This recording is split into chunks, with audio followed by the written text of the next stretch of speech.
Myths and Legends of the Bantu. By Alice Werner. Preface. There is at the present day a widespread and growing interest in the customs, institutions, and folklore of more or less primitive peoples, even among persons who are still a little shy of the word anthropology. This interest is of comparatively recent growth. But when one looks back over the 19th century, it seems almost incredible that Moffat could write, in 1842, that a description of the manners and customs of the Bechuanas would be neither very instructive nor very edifying. 20 years earlier, James Campbell, whom one suspects of a secret and shamefaced interest in the subject, apologizes for presenting to the notice of his readers the absurd and ridiculous fictions of the same tribe. The apology is certainly not needed today. Witness the collections of folk tales pouring in from every quarter of what used to be called the Dark Continent, contributed by grave divines, respectable government officials, and all sorts and conditions of observers. In fact, so much new matter has appeared since I first took the present work in hand that it has proved impossible to keep pace with it.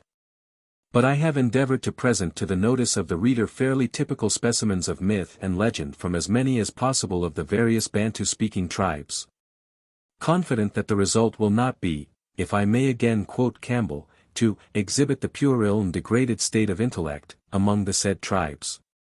I have been obliged, however, to my great regret, to omit some very striking legends of the Baganda, less known than that of Kintu, familiar from several other works, and, moreover, told at length in my own African mythology.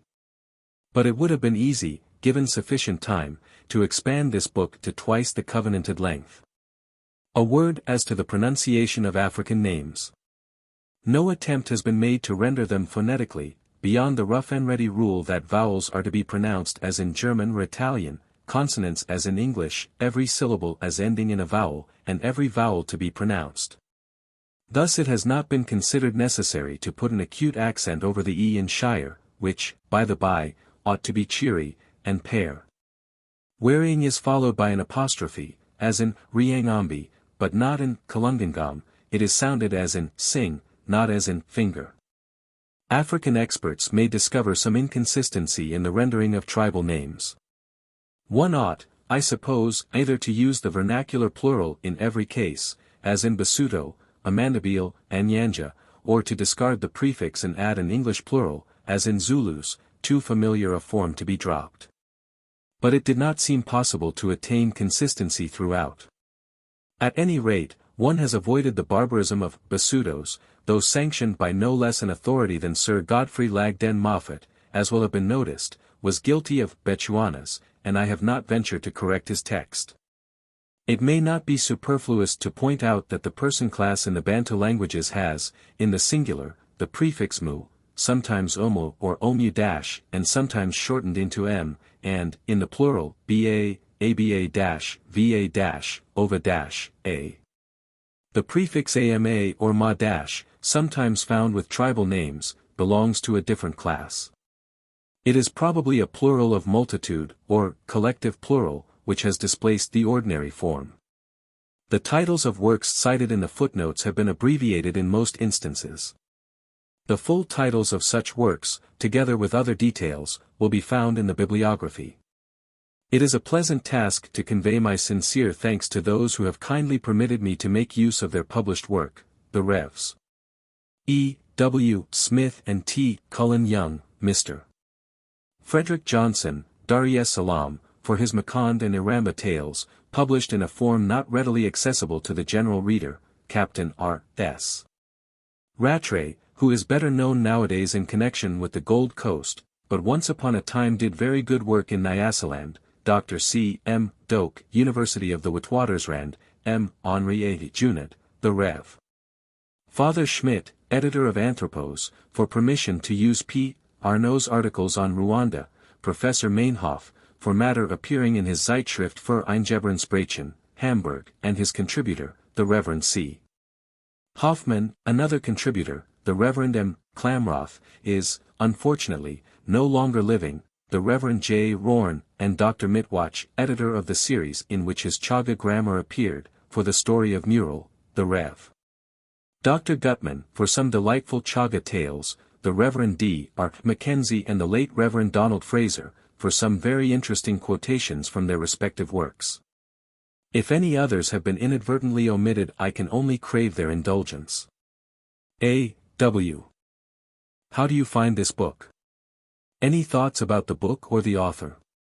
Any suggestion for improvement? Please take a moment to share your thoughts in a comment. If you like it, share it with your friends who might enjoy it as well. Subscribe to keep in touch.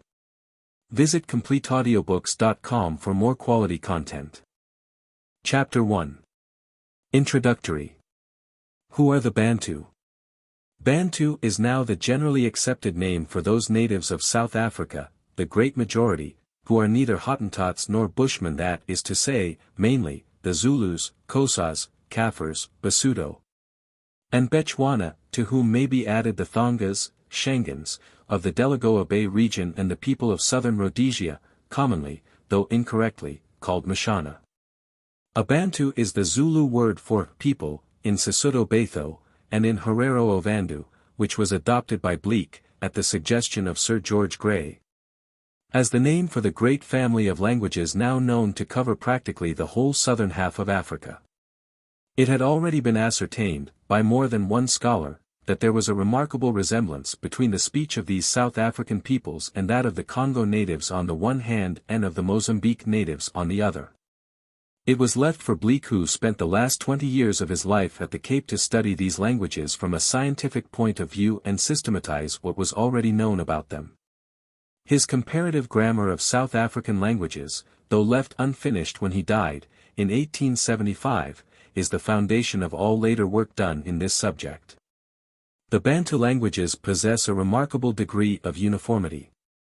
They may differ considerably in vocabulary, and to a certain extent in pronunciation, but their grammatical structure is, in its main outlines, everywhere the same. But to speak of a Bantu race is misleading. The Bantu-speaking peoples vary greatly in physical type. Some of them hardly differ from some of the Sedanic-speaking Negroes of West Africa, who, again, are by no means all of one pattern. While others show a type which has been accounted for by a probable Hamitic invasion from the north. But on questions connected with race and racial characteristics, ethnologists themselves are by no means agreed, and in any case we need not discuss them in this book. The Bantu-speaking peoples, then, include such widely separated tribes as the Douala, adjoining the Gulf of Cameroons, in the northwest, the Pacomo of the Tana Valley, in the northeast, the Zulus in the southeast, and the Hereros in the southwest. Some are tall and strongly built, like the Zulus, some as tall or taller, but more slender, though equally well formed, like the Basuto, or even over tall and too thin for their height, like the Hereros. Others short and sturdy, like the Pacomo canoe men, or small, active, and wiry, like some of the Anyanja. They vary greatly in color, from a very dark brown, none, I think, are quite black, to different shades of bronze or copper. Color may not be uniform within the same tribe. The Zulus themselves, for instance, distinguish between black, that is, dark brown, and red, or lighter brown Zulus. 2. It does not seem likely, then, that all these various tribes ever formed parts of one family, as their languages may be said to do. But it may be assumed that a considerable body, speaking the same language, set out, perhaps 2,000 or 3,000 years ago, from somewhere in the region of the Great Lakes towards the south and east. Whether they came into Africa across the Isthmus of Suez, bringing their language with them, or as seems more likely developed it in that continent, need not concern us here. As they moved on, separating in different directions, as our Teutonic ancestors did when they moved into Europe, their several languages grew up. The Bushmen. They did not find an empty continent awaiting them. The only previous inhabitants of whom we have any certain knowledge are the Bushmen, the pygmies of the Congo forests, and some scattered remnants of similar tribes in other parts, and perhaps the Hottentots. 3. The present-day Bushmen, most of whom are to be found in the Kalahari Desert, are small, often under 4 feet in height, light-complexioned, Miss Bleek says, about putty color, and in various other respects differ markedly from the Bantu. They live by hunting, trapping, and collecting whatever small animals, insects, fruits, and roots are regarded as edible. They were driven into the more inhospitable regions and partially exterminated, first by the invading Bantu and then by Europeans whose treatment of them is a very black page in our history. The Bantu, however, in some cases killed the men only, and married the women, which accounts for unusual types met with here and there among the South African Bantu. 4 and sometimes, as G. W. Stowe thought was the case with the earliest Bechuana immigrants, the newcomers may have settled down more or less peaceably with the old inhabitants. This I think not unlikely to have happened in the district west of the Shire, in Nyasaland, where the local Nyanja-speaking population, calling themselves, not quite correctly, Angoni, are small, dark, and wiry, and seem to have absorbed a strong bushman element. This fact, if true, may explain some of their notions about the origin of mankind, as we shall see later on. The Bantu languages. The Bantu languages, on the whole, are beautiful and harmonious. None of them differ from each other much more than French does from Spanish or English from Danish. No two, for instance, would be as far apart as English and French, or French and Welsh, though all these belong to the same Indo-European family. The words used are often quite different. We know that English and American people, both speaking English, may use different words for the same thing, but the grammar is everywhere, in its main outlines, the same. It is scarcely necessary, at this time of day, to say that an unwritten language may have a grammar, 5 and even a very complicated one. It is not often that a speaker of one Bantu language can understand another without previously learning it. But most natives pick up each other's speech with surprising quickness. An East African who has traveled any considerable distance from his home will probably speak 3 or 4 dialects with ease. Customs and beliefs, the spirit world. Besides this relationship in language, all the Bantu have many customs and beliefs in common. All of them have, more or less vaguely, the idea of one God, though some of them do not clearly distinguish him from the sky or the sun, or even, as we shall see, from the first ancestor of the tribe. They believe in survival after death, and think that the ghosts of the dead can interfere to almost any extent in the affairs of the living. They do not seem to have any idea of immortality as we understand it. In fact, some distinctly say that the ghosts go on living only as long as people remember them, which is very much what Maeterlinck says in The Blue Bird. Ordinary people have no memory or tradition of anyone beyond their great-grandparents, so that, except for great chiefs and heroes, there would never be more than 3 generations of ghosts in existence. But, however that may be, the influence of the dead is seen in every department of life. A man gets directions from his father's spirit before starting on any undertaking, either in a dream, or by consulting a diviner, or through all sorts of omens.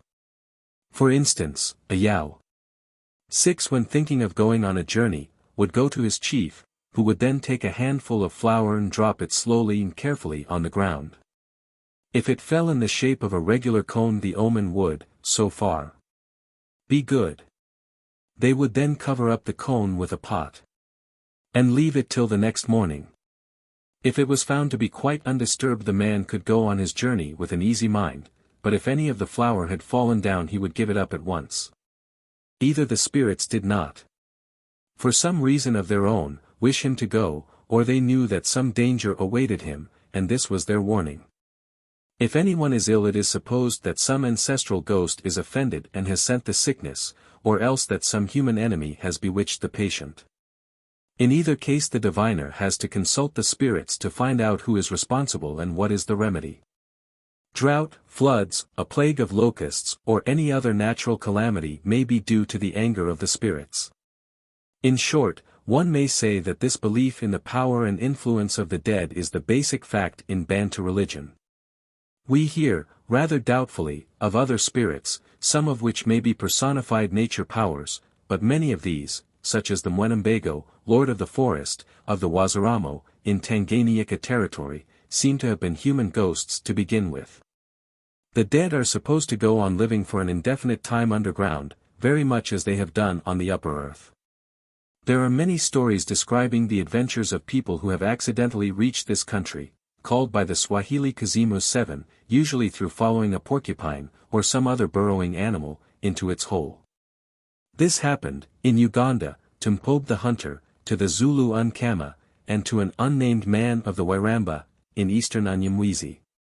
The story is found in so many different places that the idea seems to be held wherever a Bantu language is spoken. One does not hear very much of ghosts appearing to survivors, in their habit as they lived, though it is a common occurrence, as I suppose it is everywhere, for people to see and talk with their dead friends in dreams. But they often come back in other shapes, mostly as snakes, and very often as birds, sometimes in the form of that uncanny insect the mantis, which some people call the spirit's fowl. Later on we shall find some very striking tales, in which the ghost of a murdered man or woman haunts the murderer in the shape of a bird and calls on the kinsman to avenge the slain. The High God. The High God, when thought of as having a definite dwelling place at all, for usually they are rather vague about him, is supposed to live above the sky, which, of course, is believed to be a solid roof, meeting the earth at the point which no one can travel far enough to reach. People have got into this country by climbing trees, or, in some unexplained way, by a rope thrown up or let down, and, like Jack after climbing the beanstalk, find a country not so very different from the one they have left. In a Yao tale, a poor woman, who had been tricked into drowning her baby, climbed a tree into the heaven country and appealed to Mulungu 8, who gave her child back to her. The High God is not always, perhaps not often, connected with creation. The earth is usually taken for granted, as having existed before all things. Human beings and animals are sometimes spoken of as made by him, but elsewhere as if they had originated quite independently. The Yaos say, in the beginning man was not, only Mulungu and the beasts. But they do not say that God made the beasts, though they speak of them as his people. The curious thing is that they think Mulungu in the beginning lived on earth, but went up into the sky because men 9 had taken to setting the bush on fire and killing his people. The same or a similar idea, that God ceased to dwell on earth because of men's misconduct, is found to be held by other Bantu-speaking tribes, and also by the Ashanti people in West Africa and the Hamitic Maasai in the East.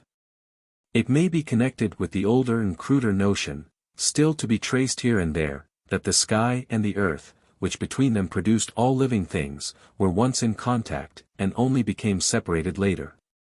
Whatever may once have been the case, prayers and sacrifices are addressed to the ancestral spirits far more frequently than to Mulungu or Leza. The High God is not, as a rule, thought of as interfering directly with the course of this world. But this must not be taken too absolutely.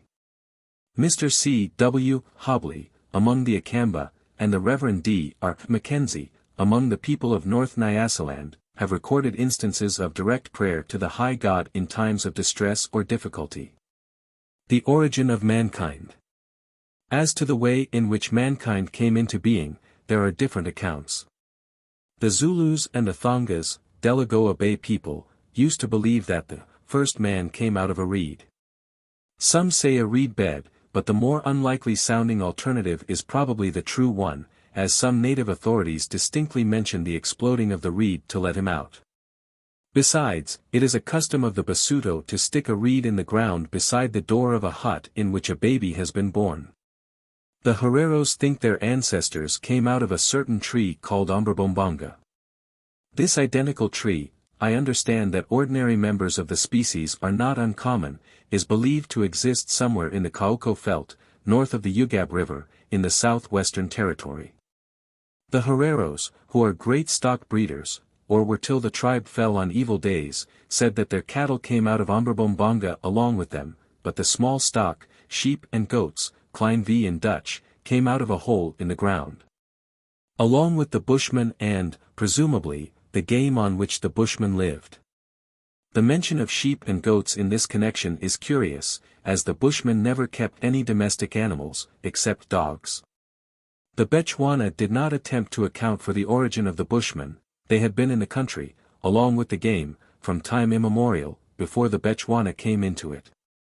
The hole in the ground is interesting, because the Anyanja of Nyasaland used to say that the first people came out of a hole or cave somewhere to the west of Lake Nyasa, the place, which is called Caparintia, has even been pointed out to Europeans.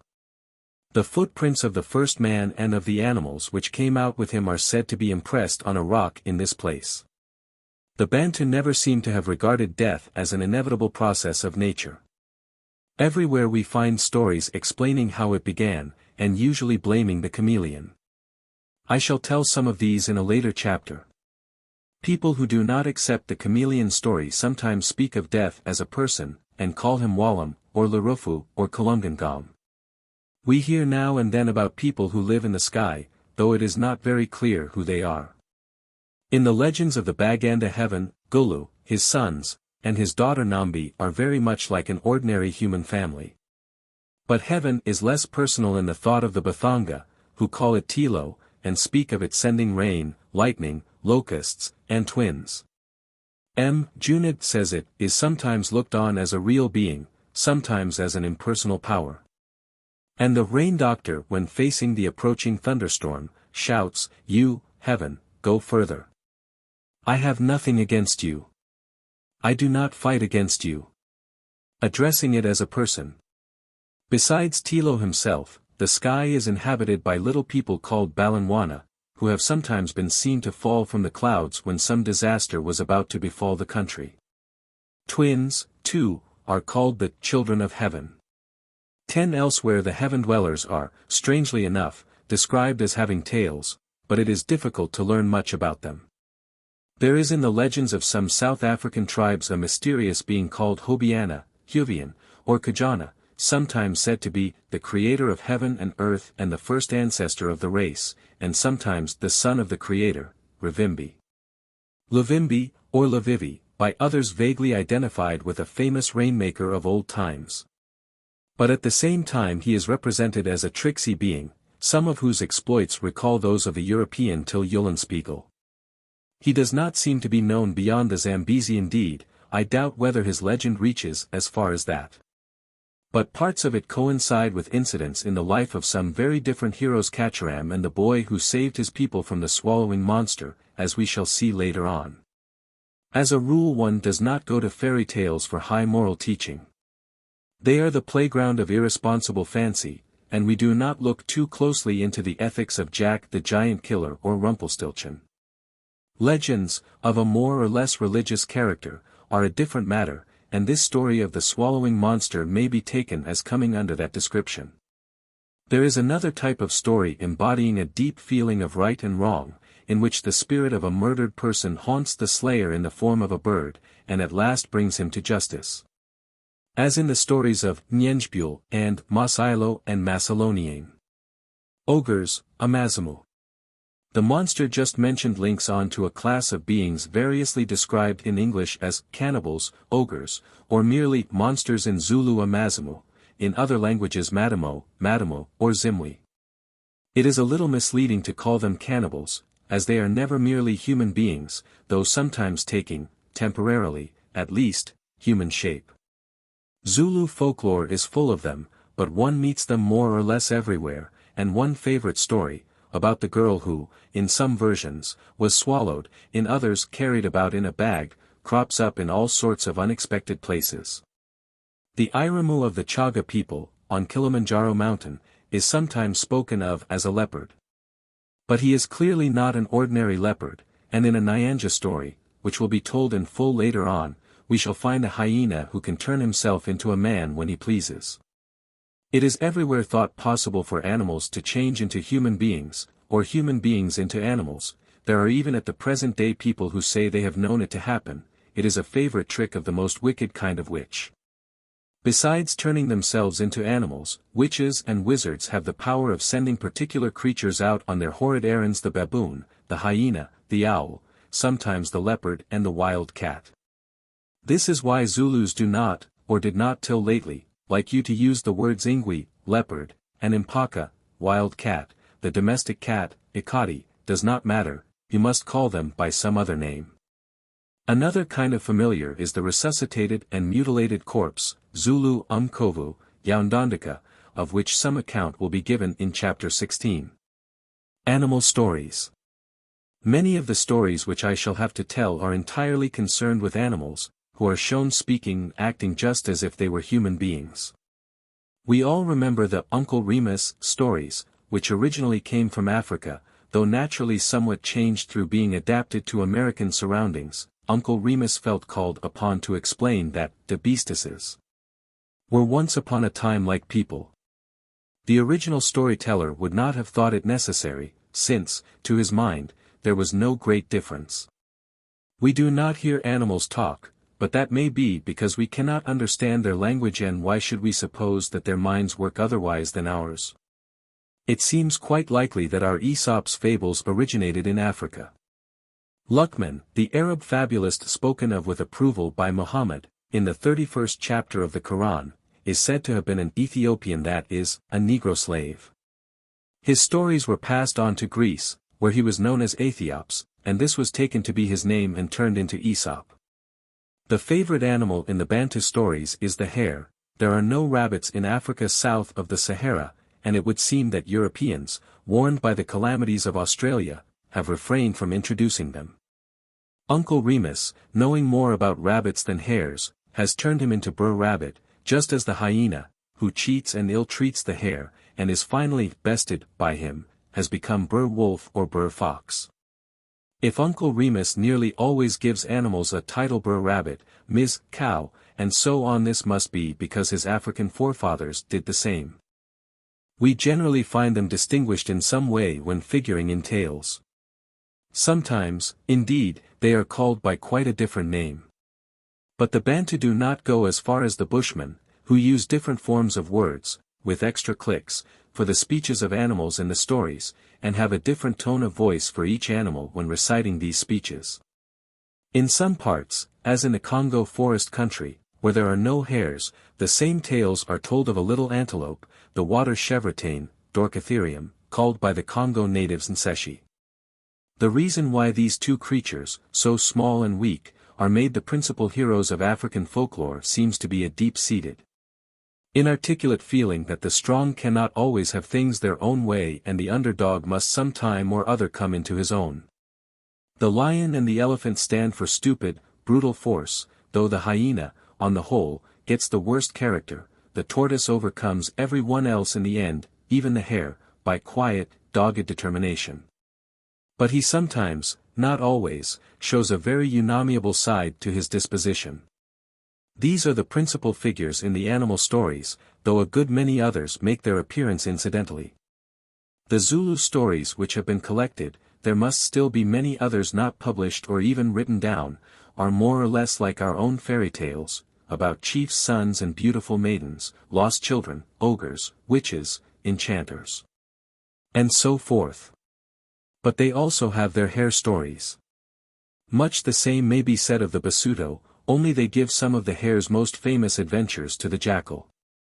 This trait is probably borrowed from the Hottentots, who, like the Gala in northeastern Africa, where the Hottentots came from, no one knows how long ago, have no opinion of the hare's intelligence, and tell you that it is the jackal who is the clever one. And some of the same incidents are told by the Zulus of a queer little being called Hlakanyana, a sort of Tom Thumb, apparently human, but by some people identified not with the hare, but with a kind of weasel. The circumstances of his birth are peculiar, which is also the case with some very different personages, Kacharam of the Nyanja, Galinkalangani of the Hihi, and usually the boy hero who slays the swallowing monster. Riangambi, the hero of the lake regions, distinguished himself by eating a whole ox when only a few hours old, a feat in which he even surpassed Hlakanyana. The Baganda and Banyarwanda have many tales or legends of a type similar to those mentioned above, while other Bantu tribes seem to have more animal stories and less of the other kind, but they probably exist side by side everywhere. In attempting, as I have done, to present the most attractive specimens of both, I have sometimes found it necessary to combine two or more versions so as to get a more complete and coherent whole. Chapter 2. Where Man Came From, and How Death Came. No one seems to know when the South African Bantu first came into the country now occupied by them. It is certain that the Bushmen, and in some places the Hottentots, were there before them. One proof of this is found in the names of places, and especially of rivers, which in the Cape Province often contain clicks, the Ikora, called by Europeans Bushman's River, the Inksaba, which is the Fish River, and many others. While in Natal and Zululand most of the river names have a decided Bantu sound Umjanai, Tugela, and so on. The Bantu came from the northeast, and reached the K River about the end of the 17th century, when they first came in contact with the Dutch colonists. But they must have been in Natal and the regions to the northeast long before that, for in 1498, when Vasco da Gama's fleet touched somewhere near the mouth of the Limpopo, one of his crew, Martin Afonso, found he could understand the talk of the natives, because it was very much like what he had picked up on the west coast, probably in Angola or on the Congo. It is also known that the Makaranga, who are still living in southern Rhodesia, were there in 1505, when the Portuguese first heard of them, and they must have settled there long before, as they had something like an organized kingdom, under a paramount chief, whom the Portuguese called Monomatapa. Zulu clan tradition. These Makaranga are by some thought to be the ancestors of the Amalala, the first of the Bantu to take up their abode in the countries we know as Natal and Zululand. One of their tribes has a quaint story of the way in which their first ancestor brought his family to their new home. This was Malandela, son of Gummeed, who came into the Umlotus Valley, Father Bryant thinks, about 1670. It is said that when they had marched, day after day, for many weary miles, and the old man found his strength failing, he made his wives and children get into an Isilialu dash, one of the huge globular baskets still used for storing grain. 11 He then, with one last effort, launched the basket on its way with one mighty kick, and fell back dead. It rolled on, over hill and dale, river and forest, till at last it stopped and steadied. And when those within ventured to look out they found themselves in this country where we now live, so some of their descendants, who are still nicknamed those belonging to the basket, told Miss Colenso. 12 But Father Bryant, who has made very careful inquiries into Zulu traditions, has unkindly spoilt this story. He says that the real meaning of those belonging to the basket is that Malandela's family, when driven by famine from their old homes, brought with them these grain baskets, which were then a novelty to the people among whom they settled. However that may be, Malandela was the father of Ntombula, the father of Zulu, and so the ancestor of the great Zulu kings. Solomon, son of Dinuzulu, who has recently died, was the 12th in descent from him. The graves of these kings, from Malandela to Senzangakona, father of Chaka, are pointed out near Babanango, in the valley of the White Impholozi River. Dinuzulu too is buried near them, but his father lies in the Nkandla forest, in Zululand, and his grandfather, Pand, at Nadwengu. Tribal migrations. Zulus and Xhosas alike trace their descent from a tribe called Nguni, Abanguni, a name still preserved by the Ngoni of Nyasaland, who, after coming from the north, as well as the Basuto, Bechuana, and Hereros, settled somewhere in the upper Limpopo Valley. Father Bryant thinks that they must have made a long circuit to the west, crossing the Zambezi near its source, or even going round its headwaters, as it would have been impassable to them by any eastern or even central crossing. 13 Be that as it may, while some of the Nguni remained in the Limpopo Valley, part of the tribe set off about the year 1300 to the eastward, and these, again, 200 years later, broke up into two sections, one of which continued its southward march, and ultimately gave rise to the Xhosa and Tembu tribes. Zulu and Xhosa may now be considered as dialects of the same language. They do not differ much more, if at all, than Lowland Scots and Standard English, and originally, of course, they were one. As centuries progressed, old words and forms fell out here and new came in there, each section developing its speech along different lines. Till today Ntumwa and Xhosa are separated by a quite considerable extent of dialectical difference in speech. The Xhosa language, it may be noted, has preserved for us the old-time term Abu Nguni, and Guinaland there whence they came, as signifying, in the west. 14. The differences in vocabulary are considerable, just as we find that in different English counties the same things are not always called by the same names, the grammar is almost identical. But the Xhosa intonation, rather than the pronunciation of individual sounds, is decidedly strange to an ear accustomed to Zulu. This being so, it is only to be expected that both sections of the southeastern Bantu should have many tales and legends in common, and I shall not always try to distinguish between them. The reed and the reed bed. The Bantu, as a rule, do not try to account for the origin of the human race as a whole, or, rather, their legends seem to assume that the particular tribe in question is the human race. Though, as we have seen, there are some who condescend to recognize the Bushmen. They also frequently fail to distinguish between a non-human creator and the first human ancestor, which has led to a good deal of discussion as to the real meaning of the Zulu Unkulunkulu, who broke off mankind from Olanga. Olanga means a reed, and there seems no reason to doubt that this at first was intended quite literally, for, as one native told Dr. Calloway, it was said that two people came out of a reed. There came out a man and a woman. Some have refused to believe that this was really meant, and take Calloway's view that Olanga is a metaphorical expression for a source of being. It certainly has come to be used in this sense, but I should be inclined to look on this as a later development and the reed as the original idea. The Baranga of Delagoa Bay 15 told M. Junid that one man and one woman suddenly came out from a reed, which exploded, and there they were. Some native authorities say that the first pair came out of a reed bed, Umlanga, but one is inclined to think that the cruder version is the more primitive, and is reminded of the Hereros and their Umberbombanga tree. The chameleon. Most, if not all, of the Bantu have the legend of the chameleon everywhere much the same, though differing in some not unimportant details explaining how death came into the world, or, rather, how it was not prevented from coming. I will give it first as it was told to Dr. Calloway by Fulatila Sidol, and afterwards mention some of the variations. It is said he, Unkulunkulu, sent a chameleon, he said to it, Go, chameleon, Lunwaba, go and say, let not men die. The chameleon set out, it went slowly, it loitered in the way, and as it went it ate of the fruit of a bush which is called Ubuquezane. At length Unkulunkulu sent a lizard, Inchalo, the blue-headed gecko, after the chameleon, when it had already set out for some time.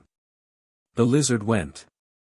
It ran and made great haste, for Unkulunkulu had said, Lizard, when you have arrived say, let men die. So the lizard went, and said, I tell you, it is said, let men die. The lizard came back again to Unkulunkulu before the chameleon had reached his destination, the chameleon, which was sent first which was sent and told to go and say, let not men die. At length it arrived and shouted, saying, It is said, let not men die. But men answered, Oh, we have accepted the word of the lizard, it has told us the word, it is said, let men die. We cannot hear your word. Through the word of the lizard men will die. 16. Here no reason is given for Unkulunkulu's sending the second messenger. I do not think any genuine native version suggests that he changed his mind on account of men's wickedness. Where this is said one suspects it to be a moralizing afterthought, due perhaps to European influence. The Louis legend. Some other versions assume that the creator had not made up his mind, and decided to let the issue depend on which messenger arrived first. The Louis tribe of the Zambezi call the creator Nyambi, and give him a wife, Nazalili. 17 She wanted men to die forever, but Nyambi wished them to live again. Nyambi had a dog of whom he was very fond. The dog died, and Nyambi wished to restore him to life, but Nazalili objected. He is a thief, and I do not like him. Some time after this Nazalili's mother died. Nyambi and his wife are stated to have been the first human couple, but the student of mythology must learn not to be surprised at contradictions of this sort. She asked Nyambi to revive her mother, but he refused, because she had wanted his dog to stay dead. Some versions add that he gave in after a time, and set to work, but when the process was nearly complete Nazalili ruined everything by her curiosity. Then came the question whether mankind in general should die forever or live again, and they agreed to settle it by sending the chameleon and not the lizard, but the hare, who, as might be expected, arrived first. Elsewhere the lizard overhears the message, and, out of mere spiteful mischief, hastens to get in first with the, alleged, counterorder. It is not surprising that both these creatures should be held unlucky. No unsophisticated African will touch a chameleon if he can help it, or likes to see a European handling one, while for an Incholo to enter a Zulu hut is the worst of evil omens. In some parts, indeed, the herd boys, whenever they find a chameleon, will poison it by squirting tobacco juice or sprinkling snuff into its open mouth. The chameleon is the creature usually associated with this legend among Bantu-speaking peoples. The Hottentots, in a similar story, make the messenger the hare, who is sent out by the moon to tell people, as I die and, dying, live, so shall ye die and, dying, live. In some versions he reverses the message out of forgetfulness or stupidity. In one he does it willfully, having taken the place of the insect who was to have carried the message. 18 It is to be noticed that the idea throughout is not that man should be exempt from death, but that he should return to life after it. Legends current in Uganda. The Bantu must have brought this legend with them when they came from the north, for it is also known to the people of Uganda, as well as to others in between. But the Baganda have another story telling how Death came Death, who, in this tale, is thought of as a person, and called Walam. This one belongs to the Bahima, or Batusi, cowherds, who came in from the north with their longhorned cattle, and made themselves chiefs in Uganda and Unyoro and Ankole. 19 But it is the peasants, the original Bantu living in the country before the Bahima came, who have the chameleon story. The tale of Kintu, the first man, who married the daughter of heaven, Gulu, has been told so often that it need not be repeated here. It may be read in Dr. Roscoe's The Baganda, and in a charming little book by Mrs. Baskerville, The King of the Snakes. There, too, can be found the story of Mpobe, the hunter, who wandered into the presence of death, but was allowed to depart with a warning never to speak of what he had seen. He was able to resist all persuasion to do so, till at last his mother overcame his reluctance, and death immediately came to claim him. Such personifications of death do not seem to be very common in Bantu mythology.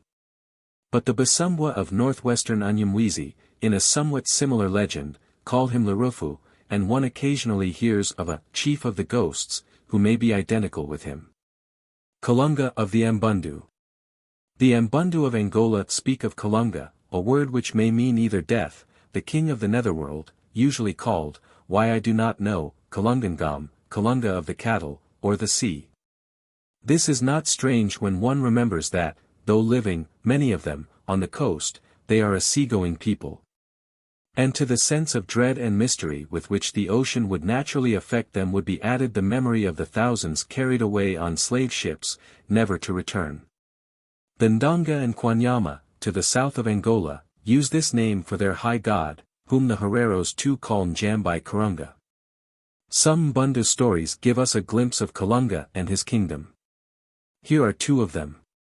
20. The first is called King Katamba Kia Sheba. Katamba was a chief who lived at Kasanji. He lost his head wife, Queen Muhongo, and mourned for her many days. Not only did he mourn himself, but he insisted on his people sharing his grief. My village, too, no man shall do anything therein. The young people shall not shout, the women shall not pound, no one shall speak in the village. His headman remonstrated with him, but Katamba was obdurate, and declared that he would neither speak nor eat nor allow anyone else to do so till his queen was restored to him. The headmen consulted together, and called in a doctor, Kimbanda. Having received his fee, first a gun, and then a cow, and heard their statement of the case, he said, all right, and set off to gather herbs. These he pounded in a medicine mortar, and, having prepared some sort of decoction, ordered the king and all the people to wash themselves with it. He next directed some men to dig a grave in my guest hut at the fireplace, which they did, and he entered it with his little boy, giving two last instructions to his wife, to leave off her girdle, i.e., to dress negligently, as if in mourning, and to pour water every day on the fireplace. Then the men filled in the grave. The doctor saw a road open before him. He walked along it with his boy till he came to a village, where he found Queen Muhongo sitting, sewing a basket. She saw him approaching, and asked, Whence comest thou? He answered, in the usual form demanded by native politeness, Thou thyself, I have sought thee. Since thou art dead, King Katamba will not eat, will not drink, will not speak. In the village they pound not, they speak not. He says, if I shall talk, if I eat, go ye and fetch my head wife. That is what brought me here. I have spoken. 21. The queen then pointed out a man seated a little way off, and asked the doctor who he was. As he could not say, she told him, he is Lord Kalungangam, he is always consuming us all. Directing his attention to another man, who was chained, she asked if he knew him, and he answered, he looks like King Katamba, whom I left where I came from. It was indeed Katamba, and the queen further informed the messenger that her husband had not many years to live, 22, and also that, here in Kalunga never comes one here to return again. She gave him the armlet which had been buried with her, to show to Katamba as a proof that he had really visited the abode of the dead, but enjoined on him not to tell the king that he had seen him there. And he must not eat anything, 23, in Kalunga. Otherwise he would never be permitted to return to earth. One is reminded of Persephone in the pomegranate seed, but the idea is one which frequently recurs in Bantu legends of the underworld. There is no reason to suppose that it was borrowed, directly or indirectly, from the Greeks. It seems quite natural to think that the food of the dead would be fatal to the living. Meanwhile the doctor's wife had kept pouring water on the grave. One day she saw the earth beginning to crack. The cracks opened wider, and, finally, her husband's head appeared. He gradually made his way out, and pulled his small son up after him. The child fainted when he came out into the sunlight, but his father washed him with some herb medicine, and soon brought him to. Next day the doctor went to the headman, presented his report, was repaid with 2 slaves, 24, and returned to his home. The headman told Katamba what he had said, and produced the token. The only comment he is recorded to have made, on looking at the armlet, is, truth, it is the same. We do not hear whether he countermanded the official mourning, but it is to be presumed he did so, for he made no further difficulty about eating or drinking. Then, after a few years, he died, and the story concludes, they wailed the funeral. They scattered. How Ngunza defied death. The other story is about 2 brothers. Ngunza Kalundu was away from home when a dream warned him that his younger brother Maka was dead. On his return he asked his mother, what death was it that killed Maka? She could only say that it was Lord Kalungangam who had killed him. Then, said Ngunza, I will go out and fight Kalungangam. He went at once to a blacksmith and ordered a strong iron trap. When it was ready he took it out into the bush and set it, hiding nearby with his gun. Soon he heard a cry, as of some creature in distress, and, listening, made out words of human speech, I am dying, dying. It was Kalungangam who was caught in the trap, and Ngunza took his gun and prepared to shoot. The voice cried out, do not shoot me. Come to free me. Ngunza asked, who are you, that I should set you free? The answer came, I am Kalungangam. Oh, you are Kalungangam, who killed my younger brother Maka. Kalungangam understood the threat which was left unspoken, and went on to explain himself. You accuse me of killing people. I do not do it wantonly, or for my own satisfaction. People are brought to me by their fellow men, or through their own fault. You shall see this for yourself. Go away now and wait 4 days, on the 5th you may go and fetch your brother in my country. Ngunza did as he was told, and went to Kalunga. It is not said how he got there, probably by some such means as the doctor in the other story. There he was received by Kalungangam, who invited him to take his place beside him. The new arrivals began to come in. Kalungangam asked the first man, what killed you? The man answered that on earth he had been very rich, his neighbors were envious and bewitched him, so that he died. 25 The next to arrive was a woman, who admitted that vanity had been the cause of her death, that is, she had been greedy of finery and admiration, had coquetted with men, and had in the end been killed by a jealous husband. So it went on, one after another came with more or less the same story, and at last Kalungangam said, you see how it is, I do not kill people, they are brought to me for one cause or another. It is very unfair to blame me. Now you may go to Malunga, and fetch your brother Maka. Ngunza went as directed, and was overjoyed at finding Maka just as he had left him at their home, and, apparently, leading much the same sort of life as he had on earth. They greeted each other warmly, and then Ngunza said, "Now let us be off, for I have come to fetch you home." But, to his surprise, Maka did not want to go. "I won't go back, I am much better off here than I ever was while I lived. If I come with you, shall I have as good a time?" Ngunza did not know how to answer this, and, very unwillingly, had to leave his brother where he was.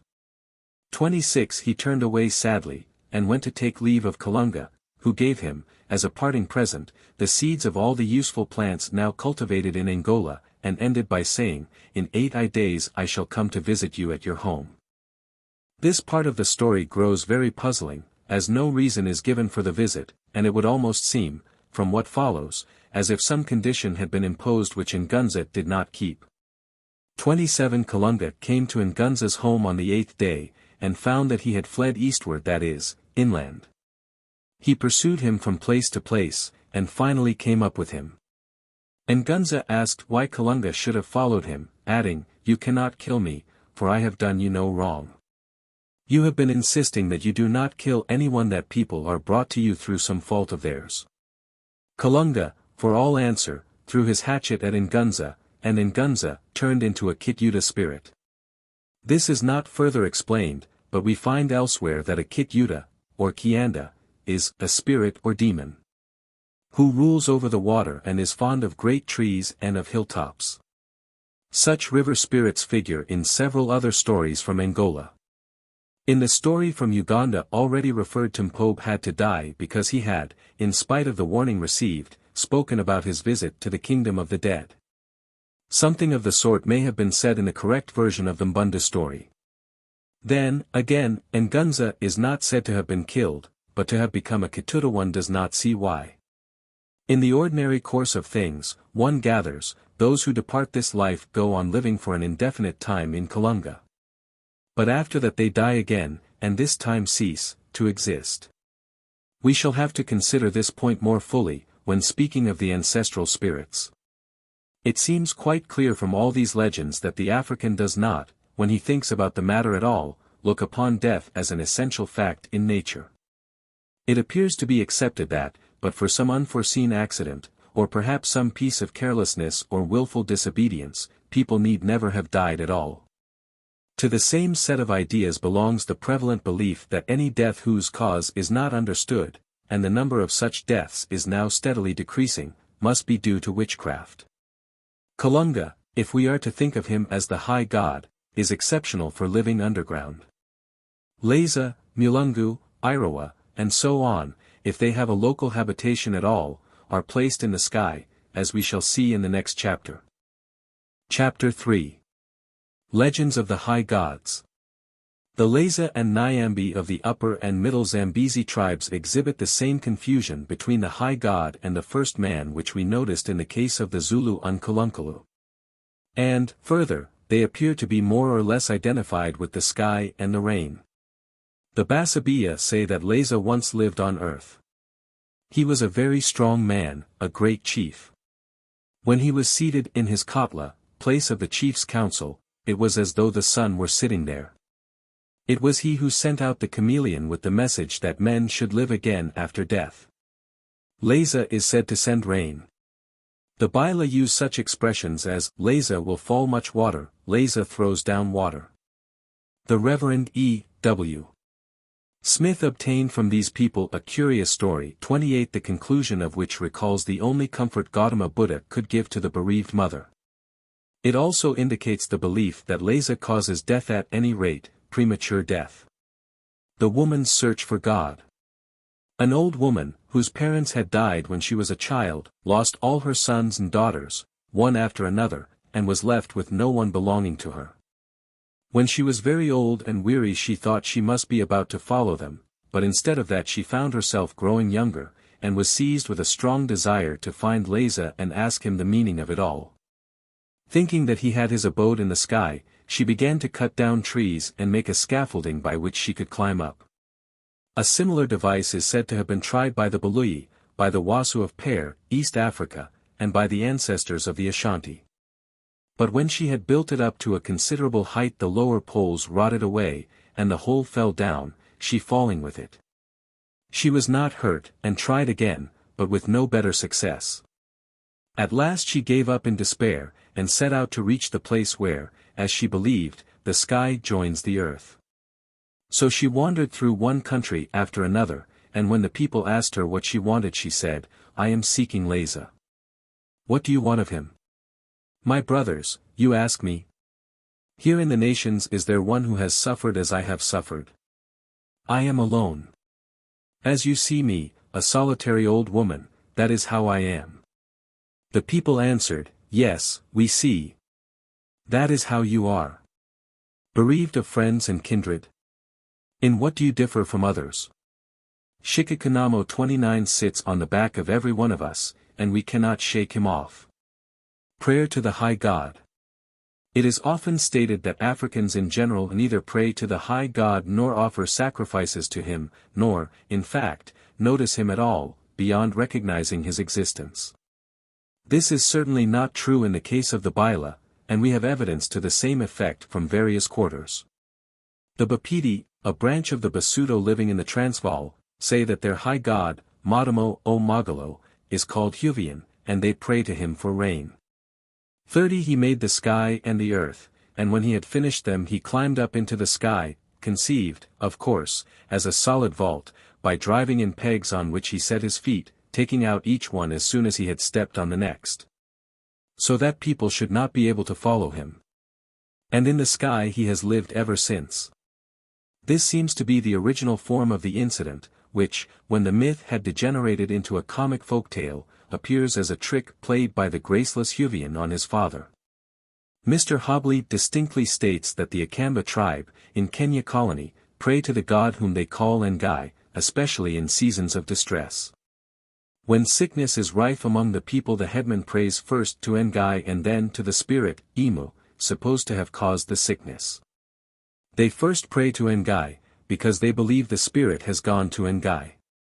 Gutman speaks of sacrifices offered to God, Iroa, by the Wachiga, which are clearly distinguished from offerings made to the ancestral spirits, and quotes old forms of prayer used on such occasions. The Ngond, Kond, people, at the north end of Lake Nyasa, pray to Kyala, also known as Ndoramwike, and other instances might be cited. Thus the high god cannot in all cases be described as Boshios, dwelling apart and not concerning himself with mankind or his affairs. Chungu's prayer. The Ngond, just mentioned, say as a rule that they do not pray directly to Kyala, but ask the spirits of their forefathers to intercede for them with him. Yet sometimes they pray directly, "Be gracious to us, O God, and hear the prayers of those whom we have named, the ancestral spirits." Mr. Mackenzie tells of a chief called Chungu, known to his people as, "the man who speaks with God," and relates a remarkable story 31 of this Chungu having been called in when the Damra steamer had run aground, near Karangas, on Lake Nyasa, and could not be got off. Chungu came down to the shore and prayed, after sacrificing a white cock, and immediately the vessel floated.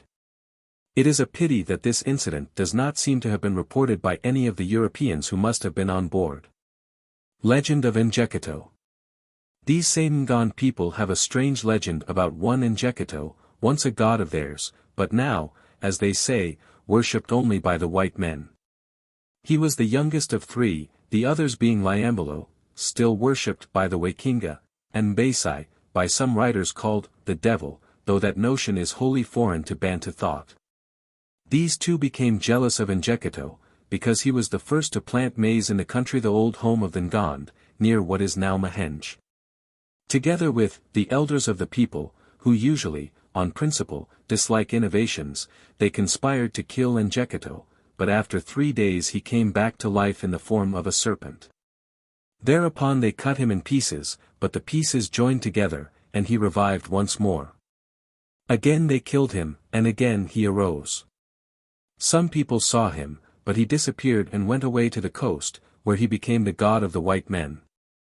We are assured that this story cannot be due to missionary influence. It was known to the old men before the white men came, and they told Mr. Mackenzie that it had not been changed in any way. It seems most likely that Njekito was not really a high god, but a human ancestor, though not honored as such in the ordinary way. Either because his family had died out or because the tribe had moved away from the place where he was buried and where only offerings could be made to his spirit. If he really introduced the maize plant, which, as we know, was brought from Brazil by the Portuguese, his legend must certainly be later than the 16th century. But the mention of that grain may be a modernizing touch, in the usual manner of storytellers, and, originally, he may have planted millet or beans, both of which seem to have been known from very early times. It is interesting to note, in passing, that where there is a tradition about millet the discovery is attributed to a woman, and, strangely enough, is usually associated with a discreditable motive. Imana of the Rwanda.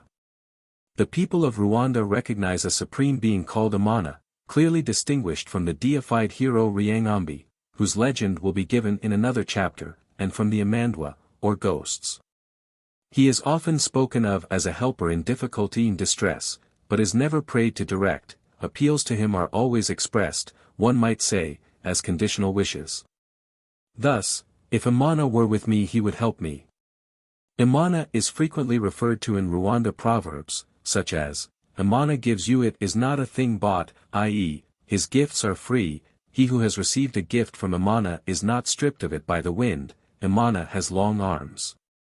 There is none equal to Imana, a cultivator who has not Imana on his side has, at any rate, his 2 arms. This last seems to mean that a man must depend on his own exertions, instead of waiting on providence, and so might be held to run counter to the general trend of thought as expressed in the others. But it may be merely a counsel of despair. In any case, one has not sufficient information to see what lies at the back of this utterance. Imana figures in various legends, which show him distinctly acting and speaking as a person, though, strangely enough, his name is not, grammatically, placed in the personal class. But in that containing the names of animals, a point which opens up avenues of speculation not to be entered on here. 32. The serpent the enemy. One of these legends 33 suggests marked Hamitic influence, in the mention of the serpent. Imana, once upon a time, used to talk with men. One day he said to a man, whether this was the first man on earth does not appear, do not go to sleep tonight, I am coming to give you some good news. There was a serpent hidden in the hut, who overheard these words. The man kept awake till cockcrow, after which he was overpowered by sleep, and did not hear when Imana came and called him. The serpent was on the watch and answered the call. Imana, who is never assumed to be omniscient, thought the man was speaking, and said, You will die, but you will rise again, you will grow old, but you will get a new skin, you, your children, and your grandchildren. Next morning the man went to see Imana, and complained that he had not received any message. Imana asked, It was not you, then, to whom I spoke in the night? No. Then it must have been the snake, who is forever accursed. If a Tutsi ever comes across that snake let him kill it, likewise the Hutu and the Twa. Let them kill one wherever they find it. But as for you, you will die, you and your children and your children's children. Aberia, a local headman of the Gala, in the northeast of Kenya colony, told me a somewhat similar story current among his people. In some respects it has a closer resemblance to the chameleon legend. Here the messenger is a bird, as far as I could make out, a sort of hornbill, who is beguiled by the snake into reversing his message. As Aberia remarked in Swahili, Nyoka ni adui, the snake is the enemy.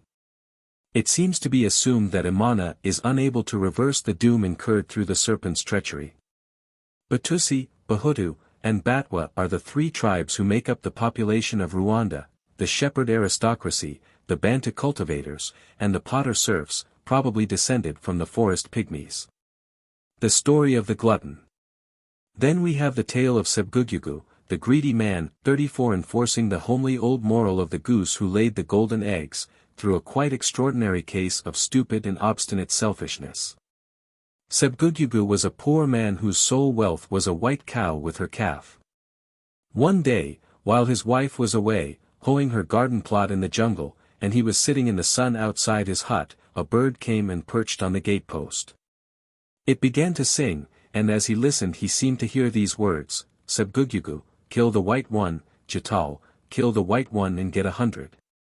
When his wife came home the bird was still singing, and he said, Look here, wife. Do you hear what this bird says? She answered, Nonsense. It's only a bird singing. Again it sang the same words, and Sebgugugu said, Don't you understand? Imana is telling me that if I kill Whitey I shall get 100 cows. Isn't it so? What do you mean? I have to feed our children on her milk, and if you kill her they will die. Do you mean to say you are going to believe what a bird tells you? But he would not listen. He took his axe and went and killed the cow. The family had beef for dinner, and lived for some time on the rest of the meat, but no cows appeared in place of the white one. Then the bird came again, and this time advised him to kill the calf, which he did, in spite of his wife's opposition. When the meat was finished and no cows were forthcoming they all began to be very hungry. An African might ask, what about the garden produce? But no doubt it was the wrong time of year for that. Sebgugugu said to his wife, Now the children are starving. She answered, Did I not tell you what would happen when you would kill Whitey? Then, in despair, they decided to tramp in search of food. He tied up some of the children in mats, and put the rest into a basket, which his wife carried on her head. He took up the bundles, and so they started. They went on till they were quite tired out, and sat down by the wayside, and Sebgugugu cried out in his despair, What shall I do with my children? Then Imana, who is the creator, came along and said, Sebgugugu, what is your trouble? The man told him, and Imana pointed to a distant hill, saying, See, yonder is a cattle kraal. Go there and drink the milk of the cows. They are being herded for me by a crow. You must always give him some of the milk, and be sure never to strike him or use bad words to him. So they went to the kraal. There was no one there, but they found vessels full of milk. When Sebgugugu had drunk as much as he wanted he gave his wife some, and she fed the children. Then they all sat down and waited to see what would happen. When the sun was low they saw the cattle coming home. There was no man or boy with them, but a great white-necked crow kept flying to and fro above them, calling them and keeping them together.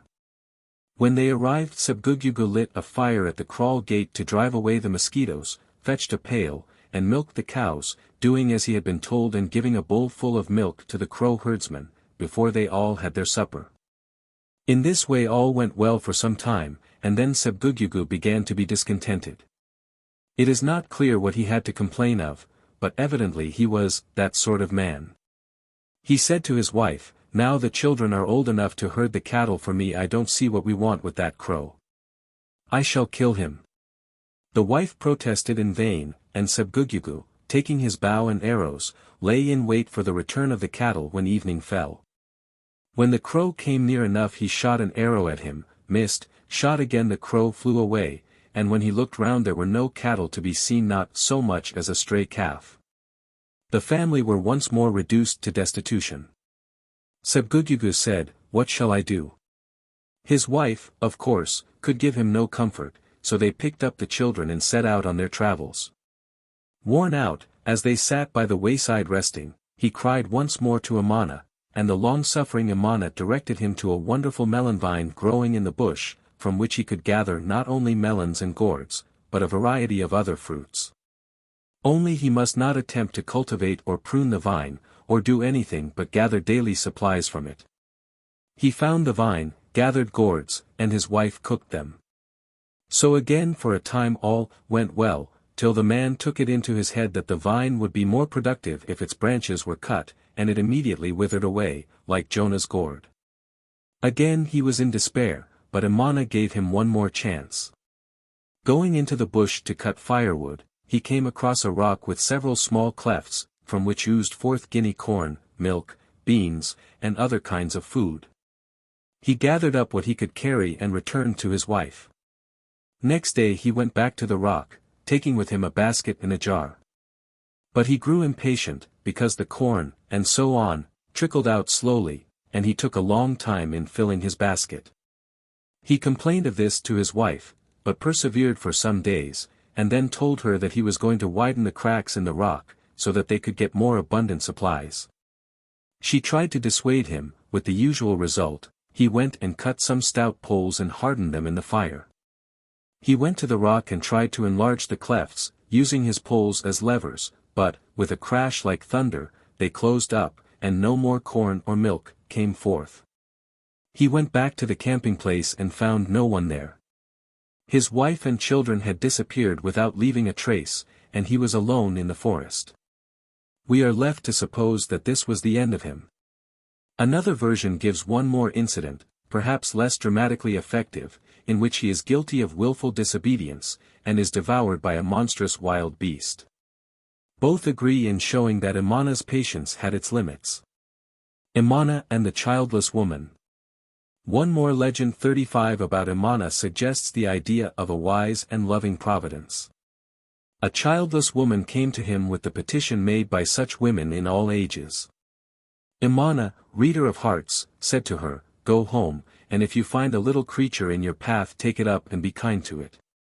She set out, pondering over these words, of which she could not see the sense, and as she drew near her sister's house she saw the latter's little children playing in the dirt.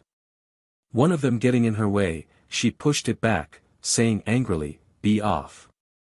You're all over mud." The child's mother came out, picked it up, and washed it clean.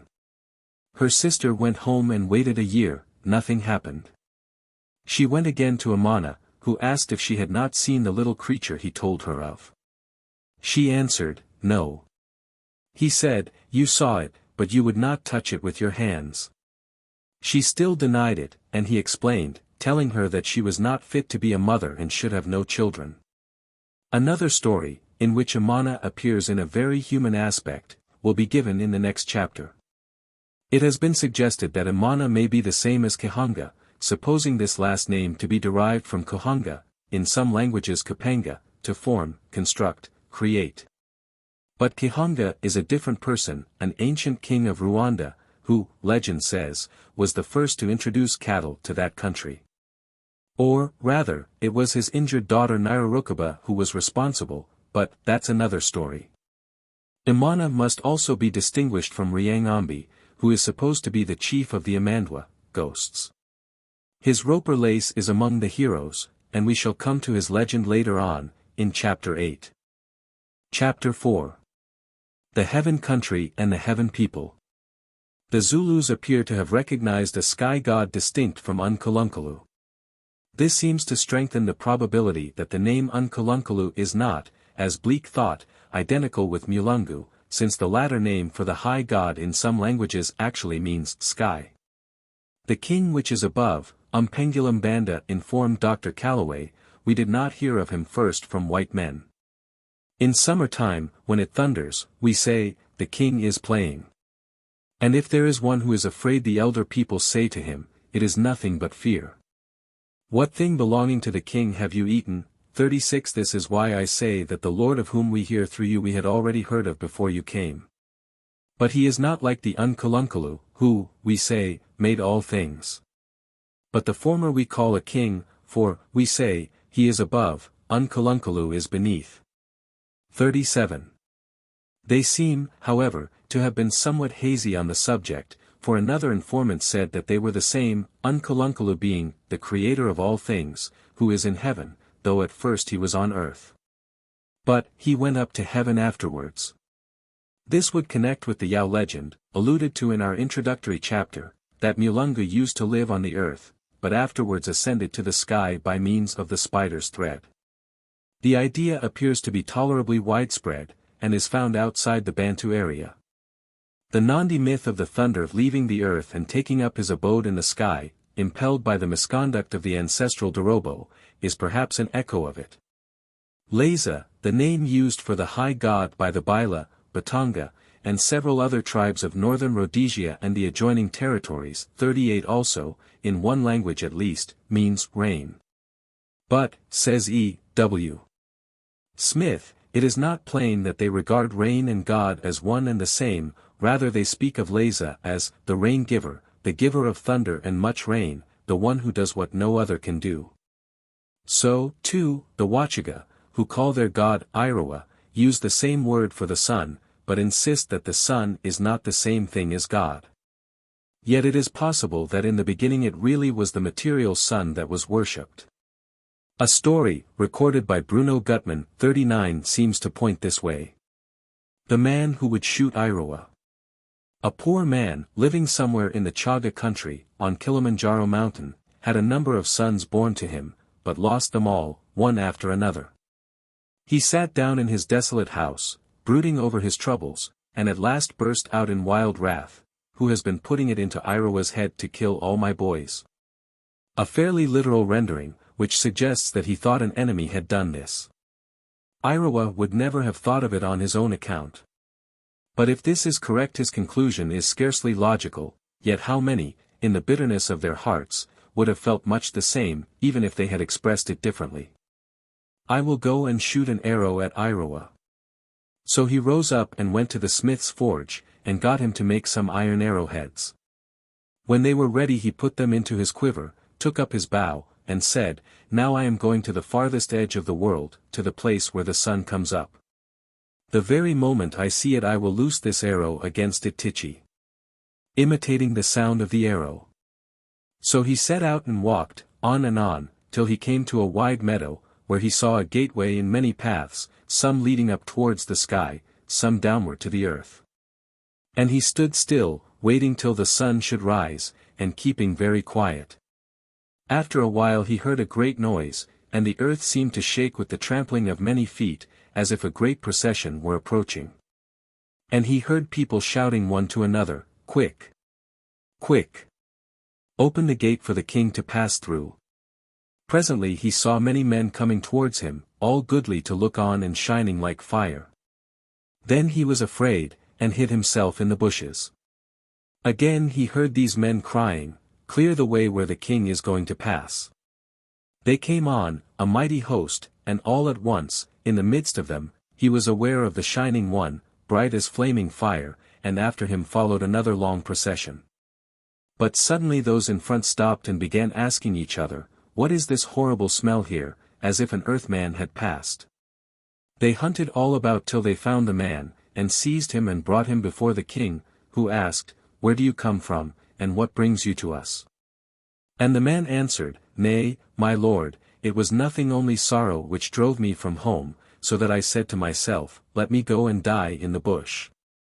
Then said the king, "But how about your saying you wanted to shoot me? Go on. Shoot away."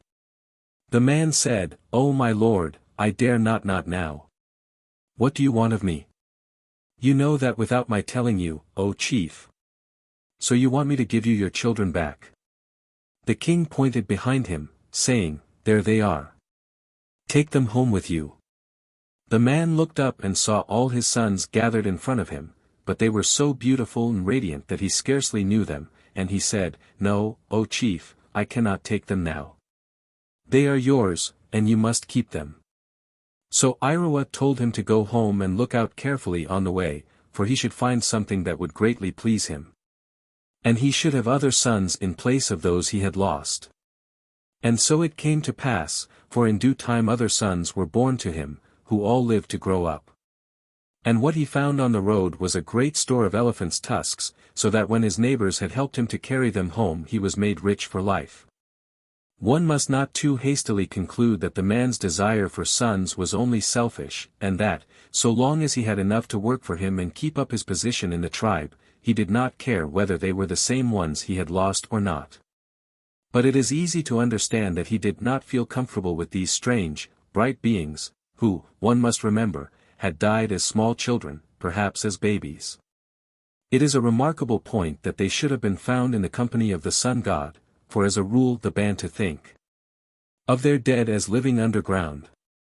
These same Chaga people point out their mountain tarns as entrances to the ghost world, and have many legends which assume it to be below rather than above. As they have been a good deal in touch with the Maasai, and, indeed, to some extent mixed with them. This idea may perhaps be derived from an outside, probably a Hamitic, source. Though the Maasai, apparently, concern themselves very little with the spirit world. Another Bantu-speaking tribe subjected to strong Hamitic influence is that of the Banyarwanda, by Lake Kivu, on the confines of British and Belgian territory. Their royal family and the clans composing the aristocracy are taller and lighter complexioned than the cultivators who form the bulk of the population, and also markedly different in feature, though they have adopted the speech of the Bahutu, as they call the indigenous peasants. The name of their high god, Imana, is one I have been unable to trace beyond Rwanda. As we saw in the last chapter, he certainly seems to be regarded definitely as a person, and a beneficent as well as a just one, if we are to allow any weight to the legends. Here is one recorded by Père Hurel. 40. The girls who wanted new teeth. A number of young girls agreed together to go and get teeth created for them. 41. But one of their companions was unable to join the party. This girl's mother was dead, and she had a stepmother who kept her hard at work and otherwise made her life a burden, so that she had become a poor, stunted drudge, ill-clothed and usually dirty. As for going to ask for new teeth, this was quite out of the question.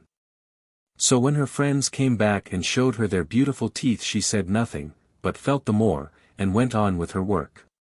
When the cows came home in the evening, she lit the fire in the kraal, so that the smoke might drive away the mosquitoes, and then helped with the milking. 42. And when that was done, served the evening meal. After supper she slipped away, took a bath, oiled herself, and started out without anyone seeing her. Before she had gone very far in the dark, she met a hyena, who said to her, "You, maiden, where are you going?" She answered, "I'm going where all the other girls went. Father's wife would not let me go with them, so I'm going by myself." The hyena said, "Go on, then, child of Imana, and let her go in peace."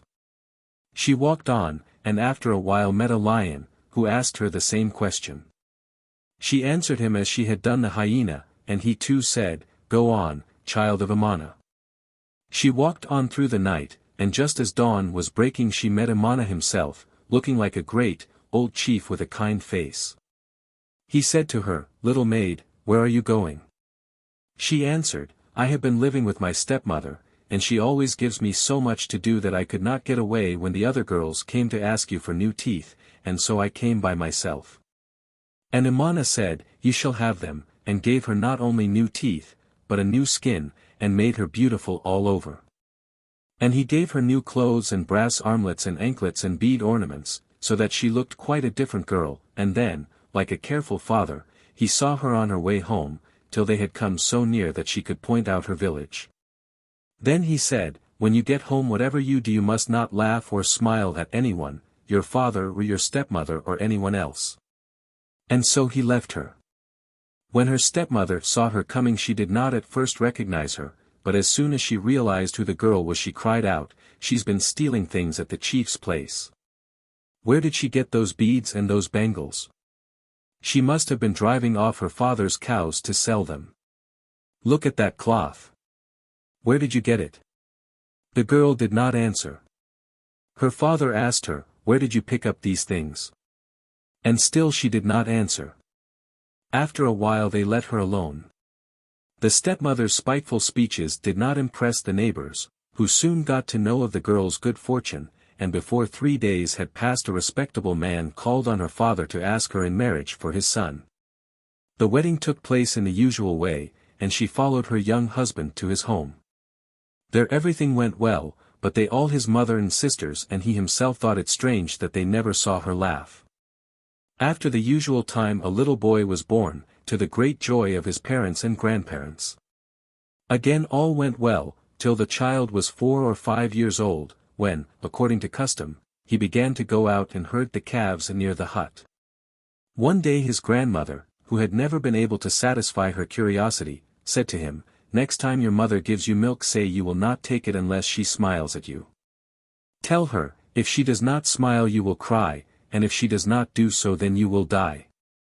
He did as she told him, but his mother would not smile. He began to cry, and she paid no attention. He went on screaming, and presently died.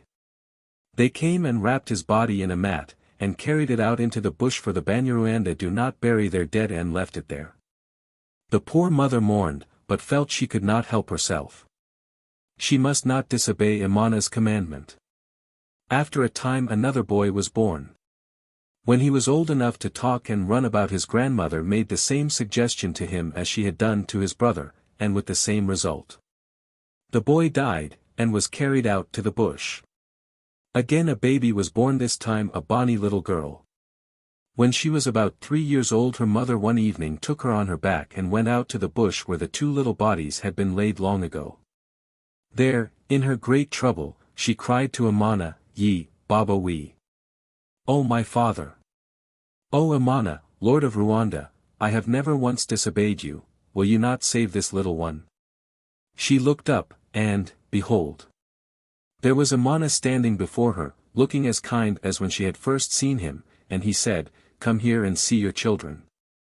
I have brought them back to life. You may smile at them now." And so she did, and they ran to her, crying, "Mother! Mother!" Then Imana touched her poor, worn face and eyes dimmed with crying in her bowed shoulders, and she was young again, tall and straight and more beautiful than ever. The story says, he gave her a new body and new teeth. He gave her a beautiful cloth and beads to wear, and he sent his servants to fetch some cows, so many for each of the boys. Then he went with them to their home. The husband saw them coming, and could not believe his eyes, he was too much astonished to speak. He brought out the one stool which every hut contains, and offered it to the guest, but Imana would not sit down yet. He said, "Send out for 4 more stools." So the man sent and borrowed them from the neighbors, and they all sat down, he and his wife and the 2 boys, and Imana in the place of honor. Then Imana said, "Now look at your wife and your children. You have got to make them happy and live comfortably with them. You will soon enough see her smiling at you and at them. It was I who forbade her to laugh, and then some wicked people went and set the children on to try to make her so, and they died. Now I have brought them back to life. Here they are with their mother. Now see that you live happily together. And as for your mother, I am going to burn her in her house, because she did a wicked thing. I leave you to enjoy all her belongings, because you have done no wrong." Then he vanished from their sight, and while they were still gazing in astonishment, a great black cloud gathered over the grandmother's hut.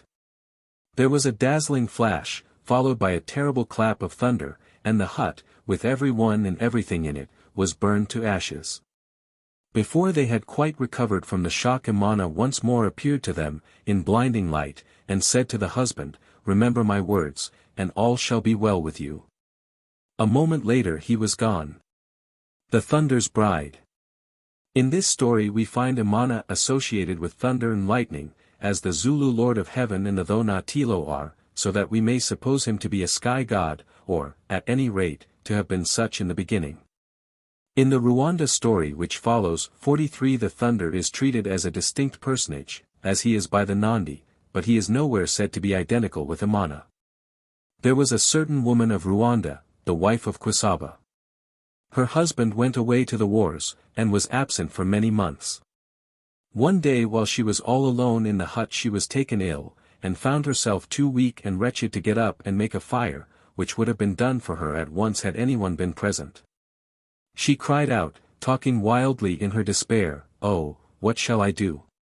If only I had someone to split the kindling wood and build the fire. I shall die of cold if no one comes. Oh! If someone would but come, if it were the very thunder of heaven himself." So the woman spoke, scarcely knowing what she said, and presently a little cloud appeared in the sky. She could not see it, but very soon it spread, other clouds collected, till the sky was quite overcast. It grew dark, as night inside the hut, and she heard thunder rumbling in the distance. Then there came a flash of lightning close by, and she saw the thunder standing before her, in the likeness of a man, with a little bright axe in his hand. He fell to, and had split all the wood in a twinkling. Then he built it up and lit it, just with a touch of his hand, as if his fingers had been torches. When the blaze leapt up he turned to the woman and said, "Now, O wife of Quisaba, what will you give me?" She was quite paralyzed with fright, and could not utter a word. He gave her a little time to recover, and then went on, "When your baby is born, if it is a girl, will you give her to me for a wife?"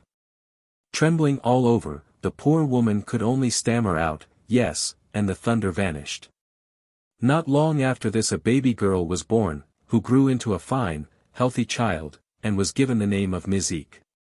When Quisaba came home from the wars the women met him with the news that he had a little daughter, and he was delighted, partly, perhaps, with the thought of the cattle he would get as her bride price when she was old enough to be married.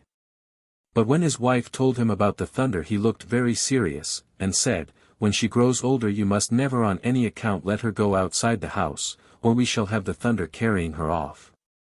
So as long as Mizik was quite little she was allowed to play out of doors with the other children, but the time came all too soon when she had to be shut up inside the hut. One day some of the other girls came running to Mizik's mother in great excitement. "Mizik is dropping beads out of her mouth. We thought she had put them in on purpose, but they come dropping out every time she laughs."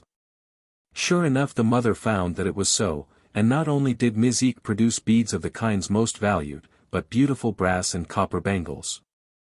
Mizik's father was greatly troubled when they told him of this. He said it must be the thunder, who sent the beads in this extraordinary way as the presents which a man always has to send to his betrothed while she is growing up. 44 So Mizik had always to stay indoors and amuse herself as best she could when she was not helping in the house, work by plaiting mats and making baskets. Sometimes her old playfellows came to see her, but they too did not care to be shut up for long in a dark, stuffy hut. One day, when Mizik was about 15, a number of the girls made up a party to go and dig Inqua 45 and they thought it would be good fun to take Mizik along with them. They went to her mother's hut and called her, but of course her parents would not hear of her going, and she had to stay at home. They tried again another day, but with no better success. Some time after this, however, Quisaba and his wife both went to see to their garden, which was situated a long way off, so that they had to start at daybreak, leaving Mizik alone in the hut.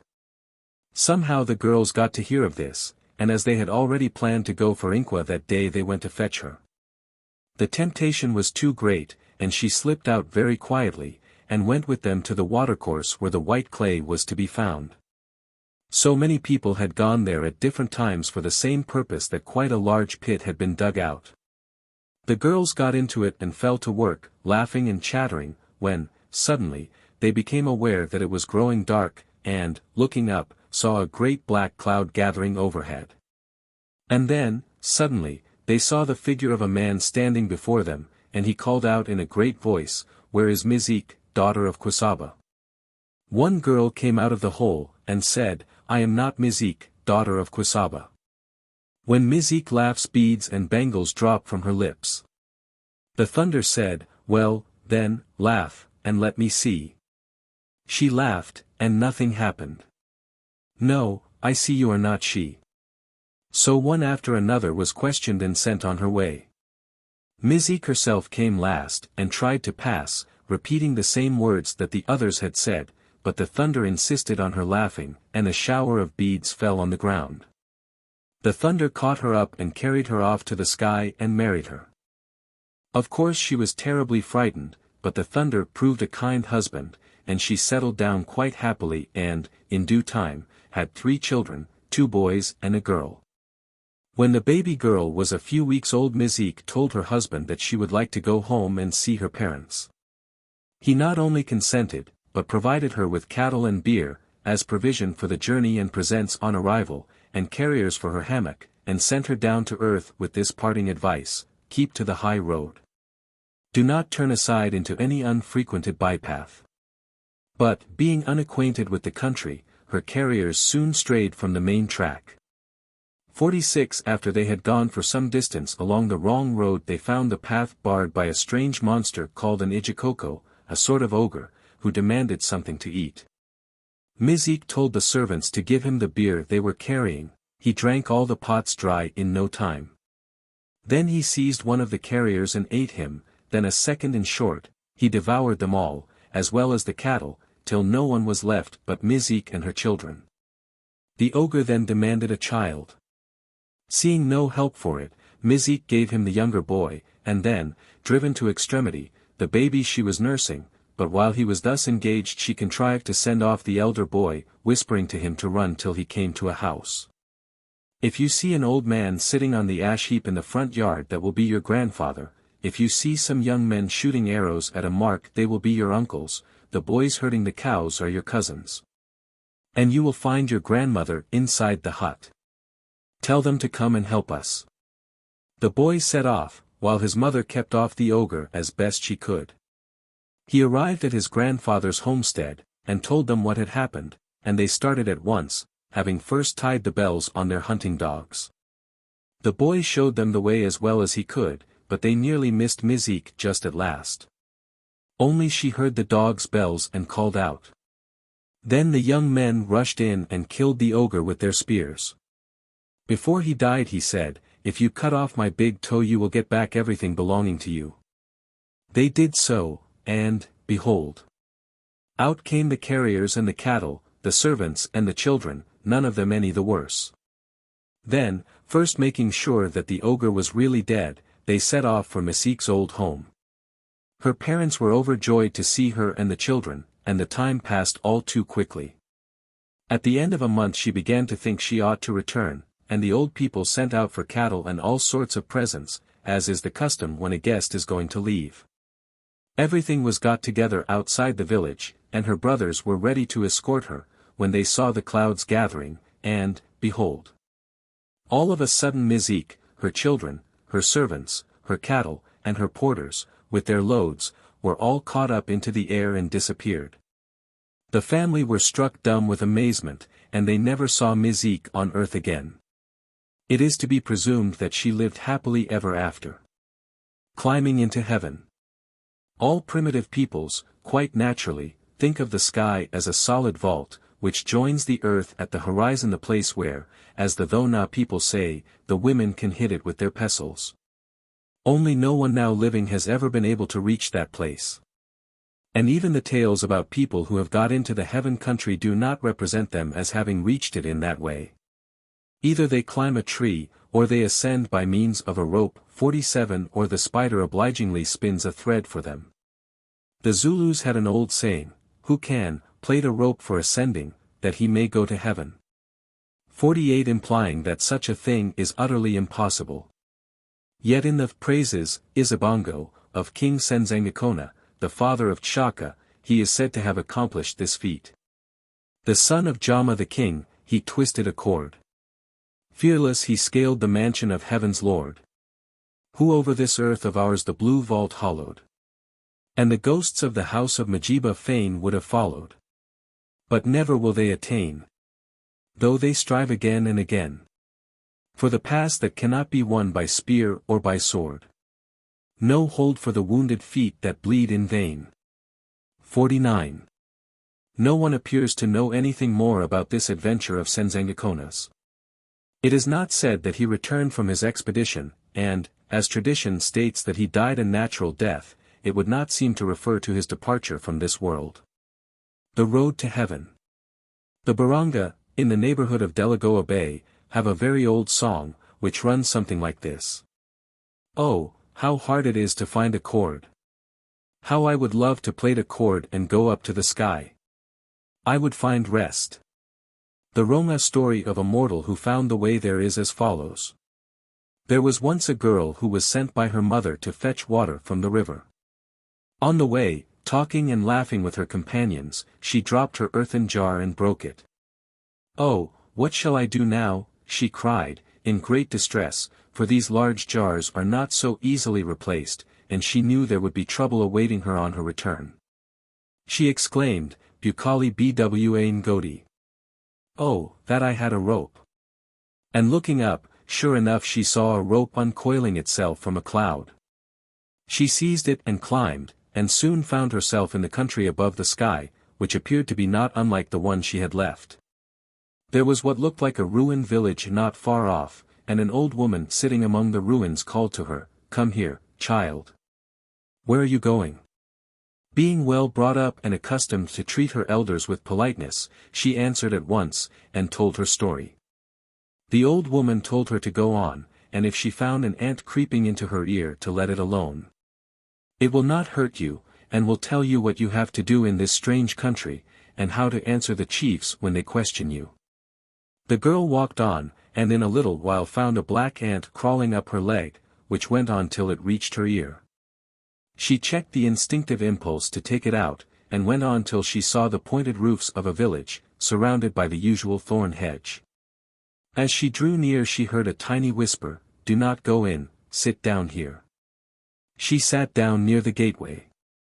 Presently some grave old men, dressed in white, shining bark cloth, came out and asked her where she had come from and what she wanted. She answered modestly and respectfully, and told them she had come to look for a baby. 50 The elder said, "Very good, come this way." They took her to a hut where some women were at work. One of them gave her a Sharondo 51 basket, and told her to go to the garden and get some of the new season's mealies. She showed no surprise at this unexpected request, but obeyed at once, and, following the directions of the ant in her ear, pulled up only one stalk at a time, and arranged the cobs carefully in the basket, so as not to waste any space. When she returned the women praised her for performing her task so quickly and well, and then told her first to grind the corn and then to make porridge. Again instructed by the ant, she put aside a few grains before grinding, and, when she was stirring the porridge, threw these grains in whole, which, it seems, is a peculiar fashion in the cooking of the heaven dwellers. They were quite satisfied with the way in which the girl had done her work, and gave her a place to sleep in. Next morning the elders came to fetch her, and conducted her to a handsome house, within which a number of infants were laid out on the ground, those on one side wrapped in red cloth, on the other in white. Being told to choose, she was about to pick up one of the red bundles, when the ant whispered, "Take a white one," and she did so. The old man gave her a quantity of fine cloth and beads, as much as she could carry in addition to the baby, and sent her on her way home. She reached her village without difficulty, and found that every one was out, as her mother and the other women were at work in the gardens. She went into the hut, and hid herself and the baby in the inner enclosure.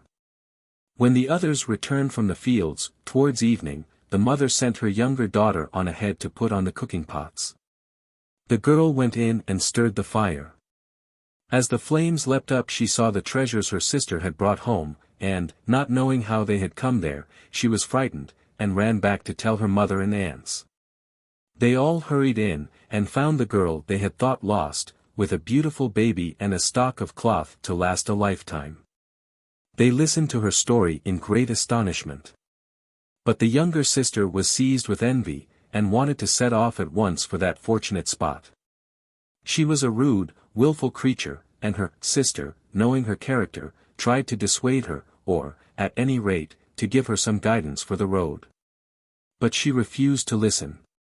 "You went off without being told anything by anybody, and I shall go without listening to anyone's advice." Accordingly when called by the old woman she refused to stop, and even spoke insultingly, whereupon the crone said, "Go on, then. When you return this way you will be dead." "Who will kill me, then?" retorted the girl, and went on her way. When the ant tried to get into her ear she shook her head and screamed with impatience, refusing to listen when it tried to persuade her. So the ant took itself off in dudgeon. In the same way she gave a rude answer to the village elders when they asked her why she had come, and when requested to gather mealies she pulled up the stalks right and left, and simply ravaged the garden. Having refused to profit by the ant's warnings, she did not know the right way to prepare the meal or make the porridge, and, in any case, did the work carelessly. When taken to the house where the babies were stored she at once stretched out her hand to seize a red-wrapped one, but immediately there was a tremendous explosion, and she was struck dead. Heaven, we are told, gathered up her bones, made them into a bundle, and sent a man with them to her home. As he passed the place where she had met with the ant that insect called out, "Are you not coming back dead? You would be alive now if you had listened to advice." Coming to the old woman's place among the ruins, the carrier heard her cry, "My daughter, haven't you died on account of your wicked heart?" So the man went on, and at last he dropped the bones just above her mother's hut. And her sister said, she had a wicked heart, and that is why heaven was angry with her.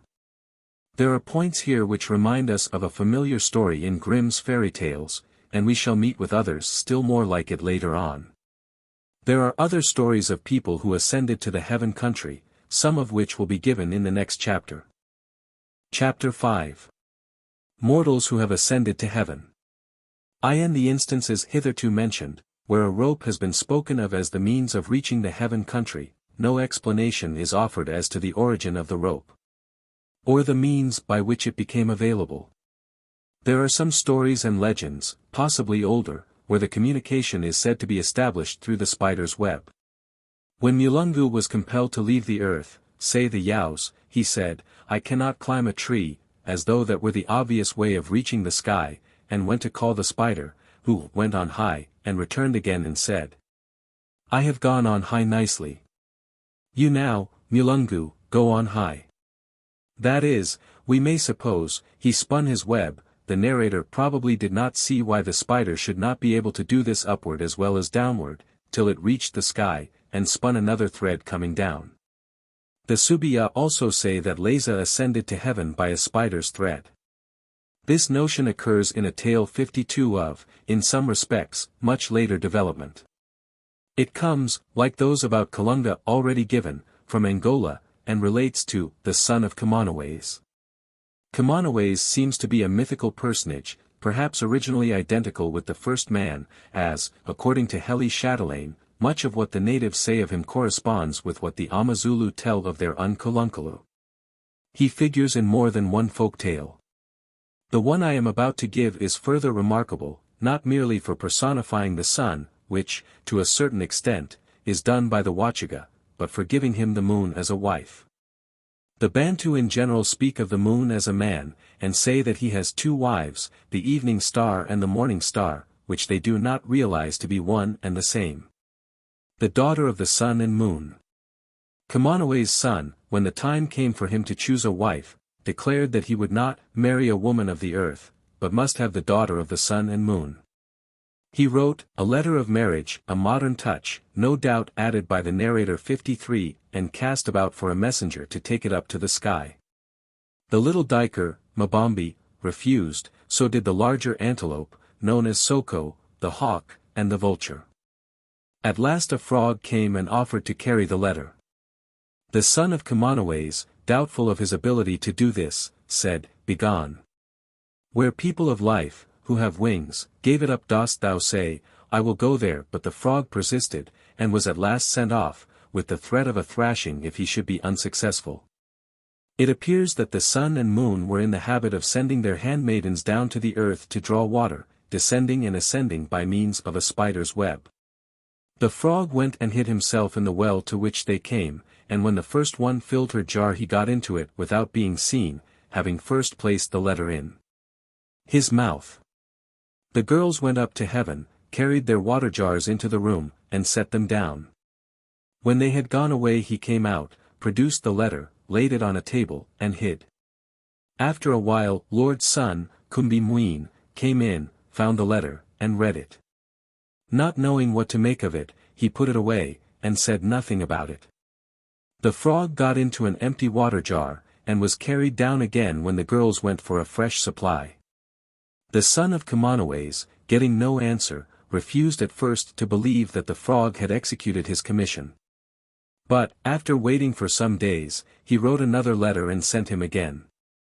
The frog carried it in the same way as before, and the son, after reading it, wrote that he would consent, if the suitor came himself, bringing his first present the usual gift for opening marriage negotiations. On receiving this the young man wrote another letter, saying that he must wait till told the amount of the wooing present, or bride price, Kalembu. He gave this to the frog, along with a sum of money, and it was conveyed as before. This time the son consulted his wife, who was quite ready to welcome the mysterious son-in-law.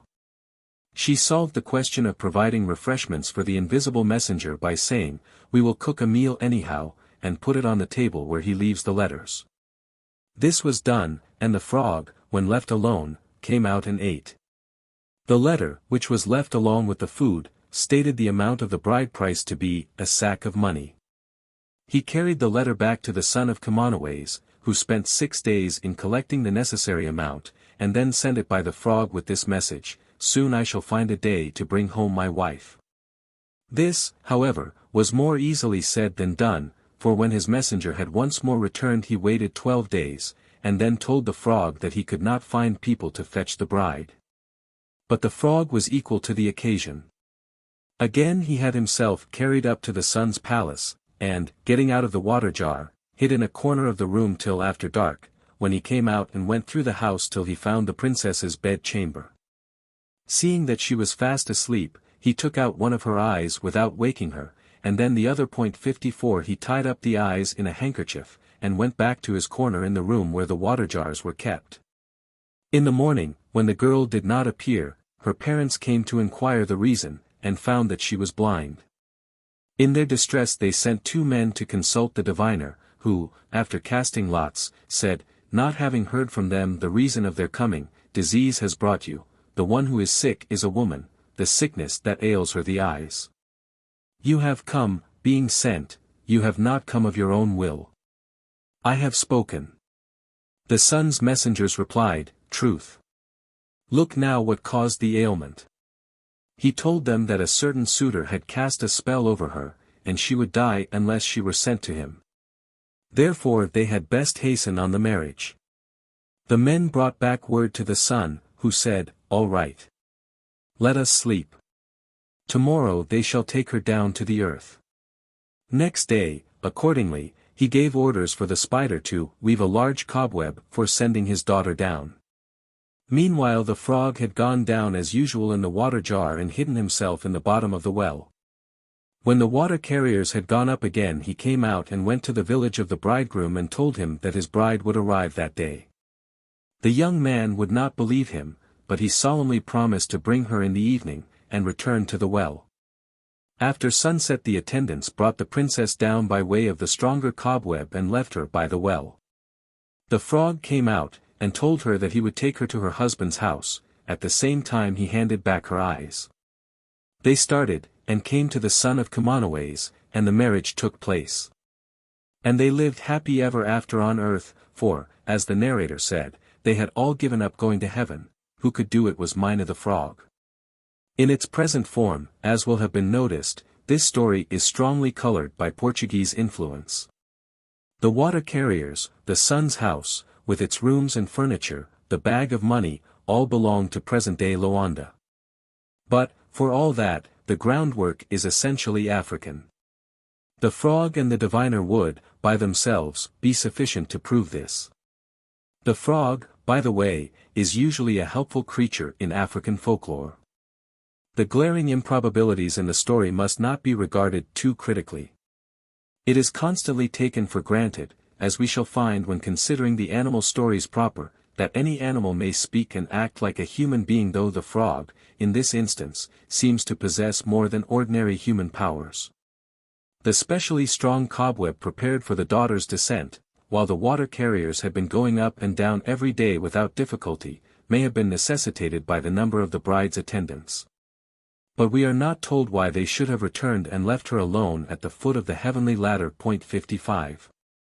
In other cases we find people reaching the heaven country by climbing a tree, as is done by the mother in the Yao tale of the 3 women.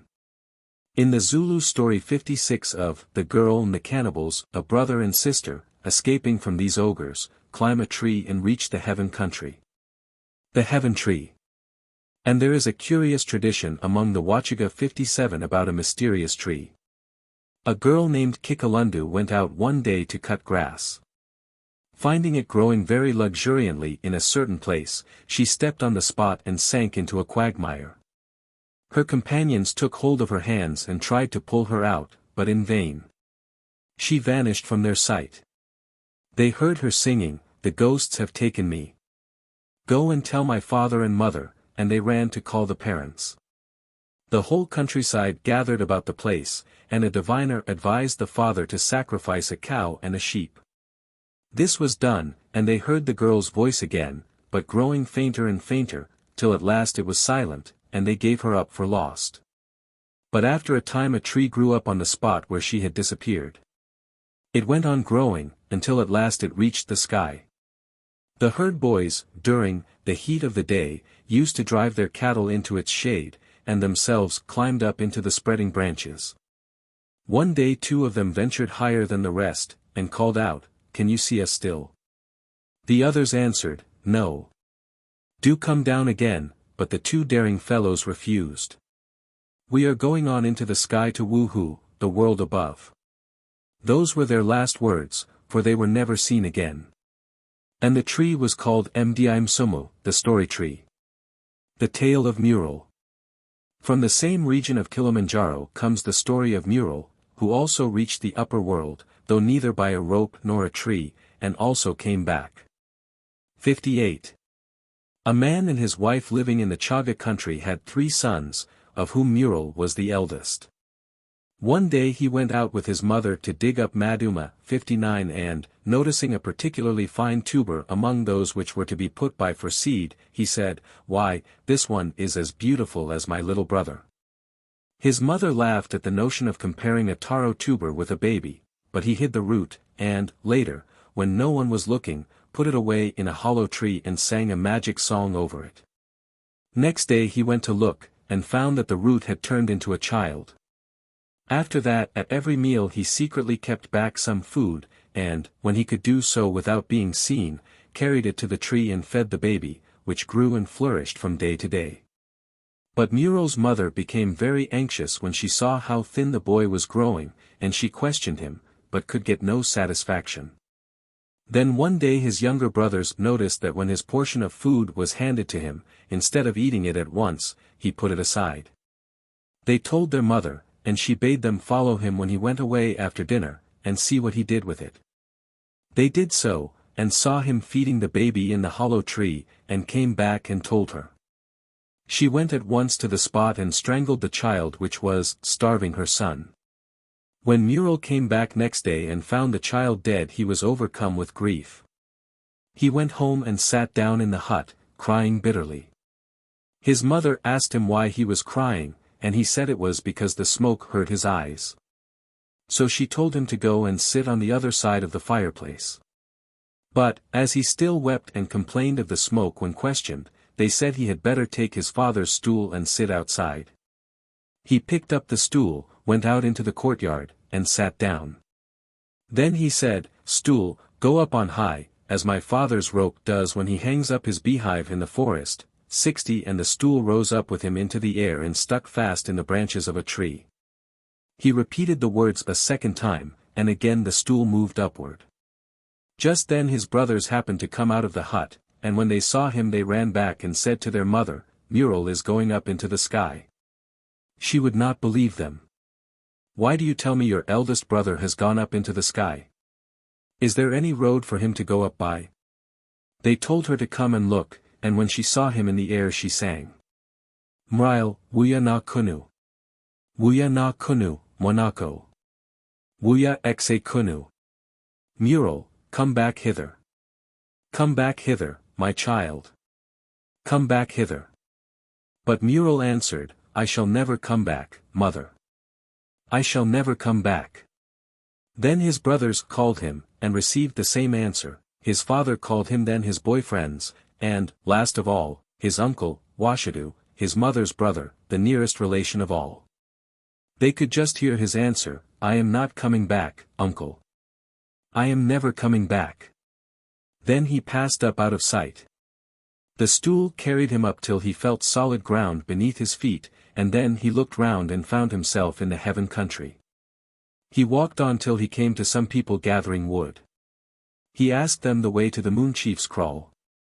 And they said, "Just pick up some sticks for us, and then we will tell you." He collected a bundle of sticks, and they directed him to go on till he should come to some people cutting grass. He did so, and greeted the grass cutters when he came to them. They answered his greeting, and when he asked them the way said they would show him if he would help them for a while with their work. So he cut some grass, and they pointed out the road, telling him to go on till he came to some women hoeing. These, again, asked him to help them before they would show him the way, and, in succession, he met with some herd boys, some women gathering beans, some people reaping millet, others gathering banana leaves. And girls fetching water, all of them sending him forward with almost the same words. The water carrier said, "Just go on in this direction till you come to a house where the people are eating." He found the house, and said, "Greeting, house owners. Please show me the way to the moon's crawl." They promised to do so if he would sit down and eat with them, which he did. At last, by following their instructions, he reached his destination, and found the people there eating their food raw. He asked them why they did not use fire to cook with, and found that they did not know what fire was. So he said, "If I prepare nice food for you by means of fire, what will you give me?" The moon chief said, "We will give you cattle and goats and sheep." Muriel told them to bring plenty of wood, and when they came with it, he and the chief went behind the house, where the other people could not see them. Muriel took his knife and cut 2 pieces of wood, one flat and the other pointed, and twirled the pointed stick till he got some sparks, with which he lit a bunch of dry grass and so kindled a fire. When it burned up, he got the chief to send for some green plantains, which he roasted and offered to him. Then he cooked some meat and various other foods. The moon chief was delighted when he tasted them, and at once called all the people to ether, and said to them, "Here is a wonderful doctor come from a far country. We shall have to repay him for his fire." The people asked, "What must be paid to him?" He answered, "Let one man bring a cow, another a goat, another whatever he may have in his storehouse." So they went to fetch all these things. And Muriel became a rich man. For he stayed some years at the moon's great crawl and married wives and had children born to him, and his flocks and herds increased greatly. But in the end a longing for his home came over him. And he thought within himself, "How shall I go home again, unless I send a messenger before me? For I told them I was never coming back, and they must think that I am dead." He called all the birds together and asked them one by one, "If I send you to my home, what will you say?" The raven answered, "I shall say, Kuru. Kuru," and was rejected. So, in turn, were the hornbill, the hawk, the buzzard, and all the rest, till he came to Njoraville, the mockingbird, who sang. Mrile etche kilalaw. Tiran gama. Mrile etche kilalaw. Mde mafuda na kaliko. Muriel is coming the day after tomorrow. Missing out tomorrow. Muriel is coming the day after tomorrow. Keep some fat in the ladle for him. Muriel was pleased with this, and told her to go. So she flew down to earth and perched on the gate-post of his father's courtyard and sang her song. His father came out and said, "What thing is crying out there, saying that Muriel is coming the day after tomorrow? Why, Muriel was lost long ago, and will never come back." And he drove the bird away. She flew back and told Muriel where she had been. But he would not believe her. He told her to go again and bring back his father's stick as a token that she had really gone to his home. So she flew down again, came to the house, and picked up the stick, which was leaning in the doorway. The children in the house saw her, and tried to snatch it from her, but she was too quick for them, and took it back to Muriel. Then he said, "Now I will start for home." He took leave of his friends and of his wives, who were to stay with their own people, but his cattle and his boys came with him. It was a long march to the place of descent 61, and Muriel began to grow very tired. There was a very fine bull in the herd, who walked beside Muriel all the way. Suddenly he spoke and said, "As you are so weary, what will you do for me if I let you ride me? If I take you on my back, will you cap my flesh when they kill me?" Muriel answered, "No. I will never eat you." So the bull let him get on his back and carried him home. And Muriel sang, as he rode along. "Not a hoof nor a horn is wanting. Mine are the cattle hay. Not of the goods is wanting. Mine are the bairns today. Not a kid of the goats is wanting. My flocks are on the way. Nothing of mine is wanting. Muriel comes today. With his bairns and his cattle hay." So he came home. And his father and mother ran out to meet him and anointed him with mutton fat, as is the custom when a loved one comes home from distant parts.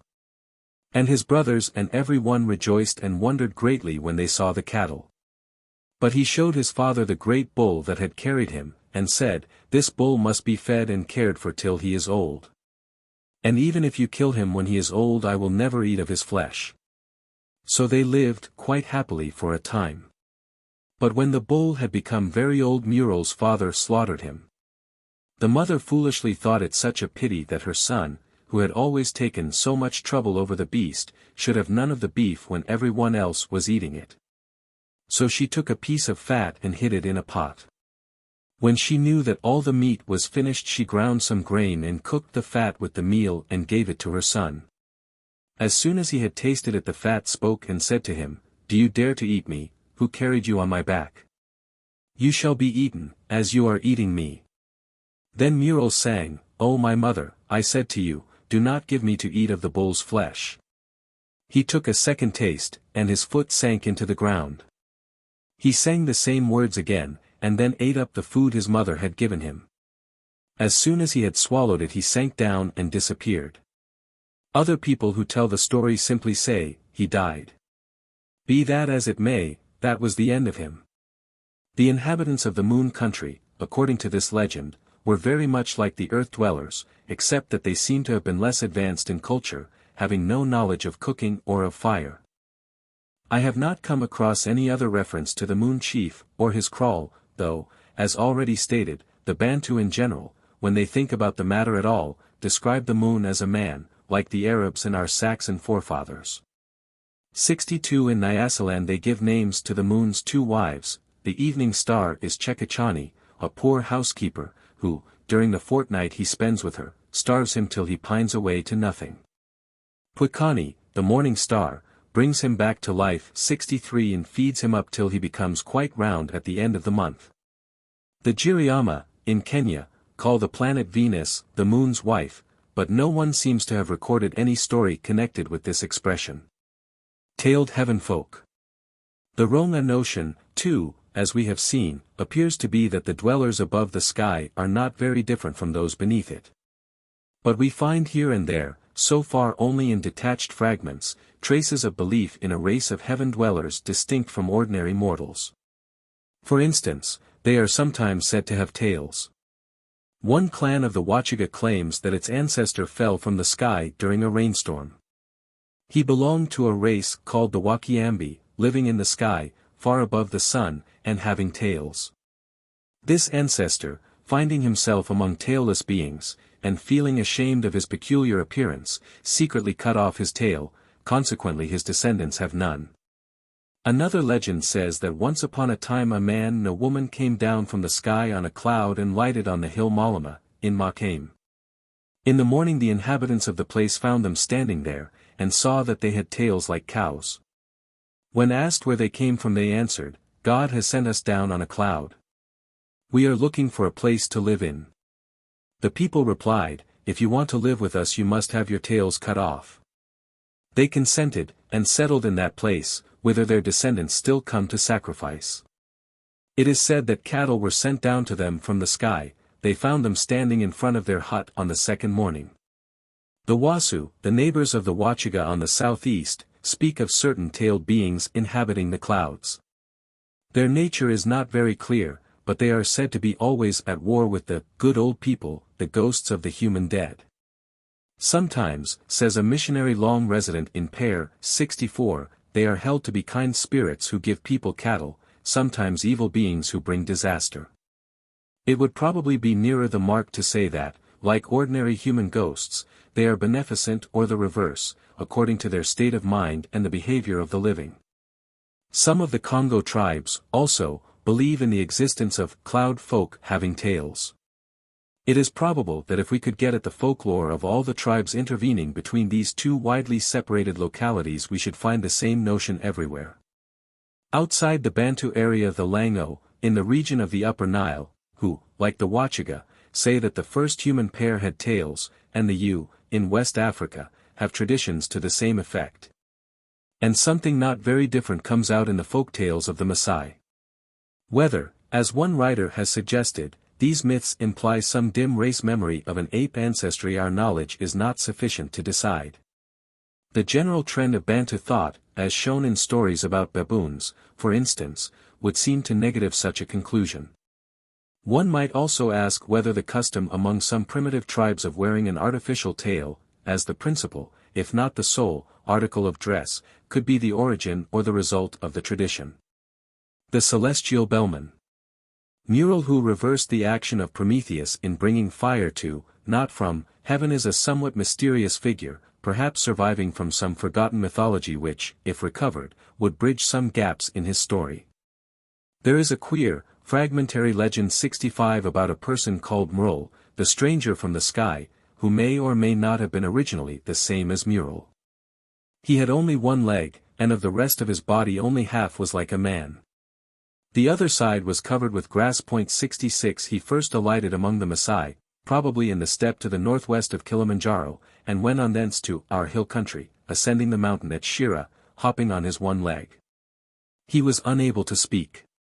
If he met anyone he only made a sound like mremrem. So it is hardly surprising that the people fled before him and barricaded themselves in their huts. He wandered on from place to place, and could get food nowhere. When he came to a homestead the inmates would call to him through their barred doors to go away. Naturally displeased, he found his way to the chief's place, but was not more kindly received there. 67 Then at last he spoke. I am Mrul. If ye reject me here below, back to heaven I must go. It was high noon, with the sun just overhead. He sprang into the air, rose straight up towards the sun, and was never seen on earth again. But not long after this the chief fell into the fire, burning himself badly. His people consulted the diviners, who answered, You have sinned against Mrul. You all said, He will bring ill luck to the country if we take him in. Who ever saw a being with one leg? And the chief never asked him, What brings you here? Because no one asked him anything he went away. But he is surely a great healer. Thus spoke the diviners. But all this time tortoises had been collecting in the plain. They gathered themselves into a long procession and came marching up to the chief's homestead, where they arranged themselves in a circle round the spot from which Mrul had ascended.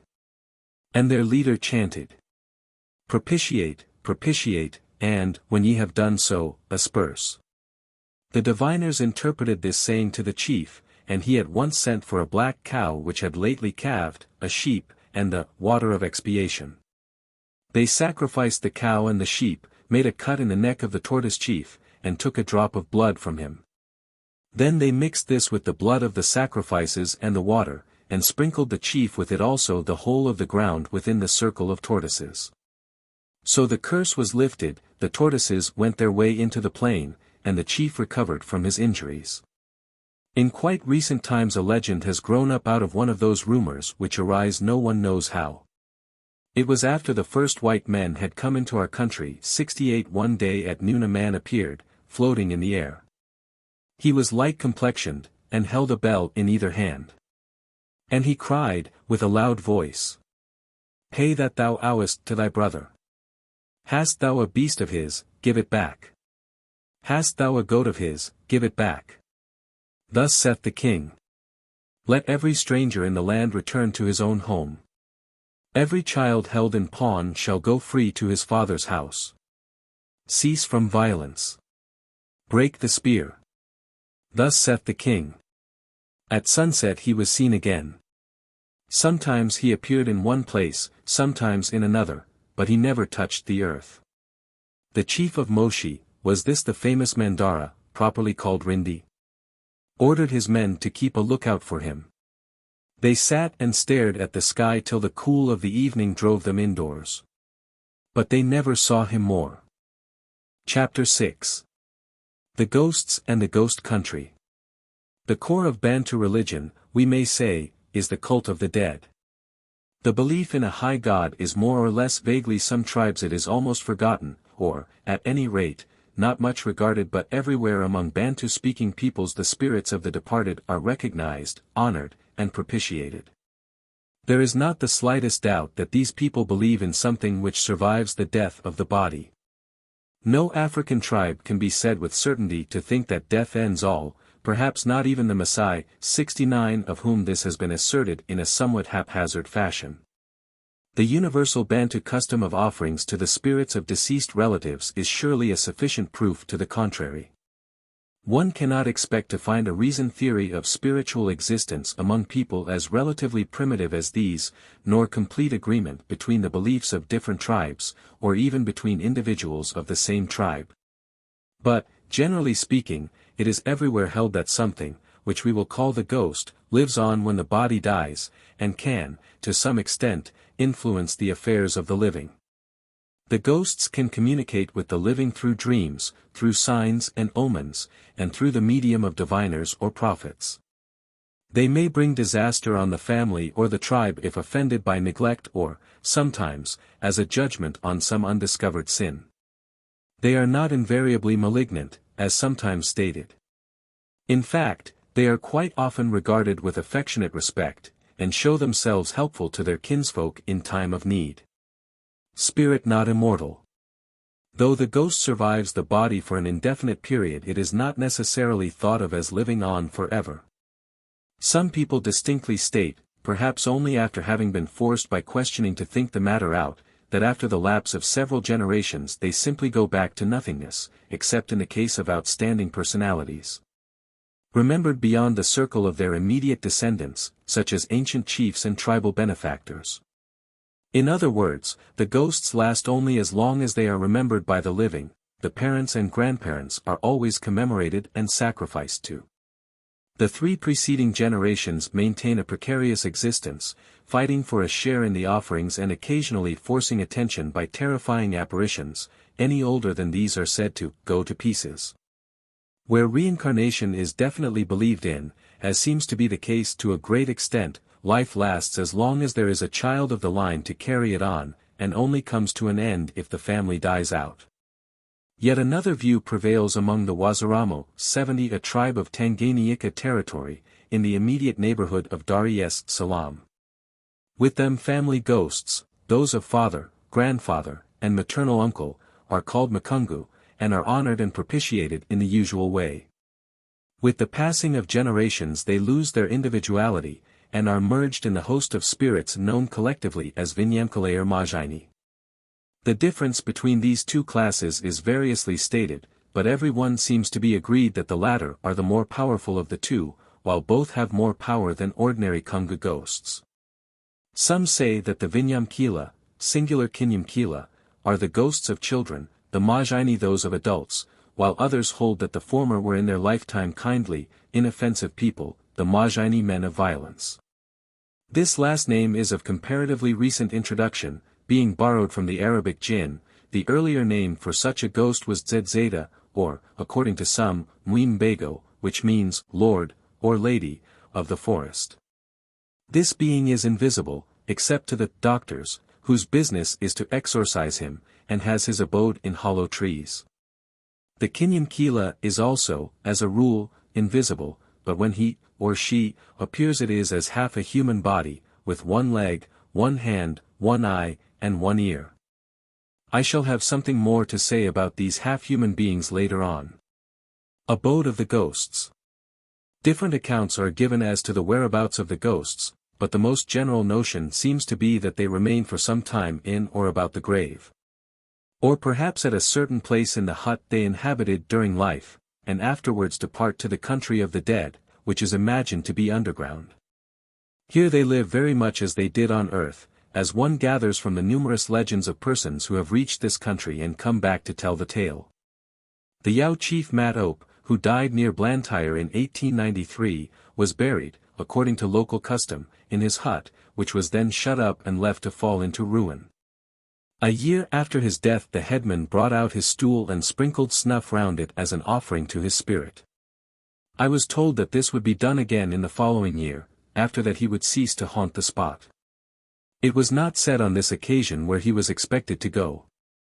The Wazaramo believe ghosts as a rule to be mischievous, thus persons passing near a recent grave after dark may be pelted with stones by the Kungue trick, which is also sometimes played by the Kinyamkila. But this characteristic is by no means universal. The dead return in animal form. Another very general belief is that the dead are apt to reappear in animal forms, most usually those of snakes or lizards, though, apparently, almost any animal may be chosen. The Atona of Lake Nyasa say that by taking certain medicines a person can ensure his changing after death into whichever animal he may fancy. Some say that their great chiefs come back as lions. Wizards of a specially noisome kind can turn themselves at will, while living, into hyenas or leopards. It is not so clear whether they assume the forms of these animals after death. The precautions taken by way of annihilating, if that were possible, the dead bodies of such people would seem to have the object of preventing this. The country of the dead. The ghost country can be reached through caves or holes in the ground. A favorite incident in folk tales is the adventure of a man who followed a porcupine or other such creature into its burrow, and by found himself in the village of the dead. Mr. Mellon 71 says that by the Wakilindi, a tribe near the south end of Lake Tanganyika, the Fisinzwa, ghosts, are supposed to remain in a village in the center of the earth. Casales 72, an early observer of the Basuto, about 1840, says, all natives place the spirit world in the bowels of the earth. They call this mysterious region Masima, the abyss. This word in recent dictionaries is said to mean only, a hole in the ground, den, hole of a wild animal, so that the other signification, whether primary or derived, has probably been forgotten. The spirit country is very generally known by a name related to the Swahili Kuzimu. The stem, zimu, or a similar form, occurs in many languages, meaning either a spirit or the kind of monstrous ogre who will be discussed later. The Bapedi of the Transvaal used to say that the gateway to Masima was in their country, and could be entered by anyone who had the courage. It seems to have been necessary for 2 or more persons to go together. They held each other's hands before entering the pass, and shouted, "Ghosts, get out of the way. We are going to throw stones." After which they passed in without difficulty. As already stated, the ghosts are believed to lead much the same life in their village as they did on the upper earth, but details vary from place to place. Some of Casales' informants described valleys always green, no droughts such as South African farmers dread, grazed over by immense herds of beautiful hornless cattle. Others seemed to think that the life was but a dull one, without joy or sorrow. The Wakilindi shades are described as weary and homesick, which is the reason why from time to time they come up and fetch a relative to keep them company. In their country it is always night. The absence of daylight is not as a rule mentioned in these accounts, but the village is said to be lighted by a mightier light than any on earth, and the spirits wear shining clothes, and the huts are thatched with shining grass. On Kilimanjaro the spirit land may be reached by plunging into pools, but there are also certain gateways, perhaps some of the caves which abound in the sides of that mountain. The gates are all closed nowadays, more's the pity. The haunted groves. But sometimes the ghosts have their dwelling above ground, in the sacred groves, where the dead are buried. This custom of burial in the forest is very general in East Africa. The trees of the burying ground are never cut down, and care is taken to protect them, as far as possible, against the bushfires which rage at the end of the dry season. Hence in Nyasaland you will find here and there, towering over the level scrub, a clump of tall trees, and in their shade some pots, a broken hoe or two, or the fragments of a bough will mark the place of graves. In these groves the spirits sometimes hold their revels. People in distant villages have heard their drums. There are places deep in the woods where the earth has been swept clean, as if for a dancing floor, and here they assemble. Passers-by may hear faint music, but see no one. The sounds seem to be in front, but when they have gone on a little way they are heard behind them. In Nyasaland there are ghosts which haunt particular hills, probably those where old chiefs have been buried. And there are strange accounts given of the Spirit's Hill, 73, Pyri la Mizimo, where women passing by carrying pots on their heads have had the pots taken from them by baboons. One is left to infer that the baboons are shapes assumed by the ghosts, though this is not expressly stated, and elsewhere one finds baboons mentioned only as wizards' familiars, not as reincarnated ancestors.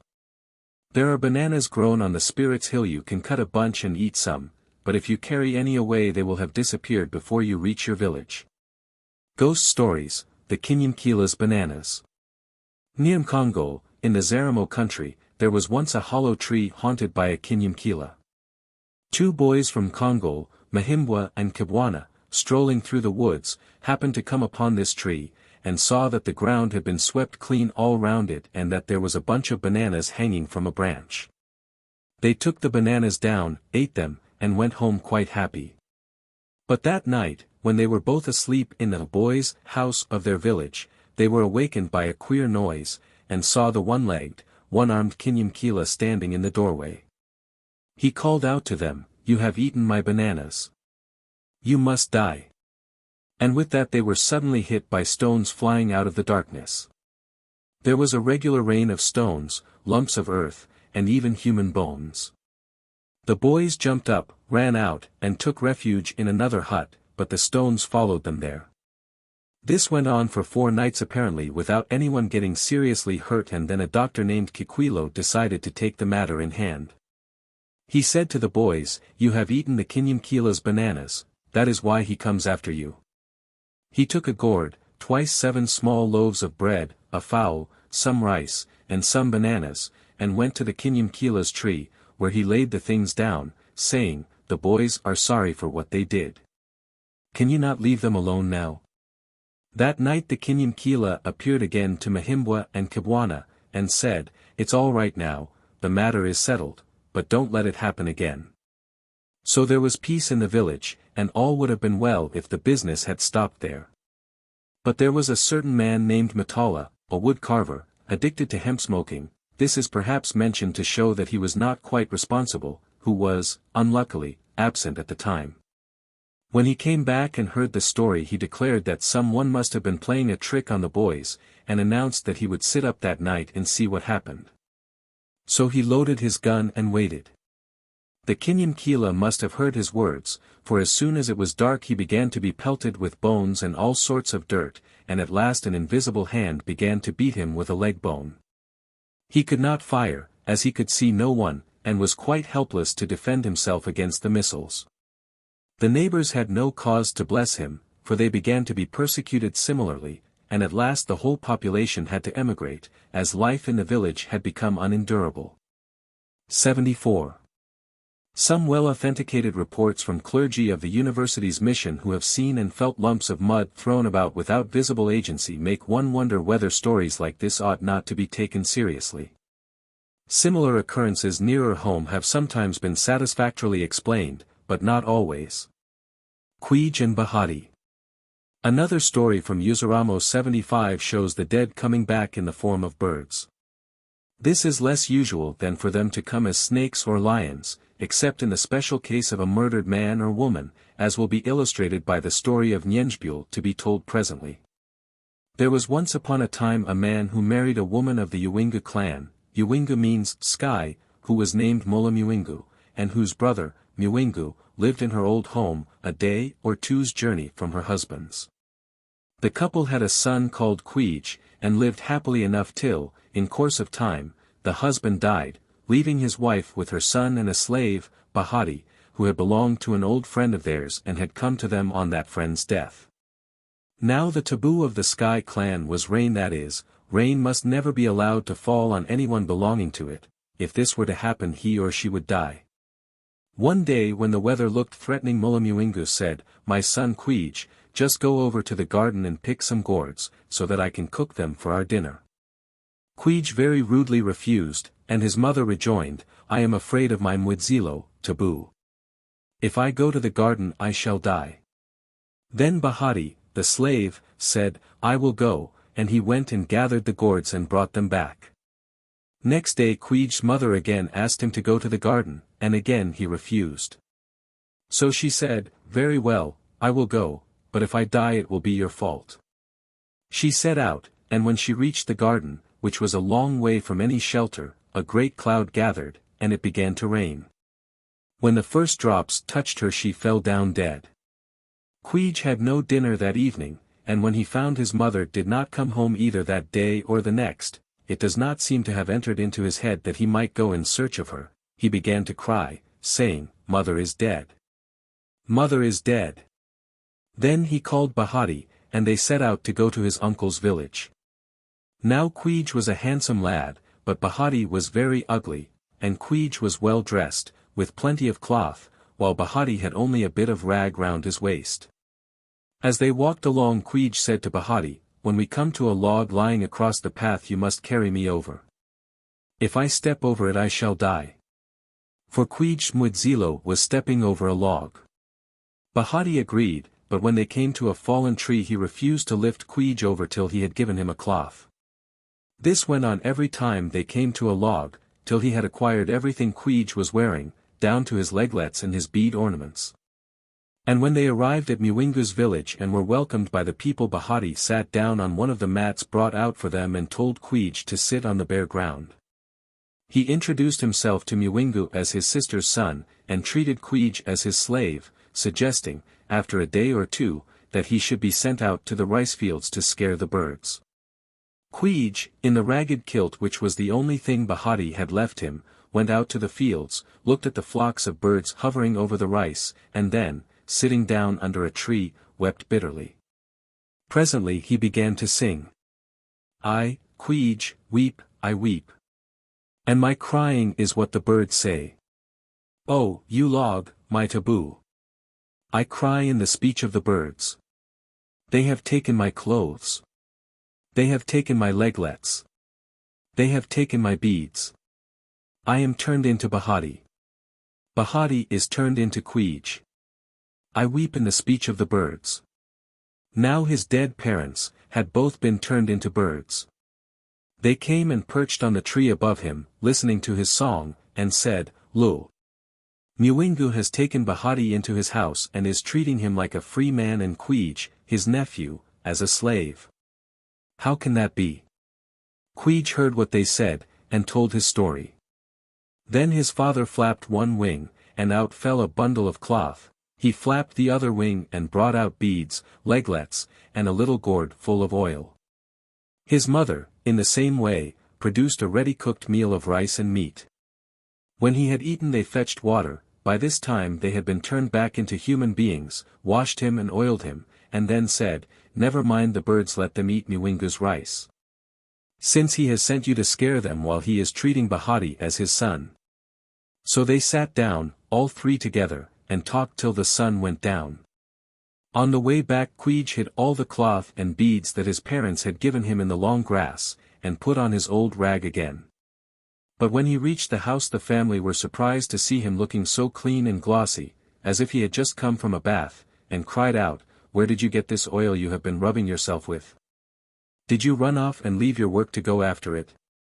He did not want to say, "Mother gave it me," so he simply denied that he had been anointing himself. Next day he went back to the rice field and sang his song again. The birds flew down at once, and, seeing him in the same miserable state as before, asked him what he had done with their gifts. He said they had been taken from him, thinking that, while he was about it, he might as well get all he could. They did not question his good faith, but supplied him afresh with everything, and, resuming their own forms, they sat by him while he ate. Meanwhile Mwingu's son had taken it into his head to go and see how the supposed Bahati was getting on with his job. It is possible that he had begun to be suspicious of the man who called himself Queej. What was his astonishment to see a good-looking youth, dressed in a clean cloth, with bead necklaces and all the usual ornaments, sitting between two people, whom he recognized as his father's dead sister and her husband. He was terrified, and ran back to tell his father that Queej was Bahati and Bahati Queej, and related what he had seen.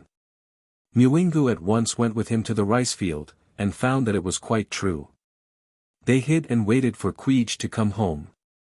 Then, as he drew near the place where he had hidden his cloth, his uncle sprang out and seized him. He struggled to get away, but Mwingu pacified him, saying, "So you are my nephew Queej after all, and that fellow is Bahati. Why did you not tell me before? Never mind, I shall kill him today." And kill him they did, and Queej was installed in his rightful position. Mwingu made a great feast, inviting all his neighbors, to celebrate the occasion. Here ends my story, says the narrator. Queej, it will be seen, is described as anything but a model son, who does not deserve the kindness of his very forbearing parents. But it is evidently reckoned for righteousness to him that he submitted to any amount of inconvenience and indignity rather than break his mudzilo. Another point to notice is the curious limitation in the powers of the ghosts. They can assume any form they please and go anywhere they wish, they can produce magical stores out of nowhere, but they never seem to suspect that Queej is deceiving them when he says he has been robbed of their gifts. Why Queej should not have exposed Bahati when he reached his uncle's house is not clear, unless, with African fatalism 76 he felt sure that he would not be believed. False Bride Stories. This story reminds one of Grimm's Goose Girl, as far as Bahati's imposture is concerned, but the theme is a worldwide one. In Angola the story of Fenda Madia has probably come from Portugal, and has nothing to do with the ghosts, but the Zulu Untambia Pansi, more shortly told by McCall Thiel as The Girl and the Mbulu, is genuine African. Here a girl on her way to her sister's kraal, her parents being dead, is overtaken by an Imbulu, it a fabulous creature which can assume the human form, but can never part with its tall. It tricks her out of her clothes, rides on her ox, and personates her on arriving at the village, where it is received as the chief's daughter, while Untambia Pansi is sent to scare the birds. She summons her dead parents from underground by striking the earth with a brass rod, and they appear in their own proper form and succor her. The Imbulu is detected and killed, and the chief, already married to her sister, takes Untambia Pansi as his second wife. 77. The Makan people 78 in Tanganyika territory, have a story of an orphan, who deserves more sympathy than Queej. He was bullied by the other boys, who robbed him of the animals he had caught when he was more successful than they. So one day he proposed that they should go to hunt in a certain wood, where his father and mother were buried. When they came to the grave he told the others to sit down, saying, "If you see anything coming out don't run." Then he began to sing, his companions joining in the chorus. "Father! Father! Come out of your grave!" Chorus, Ngondo Liaya. The raiders come. They treat your child like the meanest slave. Ngondo Liaya. The raiders come. I trapped my rats with weariful toil. Ngondo Liaya. The raiders come. They've robbed me of all my hard-won spoil. Ngondo Liaya. The raiders come. You've no father or mother, they said. Ngondo Liaya. The raiders come. Your parents have gone to the place of the dead. Ngondo Liaya. The raiders come. There is a certain attractive simplicity about the literal translation of what follows. Now came a snake from the grave there and lay down and coiled itself, and the boys wanted to run, and he said, "Do not run." And they sat there, clapping their hands. That snake came from the grave of his father. And he arose and sang at the grave of his mother, and a snake also came from that place and coiled itself there. And he sang again. Nearly the same song as before. Father. Mother. From dead men's town. Chorus, Ngondo Liaya. The raiders come. 79. Come forth, and swallow them down. Who scorned and wronged me day by day. And robbed me of all my lawful prey. You've no father or mother, they said. Your parents have gone to the place of the dead. The snakes then rose up and swallowed all the boys' companions. Their son sang again, and they retired into their holes, while he went back to the village.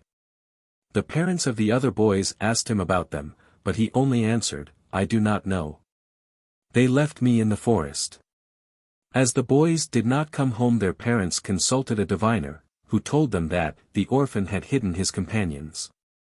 So they questioned the orphan lad, and he told everyone who had lost a boy to bring him a slave, a touch which cannot be very recent. They did so, and he set off for the grave with his newly acquired retinue, all singing together. He called once more on his parents, and the boys all came out, safe and sound, and marched back to the village. The orphan lad went with his slaves to an unoccupied piece of land in the bush, where they built a new village, and he became a chief and lived there with his people. 80. An African Holly story. How a girl reached the land of the ghosts and came back is told by the Wachiga.81. Marwe and her brother were ordered by their parents to watch the bean field and drive away the monkeys. They kept at their post for the greater part of the day, but as their mother had not given them any food to take with them, they grew very hungry. They dug up the burrows of the field rats, caught some, made a fire, roasted their game, and ate it. Then, being thirsty, they went to a pool and drank. It was some distance off, and when they came back they found that the monkeys had descended on the bean patch and stripped it bare. They were terribly frightened, and Marwe said, "Let's go and jump into the pool." But her brother thought it would be better to go home without being seen and listen to what their parents were saying. So they stole up to the hut and listened through a gap in the banana leaves of the thatch. Father and mother were both very angry. "What are we to do with such good-for-nothing creatures? Shall we beat them? Or shall we strangle them?" The children did not wait to hear any more, but rushed off to the pool. Marwe threw herself in, but her brother's courage failed him, and he ran back home and told the parents, "Marwe has gone into the pool." They went down at once, quite forgetting the hasty words provoked by the sudden discovery of their loss, and called again and again, "Marwe, come home. Never mind about the beans, we can plant the patch again." But there was no answer. Day after day the father went down to the pool and called her always in vain. Marwe had gone into the country of the ghosts. You entered it at the bottom of the pool. Before she had gone very far she came to a hut, where an old woman lived, with a number of children. This old woman called her in and told her she might stay with her. Next day she sent her out with the others to gather firewood, but said, "You need not do anything. Let the others do the work." Marwe, however, did her part with the rest, and the same when they were sent out to cut grass or perform any other tasks. She was offered food from time to time, but always made some excuse for refusing it. The living who reach the land of the dead can never leave it again if they eat while there a belief met with elsewhere than in Africa. So time went on, till one day she began to weary, and said to the other girls, "I should like to go home." The girls advised her to go and tell the old woman, which she did, and the old body had no objection, but asked her, "Shall I hit you with the cold or with the hot?" It is not easy to see what is meant by this question, but in all stories of this kind, which are numerous, the departing visitor to the ghost land is given a choice of some kind, sometimes between two gifts, sometimes between two ways of going home. Perhaps the meaning of the alternative here proposed has been lost in transmission or in translation. The good girl always chooses the less attractive article or road, and Marwe asked to be hit with the cold. The woman told her to dip her arms into a pot she had standing beside her. She did so, and drew them out covered with shining bangles. She was then told to dip her feet, and found her ankles adorned with fine brass and copper chains. Then the woman gave her a skin petticoat worked with beads, and said, "Your future husband is called Sawoi. It is he who will carry you home." She went with her to the pool, rose to the surface, and left her sitting on the bank. It happened that there was a famine in the land just then. Someone saw Marwe, and ran to the village saying that there was a girl seated by the pool richly dressed and wearing the most beautiful ornaments, which no one else in the countryside could afford. The people having parted with all their valuables to the coast traders in the time of scarcity. So the whole population turned out, with the chief at their head. They were filled with admiration of her beauty. It seems that her looks had not suffered in the ghost country, in spite of her not eating. They all greeted her most respectfully, and the chief wanted to carry her home, but she refused. Others offered, but she would listen to none till a certain man came along, who was known as Sawoi. Now Sawoi was disfigured by a disease from which he had suffered called Woi, whence his name. As soon as she saw him Marwe said, "That is my husband." So he picked her up and carried her home and married her. This is a somewhat unusual kind of wedding. From the Bantu point of view, nothing is said about the parents. But the whole circumstances were unusual. It is not every day that a girl comes back from the country of the dead, having had her destined husband pointed out by the chieftainess of the ghosts. We are not told, but I think we must be meant to understand, that Sawoi soon lost his disfiguring skin disease and appeared as the handsomest man in the clan. With the old lady's bangles they bought a fine herd of cattle and built themselves the best house in the village. And they would have lived happy ever after if some of his neighbors had not envied him and plotted to kill him. They succeeded, but his faithful wife found means to revive him, and hid him in the inner compartment of the hut. Then, when the enemies came to divide the spoil and carry Marway off to be given to the chief as his wife, Sawoi came out, fully armed, and killed them all. After which he and Marway were left in peace. Other Holly stories. Two interesting variants come from the Ngond country. One is described by a learned German writer as psychologically incomprehensible. But if he had a complete version before him he would seem curiously to have missed the point. A woman is persuaded by another, evidently a jealous co-wife, to throw away her baby, because it is weakly. Other versions show that he ought to have added, in the hope of getting it back improved in health and looks. The rest of the story is much the same as that of La Route du Ciel, and follows much more naturally from its opening than does that tale, except that the jealous woman, instead of being struck dead, gets only half a baby, with one arm, one leg. And so on. 82. In the other story the opening is more mysterious. The mother, coming to a river too deep to ford, heard a voice telling her to throw her baby into the water, and she would be able to walk over Drishit. She did so, and the water parted to let her cross, but when she had reached the other side she could not find the child again.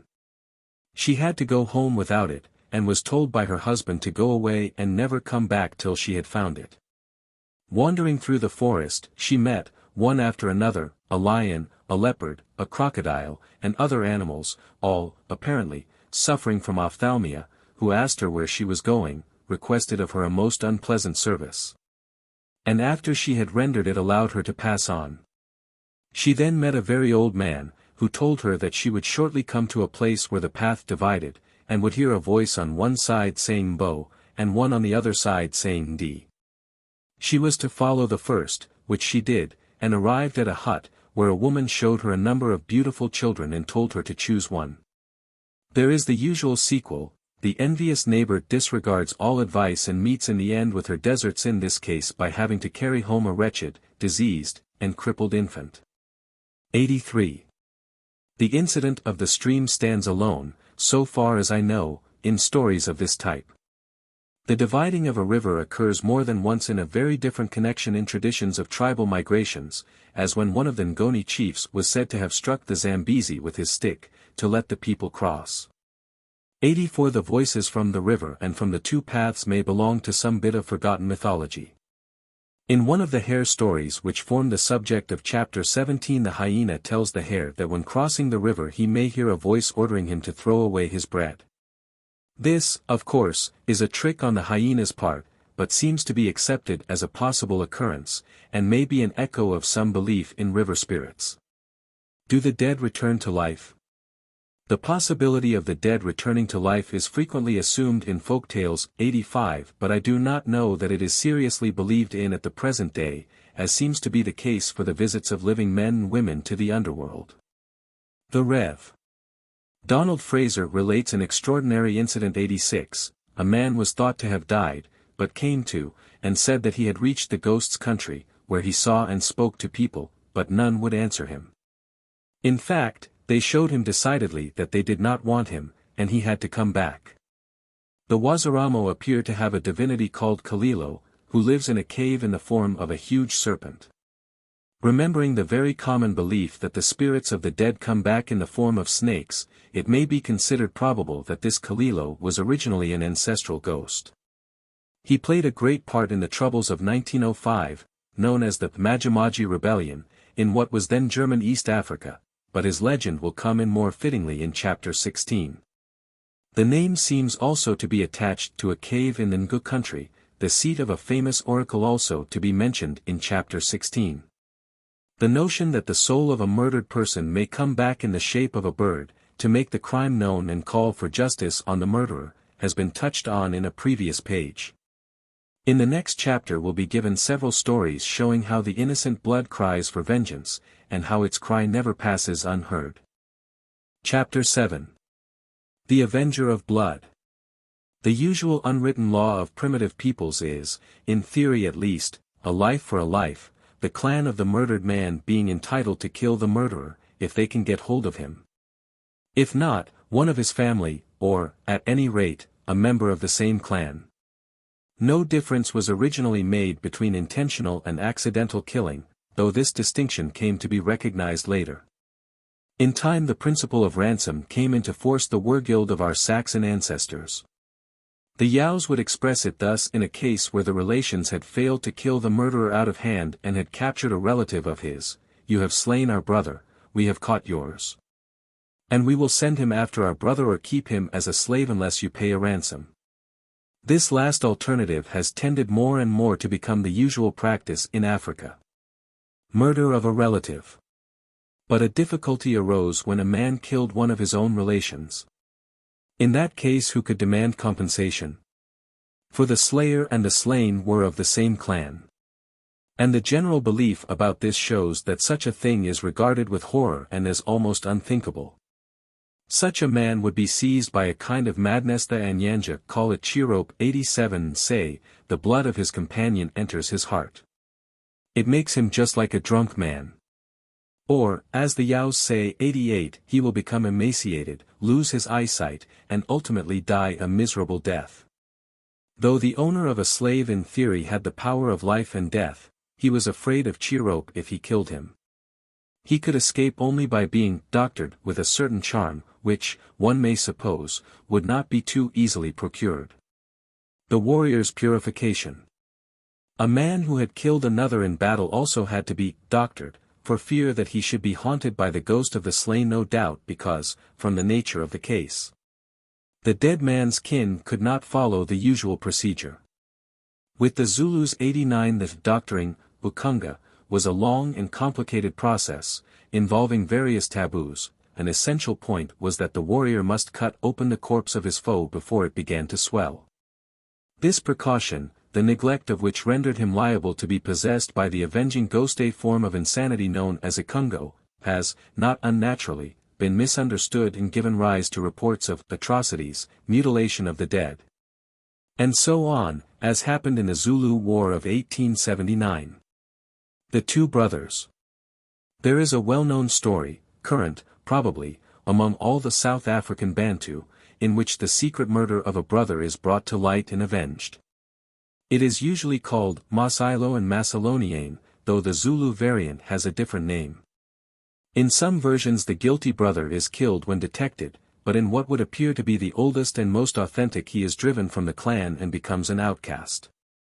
Perhaps we find the beginning of a change from the older view in one case, where he is said to have been killed, not by a member of the family, but by a servant, Molanka, of Masalonianes, presumably not a member of the clan. In the most usual form of the story 90, the two brothers, Masilo and Masaloniane, went hunting together and happened upon a ruined village. The younger, Masaloniane, went straight on through the ruins with his dogs, while his brother turned aside and skirted round them. In the middle of the ruins Masaloniane found a number of large earthen pots turned upside down. He tried to turn up one of the largest, but it resisted all his efforts. After he had tried in vain several times he called to his brother for help, but Masilo refused, saying, "Pass on. Why do you trouble about pots?" Masaloniane persevered, however, and at length succeeded in heaving up the pot, and in doing so uncovered a little old woman who was grinding red ochre between two stones. Masaloniane, startled at this apparition, was about to turn the pot over her again, but she remonstrated, "My grandchild, do you turn me up and then turn me upside down again?" She then requested him to carry her on his back. Before he had time to refuse she jumped up and clung to him, so that he could not get rid of her. He called Masilo, but Masilo only jeered and refused to help him. He had to walk on with his burden, till, at last, seeing a herd of springbok, he thought he had found a way of escape, and said, "Grandmother, get down, that I may go and kill one of these long-legged animals, so that I may carry you easily in its skin." She consented, and sat down on the ground, while Liongo called his dogs and made off at full speed after the game. But as soon as he was out of her sight he turned aside and hid in the hole of an ant bear. The old woman, however, was not to be defeated. After waiting for a time and finding that he did not come back, she got up and tracked him by his footprints, till she came to his hiding place. He had to come out and take her up again, and so he plodded on for another weary mile or two, till the sight of some hartebeests gave him another excuse for putting her down. Once more he hid, and once more she tracked him. But this time he set his dogs on her, and they killed her. He told the dogs to eat her, all but her great toe, which they did. He then took an axe and chopped at the toe, when out came many cattle, and, last of all, a beautiful cow, spotted like a guinea fowl. This incident, monstrous as it appears to us especially as there has been no hint that the old woman was of unusual size.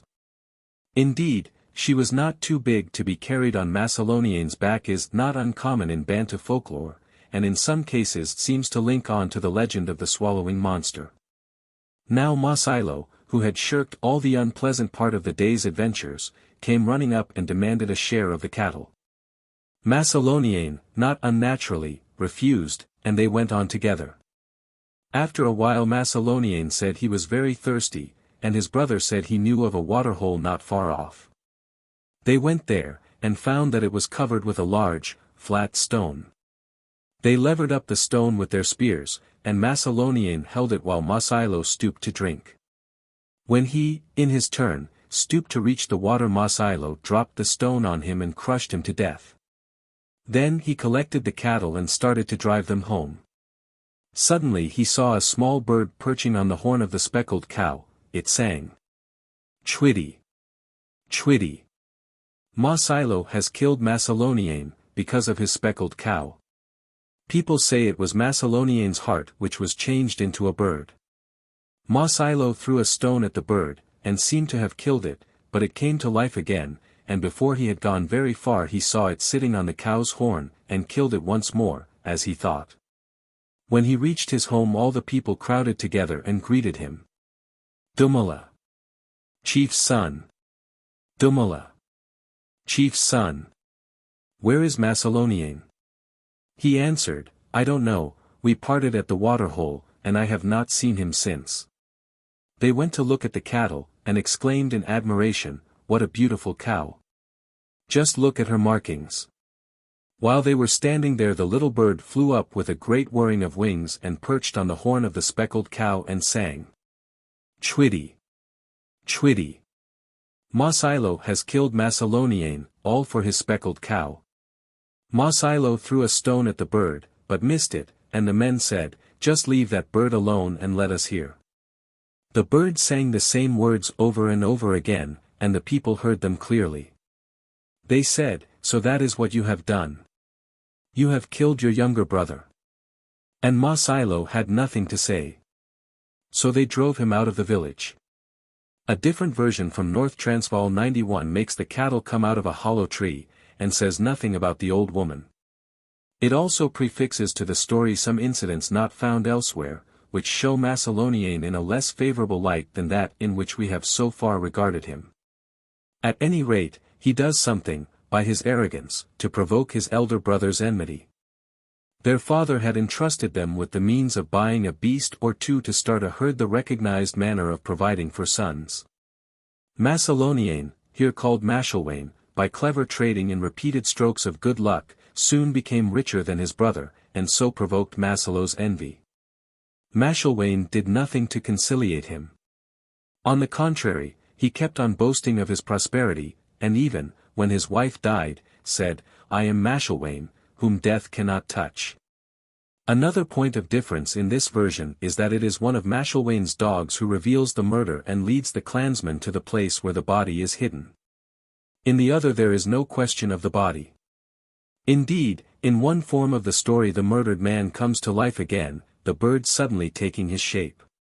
On the whole the North Transvaal version seems later and more consciously elaborated, perhaps in response to questions from European auditors.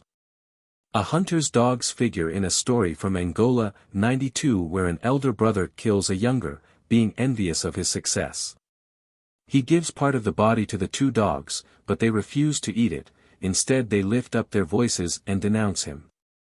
He kills and buries them, they come to life, follow him home, and report the whole affair in the village. The story ends, they wailed the morning, nothing is said about the fate of the murderer. A brother killing a brother is something quite outside the common course of law. It is not entirely the same with a wife, who, by the nature of the case, must belong to a different clan. The duty of exacting retribution naturally falls on her relations once the crime is made known. The Kosa tale of Nyenjbul. So it was with Nyenjbul. 93. He had 2 wives, who, one day, went out together to collect firewood in the forest. The younger found a bee's nest in a hollow tree, and called her companion to help her take out the honeycomb. When they had done so they sat down and ate it, the younger thoughtlessly finishing her share, while the elder kept putting some aside, which she wrapped up in leaves to take home for her husband. Arriving at the kraal, each went to her own hut. The elder, on entering, found her husband seated there, and gave him the honeycomb. Nyenjbul thanked her for the attention, and ate the honey, thinking all the time that Nkandamate, the younger wife, who was his favorite, would also have brought him some, especially as he was just then staying in her hut. When he had finished eating he hastened thither and sat down, expecting that she would presently produce the titbit. But he waited in vain, and at last, becoming impatient, he asked, "Where is the honey?" She said, "I have not brought any." Thereupon he lost his temper and struck her with his stick, again and again. The little bunch of feathers which she was wearing on her head, as a sign that she was training for initiation as a doctor, fell to the ground. He struck once more in his rage, she fell, and he found that she was dead. He made haste to bury her, and then he is shown as thoroughly selfish and callous throughout. He gathered up his sticks and set out for her parents' kraal to report the death, which he would represent as an accident, and demand his lobolo, cattle 94 back. But the little plume which had fallen from her head when he struck her turned into a bird and flew after him. When he had gone some distance he noticed a bird sitting on a bush by the wayside, and heard it singing these words. "I am the little plume of the diligent wood-gatherer, the wife of Nyenjbul. I am the one who was killed by the house owner, wantonly. He asking me for morsels of honeycomb." It kept up with him, flying alongside the path, till at last he threw a stick at it. It paid no attention, but kept on as before, so he hit it with his knobkerrie, killed it, threw it away, and walked on. But after a while it came back again and repeated its song. Blind with rage, he again threw a stick at it, killed it, stopped to bury it, and went on his way. As he was still going on it came up again and sang. "I am the little plume of the diligent wood-gatherer." At that he became quite desperate, and said, "What shall I do with this bird, which keeps on tormenting me about a matter I don't want to hear about? I will kill it now, once for all, and put it into my bag to take with me."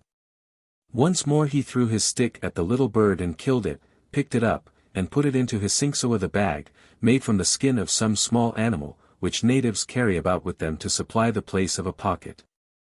He tied the bag up tightly with a thong of hide, and thought he had now completely disposed of his enemy. So he went on till he came to the kraal of his wife's relations, where he found a dance going on. He became so excited that he forgot the business about which he had come, and hurried in to join in the fun.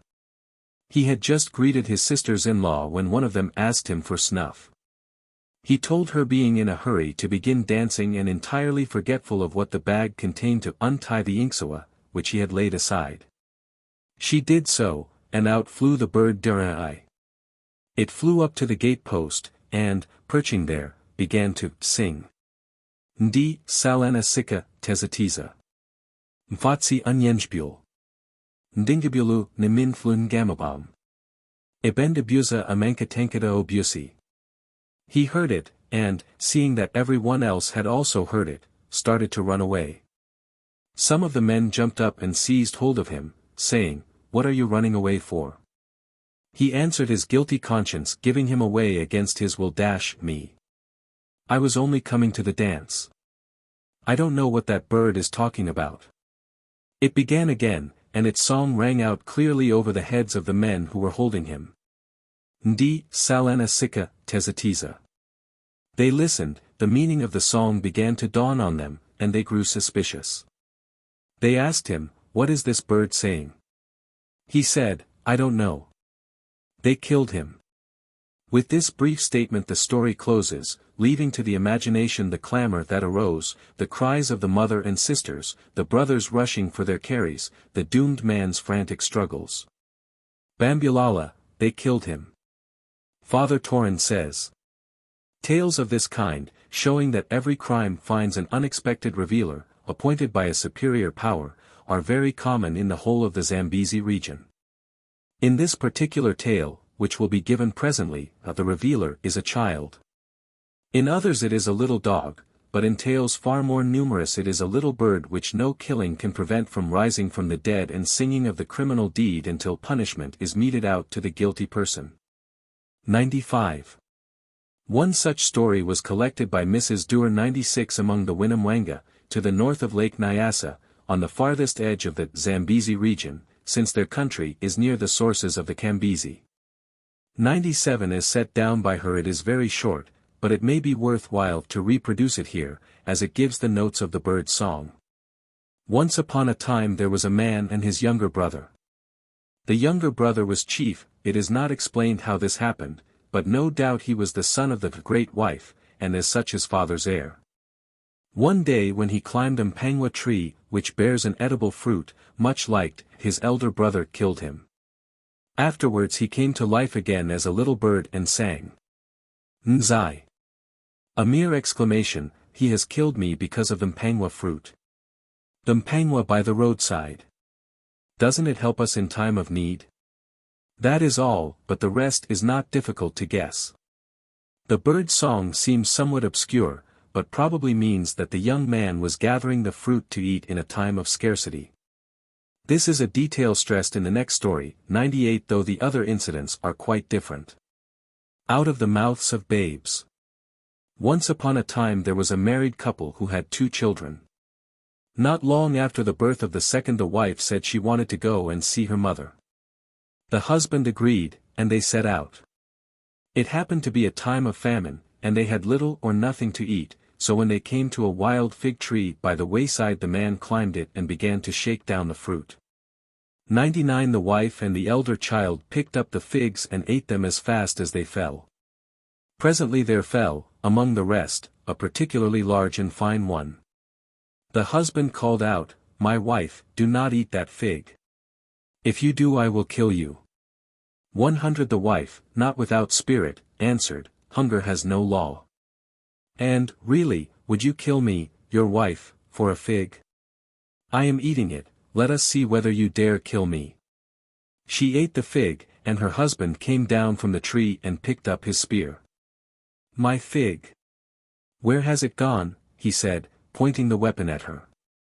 She answered, "I have eaten it."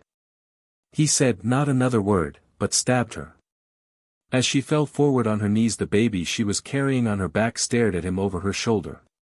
He took no notice, only saying, "My children, let us go now, as I have killed your mother." The elder boy picked up his little brother and put him on his back. The baby, Katubi, looked behind him at the dead woman and began to cry. His brother sang. "How can I silence Katubi? Oh, my dear Katubi. How can I silence Katubi 101? The father asked him what he was saying, but he said, "I am not speaking, it is only baby crying." The father said, "Let us go on. You shall eat when you get there." They went on, and at last the baby himself began to sing.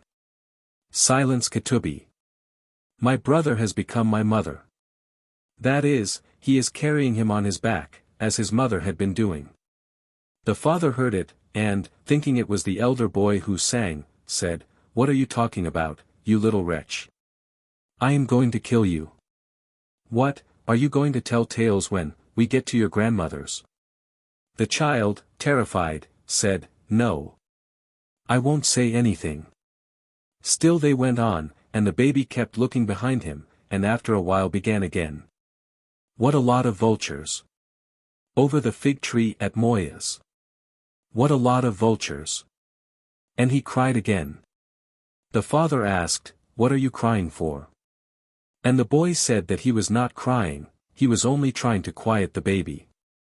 The man, looking back, saw a number of vultures hovering over the place he had left, and as he did so he heard the song again. What a lot of vultures. The boy, when asked once more why the baby was crying, answered, He is crying for mother. And the father said, Nonsense. Let us get on. You're going to see your grandmother. The same incident was repeated, till the father, in a rage, turned back and began beating both the children. The boy asked, Are you going to kill me, as you killed mother? The furious man shouted, I do mean to kill you. However, he held his hand for the moment, and the boy slipped past him and went on in front, and presently the baby's voice was heard again. What a lot of vultures. They reached the village at last, and the man exchanged greetings with his mother-in-law.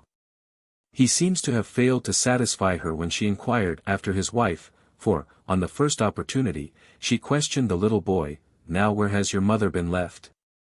The child shook his head, and did not speak for a while. Then he said, Do you expect to see mother? She has been killed by father all for the sake of a wild fruit. At the same moment the baby began to sing. What a lot of vultures. The grandmother must have been convinced by this portent, for she questioned the boy no further, but only said, Stop, baby. We are just going to kill your father also. She set some men to dig a deep, narrow hole inside the hut, while she prepared the porridge. When the hole was ready she had a mat spread over it, and then brought in the porridge and sent the boy to call his father to supper. The guilty man came in, saw the mat spread in what appeared to be the best place, and immediately sat down on it. The grandmother had large pots of boiling water ready, and as soon as he had fallen into the hole they poured it over him and killed him. 102. The significance of this story is emphasized by the fact that the revealer is a little being which might have been thought to have no notion of right or wrong. This is still more strongly brought out in a somewhat crude fashion in Father Taurin's alternative version, where it is actually the unborn child which makes its way into the world to proclaim the father's guilt. The same people, the Bwine have another tale, which we need not reproduce in full, where a young chief, killed by his covetous companions, was changed into a little bird with pretty colors, which, though not merely killed but burnt to ashes, revives and flies to the house of the dead man's sister. Its song has a certain beauty. A Irirntingini. A Irirntingini. Karatarantenta koni kakaswa. Quironga riabo a Irirntingini. Let the big drum roll. Chorus, let the big drum roll. It flaps the wings, the little bird that has come out from the deep river. From the great river of God. Let the big drum roll. There are 6 stanzas. In the 4th Nemba, the chief's sister, is called on to begin threading beads for the mourner's toe-ear. The last verse is as follows. Let the big drum roll. Let the big drum roll. The land where I wash the wrongs.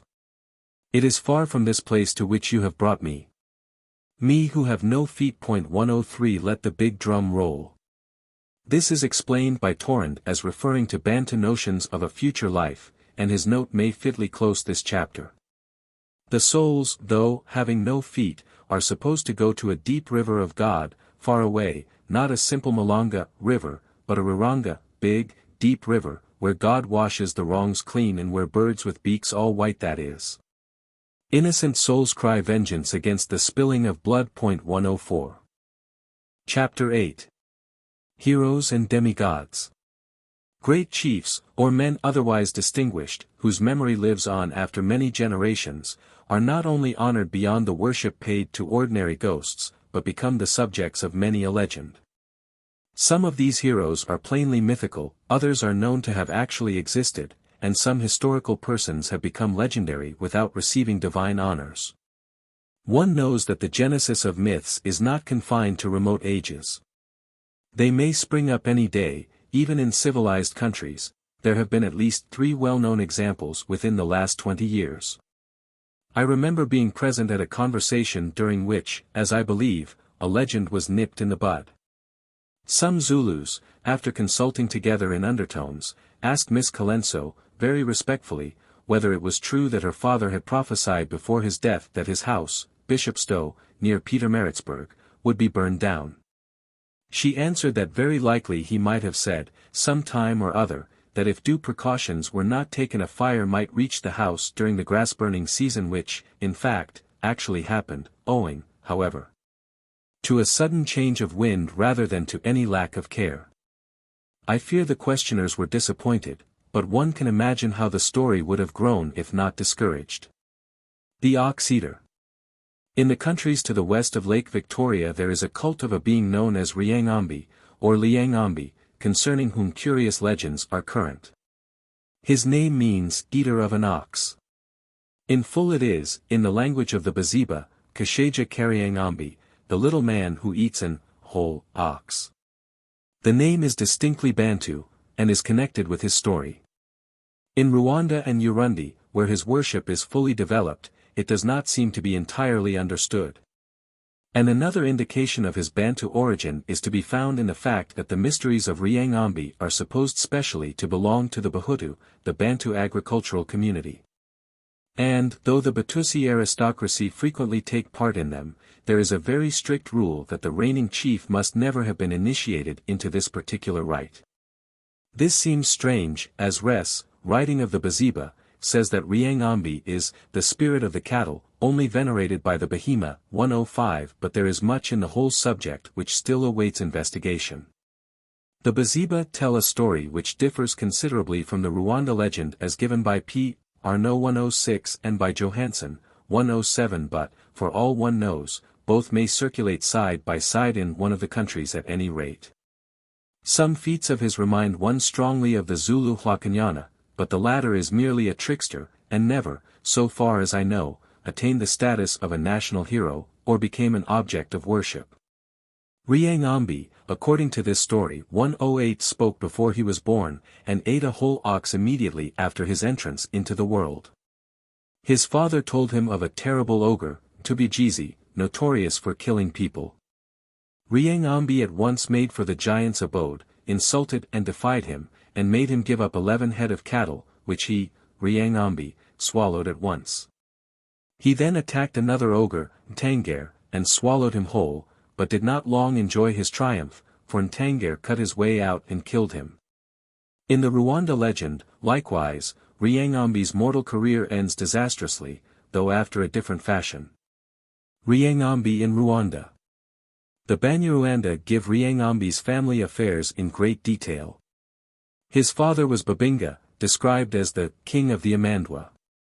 109 His mother, originally called Kalimulor 110 was an uncomfortable sort of person, who had the power of turning herself into a lioness, and took to killing her father's cattle, till he forbade her to herd them, and sent someone else in her place. She so frightened her first husband that he took her home to her parents and would have no more to do with her. After her second marriage, to Babinga, there seems to have been no further trouble.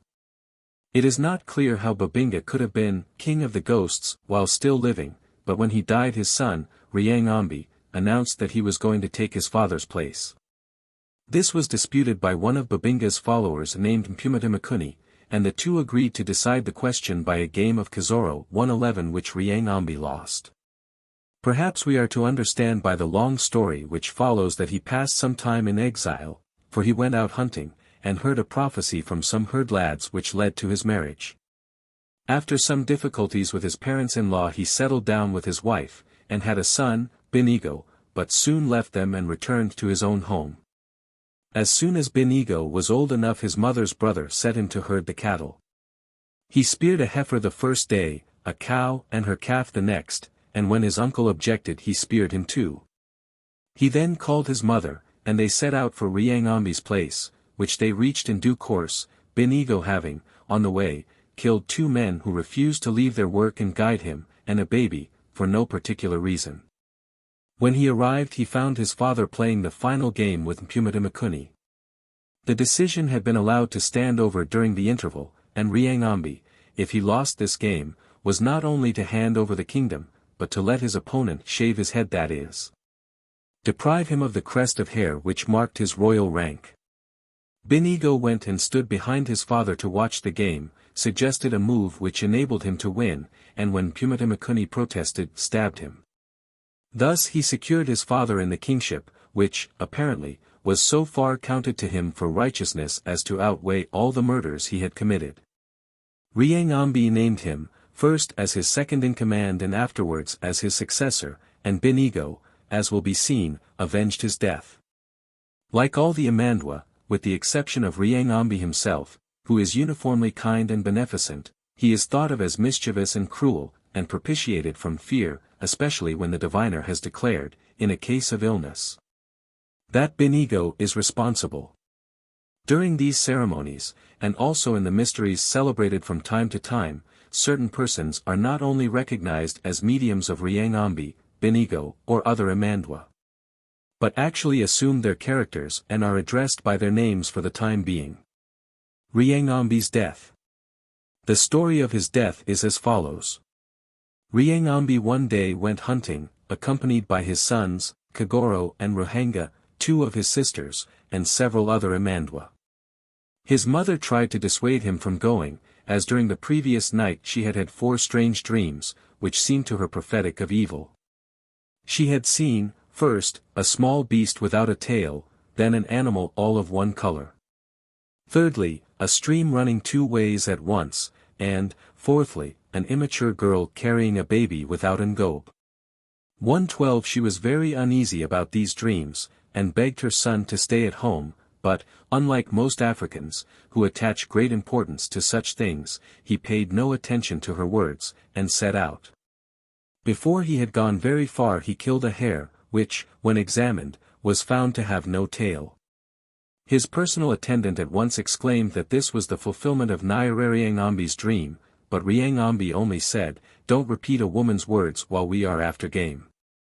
Soon after this they encountered the second and third portents. The animal all of one color was a black hyena, but Ryangambi still refused to be impressed. Then they met a young girl carrying a baby, without the usual skin in which it is supported. She stopped Ryangambi and asked him to give her an gobe. He offered her the skin of one animal after another. But she refused them all, till he produced a buffalo hide. Then she said she must have it properly dressed, which he did, and also gave her the thongs to tick it with. Thereupon she said, "Take up the child." He objected, but gave in when she repeated her demand, and even, at her request, gave the infant a name. Finally, weary of her importunity, he said, "Leave me alone." And the girl rushed away, was lost to sight among the bushes, and became a buffalo. Ryangambi's dogs, scenting the beast, gave chase, one after the other, and when they did not return he sent his man, Nyarwambali, to see what had become of them. Nyarwambali came back and reported, "There is a beast here which has killed the dogs." Ryangambi followed him, found the buffalo, speared it, and thought he had killed it, but just as he was shouting his song of triumph it sprang up, charged, and gored him. He staggered back and leaned against a tree. The buffalo changed into a woman, picked up the child, and went away. At the very moment when he fell a blood-stained leaf dropped out of the air on his mother's breast. She knew then that her dream had in fact been a warning of disaster. But it was not till a night and a day had passed that she heard what had happened. Ryangambi, as soon as he knew he had got his death wound, called all the Amandwa together, and told first one and, on his refusal, another to go and call his mother and Binigo. One after another all refused, except the maidservant, Nkonzo, who set off at once, traveling night and day, till she came to Ryangambi's house and gave her the news. She came at once with Binigo, and found her son still living. Binigo, when he had heard the whole story, asked his father in which direction the buffalo had gone. Having had it pointed out, he rushed off, overtook the woman, brought her back, and killed her, with the child, cutting both in pieces.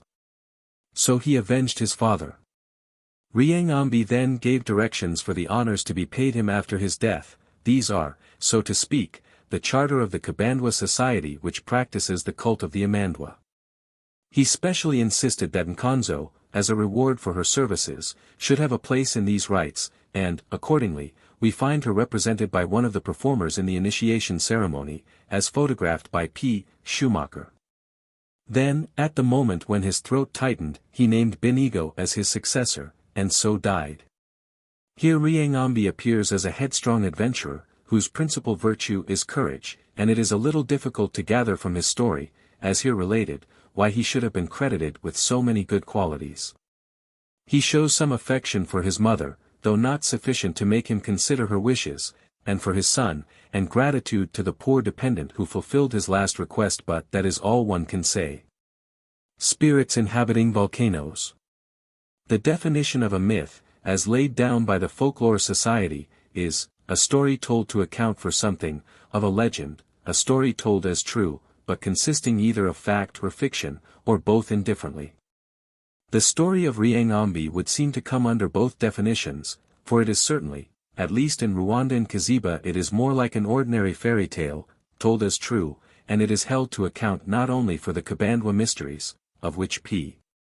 Arnaud has given a very full account in the 7th and 8th volumes of Anthropos, but for certain volcanic phenomena. The Virunga volcanoes, north of Lake Kivu, are a striking feature of the Rwanda country. They are among the few still active in Africa, and there have been several remarkable eruptions in quite recent times. It appears that after his death Ryangambi took up his abode in the Muhavura volcano, the most easterly of the group, where he still lives, though occasionally migrating to Karisimbi, about midway between Lake Kivu and the smaller lake, Bolaire. The memory of former eruptions is preserved in accounts of battles between Ryangambi and his enemy, Nyiragongo, who then lived in Mount Makino. Ryangambi, with his fiery sword, cleft this mountain from top to bottom, and drove Nyiragongo westward to the mountain which still bears his name. He then cut off the top of this peak with his sword, threw Nyiragongo into it, and piled hot stones on him to keep him down. One is reminded of Enceladus, buried under Etna by Zeus. The other Amandwa, Ryangambi's relatives and dependents, are supposed to be living with him in Muhavura. As already mentioned, they are, in the main, spiteful and mischievous, and a great part of his energy is devoted to keeping them within bounds. The inferior ghosts, the Bazimu, are by some said to haunt their former dwelling places. Others say that the good ones, i.e., those who during their lifetime were initiated into the Kabandwa mysteries, go to join Ryangambi in Muhavura, while the profane, Nzigo, are sent to Nyiragongo. 113 This notion may be due to the Hamitic invaders, as the idea of a future state of rewards and punishments is, in general, foreign to Bantu thought. The absence of any really moral distinction, good being simply synonymous with initiated, coupled with the recent date of the earliest missions to Rwanda, would negative the supposition of Christian influence. Names common to Rwanda and Buganda. Before quitting the subject of Ryangambi, I should like to call attention to an interesting point. Dr. Roscoe, writing of Buganda, speaks of the fetish Ryangambi, 114, but gives no details about him. In the absence of any further information, it is impossible to determine whether the name alone was carried from Rwanda into Kaziba, and thence into Buganda, whether it was accompanied by any elements of the original story, or whether a fresh one grew up in its new home. It is evident that some, at any rate, of the Rwanda myths, if they were ever heard, would be speedily forgotten in a country with no active volcanoes. Then there is Mukasa. In Buganda he is the most important of the gods, i.e. heroes or demigods, originally ghosts, and quite distinct from Katanda, the creator, probably also from Gulu, the sky god. He has much the same character as Ryangambi in Rwanda, being a benign god, who never asked for human life, and, perhaps, a man of old time, deified on account of his benevolence. But the Banyarwanda make Mukasa the son-in-law of Ryangambi, and so far from being of a kindly disposition that his wife died of his cruel treatment. He was, curiously enough, the ferryman on the Ruzizi, the river which runs out of Lake Kivu into Tanganyika. The story of his marriage seems to be connected with some traditional hostility between two sections of the Rwanda people. Another point to notice is that the mediums people possessed by the gods, Balyabale, through whom they give their oracles are called in Luganda Imandwa, which, as mentioned above, is the name for the superior class of spirits in Rwanda. Culture heroes. Dr. Haddon says, the term hero is usually applied to one who stands out from among ordinary mortals by his conspicuous bravery or sustained power of endurance. But also by inventiveness, moral or intellectual qualities, or the introduction of new cults. 115 This might apply to Ryangambi. Culture heroes are those who have done anything to improve the conditions of human existence. I suppose we might reckon among these the Thona chief who taught his people to peg out hides on the ground in order to dress them. The earlier process was for a number of men to stand round, hold the edges of the hide in their teeth, and lean back till it was sufficiently stretched. It is not clear how far this is to be taken seriously, but we have a distinct culture hero in Kintu, who brought goats, sheep, fowls, millet, and a banana into Buganda. Several tribes have a legend of a mighty hunter who came into the country with trained dogs and, like Theseus, cleared out dangerous wild beasts or fought with monsters. Such was Mbega of the Wakilindi, whom we shall meet in the next chapter. Such also was Kibwenduka, the tribal hero of the Wazaramo, who led them from Kutu to their present home, probably about 1700, and drove out the cannibal Akamba, who were then occupying it.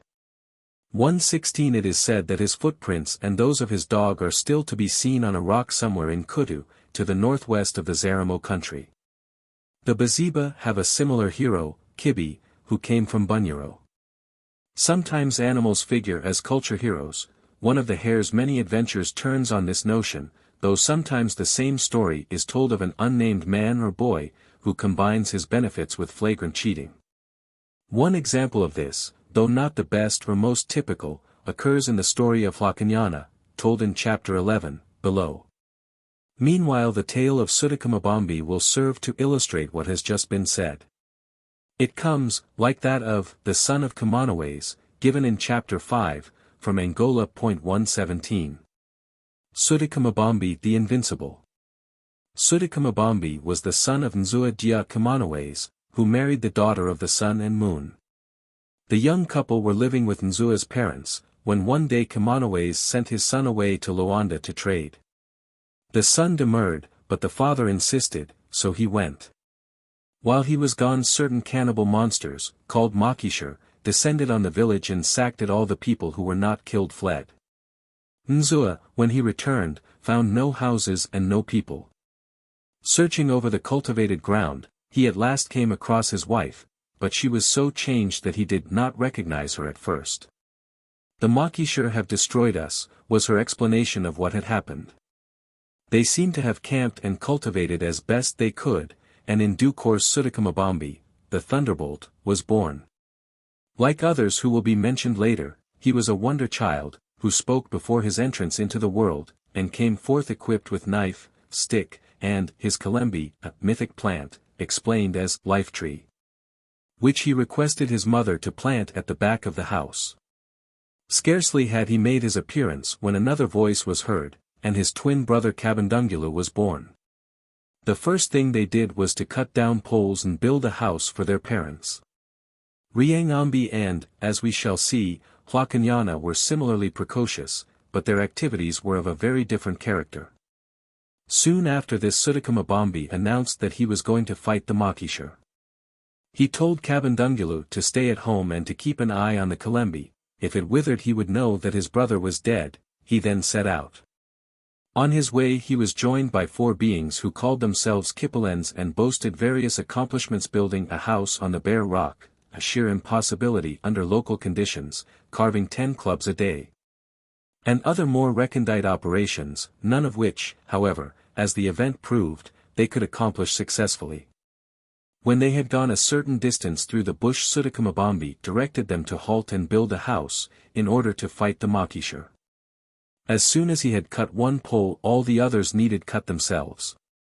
He ordered the Kipalend who had said he could erect a house on a rock to begin building, but as fast as a pole was set up it fell down again. The leader then took the work in hand, and it was speedily finished. Next day he set out to fight the Makishar, with 3 Kipalens, leaving the 4th in the house. To him soon after appeared an old woman, who told him that he might marry her granddaughter if he would fight her, the grandmother, and overcome her. They wrestled, but the old woman soon threw the Kipalend, placed a large stone on top of him as he lay on the ground, and left him there, unable to move. Sutakamabambi, who had the gift of second sight, at once knew what had happened, returned with the other 3, and released the Kipalend. He told his story, and the others derided him for being beaten by a woman. Next day he accompanied the rest, the second Kipalend remaining in the house. No details are given of the fighting with the Makishar, beyond the statement that they are firing. 118 The second Kipalend met with the same fate as his brother, and again Sutakamabambi was immediately aware of it. The incident was repeated on the 3rd and on the 4th day. On the 5th Sutakamabambi sent the Kipalens to the war, and stayed behind himself. The old woman challenged him. He fought her and killed her. She seems to have been a peculiarly malignant kind of witch, who had kept her granddaughter shut up in a stone house, presumably as a lure for unwary strangers. It is not stated what she intended to do with the captives whom she secured under heavy stones, but, judging from what takes place in other stories of this kind, one may conclude that they were kept to be eaten in due course. Sutakamabambi married the old witch's granddaughter, and they settled down in the stone house. The Kipalens returned with the news that the Makishar were completely defeated, and all went well for a time. Treachery of the Kipalens. The Kipalens, however, became envious of their leader's good fortune, and plotted to kill him. They dug a hole in the place where he usually rested and covered it with mats. When he came in tired they pressed him to sit down, which he did, and immediately fell into the hole. They covered it up, and thought they had made an end of him. His younger brother, at home, went to look at the life tree, and found that it had withered. Thinking that, perhaps, there was still some hope, he poured water on it, and it grew green again. Sutakamabambi was not killed by the fall. When he reached the bottom of the pit he looked round and saw an opening. Entering this, he found himself in a road, the road, in fact, which leads to the country of the dead. When he had gone some distance he came upon an old woman, or, rather, the upper half of 119 hoeing her garden by the wayside. He greeted her, and she returned his greeting. He then asked her to show him the way, and she said she would do so if he would hoe a little for her, which he did. She set him on the road, and told him to take the narrow path, not the broad one, and before arriving at Hlakanyana's house he must carry a jug of red pepper and a jug of wisdom. 120 It is not explained how he was to procure these, though it is evident from the sequel that he did so, nor how they were to be used. Except that Hlakanyana makes it a condition that anyone who wants to marry his daughter must bring them with him. We have not previously been told that this was Sutakamabambi's intention. On arriving at the house a fierce dog barked at him, he scolded it, and it let him pass. He entered, and was courteously welcomed by people who showed him into the guest house and spread a mat for him. He then announced that he had come to marry the daughter of Hlakanyana. Hlakanyana answered that he consented if Sutakamabambi had fulfilled the conditions. He then retired for the night, and a meal was sent in to him, a live cock and a bowl of the local porridge, fungi. He ate the porridge, with some meat which he had brought with him. Instead of killing the cock he kept him under his bed. Evidently it was thought he would assume that the fowl was meant for him to eat. Perhaps we have here a remnant of the belief, not known to or not understood by the narrator of the story, that the living must not eat of the food of the dead. And a trick was intended, to prevent his return to the upper world. In the middle of the night he heard people inquiring who had killed Hlakanyana's cock, but the cock crowed from under the bed, and Sutakamabambi was not trapped. Next morning, when he reminded Hlakanyana of his promise, he was told that the daughter had been carried off by the huge serpent called Kinyoka Kia Tumba, and that if he wanted to marry her he must rescue her. Sutakamabambi started for Kinyoka's abode, and asked for him.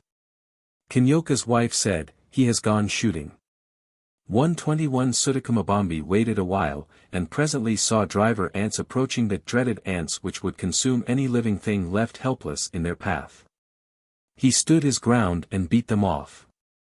They were followed by red ants, these by a swarm of bees, and these by wasps, but none of them harmed him. Then Kinyoka's 5 heads appeared, one after the other.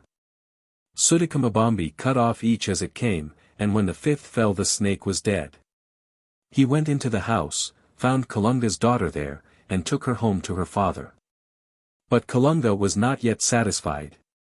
There was a giant fish, Kimbiji, which kept catching his goats and pigs. Sutikamabambi baited a large hook with a sucking pig and caught Kimbiji, but even he was not strong enough to pull the monster to land. He fell into the water, and Kimbiji swallowed him. Kabandungulu, far away at their home, saw that his brother's life tree had withered once more, and set out to find him. He reached the house where the Kipalens were keeping Sutikamabambi's wife captive, and asked where he was. They denied all knowledge of him, but he felt certain there had been foul play. "You have killed him. Uncover the grave." They opened up the pit, and Kabandungulu descended into it. He met with the old woman, and was directed to Kalungangam's dwelling. On inquiring for his brother he was told, Kimbiji has swallowed him. Kabandungulu asked for a pig, baited his hook, and called the people to his help.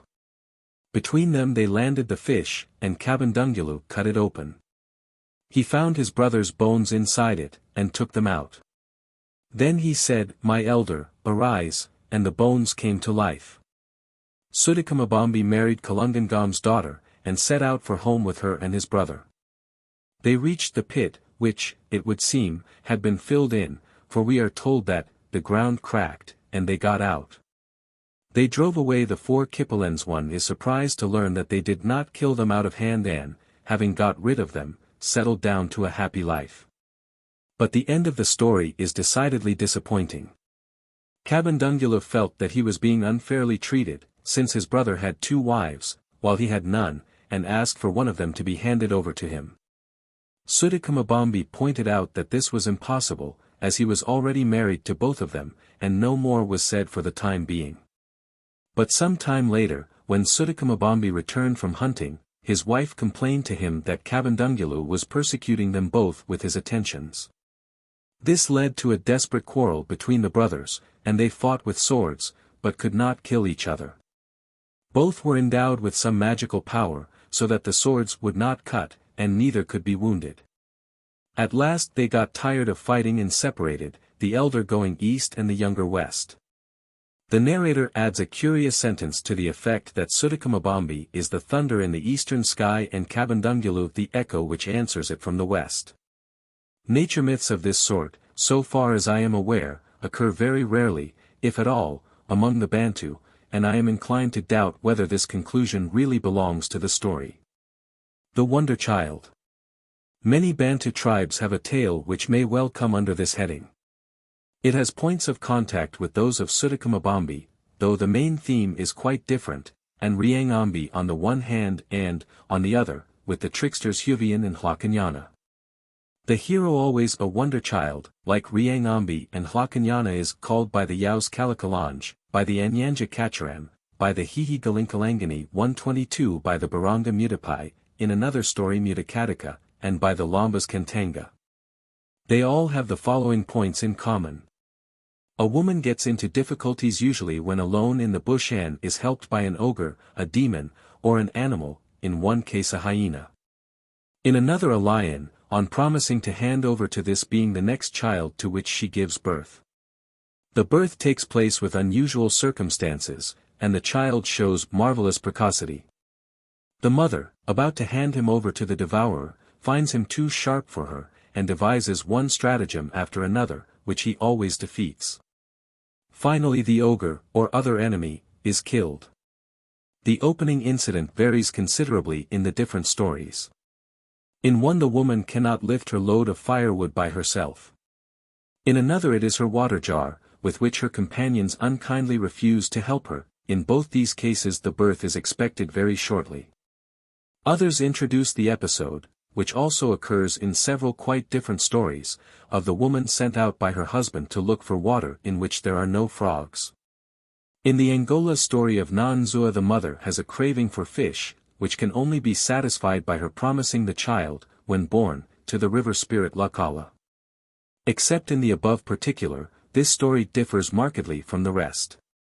That of Kacharam 123 again, has an entirely different opening, and is altogether so curious that it may well be related here.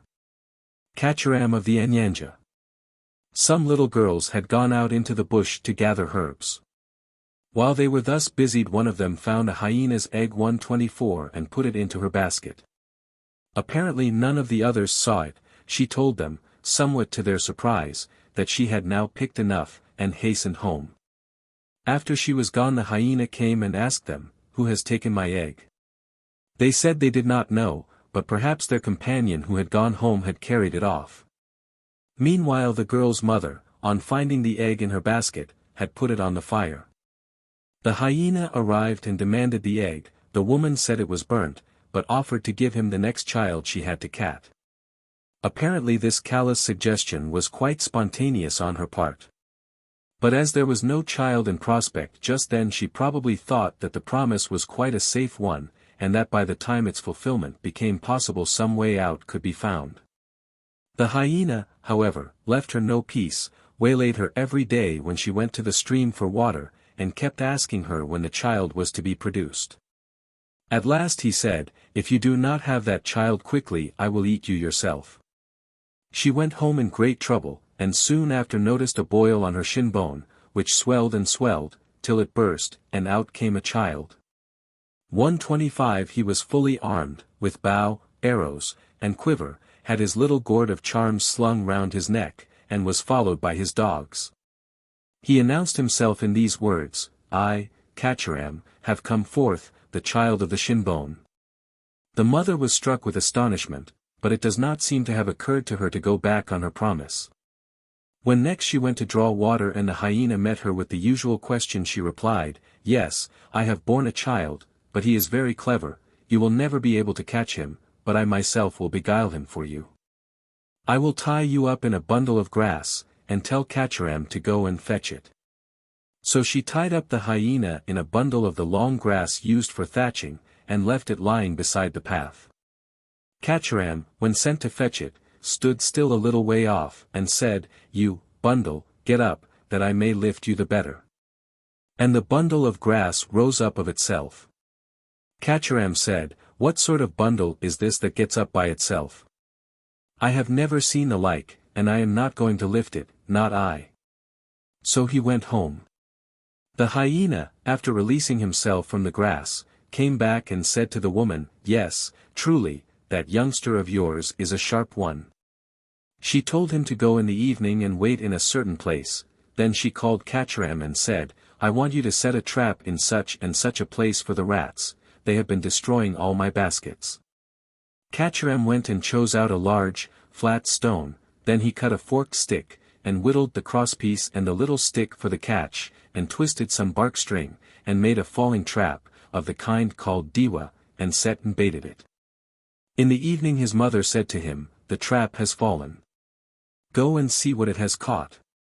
He said, "You, trap, fall again, so that I may know whether you have caught a rat." The hyena, waiting beside the trap, heard him, lifted up the stone, and let it fall with a bang. Kacharam said, "What sort of trap is it that falls twice? I have never seen such a one." Next the mother told the hyena that she would send Kacharam to pick beans.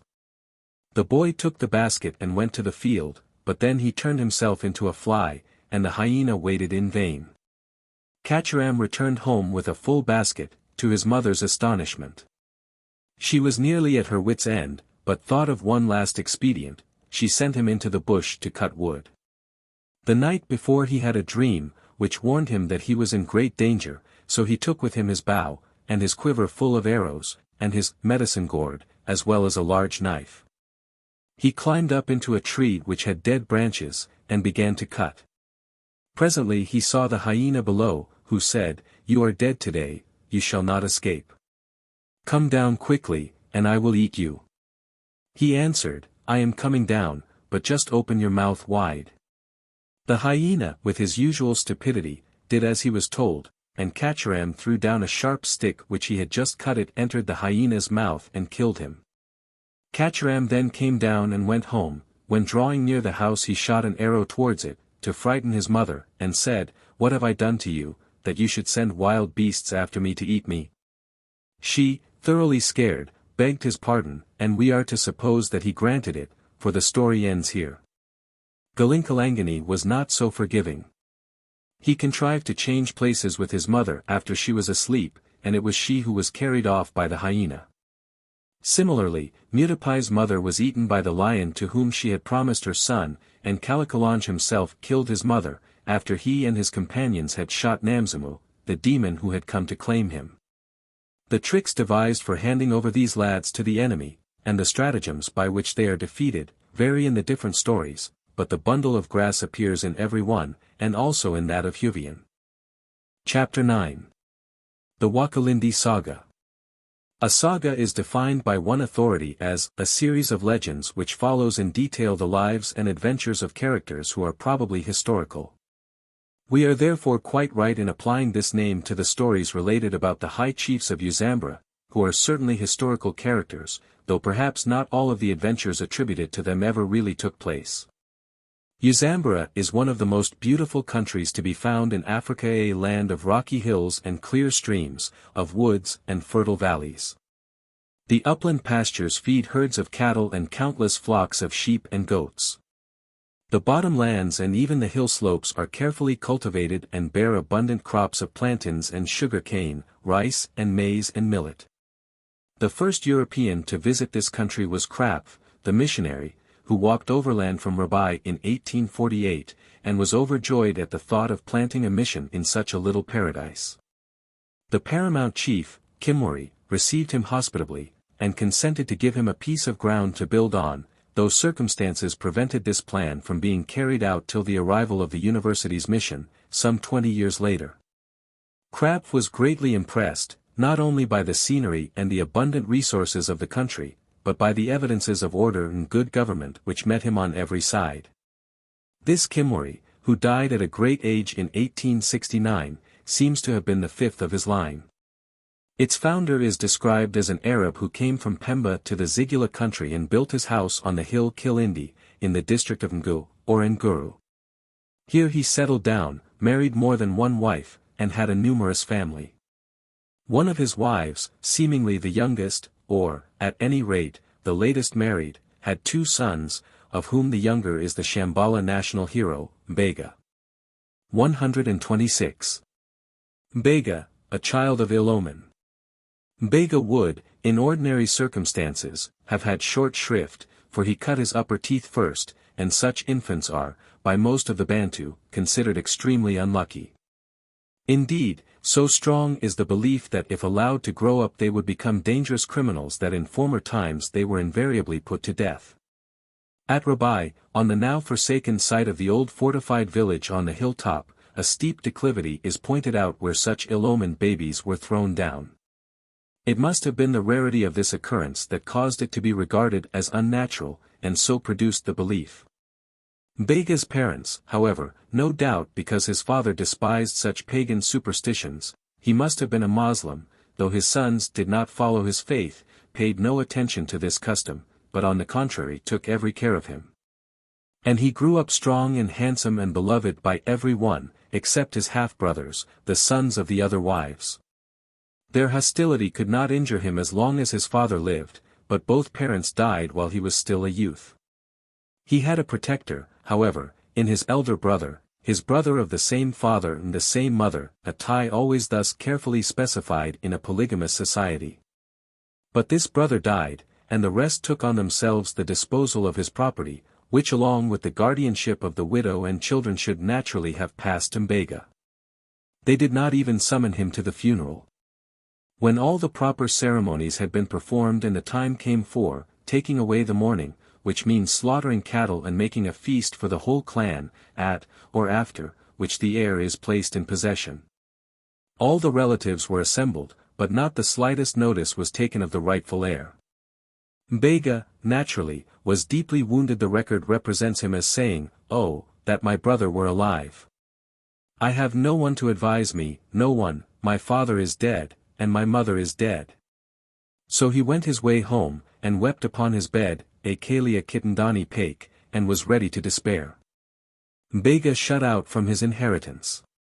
The brothers chose the son of a more distant kinsman to succeed to the property and marry the widow, and handed over to him the dead man's house and a share of his cattle, dividing the rest among themselves. Mbega, hearing of this, as he could not fail to do, consulted with the old men of the village, and sent them to his brothers and the whole clan, with the following message: Why do they not give me my inheritance? Never once when one of the family died have they called me to the funeral. What wrong have I done? When the messengers had finished speaking, those brothers looked each other in the eyes, and every man said to his fellow, Do you answer? At last one of them spoke up and said, Listen, ye who have come, and we will tell you. That Mbega of yours is mad. Why should he send you to us instead of coming himself? Tell him that there is no man in our clan named Mbega. We do not want to see him or to have anything to do with him. The old men asked what Mbega had done, that they should hate him so, and the spokesman replied that he was a sorcerer, Choi, who had caused all the deaths that had taken place in the clan. Anyone might know that he was not a normal human creature, since he was a Kajago who had cut his upper teeth first, but his parents had been weak enough to conceal the fact and bring him up like any other child. He went on to say that when Mbega's mother died he and the others had consulted a diviner, who told them that Mbega was responsible, a cruel slander on a most affectionate son, and they had represented to their father that he ought to be killed. But he would not agree through his great love for him. Now that Mbega's parents and his own brother were no more, they would take things into their own hands, since, if let alone, he would exterminate the whole clan. They did not wish to have his blood on their hands, but let him depart out of the country on peril of his life, and, as for the messengers, do not you come here again with any word from Mbega. They replied, with the quiet dignity of aged counselors, We shall not come again to you. So they returned to Mbega, who received them with the usual courtesies and would not inquire about their errand till they had rested and been fed and had a smoke. Then they told him all, and he said, I have heard your words and theirs, and in truth I have no need to send men to them again. I, too, want no dealings with them. Mbega, a mighty hunter. Now Mbega, though hated by his near kinsmen, was beloved by the rest of the tribe, more especially the young men, whom he took with him on hunting expeditions and taught the use of trained dogs. Then a novelty in the country. His father, no doubt, had brought some with him from Pemba. The name of Mbega's own favorite dog, Shamfumu, has been preserved. The chronicler adds, this one was his heart. It does not seem clear whether this phrase merely expresses the degree of his affection for this particular dog, or whether there is some hint that Mbega's life was bound up with him. This idea of the totem animal as external soul was probably not strange to the old-time Washambala, but Abdullah bin Hemedi might well fall to understand it, and nothing of the sort appears anywhere else in the story. The land was sorely plagued with wild beasts, which ravaged the flocks and destroyed the crops. We hear most of the wild swine, which still, in many parts of East Africa, make the cultivator's life a burden to him. Mbega and his band of devoted followers scoured the woods with the dogs, put a stop to the depredations of the animals, and supplied the villagers with meat. When Mbega's messengers had reported the answer returned by his brothers, he called his friends together, told them the whole story, and informed them that he would have to leave the country. They asked where he was going, and he replied that he did not know yet, but would find out by divination, and would then call them together and take leave of them. We are given to understand that Mbega was highly skilled in white magic, of course, and this may have lent some color to his brother's accusations. If the expression he used on this occasion, I am going to use the sandboard, is to be taken literally, it seems to refer to the Arab method of divining by means of sand spread on a board. The knowledge of which Mbega's father may have brought with him from Pemba. The young men protested against the notion of his leaving them, and declared that they would follow him wherever he went. He was determined not to allow this, knowing it would cause trouble with their parents, but said no more till he had decided on his course. He then consulted the oracle, and determined to direct his steps towards Kilindi, where he was well known. Next day, his friends being assembled, he told them he must leave them. He would not tell them where he was going, in case they should be asked by his brothers. They were very unwilling to agree to this, insisting that they would go with him, but were persuaded at last to give way. He sent for all his dogs and distributed them among the young men, keeping for himself 7 couples, among them the great Fumo, who was his heart. He also gave them his recipes for hunting magic, in which, to this day, most natives put more faith than in the skill of the hunter or the excellence of his weapons. Mbega goes to Kilindi. So Mbega went forth, carrying his spears, large and small, and his dog bells, and his wallet of charms, and, followed by his pack, came on the evening of the 2nd day to the gate of Kilindi town. It was already shut for the night, and, though those within answered his call, they hesitated to admit him till he had convinced them that he was indeed Mbega of Ngu, the hunter of the wild boar. Then the gate was thrown open, and the whole town rushed to welcome him, crying, "It is he! It is he!" They escorted him to the presence of the chief, who greeted him warmly, assigned him a dwelling, and gave orders that everything possible should be done to honor him. So they gave him a house, with bedsteads and zigula mats, about all that was usual in the way of furniture, and when all the people summoned for the occasion had gone their several ways rejoicing, Mbega rested for 2 or 3 days. He remained at Kilindi for many months, and not only cleared the countryside of noxious beasts, but secured the town by his magic against human and other enemies. He possessed the secret of raising such a thick mist as to render it invisible to any attacking force, and could supply charms to protect men and cattle from lions and leopards. He seems also to have had some skill as a herbalist, for we are told that he healed the sick. In these ways, and still more, because he was he made himself universally beloved. The chief's son, in particular, who insisted on making blood brotherhood with him, worshipped him with all a youth's enthusiasm. Death of the chief's son. As time went on, all the wild pigs in the immediate neighborhood of Kilindi were killed or driven away, and the cultivators had peace. But one day it was reported that there was a number of peculiarly large and fierce ones in a wood 2 or 3 days' journey distant. Mbega at once prepared to set out, and the chief's son wished to go with him.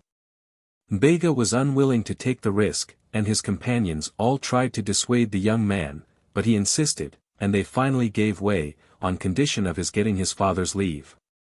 The father consented, and he joined the party. The pigs, when found, were indeed fierce. It is said they roared like lions. The dogs, excited beyond their wont by a stimulant Mbega administered to them, were equally fierce, and when the hunters rushed in with their spears, some of them were overthrown in the struggle and others compelled to take refuge in trees. A number of pigs were killed, but 5 men were hurt, and when the ground was cleared it was found that the chief's son was dead. There could be no question of returning to Kilindi. Mbega knew he would be held responsible for the lad's death, and for once was quite at a loss. When the others said, "What shall we do?" he answered, "I have nothing to say. It is for you to decide." They said they must fly the country, and as he, being a stranger, did not know where to go, they offered to guide him. So they set out together, 15 men in all. The names of 10 among them have been preserved by tradition. With 11 dogs it would seem that 3 had perished in the late or some other encounter with the wild boars. Their wanderings, recorded in detail, ended in Zirai, on the borders of Uzambra, where they settled for some time, and Mbega's fame spread throughout the country. The elders of Bumburi, in Uzambra, sent and invited him to become their chief, and he ruled over the whole country and was renowned for his skill in magic, and his kindness, and the comeliness of his face, and his knowledge of the law. And if any man was pressed for a debt, Mbega would pay it for him. He married a young maiden of Bumburi, and no doubt looked forward to spending the rest of his life there. But he had reckoned without the men of Vuga. Mbega called to be chief of Vuga.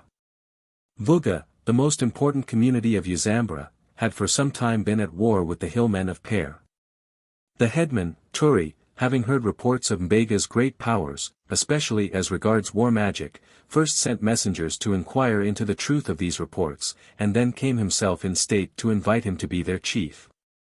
He encamped with his party at Karange, a short distance from Bumburi, with beating of drums and blowing of war horns. Mbega, hearing that they had arrived, prepared to go to meet them, and also to give some proof of his power. Having put on his robe of tanned bullock's hide and armed himself with sword, spear, and club, he sent off a runner, bidding him say, "Let our guest excuse me for a little, while I talk with the clouds, that the sun may be covered. Since it is so hot that we cannot greet each other comfortably." For it was the season of the kiskazi, the northeast monsoon, when the sun is at its fiercest. The Vuga men were astonished at receiving this message, but very soon they saw a mist rising, which spread till it became a great cloud and quite obscured the sun. Mbega had filled his magic gourd with water and shaken it up. Then taken a firebrand, beaten it on the ground till the glowing embers were scattered, and then quenched them with the water from the gourd. The rising steam formed the cloud, and the Vuga elders were duly impressed. When, at last, they saw him face to face, they felt that all they had been told of him was true, so comely was his face and so noble his bearing. Turi explained why he had come, and after the usual steps had been taken for entertaining the guests, Mbega agreed to accept the invitation on certain conditions. These chiefly concerned the building of his house and the fetching of the charms which he had left in charge of his Kilindi friends at their camp in the bush. These were to be taken to Vuga by a trusty messenger and hidden at a spot on the road outside the town, which he would have to pass. Everything being agreed upon, Mbega went to inform his father-in-law, and ask his leave to take away his wife, an interesting point, as indicating that the tribal organization was matrilineal. It should also be noted that the father-in-law, while consenting for his own part, said that his wife must also be consulted. She, however, made no difficulty, but I must certainly go and take leave of my daughter. Mbega then bade farewell to the elders of Bumburi, insisting that he did not wish to lose touch with them and enjoining on them to send word to him at Vuga of any important matter. He wanted his wife's brother to accompany him, so that she might not feel cut off from all her relatives, also 4 of the old men. The party set out, traveling by night and resting by day, when Mbega sacrificed a sheep and performed various secret rites, which he explained to his brother-in-law. On the following morning they reached the place where the charms had been deposited, and the man who had hidden them produced them and handed them over to Mbega, who gave them to his wife to keep. They camped in this place for the day, and when night came on, a lion made his appearance. The men scattered and fled. Mbega followed the lion up and killed him with one thrust of his spear. When his men came back he gave most careful directions about taking off and curing the skin, for reasons which will appear later. They then set out once more, and reached Vuga by easy stages early in the morning. The war drum was beaten, and was answered by drums from the nearest hills, and those again by others from more distant ones, proclaiming to the whole countryside that the chief had come. And from every village, far and near, the people thronged to greet him. His house was built, thatched, and plastered according to his instructions, and when it was finished he had cattle killed and made a feast for the workers, both men and women. He then sent for the lion skin, which meanwhile had been carefully prepared, and had it made into a bed for his wife, who was shortly expecting her first child. Soon after she had taken her place on this couch, Turi's wife was sent for, and, she having called the other skilled women to attend on the queen, before long the cry of rejoicing, usual on such occasions, was raised. All the people came, bringing gifts and greetings, and Mbega had a bullock killed, and sent in some meat for the nurses. His first question to them was whether the birth had taken place on the lion skin. When informed that it had, he asked whether the child was a boy or a girl. They told him that it was a boy, and he asked, "Have you given him his praise name yet?" 127 They answered that they had not done so, whereupon he said that the boy's name was to be Simba, the lion, and by this name he was to be greeted. Mbega's original name, the one first given him in his childhood, was Muin, hence his son was to be greeted as Simba, son of Muin, which became a title handed down in the male line of the dynasty. But the name officially bestowed on the boy, at the usual time, was Buch. As soon as the child was old enough his mother's kinsmen claimed him, and he was brought up by his uncles at Bumburi, another indication of mother right in Uzambra. Mbega afterwards married at least one other wife, and had several sons, but Buj's mother was the great wife, and her son the heir. When he had arrived at manhood, his kinsmen at Bamburi asked Mbega's permission to install him as their chief, which was readily granted. The lad ruled wisely, and bade fair to tread in his father's footsteps. His younger brothers, as they grew up, were also put in charge of districts, ruling as Mbega's deputies. This continued to be the custom with the Wakilindi chiefs, who also assigned districts to their daughters. Mbega's death and burial. Now it came to pass that Mbega fell sick, but no one knew it except 5 old men who were in close attendance on him.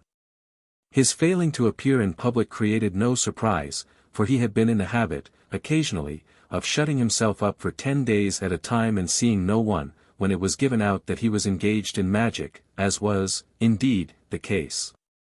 His illness, which was not known even to his sons, lasted only 3 days, and the old men kept his death secret for some time.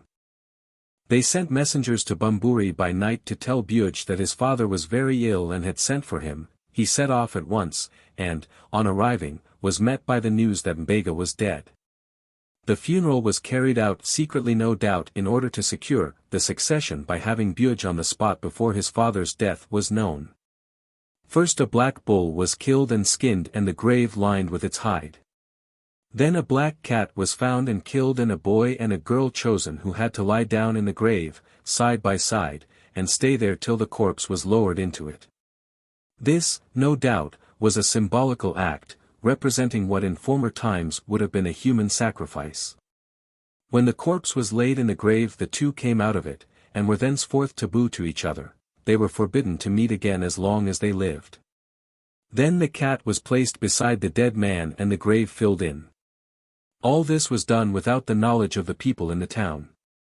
The elders agreed to install Buj as successor to his father, and his wife was sent for from Bamburi. She arrived in the early morning, and at break of day the drums were sounded, announcing the death of the chief, and Buj sacrificed 2 bullocks at his father's grave. Then he was solemnly proclaimed as chief, and his younger brother Kimori took his place at Bamburi. Mboza and Majembe. Buj's reign was a short one. When he died, Shabuj, the son of his principal wife, was still under age. He had, by another wife, a son, Majembe, and a daughter, Mboza, somewhat older than her brother. She was a woman of considerable ability and great force of character, as is apparent from the fact that the elders consulted her about the succession. She advised them to appoint Kimori, keeping her own counsel as to further developments, for she was determined that her own full brother, Majembe, should succeed him. Kimori died after a reign of 8 years, and was buried with the same rites as his father and brother, Mboza hurrying on the funeral without waiting for her brothers. Shabuj and Majembe, unable to arrive in time, sent cattle for the sacrificial feast. Mboza summoned a council of the elders, and gave her vote in favor of electing Majembe to the chieftainship, to which they agreed. She then said that in her opinion the mourning had lasted long enough, and they should now end it with the usual feast. After which she would go home to Mwasha, and when the proper number of days had passed send the herald, Mlau, with orders for the warriors to go and fetch the chief, Zum. Now word was brought to Shabuj at Balangai that Majembe was about to be proclaimed chief of Vuga by his sister Mboza. He made no protest, but contented himself with saying that he certainly intended to claim his share of his father's treasure, and to call himself, henceforward, not Shabuj, but Kenyasi. This he explained to mean, I walk alone, I have no fellow. When 6 months had passed, Mboza sent word that the Kitera, as the Zulus would say, the king's kraal, was to be made ready, and messengers sent to fetch Majembe from Mulungwi, where he lived. When she heard the signal drums announcing his arrival, she would set out for Vuga with her people. So far all her plans had worked smoothly, as no one dared oppose her, for she was a woman of a fierce spirit and feared throughout the country, because of her skill in magic. But now she met with a check. Her messengers, on their way to Mulungwi, were intercepted by Shabuj Kanvasi's maternal uncles, who induced them to delay while they themselves started for Balangal and conducted their nephew in triumph to Vuga. The messengers reached Mulungwi, and set out on the return journey with Majembe, but always, without knowing it, a stage behind his rival.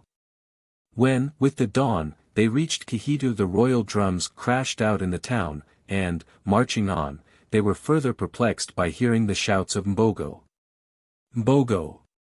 Buffalo, with which the multitude were greeting the new chief. They were speedily enlightened by people coming from the town. Majembe, as soon as he knew that matters were finally settled, left Uzambra in disgust, never to return, but this comes a little later in the story.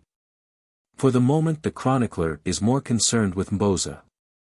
That princess left Mwasha as soon as the boom of the great drum was heard, and by midday had halted at the villages just outside Vuga, when she heard from some people returning from the town, who stopped to greet her, the name of the new chief. She at once sent for the elders and some of the principal men. "Let them come hither to the gate, that I may question them." The men delivered their message to the Mlugu 128, who asked, "Why so? Can she not enter the town and greet the chief?" Whereto the reply was brief and sufficient, "She does not want to do so."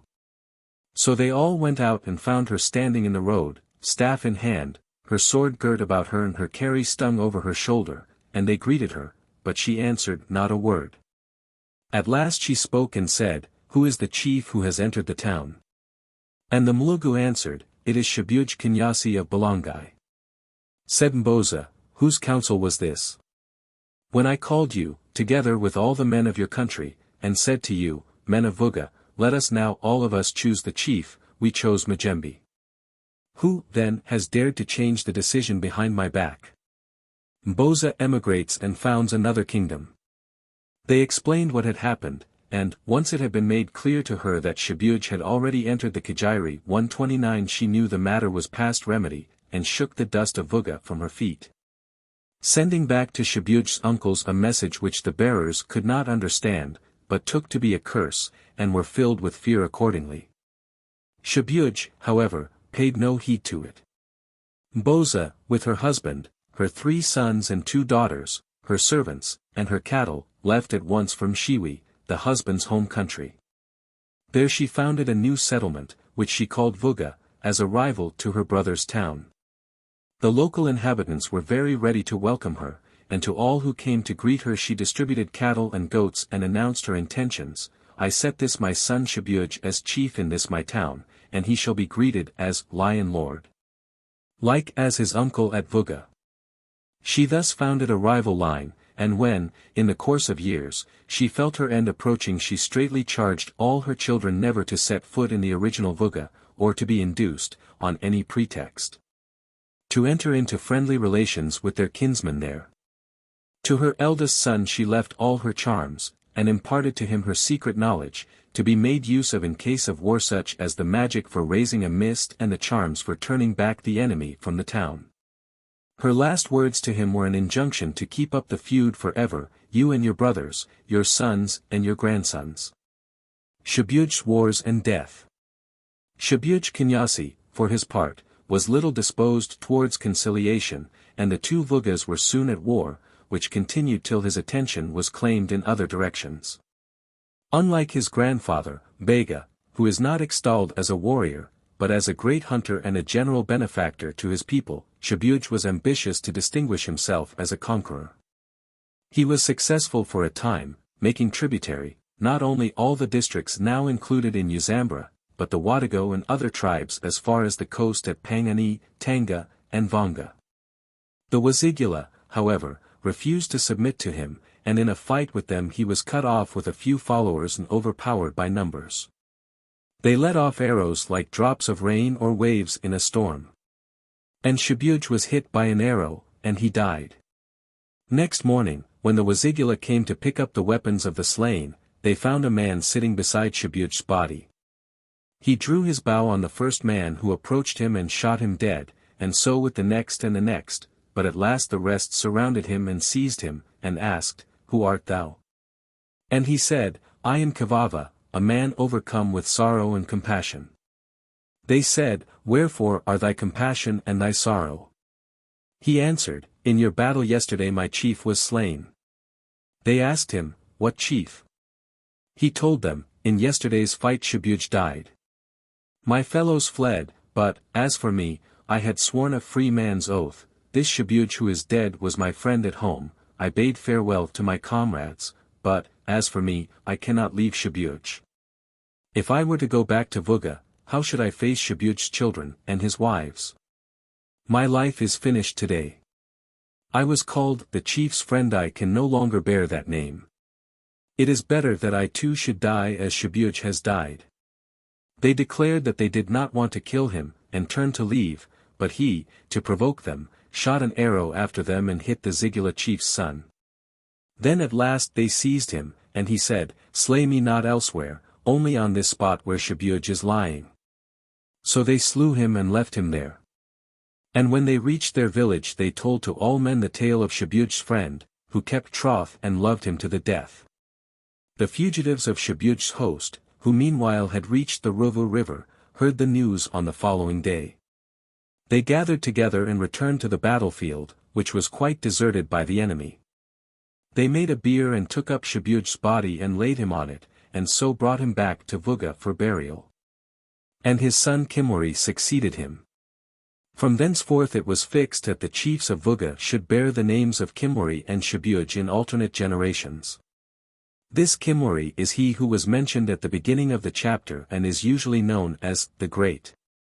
With him we have definitely passed into the light of history, as known to Europeans, and there we may leave the Wakilindi. Chapter 10. The Story of Liongo Fumo. Bishop Steer wrote, in 1869, that the story of Liongo is the nearest approach to a bit of real history I was able to meet with. It is said that a sister or Liongo came to Zanzibar, and that her descendants are still living there. 130. Since reading these words I have been informed that there is now at Mombasa a family of the Shaka clan and tribe claiming descent from Liongo Fumo.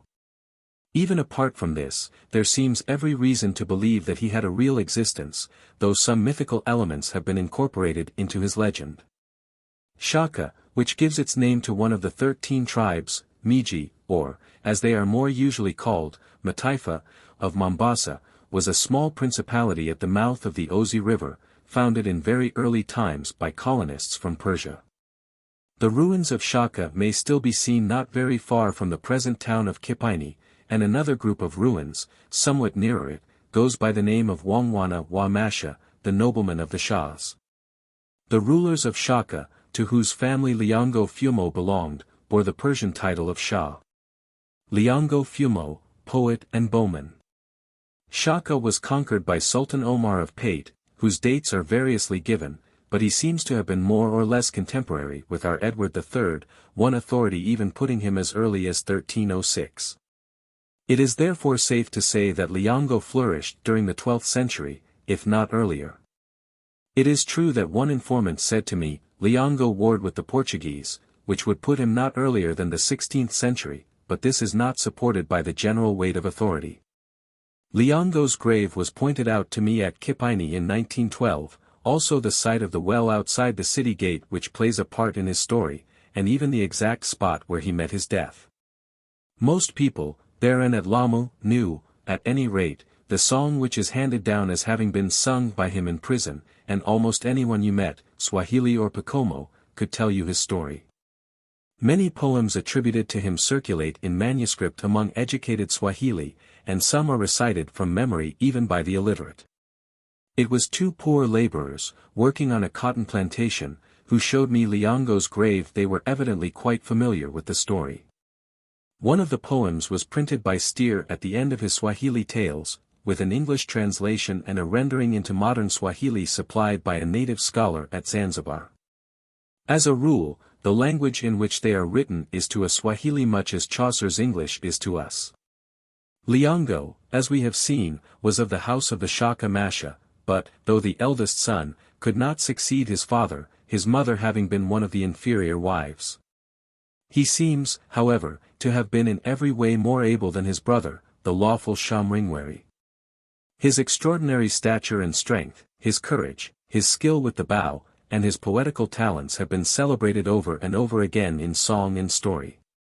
The Pacomo fisherfolk tell how he conquered them and imposed on them the tribute of heads, that is to say, from every large village 2 boys and 2 girls, from every small village 1 of each.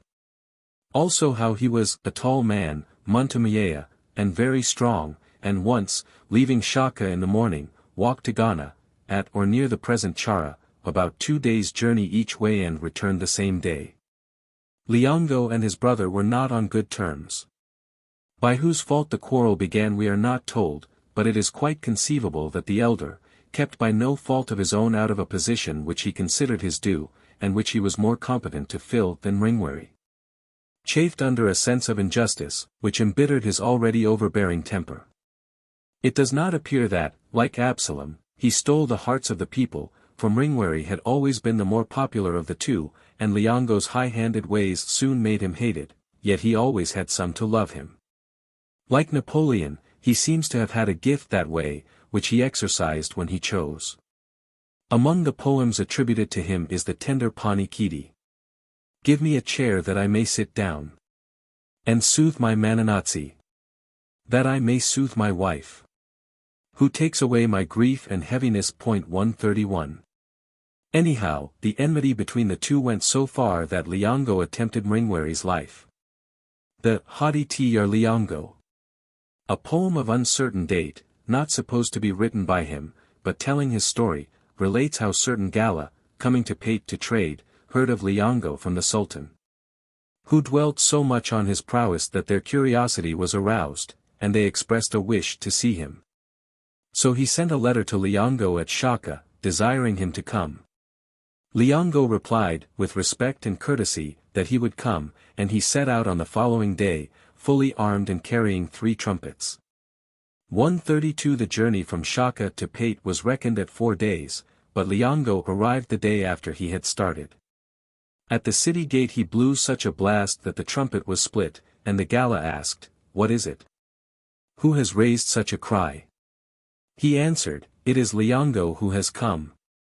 Liongo sounded his second trumpet, and burst it. He then took the third, and the townsfolk all ran together, the Gala among them, to see what this portended. He then sent a messenger to say, "Our lord Liongo asks leave to enter." The gate was thrown open, and he was invited in, all the Gala being struck with astonishment and terror at the sight of him. "This is a lord of war," they said. "He can put 100 armies to flight." He sat down, at the same time laying on the ground the wallet which he had been carrying. After resting a while he took out from it a mortar and pestle, a millstone, cooking pots of no common size, and the 3 stones used for supporting them over the fire. 133. The Gala stood by, gaping with amazement, and when at last they found speech they said to the Sultan, "We want him for a prince, to marry one of our daughters, that a son of his may bring glory to our tribe." The Sultan undertook to open the matter to Liongo, who agreed, on certain conditions. What these were we are not told, and the wedding was celebrated with great rejoicing at the Gala kraals. In due course a son was born, who, as he grew up, bade fair to resemble his father in strength and beauty. It would seem as if Liongo had been living for some time at Pate, for he did not take up his abode permanently with the Gala, no doubt as a result of the quarrel with his brother. But now someone, whether an emissary of Ringwary's or some of the Gala whom he had offended, stirred up trouble. Enmity arose against him, and, finding that the Sultan had determined on his death, he left Pate for the mainland. There he took refuge with the forest folk, the Wasanai and Wadahalo. These soon received a message from Pate, offering them 100 reals, silver dollars, 134 if they would bring in Liongo's head. They were not proof against the temptation, and, unable to face him in fight, planned a treacherous scheme for his destruction. They approached him one day with a suggestion for a kikoa 135 since a regular feast in their roving forest life is not to be done. They were to dine off makoma, the fruit of the hyphene palm, each man taking his turn at climbing a tree and gathering for the party, the intention being to shoot Liongo when they had him at a disadvantage. However, when it came to his turn, having chosen the tallest palm, he defeated them by shooting down the nuts, one by one, where he stood. This, by the by, is the only instance recorded of his marksmanship, though his skill with the bow is one of his titles to fame. Liongo escapes from captivity. The Wasanai now gave up in despair, and sent word to the Sultan that Liongo was not to be overcome either by force or guile. He, unwilling to trust them any further, left them and went to Shaka 136 where he met his mother and his son. His Galla wife seems to have remained with her people, and we hear nothing from this authority of any other wives he may have had. Here, at last, he was captured by his brother's men, seized while asleep. One account says, first having been given wine to drink, it was probably drugged. He was then secured in the prison in the usual way, his feet chained together with a post between them, and fetters on his hands. He was guarded day and night by warriors. There was much debating as to what should be done with him. There was a general desire to get rid of him, but some of Mringwari's counselors were of opinion that he was too dangerous to be dealt with directly. It would be better to give him the command of the army and let him perish, like Uriah, in the forefront of the battle. Mringwari thought this would be too great a risk, and there could be none in killing him, fettered as he was. Meanwhile Liongo's mother sent her slave girl Sada every day to the prison with food for her son, which the guards invariably seized, only tossing him the scraps. Mringwari, when at last he had come to a decision, sent a slave lad to the captive, to tell him that he must die in 3 days' time, but if he had a last wish it should be granted, that you may take your leave of the world. Liongo sent word that he wished to have a gunga dance performed where he could see and hear it, and this was granted. He then fell to composing a song, which is known and sung to this day. O thou handmaid Sada, list my words today. Haste thee to my mother, tell her what I say. Bid her bake for me a cake of chaff and bran, I pray. And hide therein an iron file to cut my bonds away. File to free my fettered feet, swiftly as I may. Forth I'll glide like serpent's child, silently to slay. When Sada came again he sang this over to her several times, till she knew it by heart. The guards either did not understand the words or were too much occupied with the dinner of which they had robbed him to pay any attention to his music. Sada went home and repeated the song to her mistress, who lost no time, but went out at once and bought some files. Next morning she prepared a better meal than usual, and also baked such a loaf as her son asked for, into which she inserted the files, wrapped in a rag. When Sada arrived at the prison the guards took the food as usual, and, after a glance at the bran loaf, threw it contemptuously to Liongo, who appeared to take it with a look of sullen resignation to his fate. When the dance was arranged he called the chief performers together and taught them a new song, perhaps one of the Gunga dance songs, which have been handed down under his name. There was an unusually full orchestra, horns, trumpets, cymbals, matochi, gongs, tasa, and a complete set of drums, while Liongo himself led the singing. When the band was playing its loudest he began filing at his fetters, the sound being quite inaudible amid the din. When the performers paused he stopped filing and lifted up his voice again. So he gradually cut through his foot shackles and his handcuffs, and, rising up in his might, like Samson, burst the door, seized 2 of the guards, knocked their heads together, and threw them down dead. The musicians dropped their instruments and fled, the crowd scattered like a flock of sheep, and Liongo took to the woods, after going outside the town to take leave of his mother, none daring to stay him. Liongo undone by treachery at last. Here he led an outlaw's life, raiding towns and plundering travelers, and Mringwari was at his wits' end to compass his destruction. At last Liongo's son, or, as some say, his sister's son 137, was gained over and induced to ferret out the secret of Liongo's charmed life, since it had been discovered by this time that neither spear nor arrow could wound him. The lad sought out his father, and greeted him with a great show of affection, but Liongo was not deceived. He made no difficulty, however, about revealing the secret. Perhaps he felt that his time had come and that it was useless to fight against destiny. When his son said to him, after some hesitation, "My father, it is the desire of my heart, since I fear danger for you, that I might know for certain what it is that can kill you," Liongo replied, "I think, since you ask me this, that you are seeking to kill me." The son, of course, protested, "I swear by the bountiful one I am not one to do this thing. Father, if you die, to whom shall I go? I shall be utterly destitute." Liongo answered, "My son, I know how you have been instructed and how you will be deceived in your turn. Those who are making use of you now will laugh you to scorn, and you will bitterly regret your doings. Yet, though it be so, I will tell you. That which can slay me is a copper nail driven into the navel. From any other weapon than this I can take no hurt. The son waited 2 days, and on the third made an excuse to hasten back to Pate, 138, saying that he was anxious about his mother's health. Mringweri, on receiving the information, at once sent for a craftsman and ordered him to make a copper spike of the kind required.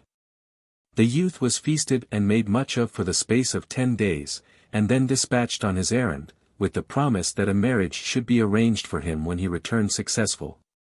On arriving at Shaka he was kindly welcomed by his father, who perhaps thought that, after all, he had been wrong in his suspicions, and remained with him for a month without carrying out his design either from lack of opportunity or, as one would fain hope, visited by some compunction. As time went on Mringweri grew impatient and wrote, reproaching him in covert terms for the delay. We here have everything ready, i.e., for the promised wedding festivities, which were to be of the utmost magnificence. It chanced that on the day when this letter arrived Liongo, wearied out with hunting, slept more soundly than usual during the midday heat. The son, seizing his opportunity, screwed his courage to the sticking place, crept up, and stabbed him in the one vulnerable spot. Liongo started up in the death pang and, seizing his bow and arrows, walked out of the house and out of the town. When he had reached a spot halfway between the city gate and the well at which the folk were wont to draw water, his strength failed him, he sank on one knee, fitted an arrow to the string, drew it to the head, and so died, with his face towards the well. The townsfolk could see him kneeling there, and did not know that he was dead. Then for 3 days neither man nor woman durst venture near the well. They used the water stored for ablutions in the tank outside the mosque. When that was exhausted there was great distress in the town. The elders of the people went to Liongo's mother and asked her to intercede with her son. If she goes to him he will be sorry for her. She consented, and went out, accompanied by the principal men, chanting verses, perhaps some of his own poems, with the purpose of soothing him. Gazing at him from a distance, she addressed him with piteous entreaties, but when they came nearer and saw that he was dead she would not believe it. He cannot be killed, he is angry, and therefore he does not speak. He is brooding over his wrongs in his own mind and refuses to hear me. So she wailed, but when he fell over they knew that he was dead indeed. They came near and looked at the body, and drew out the copper needle which had killed him, and carried him into the town, and waked and buried him. And there he lies to this day, near Kipaini by the sea. The traitor's doom. The news reached Pate, and Mringweri, privately rejoicing at the removal of his enemy, sent for Mani Liongo, the son, who meanwhile had been sumptuously entertained in the palace, and told him what had happened. Professing to be much surprised when he showed no signs of sorrow. When the son replied that, on the contrary, he was very glad, Mringweri turned on him. You are an utterly faithless one. Depart out of my house and from the town, take off the clothes I have given you and wear your own, you enemy of God. Driven from Pate, he betook himself to his Gala kinsman, but there he was received coldly, and even his mother cast him off. So, overcome with remorse and grief, he fell into a wasting sickness and died unlamented. The Pacomo tradition has it that Liongo's enemies, having made use of the son for their own purposes, slew him, for they said, if you kill a snake you must cut off its head. If you do not cut off its head it will bite again. Therefore it is better to kill this son also. Hamasai Wakei, who told the story to Bishop Steer at Zanzibar, said, and they seized that young man and killed him, and did not give him the kingdom. In any case he reaped the due reward of his treason. The mourning for Liongo, in which the townsfolk of Shaka joined with his mother, shows that she was not alone in the more favorable view of him. Liongo was our sword and spear and shield. There is none to defend us now he is gone. The grave, as I saw it in 1912, was a slight elevation in the ground, which might once have been a barrow. It was roughly marked at the head and foot with rows of white stones, evidently remnants of a complete rectangle. The native overseer in charge of the plantation in which it was situated told me that he and the European superintendent had measured the grave some time before, and found its length from east to west to be 14 paces, some 12 or 14 yards, suggesting that Liongo might, indeed, have been a giant whose knees were level with the head of a tall gala. He and others said that the grave had formerly been marked with an inscribed stone, 700 years old, but some European had dug it up and taken it away. As far as I know, it has never been traced. So much for Liongo. With all his faults, he had the genius to be loved, so let him have the justice to be honored in his grave. The idea of the charmed life, protected against every weapon but one, or vulnerable in one point only, is familiar from European mythology, Balder, Siegfried, Achilles, but it is still a matter of living belief in Africa. Chikumbu, a Yao chief living on Mlange in 1893, could, I was assured, be killed by one thing only: a splinter of bamboo. He had medicines against everything else. A generation or two earlier, Chibisa, a chief of the Manganya, was proof against everything but a sand bullet, which killed him as he stood on an anthill shouting his war song. Since writing this chapter, one have found a curious parallel in a Romanian ballad which is quoted in Panei de Straitais les Haidaux. The brigand Gheorghiță, who could be killed in one way only, was shot with a silver bullet, by a close friend turned traitor, in the seat of the soul, un puo desas du nombril, o sala fate mal aux valiants. He seized his gun, leaned against a rock, and took aim at his false friend, but death came upon him as he knelt. For 3 days none durst come near him. Then one Beshk Elias went up to the body, cut off the head, and carried it to Bucharest. And all who met him wept when they saw the head of Gheorghiță, so beautiful was he. Chapter 11. The Tricksters Hlakanyana and Huveane. We find two curious figures in the mythology of the southeastern Bantu. Huveane belongs to the Bapedi 139 and Bavenda, in the eastern Transvaal. We have met with him before, as the first man, though, incongruously enough, we also hear about his father, and, in some sense, the creator, but, as was stated at the time, he also appears in a very different character. Hlakanyana plays a conspicuous part in Zulu folklore. He no longer belongs to mythology proper, being more on the level of Jack the Giant Killer and Tom Thumb in our own fairy tales.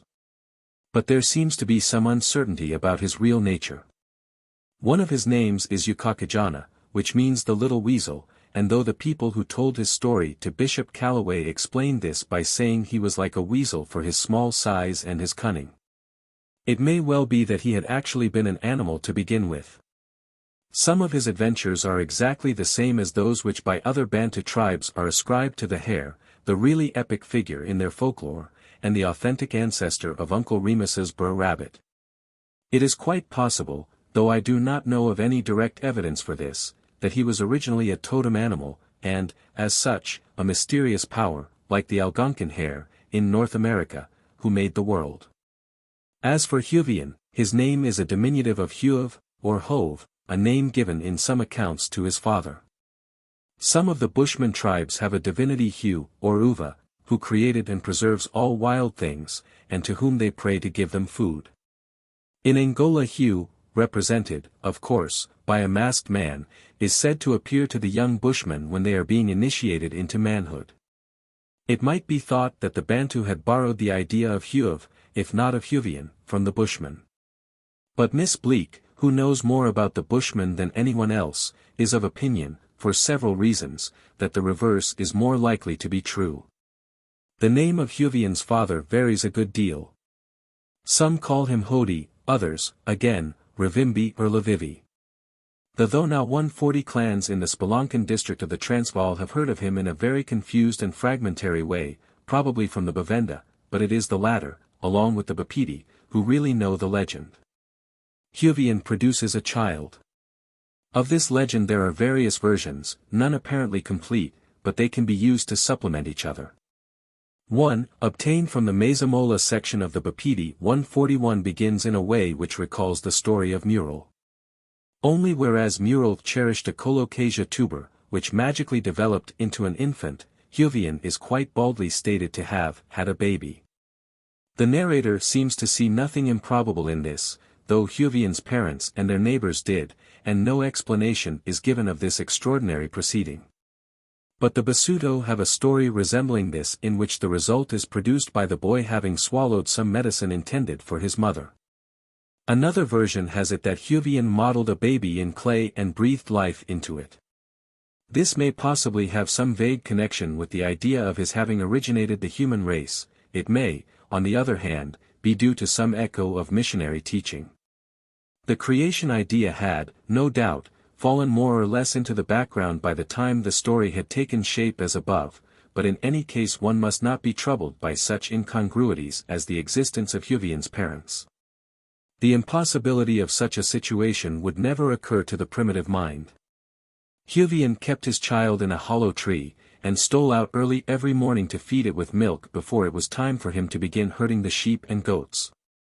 His parents noticed that he used to take the milk, and could not make out what he did with it, so one day his father followed him stealthily, saw him feeding the child, hid till Huveane had gone away, and carried the baby to his wife. They then placed it among the firewood and other things stacked up under the eaves of the hut. When Huveane brought the flock home he went straight to his tree and found no baby there. He went into the courtyard, sat down by the fire, where his parents were seated, and did not speak, only looking miserable. His mother asked him what was the matter, and he said the smoke was hurting his eyes. Then you had better go out and sit somewhere else. He did so, but remained gloomy. At last his mother told him to go and fetch a piece of wood from the pile, which he did, and found the baby wrapped in a sheepskin and quite safe. His parents, relieved to find that he had recovered his spirits, let him have his way, and he went on caring for the child, whom he called Semamerwene se Matedi Atelali, one who causes much trouble. Huveane plays tricks with the stock. His parents continued, however, to be uneasy. They could not understand how the child had been produced, and the neighbors, when the story leaked out, began to talk of witchcraft. Huveane did not trouble himself, but went on herding his father's stock and devising practical jokes to play upon him. When a ewe or goat had twins, which not infrequently happened, he took one of the lambs or kids and shut it up in a hollow ant heap. In this way he gradually collected a whole flock. Some one, who had noticed that the ewes, when driven out in the morning, always collected round the ant heaps, told Huveane's father, and the latter followed his son to the pasture, heard the bleating of the lambs and kids inside the ant heaps, took away the stones which blocked the entrance, and seized the lambs to take them to their mothers. But as he did not know to which mother each belonged, the result was confusion worse confounded. Huveane, exasperated beyond endurance, struck his father with the switch he had in his hand. No doubt this helped to bring matters to a crisis, but for the moment the old man was too much impressed with the sudden increase of the flock to be very angry.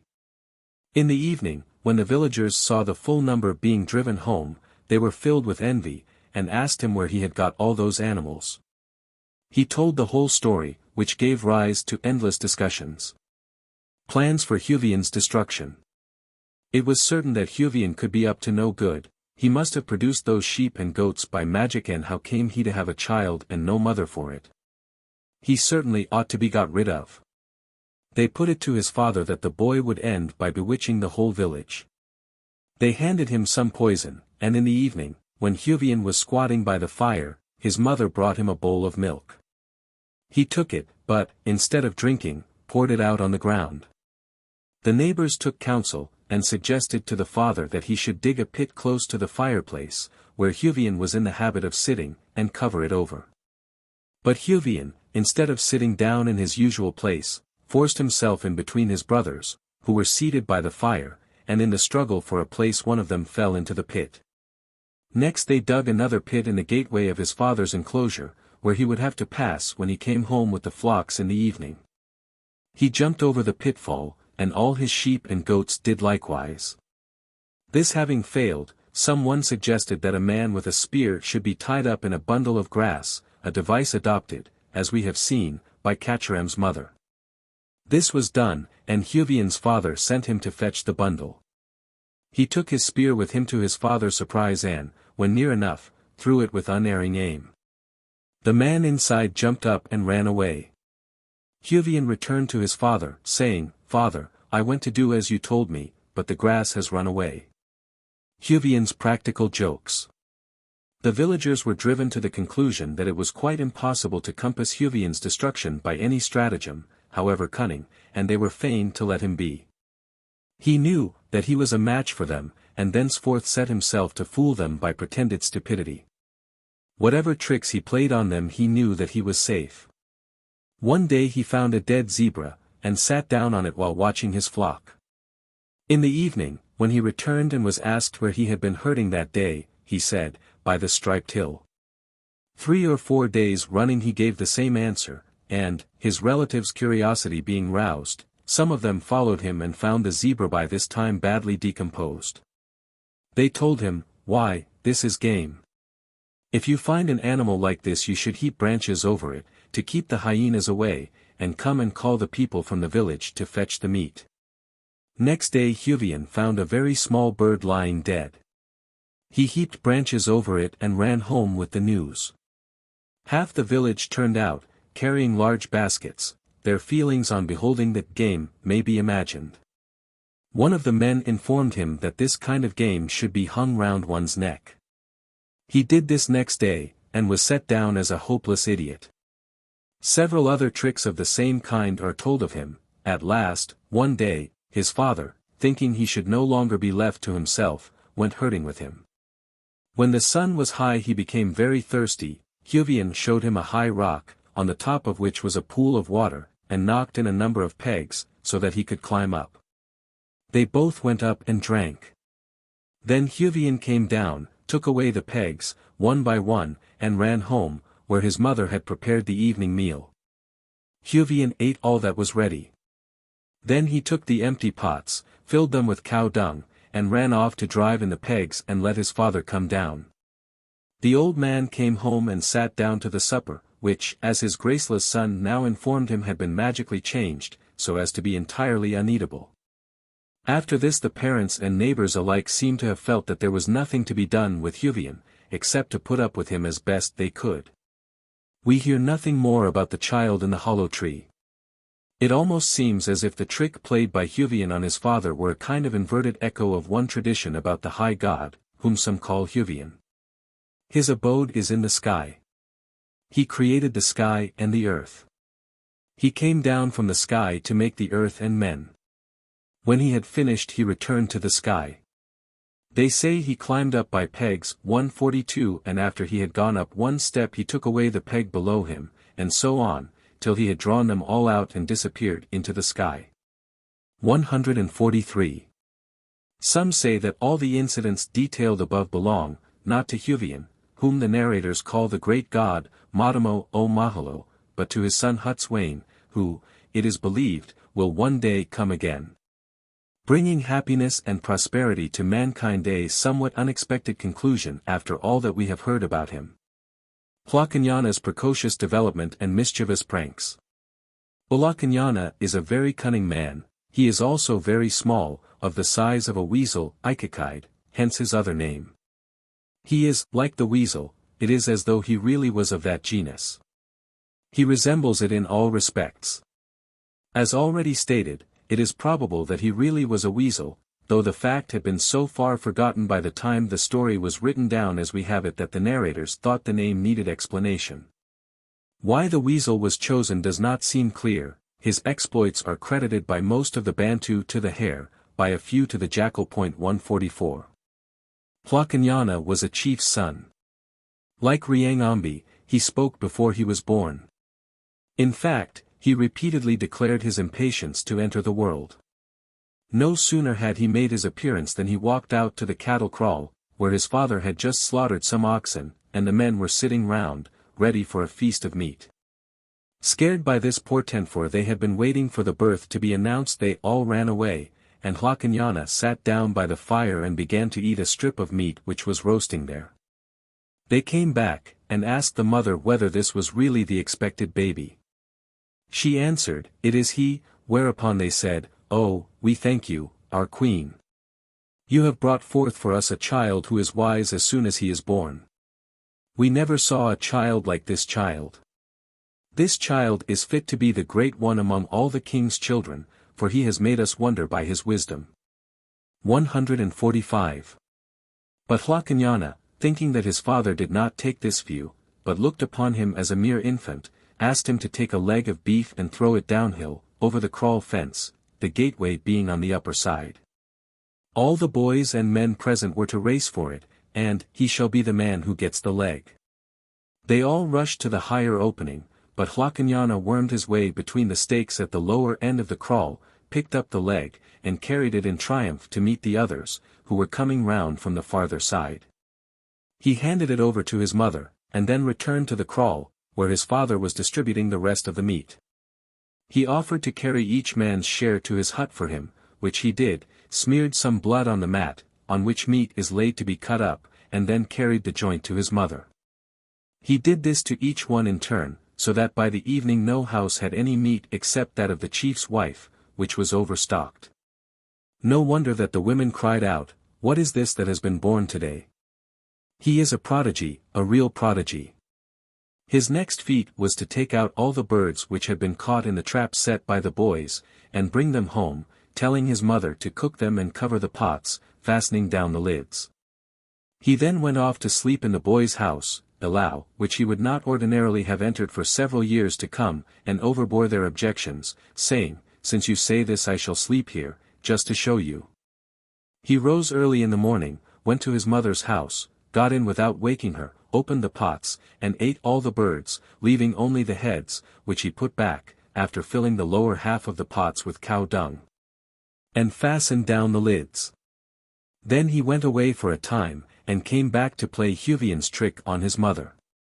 He pretended to have come in for the first time, and told her that the sun had risen, and that she had slept too long, for if the birds were not taken out of the pot before the sun was up they would turn into dung. So he washed himself and sat down to his breakfast, and when he opened the pots it was even as he had said, and his mother believed him. He finished up the heads, saying that, as she had spoilt his food, she should not have even these, and then announced that he did not consider himself her child at all, and that his father was a mere man, one of the people and nothing more. He would not stay with them, but would go on his travels. So he picked up his stick and walked out, still grumbling about the loss of his birds. He goes on his travels. When he had gone some distance and was beginning to get hungry, he came upon some traps with birds in them and, beginning to take them out, found himself stuck fast. The owner of the traps was a cannibal, or, rather, an ogre who, finding that birds had more than once disappeared from his traps, had put sticks smeared with birdlime in front of them. Now he came along to look at them, and found Hlakanyana, who, quite undisturbed, addressed him thus, "Don't beat me, and I will tell you. Take me out and cleanse me from the birdlime and take me home with you. Have you a mother?" The ogre said he had. Hlakanyana, evidently assuming that he was to be eaten, said that he were beaten and killed at once his flesh would be ruined for the pot. "I shall not be nice, I shall be bitter. Cleanse me and take me home with you, that you may put me in your house, that I may be cooked by your mother. And do you go away and just leave me at your home. I cannot be cooked if you are there, I shall be bad, I cannot be nice." The hare, in some stories, uses the same stratagem to escape being eaten. The ogre, a credulous person, like most of his kind, did as he was asked, and handed Hlakanyana over to his mother, to be cooked next morning. When the ogre and his younger brother were safely out of the way, Hlakanyana proposed to the old woman that they should play at boiling each other.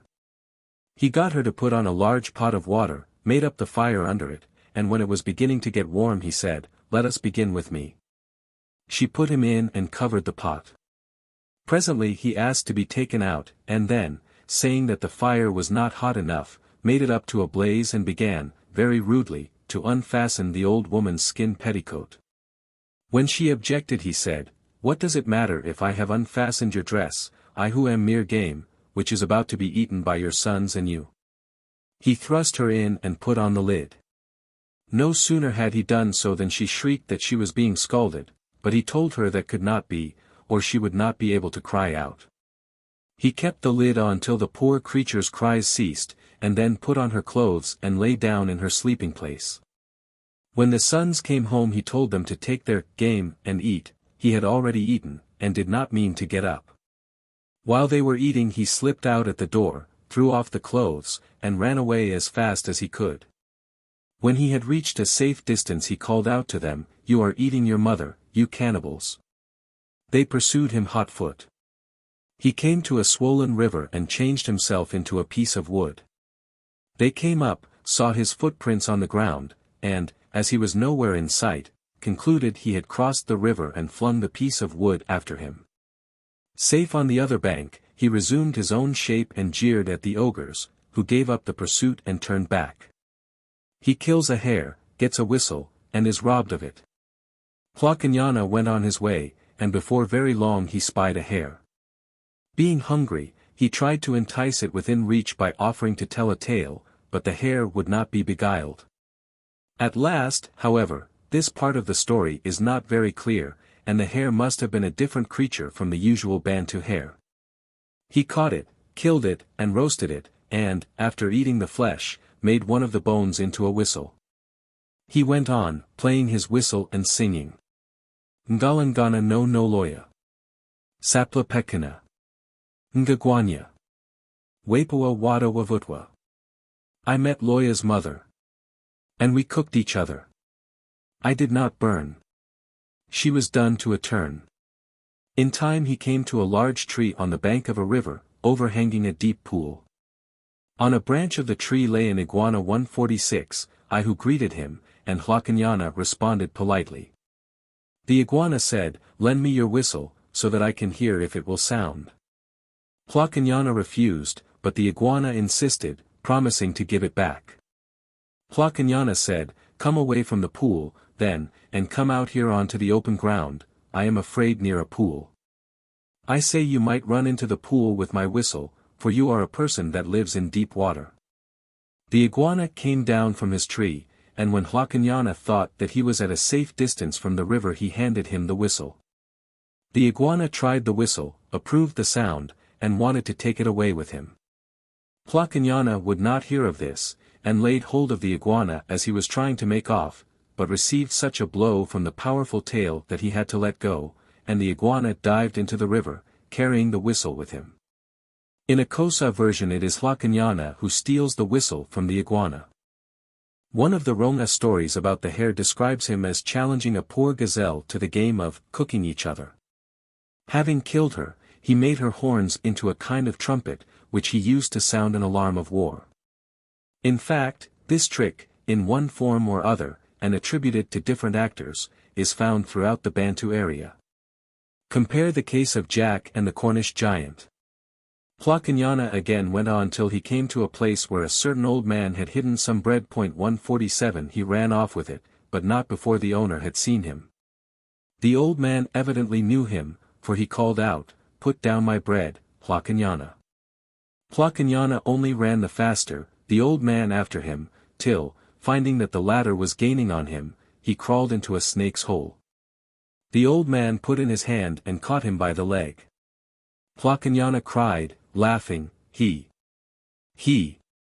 You've caught hold of a root." 148 So the old man let go, and, feeling about for the leg, caught a root, at which Hlakanyana yelled, "Oh! Oh! You're killing me!" The old man kept pulling at the root till he was tired out and went away. Hlakanyana ate the bread in comfort, and then crawled out and went on his way once more. He nurses the leopard's cubs. In the course of his wanderings he came upon a leopard's den, where he found 4 cubs and sat down beside them till the mother leopard came home, carrying a buck with which to feed her little ones. She was very angry when she saw Hlakanyana, and was about to attack him, but he disarmed her by his flattering tongue, and finally persuaded her to let him stay and take care of the cubs, while she went out to hunt.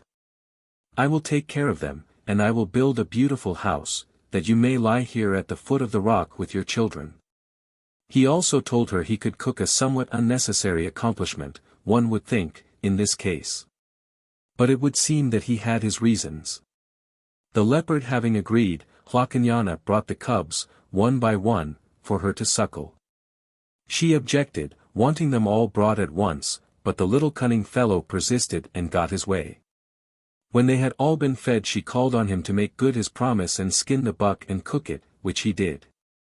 So they both ate, and all went to sleep. In the morning, when the leopard had gone to hunt, Hlakanyana set to work building the house. He made the usual round Zulu hut, but with a very small doorway. Then, inside, he dug a burrow, leading to the back of the hut, with an opening a long way off. Then he took 4 assegais which he had carried with him on his travels, broke them off short to rather less than the width of the doorway, and hid them in a convenient place. Having finished, he ate one of the cubs. When the mother came home, he brought them out as before, one by one, taking the third twice, so that she never missed any of them. He did the same the next day, and the next. On the 4th day he brought out the last cub 4 times. And at length it refused to drink. The mother was naturally surprised at this, but Hlakanyana said he thought it was not well. She said, "Take care of it, then," and when he had carried it into the house, called him to prepare supper. When she had eaten, Hlakanyana went into the house, and the leopard called out that she was coming in to look after the child. Hlakanyana said, "Come in, then," knowing that she would take some time squeezing herself through the narrow entrance, and at once made his escape through the burrow. Meanwhile she had got in, found only 1 cub, concluded that he must have eaten the rest, and followed him into the burrow. By this time Hlakanyana was out at the other end.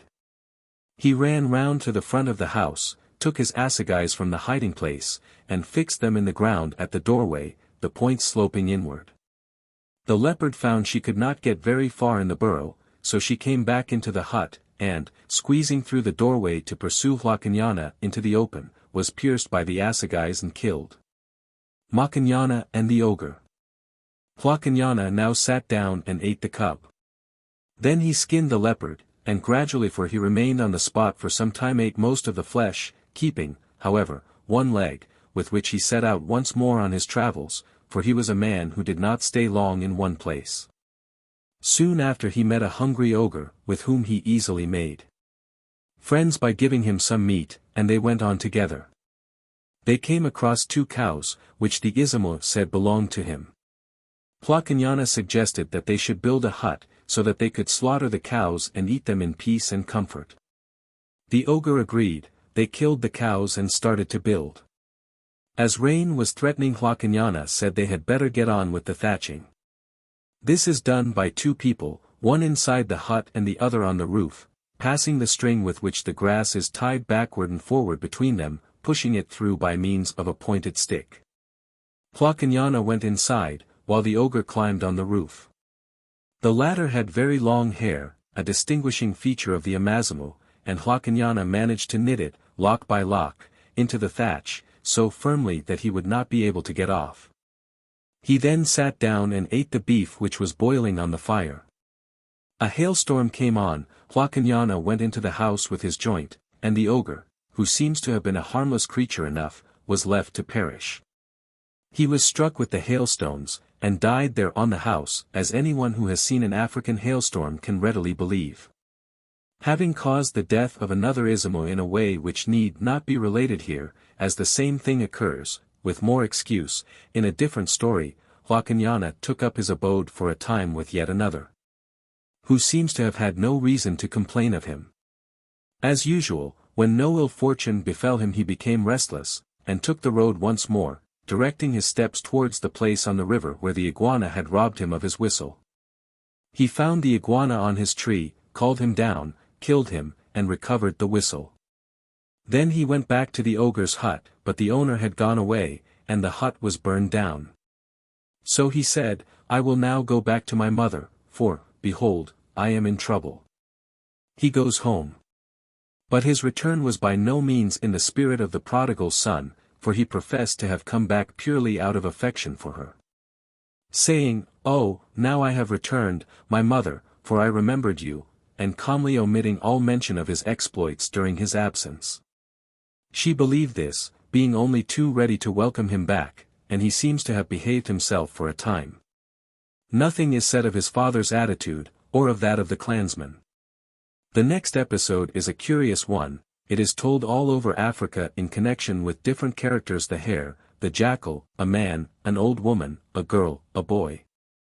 The attraction evidently lies in the repeated enumeration of objects, adding one every time, after the fashion of the house that Jack built. The day after his return home, Hlakanyana went to a wedding, and as he came over a hill on the way back he found some umdiandian, a kind of edible tuber, of which he was very fond. He dug it up and took it home to his mother, asking her to cook it for him, as he was now going to milk the cow. She did so, and, tasting one to see if it was done, liked it so much that she ate the whole. When he asked for it she said, "I have eaten it, my child," and he answered, "Give me my umdiandian, for I dug it up on a very little knoll, as I was coming from a wedding." His mother gave him a milk pail by way of compensation, and he went off. Soon he came upon some boys herding sheep, who were milking the ewes into old, broken potsherds. He said, "Why are you milking into potsherds? You had better use my milk pail, but you must give me a drink out of it." They used his milk pail, but the last boy who had it broke it. Hlakanyana said, "Give me my milk pail my mother gave me, my mother having eaten my umdiandian," and so on, as before. The boys gave him an assegai, which he lent to some other boys, who were trying to cut slices of liver with splinters of sugar cane. They broke his assegai, and gave him an axe instead. Then he met some old women gathering firewood, who had nothing to cut it with, so he offered them the use of his axe, which again got broken. They gave him a blanket, and he went on his way till nightfall, when he found two young men sleeping out on the hillside, with nothing to cover them. He said, "Ah, friends, do you sleep without covering? Have you no blanket?" They said, "No." He said, "Take this of mine," which they did, but it was rather small for two, and as each one kept dragging it from the other it soon got torn. Then he demanded it back. "Give me my blanket which the women gave me," and so on. The young men gave him a shield. Then he came upon some men fighting with a leopard, who had no shields. He questioned them as he had done the other people, and lent one of them his shield. It must have been efficient as a protection, for they killed the leopard, but the hand loop by which the man was holding it broke, and of course it was rendered useless. So Hlakanyana said, "Give me my shield the young men gave me. The young men having torn my blanket the women gave me. The women having broken my axe the boys gave me. The boys having broken my assegai the boys gave me. The boys having broken my milk pail my mother gave me. My mother having eaten my umdiandian I dug up on a very little knoll, as I was coming from a wedding." They gave him a war assegai, icing kemba. Here the story as given by Bishop Calloway breaks off, the narrator saying, "What he did with that perhaps I may tell you on another occasion." But a Xhosa version recorded by McCall Thiel 149, which gives the series of exchanges rather differently, puts this episode before that of the ogre's traps, also quite different in detail, and that of the leopard's cubs. And follows it up with two more incidents.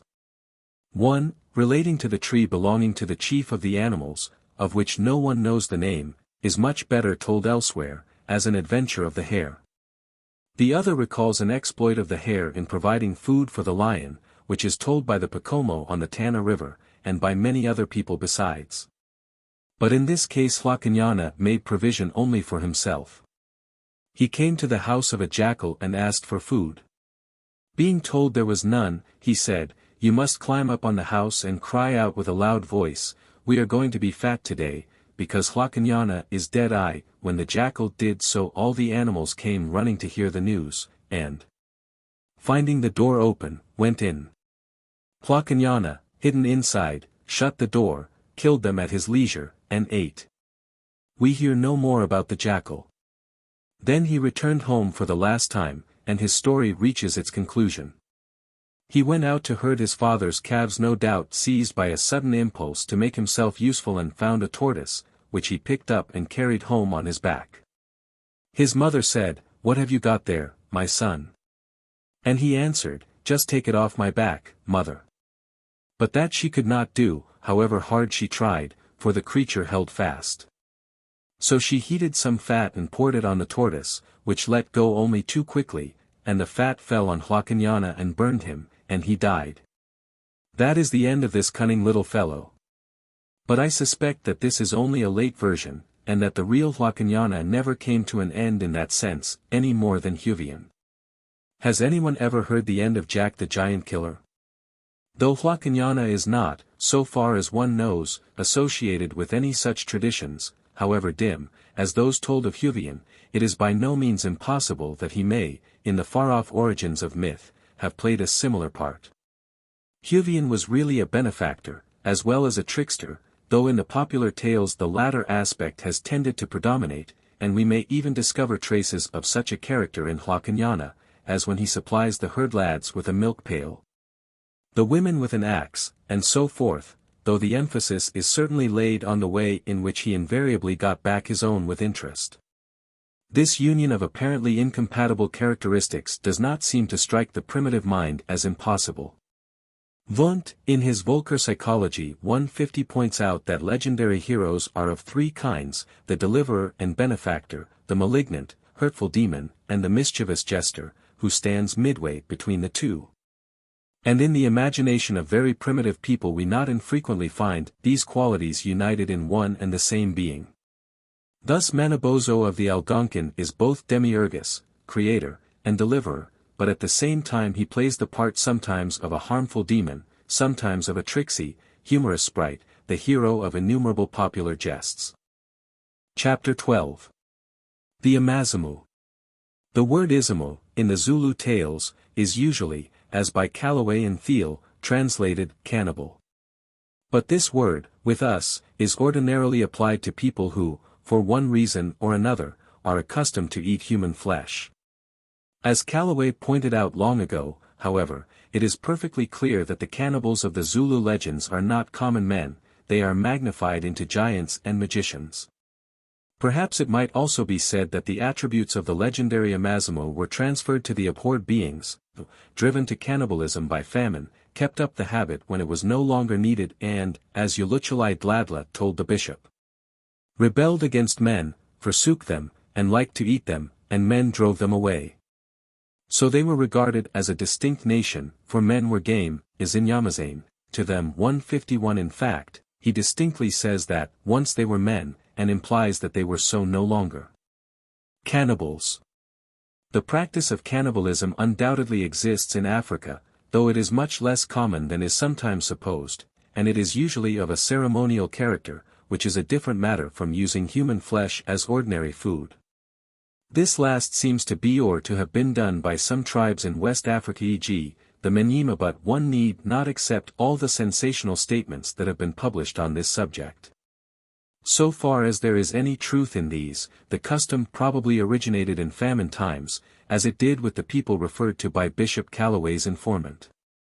Thus, it is said, in Natal, after a long drought, a certain chief of the Abambo, named Umdava, told his people to scatter themselves over the veldt and catch all the people they came upon in the paths to serve as food. And those people lived on human flesh till the time for the crops came round. 152 The dwellers on Umkambadi, the Table Mountain near Pietermaritzburg, were more than once attacked by these cannibals. The old chief Namsimakwana, who died less than 30 years ago, had a narrow escape from them in his childhood. They seized his whole family and drove them along, making the boy carry on his head the pot in which, so they told him, he was to be cooked. Watching his opportunity, at a turn in the path hidden by the tall grass he slipped into the Umsunduzi River, and lay concealed under the bushes which overhung the bank. The spot was pointed out to me in 1895. Failing to find him, the enemy came to the conclusion that he had been killed by the hippopotami, who at that time abounded in the river, and passed on their way. Namsimakwana's sister and the other captives were ultimately killed and eaten. Those man-eaters who refused to give up the practice when the necessity for it had passed fled to the mountains, pursued by universal execration, and eked out a wretched existence in dens and caves, sallying forth, when occasion offered, to attack lonely travelers. Mashesh, paramount chief of the Basuto, spared no pains in putting an end to these horrors, though he refused to exterminate the criminals, as his counselors advised, provided they would turn from their evil ways. He gave them cattle, and encouraged them to till the soil, and when that generation had died out cannibalism was a thing of the past. Uluchalai Dladla, whom we quoted in a previous paragraph, said that, the word Amazimu, when interpreted, means to gourmandize, to be gluttonous. But the word exists in so many Bantu languages, with, as far as one can discover, no such connotation, that I cannot help thinking him mistaken. Moreover, it has, distinctly, some relation to Mzimu, of a different noun class, which means, a spirit, in the first instance an ancestral spirit. It is not used in Zulu, where the ancestral spirits are called Amadlozi, or Amatongo, save in the phrase Azinkamo Izamzimu, cattle of the spirits, either slaughtered as a sacrifice to them. Hirumzimu seems to be a collective name for Amatongo. Ogres. The Basuto used the word Madamo, singular Ledamo, for cannibals, Badamo for spirits or gods. Zimwi is the Swahili word for a being best described as an ogre. The word occurs in old, genuine Bantu tales, and I have heard it used by a native, but most Swahili nowadays seem to prefer the Arabic loanwords Jinn and Shetani. A ghost is Mzuka. But the stem, Zimu, survives in the expression Kuzimu, the place of spirits, thought of as underground, and Muzimu, a place where offerings are made to spirits. The Wachiga and the Akikuyu have their Iramu, the Akamba the Aimu. The Kamba language is remarkable for dropping out consonants, and the Douala, on the other side of Africa, their Edimo. Other peoples in West Africa, while having a notion of beings more or less similar, call them by other names. The Makishar of the Mbundu in Angola play the same part in folktales as the Amazimu. Their name may perhaps be connected with the Kongon Kishi, Kisi in some dialects, which meant originally a spirit, but now more usually a charm. Or the object commonly called a fetish.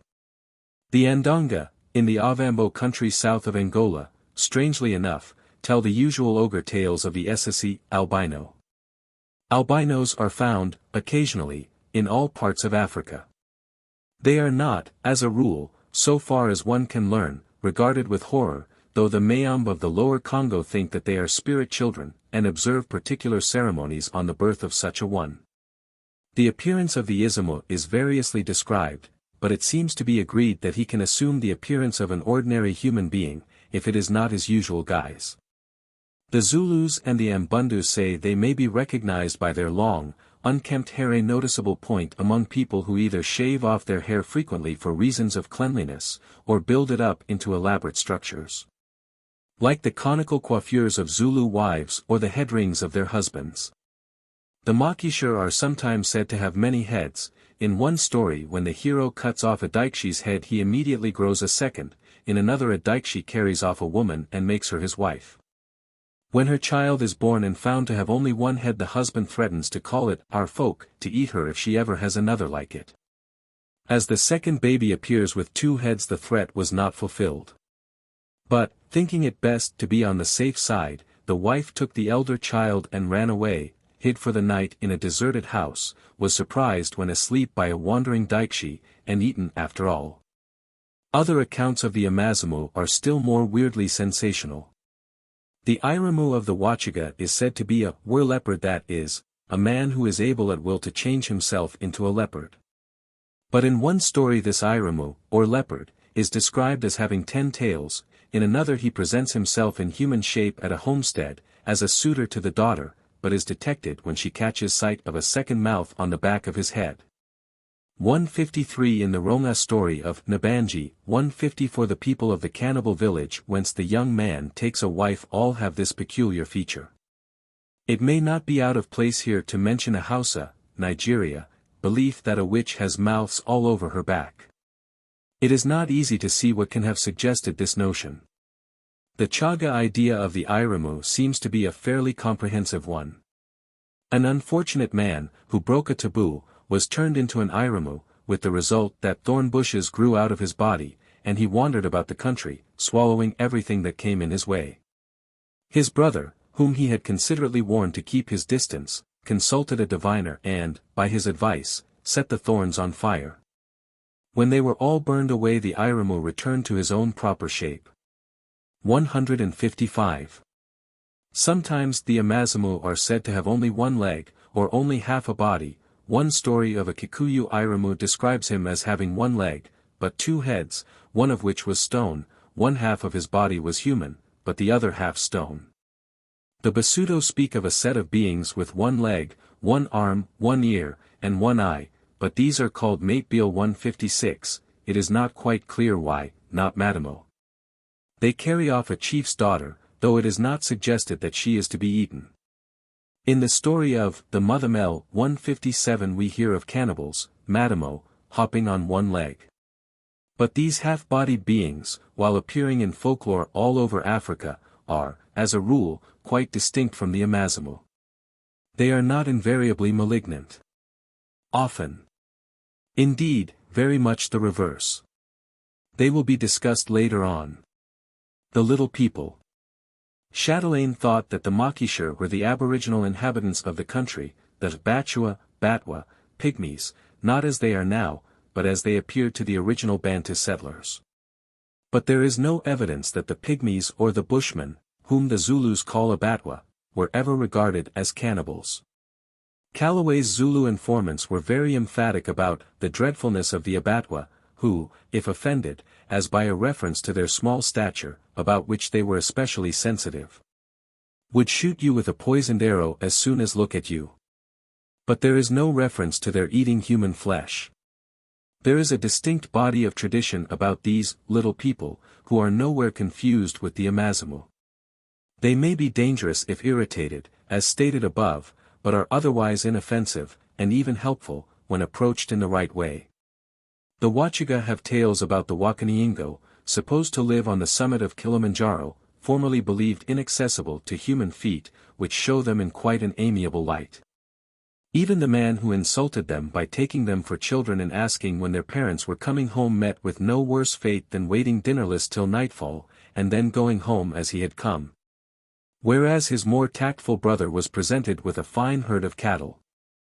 Dr. Doak 158 writing about the Lamba people, also distinguishes between ogres, Wasasimunkulu or Wasasimwi 159 and dwarfs, Utachekulu, whom he calls gnomes.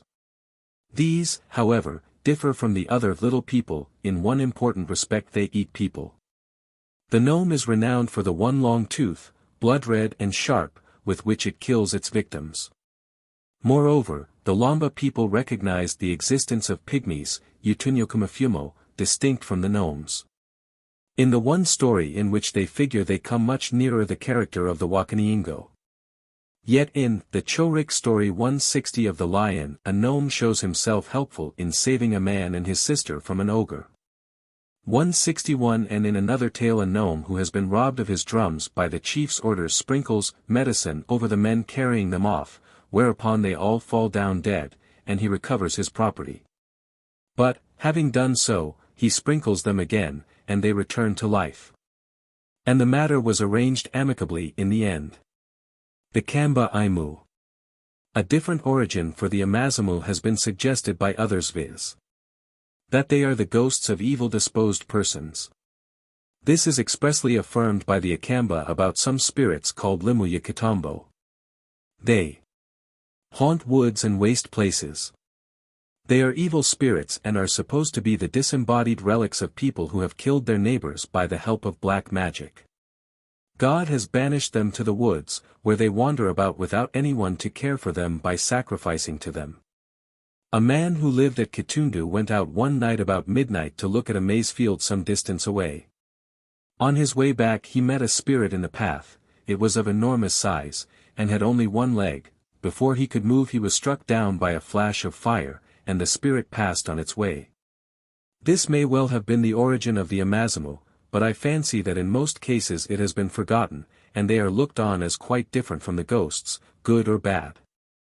Another point to notice is that the ghosts are still largely believed in and taken quite seriously, while the Amazimu proper occur only in stories related for entertainment, and, possibly, instruction, but not accepted as fact.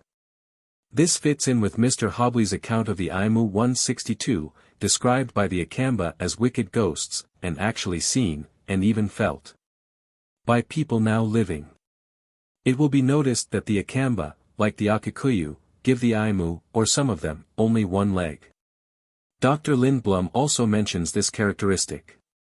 In addition, he states that the Aimu is a figure appearing in different shapes, sometimes smaller than a dwarf, sometimes of superhuman size, though, on the other hand, he also often appears as a wholly human being.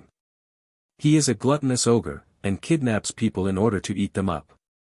This writer refers to several Kamba stories unfortunately not yet published, in one of which the Aimu appears as a handsome young man and lures a girl to his home. In another, a Kamba woman turns into an Aimu and eats her own grandchild. 163.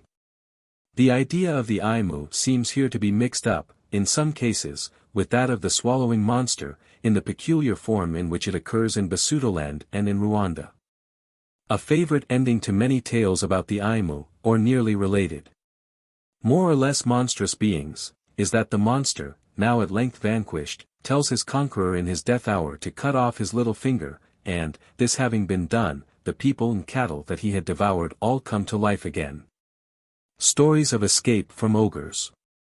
There are several stories which, in slightly differing shapes, are found probably in all parts of the Bantu area.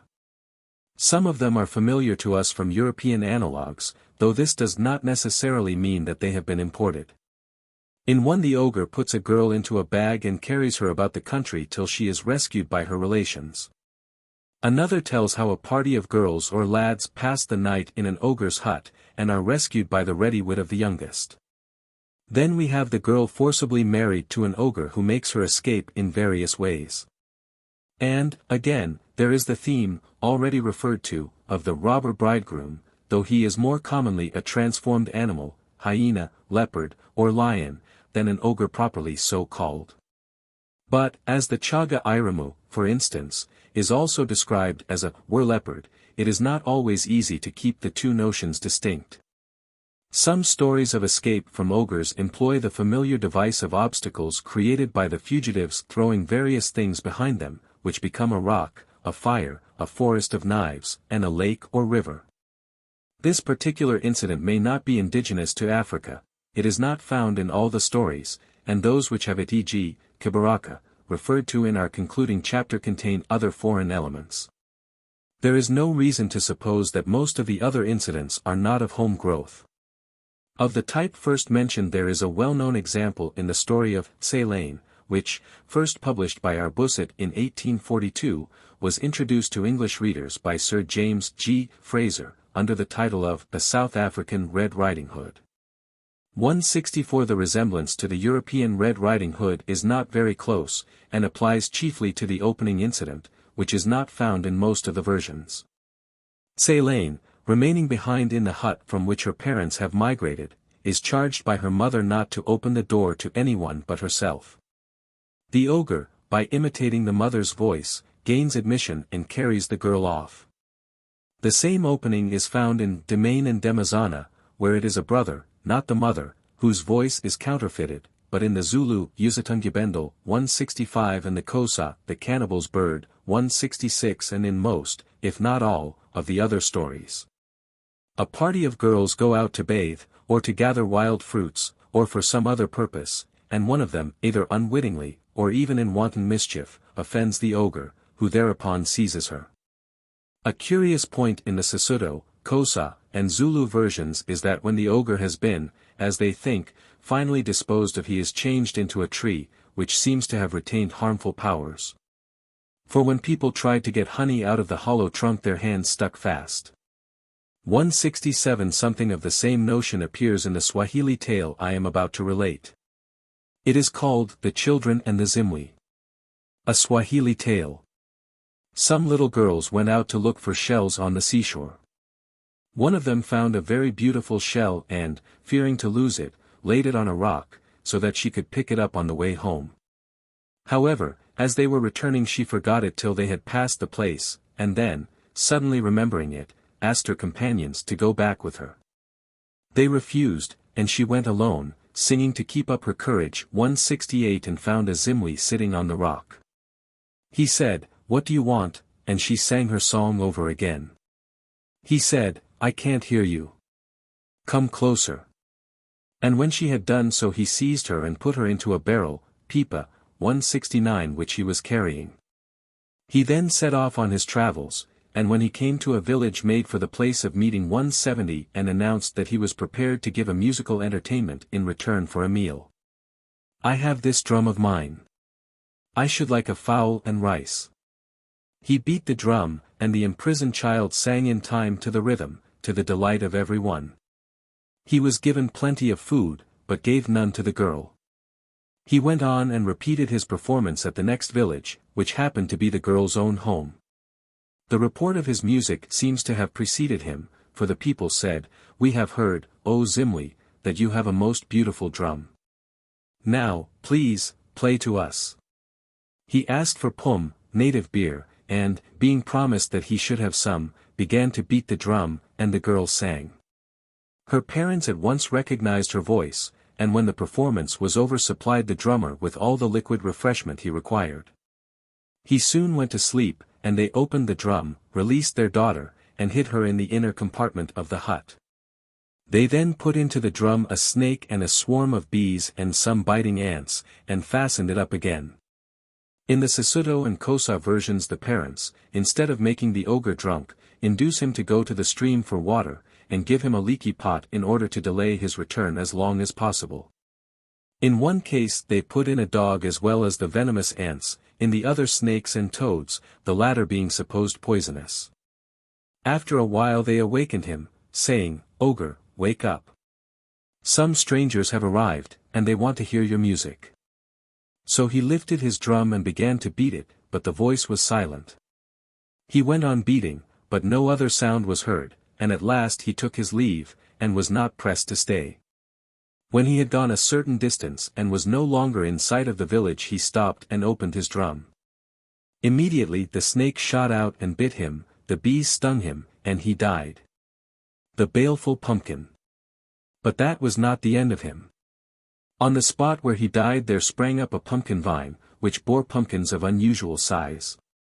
One day some small boys passing by stopped to admire them, and, prompted by the destructive instinct which seems to be inherent in the very young of all climes, exclaimed, "Jolly fine pumpkins, these. Let's get father's sword and have a slash at them." The largest of the pumpkins waxed wroth and chased the children, breaking off its stem and rolling over and over, one must suppose, and they took to their heels. In their headlong flight they came to a river, and saw the old ferryman sitting on the bank by his canoe. "You, Daddy, ferry us over.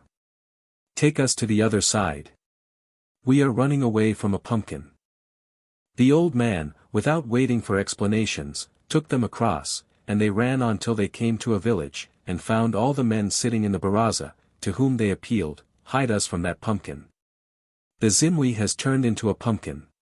You will just have to take it and burn it with fire." No doubt this version has lost some particulars in transmission. The whole neighborhood must have known the story, and been aware that the pumpkin plant had grown out of the Zimwi's remains. One may guess that the boys had, over and over again, been told not to go near it, and, boylike, were all the more attracted to the forbidden thing. The men seem at once to have appreciated the danger. They hurried the boys off into a hut and told them to keep quiet behind the partition at the back. Presently the pumpkin arrived. It is not explained how it had crossed the river, but in such a case one marvel the more is easily taken for granted.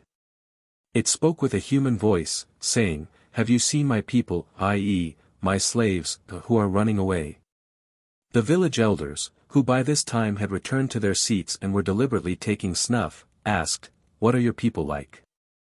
We don't know anything about them." But the pumpkin was not to be put off. "You have them shut up inside the hut." Then the old headman gave the word, 2 or 3 strong men seized the pumpkin, chopped it to pieces, and built a roaring fire, in which it was consumed to ashes. They scattered the ashes, and then released the boys, who went home to their mothers. We have already referred to versions in which the dead ogre turns into a tree. In a Kinnaramba story I collected by Mr. Frederick Johnson, a porcupine, which seems to partake of the nature of an ogre or some other uncanny being, is killed and buried under the fireplace. In the morning they found a pumpkin growing. This began by speaking, repeating everything that was said in its presence, and ended by swallowing all the people in the village. The Shambhala people also have a story in which a pumpkin figures as the swallowing monster, but here nothing is said about its origin. To return to the story of the ogre, some other versions give it a more dramatic ending. In these he reaches his home, hands the bag to his wife, and tells her to open it and cook the food. She refuses, on finding that the bag bites, so, in turn, do his daughter and his son. He shuts himself into the hut and opens the bag, with the result already related, but instead of expiring on the spot he forces his way out, and throws himself head first into a pool, or a marsh, out of which a tree subsequently grows. The magic flight. The second of the types mentioned above is well exemplified by the story of Sikalumi, which is told, without much variation in its main features, by Zulus, Kosas, Basuto, and Baranga. One day a number of men seated by the fence of the chief's cattle fold saw several birds of a kind they had never seen before perched on a tree not far off. The chief's son, Sikalumi, said, "These are indeed beautiful birds. I want to catch one and make a plume for my head, Isidadlo, of his feathers."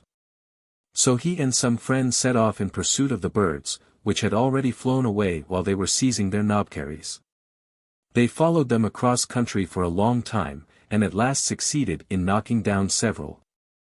By this time the sun had set, and they were far from home.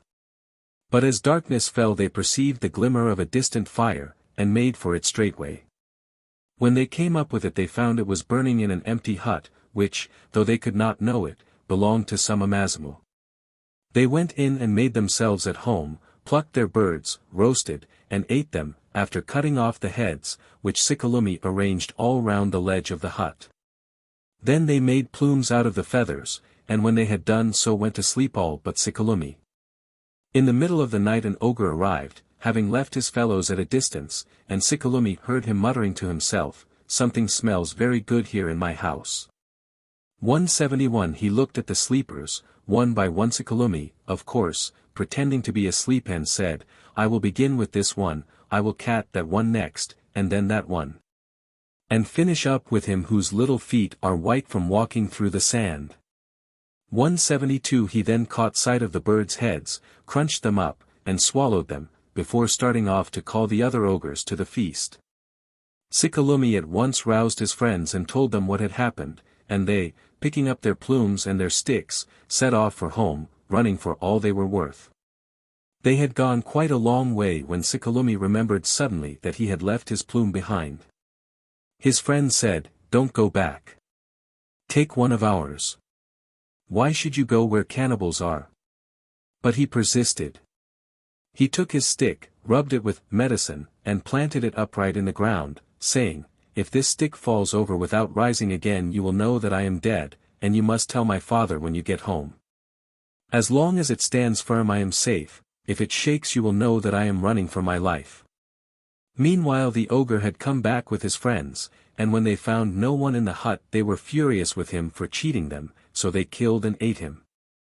On his way back to the hut Sikalumi saw an old woman sitting by a big stone beside the path. She asked him where he was going, and he told her.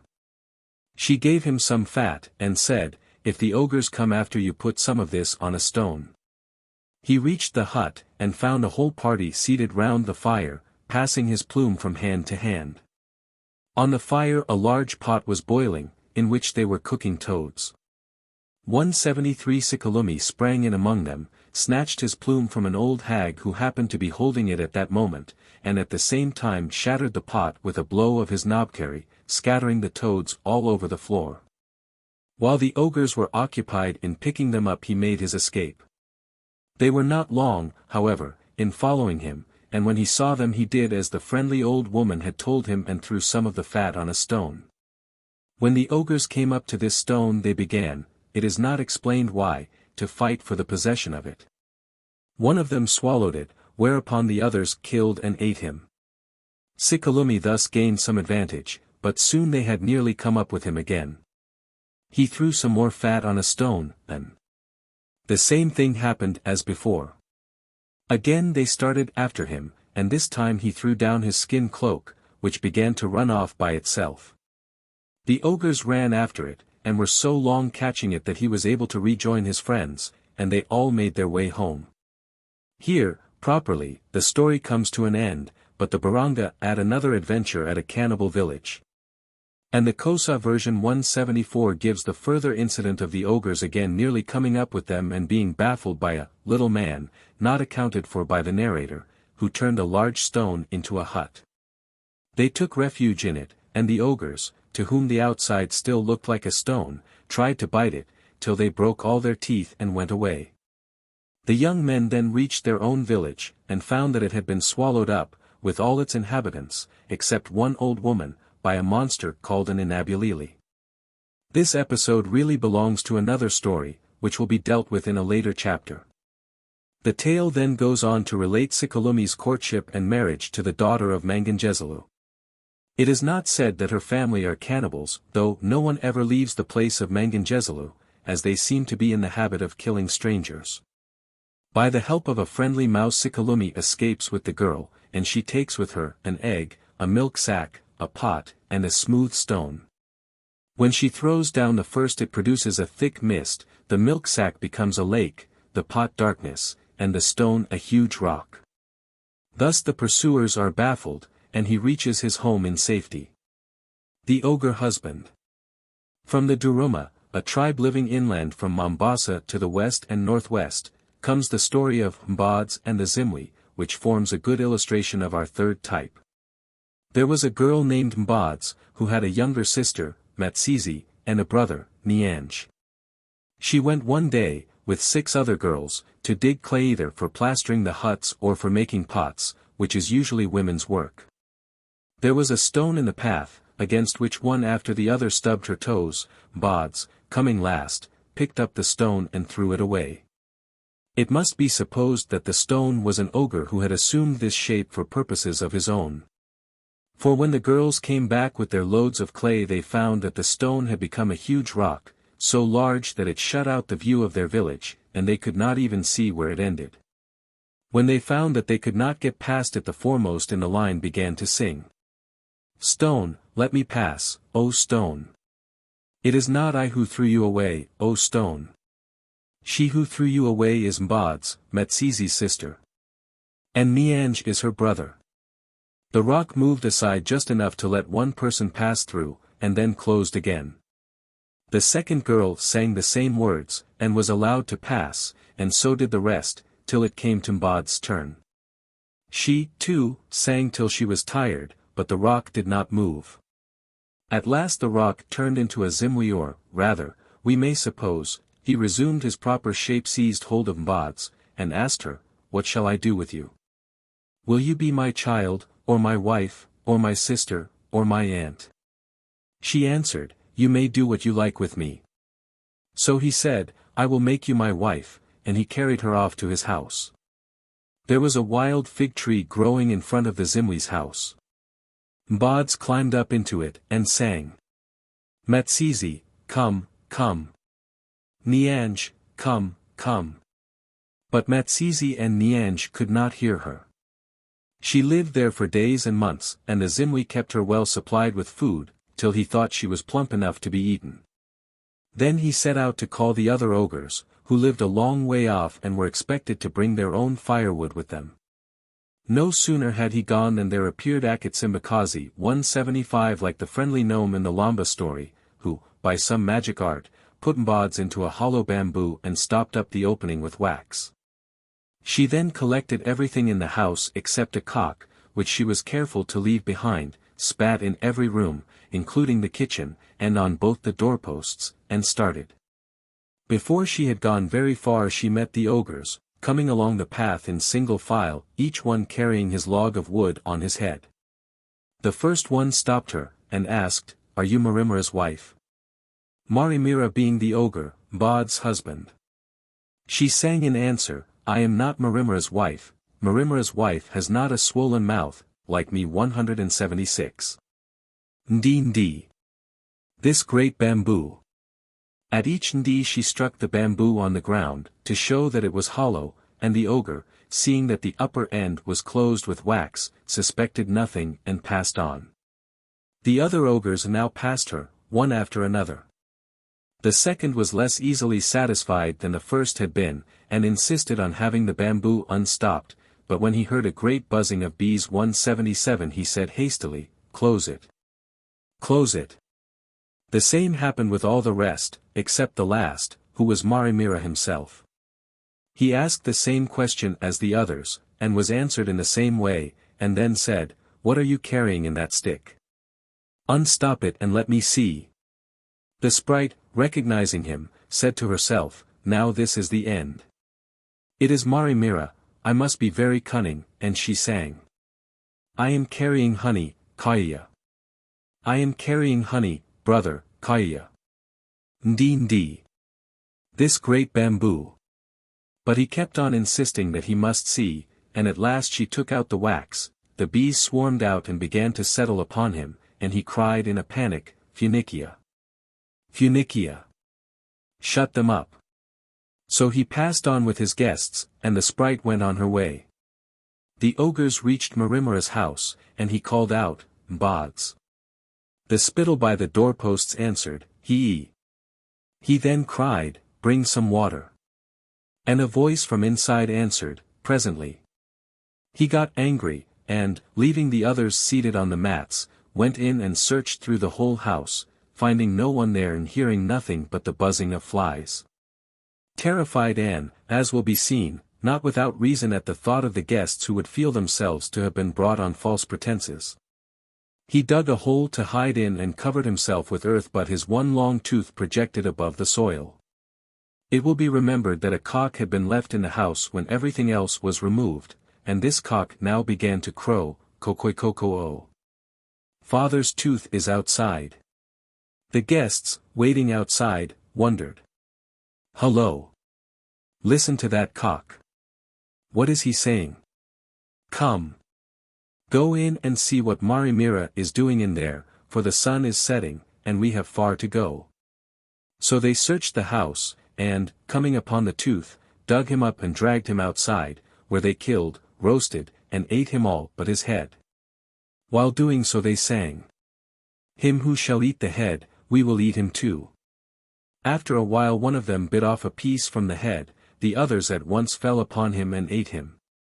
This went on till only one was left. He fixed up a rope to make a swing and climbed into it, but the rope was not strong enough. It broke, and he fell into the fire. And he began to cry out, "May! May!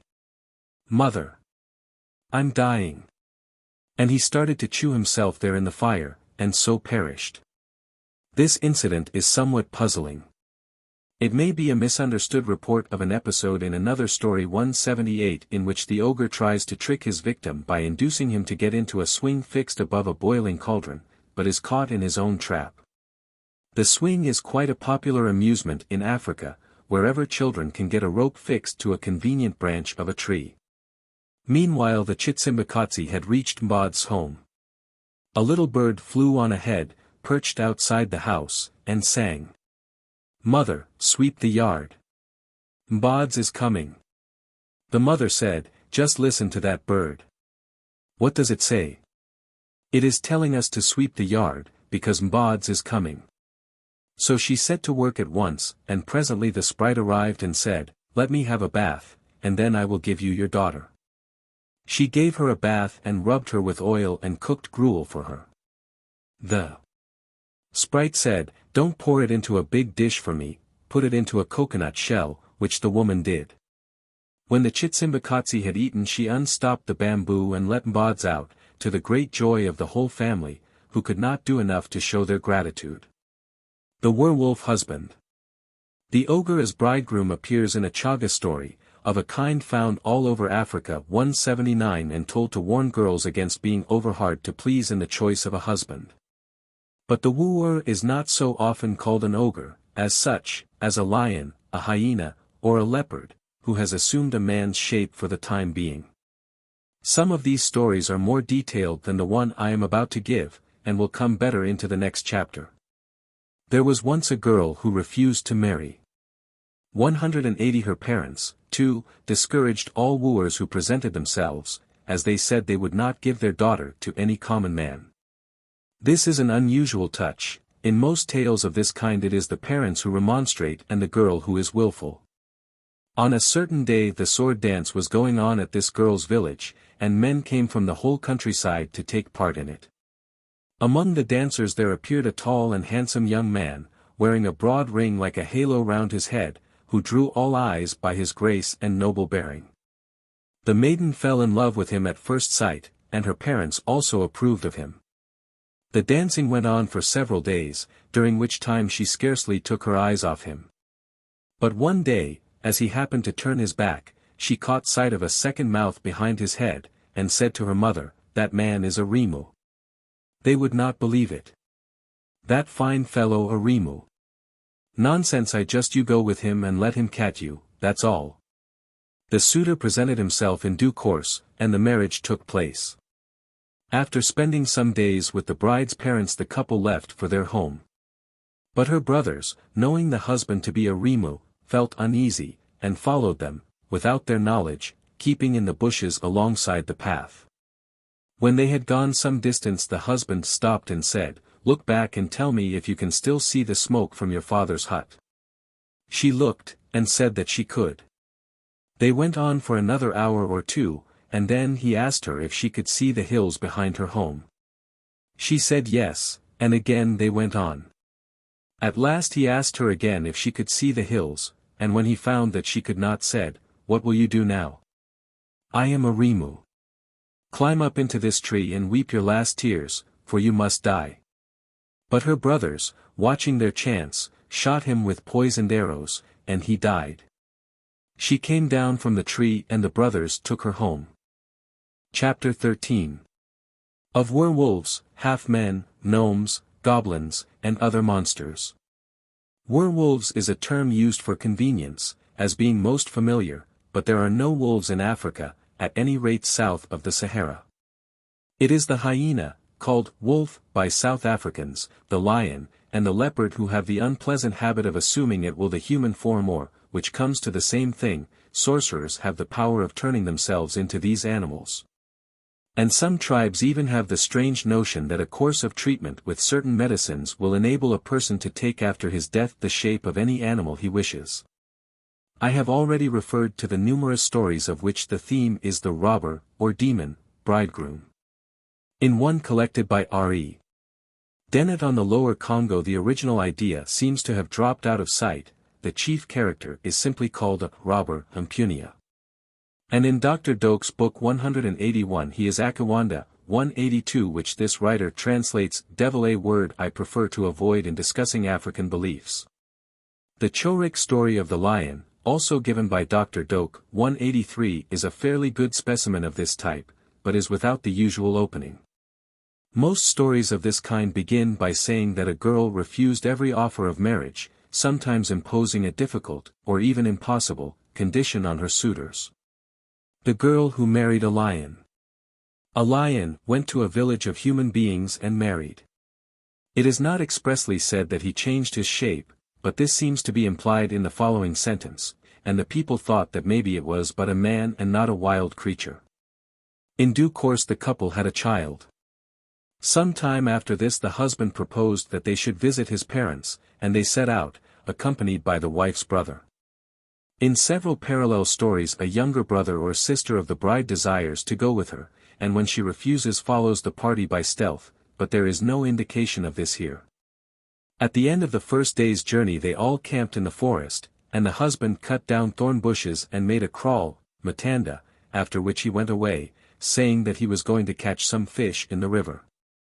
When he was gone the brother said to his sister, "He has built this kraal very badly," and he took his axe and cut down many branches, with which to strengthen the weak places. Meanwhile the husband had gone to seek out his lion relations, and when they asked him, "How many animals have you killed?" he replied, 2 and a young one. When darkness fell he had become a huge male lion, and led the whole clan, with a contingent of hyenas, to attack his camp. Those inside heard the stealthy footfalls and sat listening. The lions hurled themselves on the barrier, trying to break through, but it was too strong, and they fell back, wounded with the thorns. He who by day had been the husband growled, "M," and the baby inside the kraal responded, "M." Then the mother sang. "The child has bothered me with crying, watch the dance. Walk with a stoop, watch the dance." The wer-lion's father, quite disgusted, said, "You have brought us to a man who has built a strong kraal, we cannot eat him." And as day was beginning to break they all retired to the forest. When it was light the husband came back with his fish, and said that he had been detained, adding, "You were nearly eaten," meaning that his absence had left them exposed to danger. It seems to be implied that the others were taken in by his excuses, but the brother, at any rate, must have had his suspicions. When the husband had gone off again, ostensibly to fish, he said, "See, it was that husband of yours who wanted to eat us last night." So he went and walked about, thinking over the position. Presently he saw the head of a gnome, Akachekulu, projecting from a cleft in a tree. It asked him why he had come, and, on being told, said, "You are already done for. Your brother-in-law is an ogre that has finished off all the people in this district." The creature then asked him to sweep out the midden inside his house 184, and after he had done so told him to cut down the tree, which it then hollowed out and made into a drum, stretching 2 prepared skins over the ends. It then slung the drum round the man's waist, and said, "Do as if you were going to do this, that is, raise himself from the ground." And, behold, he found himself rising into the air, and he reached the top of a tree. The gnome told him to jump down, and he did so quite easily. Then it said, "Put your sister in the drum and go home." So he called her, and, having stowed her in it, with the baby, rose up and sat in the tree top, where he began to beat the drum. The lion, hearing the sound, followed it, and when he saw the young man in the tree said, "Brother-in-law, just beat a little," so the man beat the drum and sang. Boom, boom sounds the little drum. Of the sounding drum, sounds the little drum. Ogre, 185 dance, sounds the little drum. Of the sounding drum, sounds the little drum.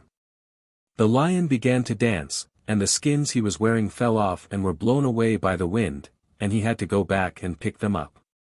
Meanwhile the drum carried the fugitives on, and the lion pursued them as soon as he had recovered his skins. Having overtaken them, he called up into the tree, "Brother-in-law, show me my child." And the following dialogue took place.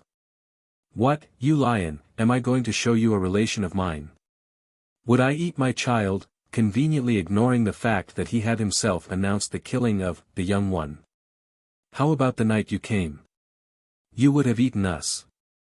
Again the brother-in-law beat the drum, and the lion danced, apparently unable to help himself, and as before lost his skins, stopped to pick them up, and began the chase again, while the man went springing along the treetops like a monkey. At last he reached his own village, and his mother saw as it were a swallow settle in the courtyard of his home. She said, "Well, I never. Greeting, my child," and asked where his sister was. He frightened her at first by telling her that she had been eaten by her husband, who was really a lion, but afterwards relented and told her to open the drum. Her daughter came out with the baby, safe and sound, and the mother said, praising her son, "You have grown up, you have saved your sister." She gave him 5 slave girls, a form of wealth still accepted in Lambaland not so very long ago. The lion had kept up the pursuit, and reached the outskirts of the village, but, finding that his intended victims were safe within the stockade, he gave up and returned to the forest.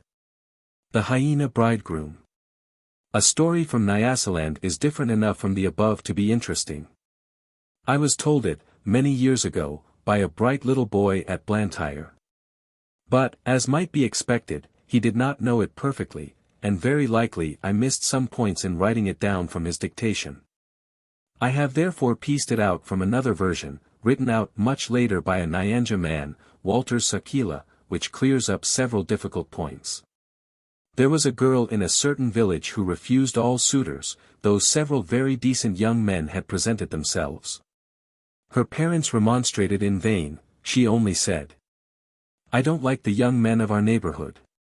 If one came from a distance I might look at him." So they left off asking for her, and she remained unmarried for an unusually long time. One day a handsome stranger arrived at the village and presented himself to the girl's parents. He had all the appearance of a rich man, he was wearing a good cloth, had ivory bracelets on his arms, and carried a gun and a powder horn curiously ornamented with brass wire. The maiden exclaimed, on seeing him, "This is the one I like."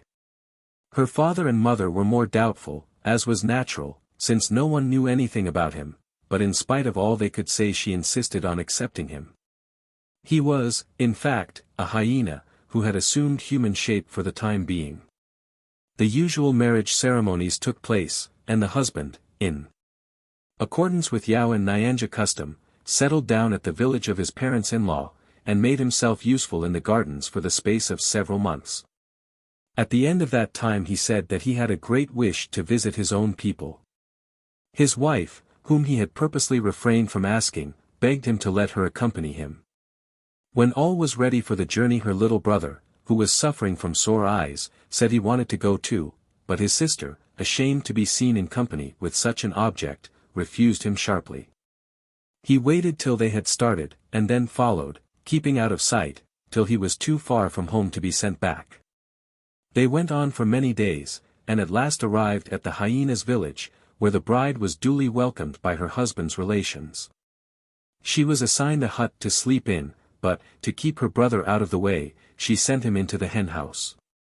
In the middle of the night, when she was asleep, the people of the village took their proper shape and, called together by the hyena husband, marched round the hut, chanting, "Timdai Nyama, Sananun. Let us eat the game, but it is not fat yet." The little boy in the hen-house was awake and heard them, his worst fears were confirmed. Sakila says, though that one was small as to his size, he was of surpassing sense. In the morning he told his sister what he had heard, but she would not believe him. So he told her to tie a string to her toe and put the end outside where he could get it. This he drew into the hen-house, and that night, when the hyenas began their march, he pulled the string and awakened his sister. She was now thoroughly frightened, and when he asked her next morning, "Did you hear them, sister?" she had nothing more to say. The magic boat. The boy then went to his brother-in-law and asked him for the loan of an axe and an adze. The man, as he appeared to be, who had no notion that he was detected and every reason to show himself good-natured, consented at once, and watched him going off into the bush, well pleased that the child should amuse himself. The latter soon found and cut down a tree such as he needed, and then began to shape a thing which he called Engili 186, something in the nature of a small boat. When he had finished it he got into it and sang, "Chingili Chonga Delu Delu. Chingili Chonga Delu Delu. My boat. Swing. Swing." And the Engili began to rise up from the earth. As he went on singing it rose higher and higher, till it floated above the tops of the tallest trees. The hyena villagers all rushed out to gaze at this wonder, and the boy's sister came with them. Then he sang once more. Chingili Changa, Tsikatsika Dee, Tsikatsila. My boat. Come down. Down, Dee. Expressive of descending, come down. And it floated gently down to the ground. The people were delighted, and cried out to him to go up again. He made some excuse for a little delay, and whispered to his sister to get her bundle, which, no doubt, she had ready, and climb in. She did so, and when both were safely stowed he sang his first psalm once more.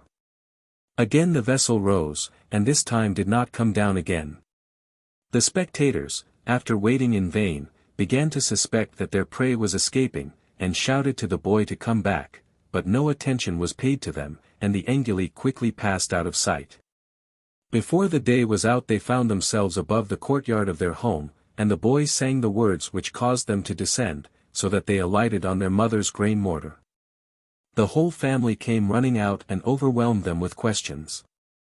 The girl could not speak for crying with joy and relief, and her brother told the whole story, winding up with, "Look here, sister, you thought I was no good, because I had sore eyes, but who was it heard them singing, 'Let us eat her'? And told you about it?" The parents, too, while praising the boy, did not fail to point the moral for the benefit of their foolish daughter, who, some say, had to remain unmarried to the end of her days. Anyone who has heard a native storyteller chant Chingili Changa cannot help wondering whether we have a far-off echo of it in Uncle Remus's Inglego Jang, my joy, though it occurs in an entirely different story. The Halfmen. Some of the Amazimu, as stated in the last chapter, are described as having only half a body, but this by no means applies to all of them, and there is a distinct set of half-beings who cannot be classed as ogres. In Nyasaland a being called Chirowi is, or was, believed to haunt lonely places in the forest, carrying an axe. He has one eye, one arm, one leg, the other half of his body being made of wax. He challenges any man he meets to wrestle with him. If the man can overcome him, he offers to show him many medicines, if he will let him go, and tells him the properties of the various trees and herbs. But if the man is thrown, he returns no more to his village, he dies. A little boy at Ntumbai, in the West Shire district, told me a curious story in which a big bird, with one wing, one eye, and one leg, carried some children across a flooded river. In a tale of the Bechuana, which is something like this, the children are pursued by an ogre, take refuge up a tree, and are rescued before he is able to cut it down by a great thing called fuku, which is not further described. What seems to be a parallel version attributes the rescue to a great bird, which hovered over them and said, "Hold fast to me." There is no indication that this bird was without the usual number of wings and legs. But it is quite evident that he is, as the editor of the South African Folklore Journal 187 remarks, a personage worth studying. A fuller form of the story, however, was obtained by the Reverend C. Halfmen among the Bapedi in the Transvaal. But even this throws no light on the bird's nature. He is simply called Nanyana Vatsa, a beautiful bird, and carries the children home under his wings. In retelling it in a more popular form for young readers 188, Mr. Halfman calls him a peacock, and represents him as such in his illustration. But this must be a picturesque addition of his own, for the peacock was quite unknown in South Africa till introduced by Europeans, and it is very unlikely that the original narrators had ever heard of it.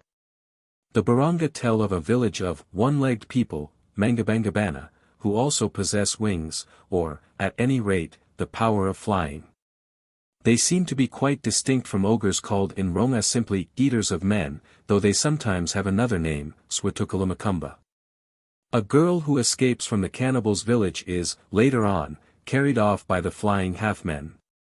But there is no suggestion that they intend to eat her. In the story of Namashuk, however, the one-legged beings are certainly cannibal ogres.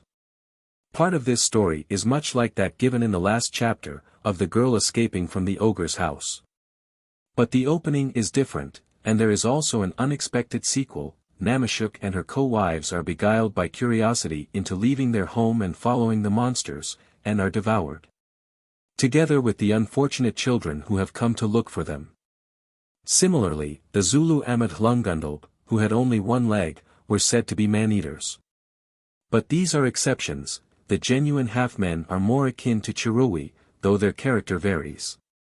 Some are merely terrifying, like the one formerly believed to haunt the Cameroon's mountain, to see whom was death. Seko Bakobo of the Baila is a kind of wood sprite, described as a man with one arm and one eye, living in the forest. He brings good luck to those who see him. He takes people and shows them trees in the forest which can serve as medicines. But the accounts of this being would seem to vary, for elsewhere we read, if one chances to see it he will die. Sikalokabuzuka. The Basabiya say that Sikalokabuzuka is wax on one side of him, the leg on the other is like that of an animal. Some say that he has a wife and children, in form like himself. He lives on wild honey, and is reported to have a hut made of elephant's tusks and python skins, but his village, where are stored many pots of honey, meat and fat, is invisible to human eyes. His axe and spears are made of wax. The account given to M. Jakatet by Kabuku, a young man of the Subiya tribe, scarcely bears out the statement made by some that it is death to meet Sikalokabazuka. Fortunately, he has a shorter name, Chilub, which will be more convenient to use. A certain man, Mashambwa, 189 told Kabuku that while looking for honey in the forest he heard a honey guide calling. He whistled to it, and it led him to a tree containing a bee's nest. He lit a torch, climbed the tree, smoked the bees out, and had just taken the honey, when he saw Chilub approaching. He came down, carrying his honey on a wooden platter, and met Chilub, who at once demanded it.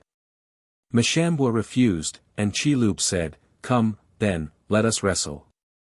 They did so, Mashambwa taking care to get his opponent off the grass and onto a sandy place, where, after a long struggle, he succeeded in throwing him. He said, "Shall I kill you?" And Chilub replied, "Don't kill me, my chief, and I will get you the medicine for bewitching people and killing them." Mashambwa said, "I don't want that," and Chilub said, "There is another, which helps you to get plenty of meat." He agreed to accept this, and Chilub said, "Let me go, and I will get it for you." So he showed him all the herbs and trees which possessed healing properties or were good as charms for luck in hunting, or finding food in other ways, or for gaining the favor of one's chief. Mashambwa set off homeward, but soon lost his way and wandered about till he once more met Chilub, who guided him to his village, telling him that he must not speak to anyone or answer if spoken to. This seems to have been a recognized rule, for when Mashambwa reached home and the people found that he did not respond to their greetings, they knew that he had met Chilub, and let him alone, but built a hut for him in a place apart. Mashambwa lay ill in that hut for a whole year. Chilub arrived as soon as those who had built it had left, and thenceforth came regularly, bringing him food and medicine. At last he recovered, and, looking out over the forest one day, saw a number of vultures. This appears to have been the sign that his period of silence and seclusion was over, for he called out, "Look at my vultures over there." And the villagers went to the spot and found a freshly killed animal. So they brought back the meat and gave him some, and he ate with them and took up his old life again. After this it seems hardly fair to dismiss Chilub as cruel and wicked or a strange and maleficent being, in M. Jacatet's words, etre étrange et malfaisant. Nor is it apparent why an up-to-date hunter, meeting Chilub in the forest, should, without provocation, have pointed his gun at him and set his dogs on him. Chilub fled, he is said, not unnaturally, to fear dogs and guns, and one would not be surprised to learn that no more medicines were shown to people in that neighborhood. In Angola 190 we find that Fenda Madia is helped by an old woman with one arm, one leg, one side of face, and one side of body, and among the Wangand a similarly formed old woman takes some girls across a river. There is a curious development of the same notion in a story about a jealous woman who tricked her co-wife into throwing away her baby. When she found out that the mother had recovered her child and received rich gifts in addition, she threw her own baby into the river and recovered it, indeed, but only to find that it had but half a body. 191. There is a strange legend of the Wagogo to the effect that the first heaven, there are 4 in all, one above the other, is inhabited by half-beings of this kind. I do not know whether such a notion has been recorded elsewhere. Perhaps the lake god Mugasha, on the Victoria Nyanza, who has only one leg, should be mentioned in this connection. And I recall a curious statement made by a Jiriyama, Aaron Mobaya, at Kalalini in 1912, when the print of a human foot is seen side by side with a hyena's spoor. The traces are those of a sorcerer who is on one side human, on the other a hyena. This I have never heard elsewhere. People in Nyasaland had a different way of accounting for human footprints beside a hyena's track, but that is another story. Gnomes and spirits. We have already come across Dr. Doak's gnomes, fearsome beings called by the Balamba little ancient ones, who kill their victims with one long tooth, blood-red and sharp. But, as we have seen in the story of the lion, they are by no means always malignant. They may be of either sex. The Chitsimbakatsi of the Duruma perhaps belongs to the same family. Their neighbors the Jiriyama have a Katsimbakatsi, no doubt the same word, of which W. E. Taylor remarks that it is said to be seen occasionally in daylight. It is usually malignant. He does not describe its appearance, beyond saying that its stature is very low, a point on which it seems to be sensitive. When it meets anyone it asks him, "Where did you see me?" If the person is so unlucky as to answer, "Just here," he will not live many days, but if he is aware of the danger and says, "Oh, over yonder," he will be left unharmed, and sometimes even something lucky will happen to him. 192. A similar story used to be told by the Zulus of the Bushmen, only, instead of inflicting death by some occult means, they would retaliate on the spot with a poisoned arrow. The little people, in Nyasaland, known by a name which means, "Where did you see me?" are similarly quick to resent this insult. The forests of the Tana Valley are haunted by a thing which the Wapakomo call Kitanusi, which behaves like Chirowi or Chilub, though not shaped like them. As far as one can gather, its form is that of a normal human being, and it does not seem to be particularly small. There are two kinds: one walks about upright, like a child of Adam, as my informant said, the other hitches itself about in a sitting position, though not devoid of legs. It wears a cloth of kaniki, dark blue cotton stuff. If anyone who wrestles with it can manage to tear off a bit of this, his fortune is made. He puts it away in his covered basket, kids Amanda, and becomes rich. Presumably the cloth multiplies itself, but this is not explained. Those who meet the Kitanusi and do not stand up to it boldly are apt to be stricken with paralysis in all their limbs, or with some other illness. Two other creatures, classified by Professor Meinhof as haunting demons, Spukdamonen, are, or were some time ago, to be found in the Tana forests. One is the Ngojama, in sight like to a man, but with a long claw, an iron nail, say some, in the palm of his right hand. Other people, the Gala, for instance, say that the Ngojama is simply a lion who has grown too old to hunt game and taken to eating men. This is curiously borne out by the very similar names fourth lion, in Zulu, Herero, and Swa 193. In the last named language, moreover, it is confined to man-eating lions. I was told, by Pacomo natives, a strange story about a man named Bam, which to some slight extent resembles Mashambwa's adventure with Chilub. The Ngojama came upon Bam when he was up a tree taking honey, and waited to seize him when he came down, but Bam handed him the best pieces of honeycomb, and made his escape while the monster lingered to eat them. When he saw Bam in his canoe, halfway across the river, he stood on the bank, crying, "Why? Why? If I had known I would not have eaten the honey." There is no suggestion of a contest, as with the Kitanusi, and it is evident that the Ngojama cannot swim. His last words to Bam were, "Go I, you are a man I, but we shall meet another day." The other forest-haunting bogey is the Ngoloko, described to me as a huge serpent so huge that when my informant's father saw him at night he took him for a great dead tree, a white bulk which would be clearly visible even without a moon. When he got nearer he saw that it was a monstrous snake, with luminous ears, a strange touch, which he had at first taken for flames. They were like the yellow flowers I had just picked from a bush which, if I remember rightly, were something like the corchorus of our gardens. This seems to have been all I could gather about the Ngoloko. A writer in Blackwood's magazine 194 some years ago gave an account of what he had heard from the natives about this being, but his description rather fits the Ngojama. He took it to be an anthropoid ape hitherto unknown in Africa east of the Great Lakes.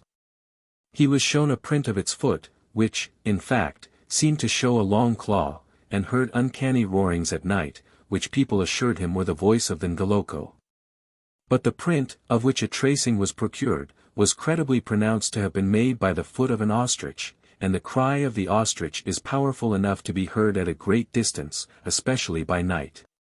About the Kodoil, also enumerated among the dangers of the Tana forests, I did not succeed in getting any information, beyond the fact that the Swahili call it dubu, which is dub, the Arabic name for the bear. In the Pacomo New Testament, Revelation 13:2, bear is translated Kodoil, and Ngojama is the rendering of dragon.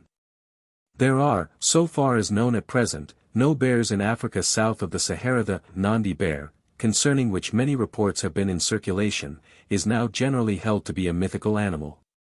In fact, a Zanzibar man who saw a bear for the first time in his life in the London Zoo could only describe it as the illegitimate offspring of a hyena, Yomwana haramu wa faisai. Chapter 14. The Swallowing Monster.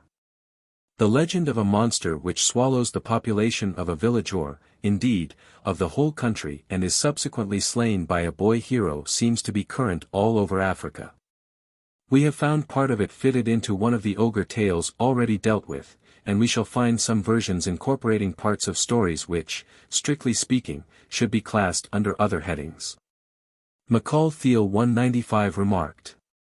There is a peculiarity in many of these stories which makes them capable of almost indefinite expansion. They are so constructed that parts of one can be made to fit into parts of another, so as to form a new tale. These tales are made up of fragments which are capable of a variety of combinations. 196. This might be taken to imply that conscious invention was at work in so constructing the stories, but it is not necessary to assume that this was the writer's meaning. Classical mythology affords numerous examples of the way in which floating traditions attach themselves to each other without special intention on anyone's part. After writing has been introduced and poets have given literary form to these traditions, the case is different. African folklore has not in general reached this stage. The main points of the legend are these. A whole population is swallowed by a monster. One woman escapes and gives birth to a son. This son kills the monster and releases the people. They make him their chief. Some versions add that the people in time become envious and plan his destruction. Here the incidents resemble those of Huveane's story, and these, again, vary considerably. Some say that he triumphed over his enemies in the end. Others that he was slain by them. In most of these legends the boy is miraculously precocious, like Hlakanyana and Huveane, but occasionally, like Theseus, he has to wait till he is grown up. In one his mother tells him to lift a certain stone, several years in succession, and when at last he is able to do it he is reckoned strong enough for the great enterprise. The Whale and the Dragon. E. B. Tyler 197 was of opinion that this legend is a kind of allegorical nature myth. Day is daily swallowed up by night, to be set free at dawn, and from time to time suffers alike but shorter durance in the maw of the eclipse and the storm cloud. Summer is overcome and prisoned by dark winter, but again set free. It is a plausible opinion that such scenes from the great nature drama of the conflict of light and darkness are, generally speaking, the simple facts which in many lands and ages have been told in mythic shape. As legends of a hero or maiden devoured by a monster and hacked out again or disgorged. The point is illustrated by examples from the myths of the Burman Karens, the Maoris, and the North American Indians, as well as by the stories of Ditailane and Untumbind, about to be related here. Tyler traces to the same origin the legends of Perseus and Andromeda, ultimately modernized and Christianized as St. George and the Dragon, Heracles and Hesione, and Jonah's whale. This last introduces a different element, which finds a parallel in some African stories we shall have to consider in a later chapter. But such allegorizing, as Wundt 198 has shown, is foreign to the thought of primitive people. They may think that the lightning is a bird and that an eclipse is caused by something trying to eat up the sun or moon, but this myth of day and night is too abstract a conception for them. It may be worth noting that a Christian writer of Basutoland has made use of the swallower legend as a dim foreshadowing of the promise of a Redeemer. 199 In his somewhat mystical story Modi Oe Bachabila, the traveler to the east, the old men related to Fakisi, the young dreamer, tormented by the obstinate questionings of whence and whither. And, indeed, it might well lend itself to such an interpretation. Kodomoderno, or Karnmapa. The Basuto tell the legend as follows. Once upon a time there appeared in our country a huge, shapeless thing called Kodomodomo, but some people call it Kamapa. It swallowed every living creature that came in its way. At last it came through a pass in the mountains into a valley where there were several villages. It went to one after another, and swallowed the people, the cattle, the goats, the dogs, and the fowls.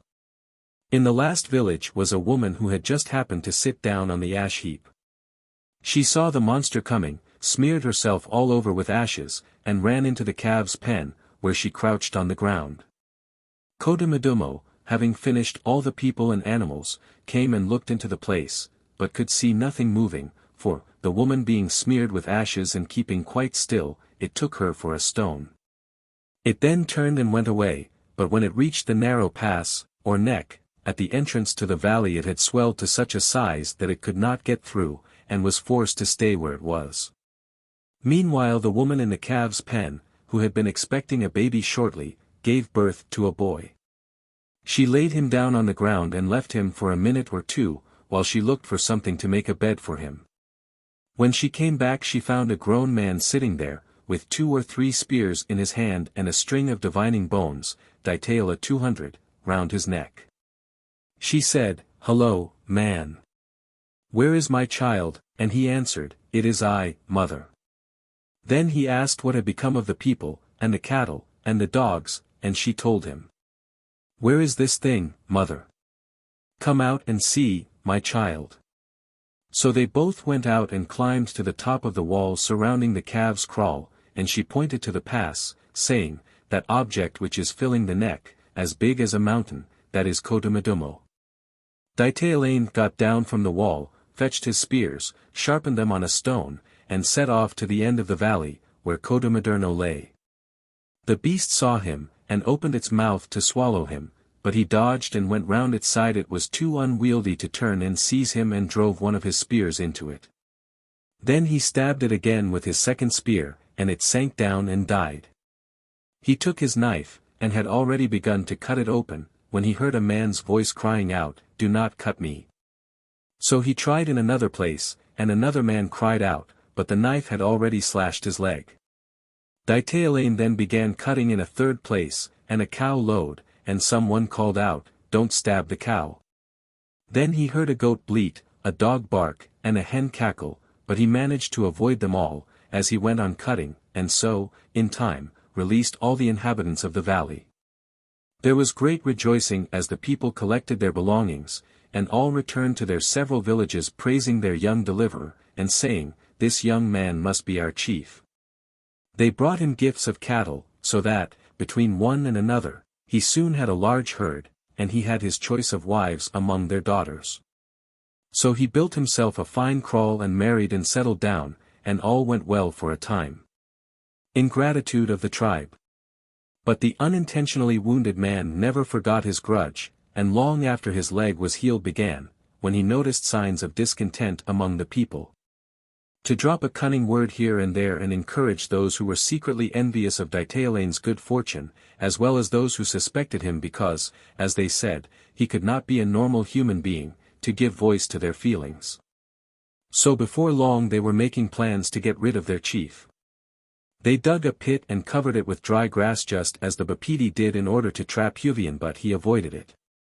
They kindled a great fire in the courtyard, intending to throw him into it, but a kind of madness seized them. They began to struggle with each other, and at last threw in one of their own party. The same thing happened when they tried to push him over a precipice. In this case he restored to life the man who was thrown over and killed. Next they got up a big hunt, which meant an absence of several days from the village. One night when the party were sleeping in a cave they induced the chief to take the place farthest from the entrance, and when they thought he was asleep stole out and built a great fire in the cave mouth. But, less successful than the MacLeods in the case of the MacDonalds of Ig, when they looked round they saw him standing among them. After this, feeling that nothing would soften their inveterate hatred, he grew weary of defeating their stratagems, and allowed them to kill him without offering any resistance. Something of the same kind is told of Shamanuka, the prophet of the Mashana, as will be seen in due course. Some of the Basuto, when relating this story, add, it is said that his heart went out and escaped and became a bird.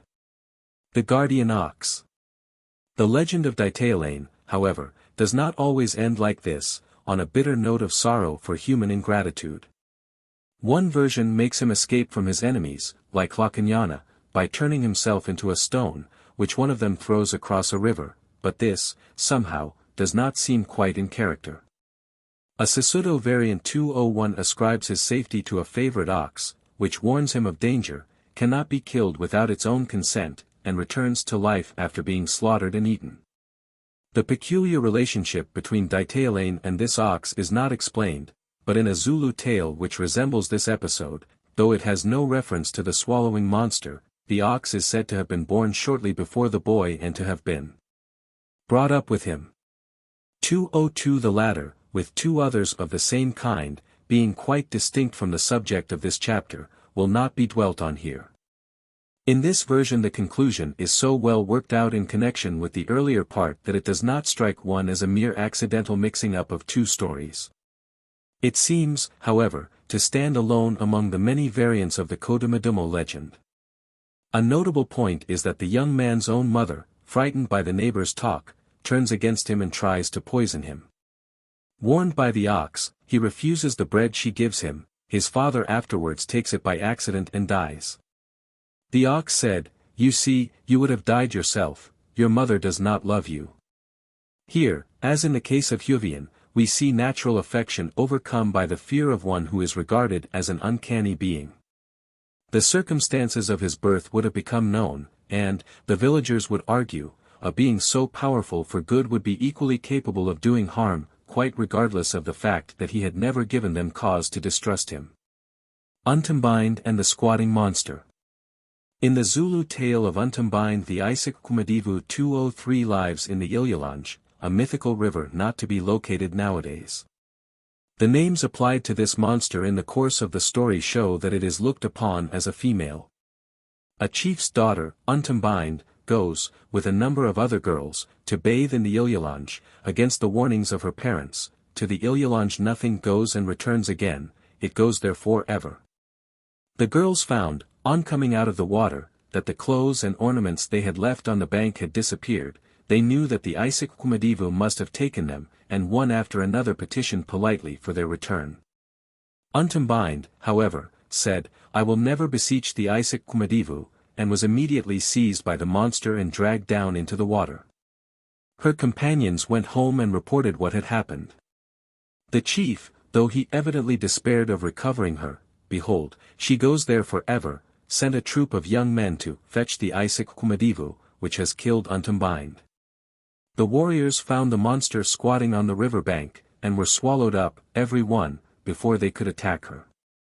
She then went on to the chief's kraal, swallowed up all the inhabitants, with their dogs and their cattle, as well as all the people in the surrounding country. Among the victims were 2 beautiful children 204 much beloved. Their father, however, escaped, took his 2 clubs and his large spear, and went his way, saying, "It is I who will kill the Isaac Kumadivu." By this time the monster had left the neighborhood, and the man went on seeking her till he met with some buffaloes, whom he asked, "Whither has Isaac Kumadivu 205 gone?" "She has gone away with my children." The buffaloes directed him on his way, and he then came across some leopards, of whom he asked the same question, and who also told him to go forward. He next met an elephant, who likewise sent him on, and so at last he came upon the monster herself, and announced, "I am seeking Isaac Kumadivu, who is taking away my children." Apparently she hoped to escape recognition, for she directed him, like the rest, to go forward. But the man was not to be deceived by so transparent a device. He came and stabbed the lump, and so the Isaac Kumadivu died. Then all the people, cattle, and dogs, and, lastly, Untumbind herself, came out unharmed, and she returned to her father. Her story is by no means finished, but the rest of it belongs to an entirely different set of ideas, that which is represented in European folklore by the tale of Beauty and the Beast. The same monster figures in the story of Usatumgwabenal, 206 but only as the final episode. Here it is a girl who effects the deliverance. Nothing is said of her subsequent career, only, men again built houses and were again happy. And all things returned to their former condition. The family swallowed by the elephant. Another story, 207 which treats the theme after a somewhat different fashion, though agreeing in one point with the last, is that of a woman who rashly built her house, in the road, and left her children there while she went to look for firewood.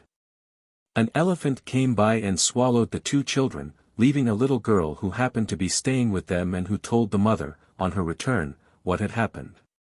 The woman, like the father in the previous tale, set out to look for the elephant, carrying provisions, a large pot containing ground maize and Amazimu 208, and a knife. She went on her way, asking all the animals she met where she could find an elephant with one tusk, which had eaten her children. They told her to go on till she came to a place where there were white stones on the ground under some high trees. She found the elephant in the place indicated, and asked it the same question. It also told her to go on, and, when she persisted, swallowed her. Inside it, she saw large forests and great rivers and many high lands. On one side there were many rocks, and there were many people who had built their villages there, and many dogs and many cattle, all were there inside the elephant. She saw, too, her own children sitting there. The elephant thus comes into line with Kamapa and the other monsters, though we are not in their case told anything about the country inside them. This is quite natural, as the deliverer, coming from outside, would not, of course, see anything of the interior. Tyler says that the description of the country in the elephant's stomach is simply that of the Zulu Hades. But I have hitherto failed to come upon any other evidence for the country of the dead being so located.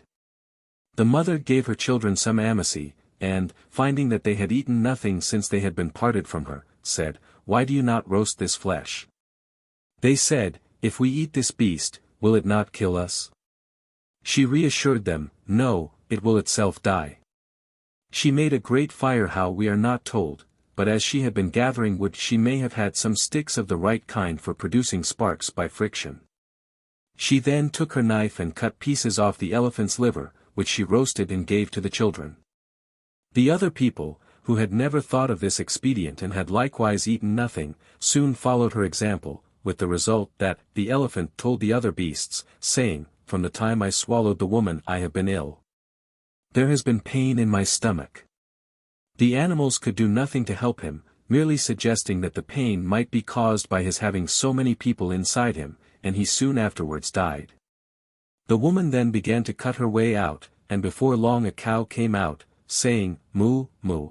At length we see the country, followed by a goat, a dog, and the people, who all, in their several ways, said the same thing. They made the woman presents, some gave her cattle, some goats, and some sheep, and she set out for home with her children, rich for life. There she found the little girl who had been left behind and who had given her up for dead.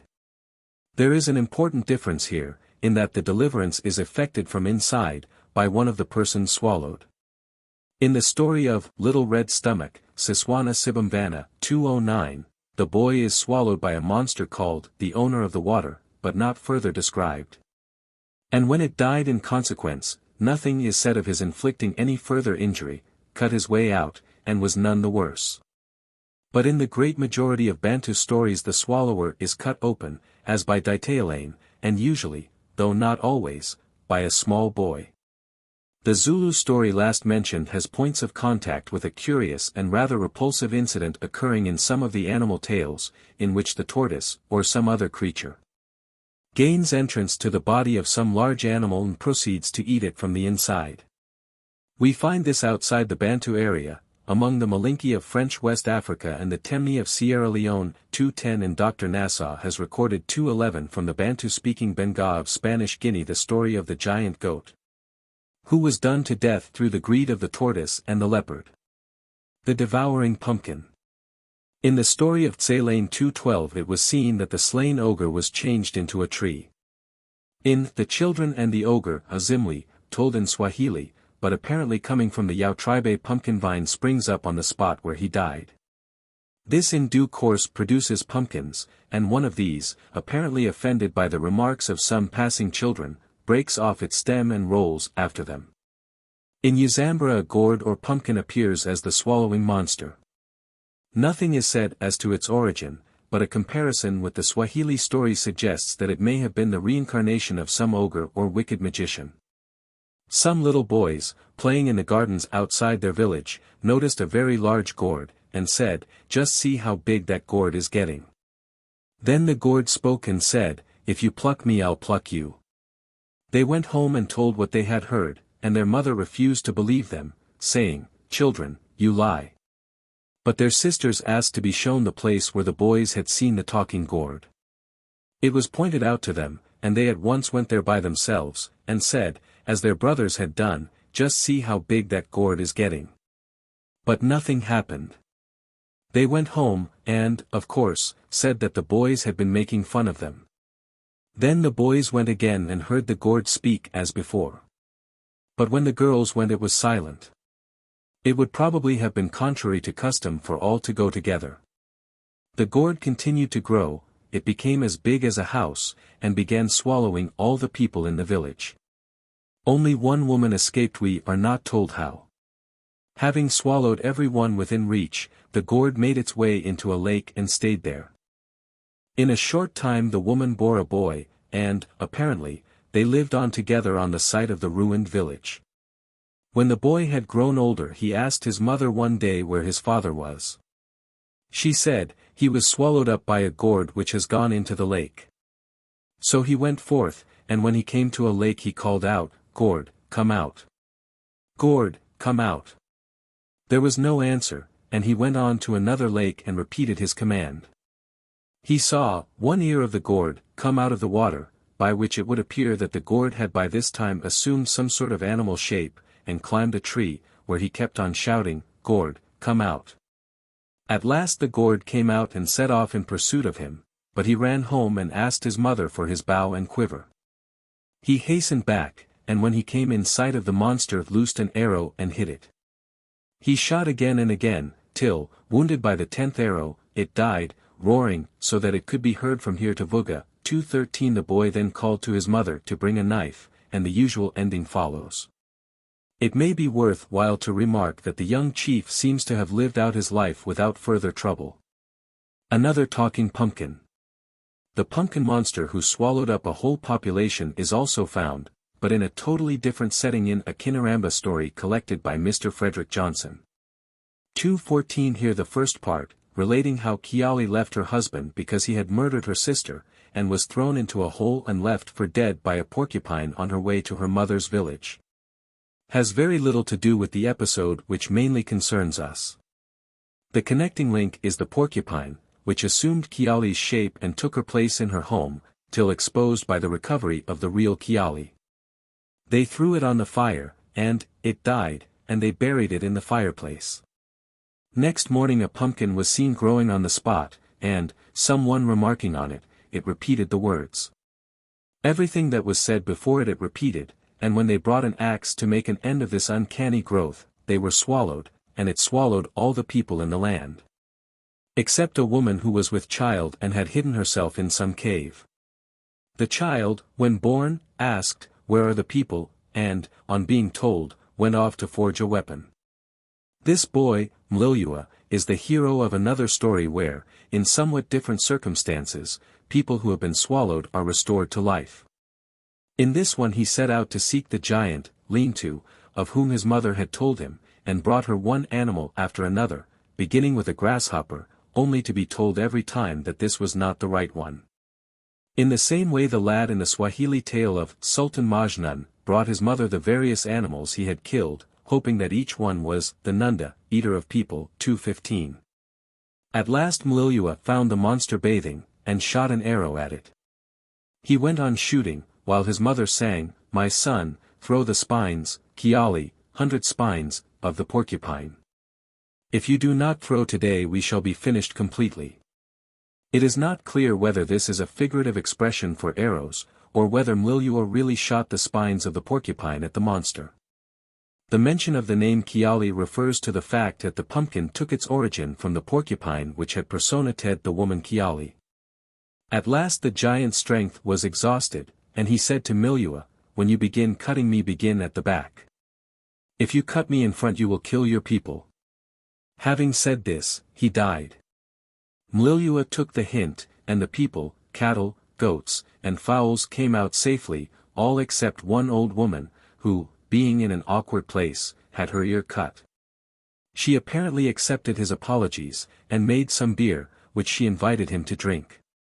But she bewitched, poisoned, him, and Mlilua died. 3 variants. In the Delagoa Bay region the swallowing, or engulfing, monster theme is represented, in a somewhat different form, by two tales 2:16, in one a little herd boy, swallowed by a cannibal ogre. Made him so uncomfortable that the ogre's own companions, with his consent, cut him open and thus released not only the boy, but all the people and cattle previously swallowed. In the other tale the giant Ngumba is killed by the boy Bokeniane, who, like Kacharam, is produced from an abscess on his mother's leg, but, unlike him, is followed by two younger brothers. Bokeniane first hit the ogre with an arrow, and the other two went on shooting at him till he died. It was the mother who cut the body open in this case with an axe. The conclusion is somewhat unusual. After the people had begun rebuilding their villages they asked who was their deliverer. The mother answered, "It is Bokeniane." They gave the three brothers 5 wives apiece, and then chose Bokeniane for their chief, because it was he who had shot the first arrow. The other two were not pleased with this decision, and Bocherwain, the second, said, "Let me reign." Bokeniane refused absolutely, but his brothers dispossessed him by force, and he fled into the bush, where, in the end, he went mad. Mrs. Dewar's Chinamwanga collection 217 contains two very different versions of the same tale, one, certainly, incomplete. This one opens like Tse-Lane, but, as a brother and sister are concerned, it also recalls Demain and Demazana, and the almost too well-known parallel in Grimm. It begins by saying that, once upon a time a goblin, Ikatumbu, ate up all the people in the world. Only two remained, Nakiponda and Changala. But when Changala had killed the goblin with his spear nothing further is recorded. When first wounded he said, "A hippofly has stung me," just as Ngumba, as each arrow hit him, remarked, "The mosquitoes are biting me." The second story, called Ikatumbu, begins and ends like most of the others, but the mother is shut up in a hut by her two sons, as Tse-Lane is by her parents, while they go to hunt, and foolishly opens the door to the goblin. He suggests playing, she wrestles with him, but is overcome and carried off. The boys come up in time, set their dogs on the goblin, and rescue her. Next day, in spite of the son's warning, the same thing happens, and again on the day after that. But this time she is killed and eaten. The sons bring about the usual ending, and so, became chiefs, and the people honored them.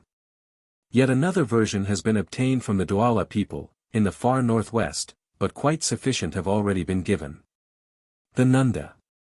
Quite a different line of thought, which may or may not have developed out of the swallowing monster idea, is that connected with the Nunda, eater of people.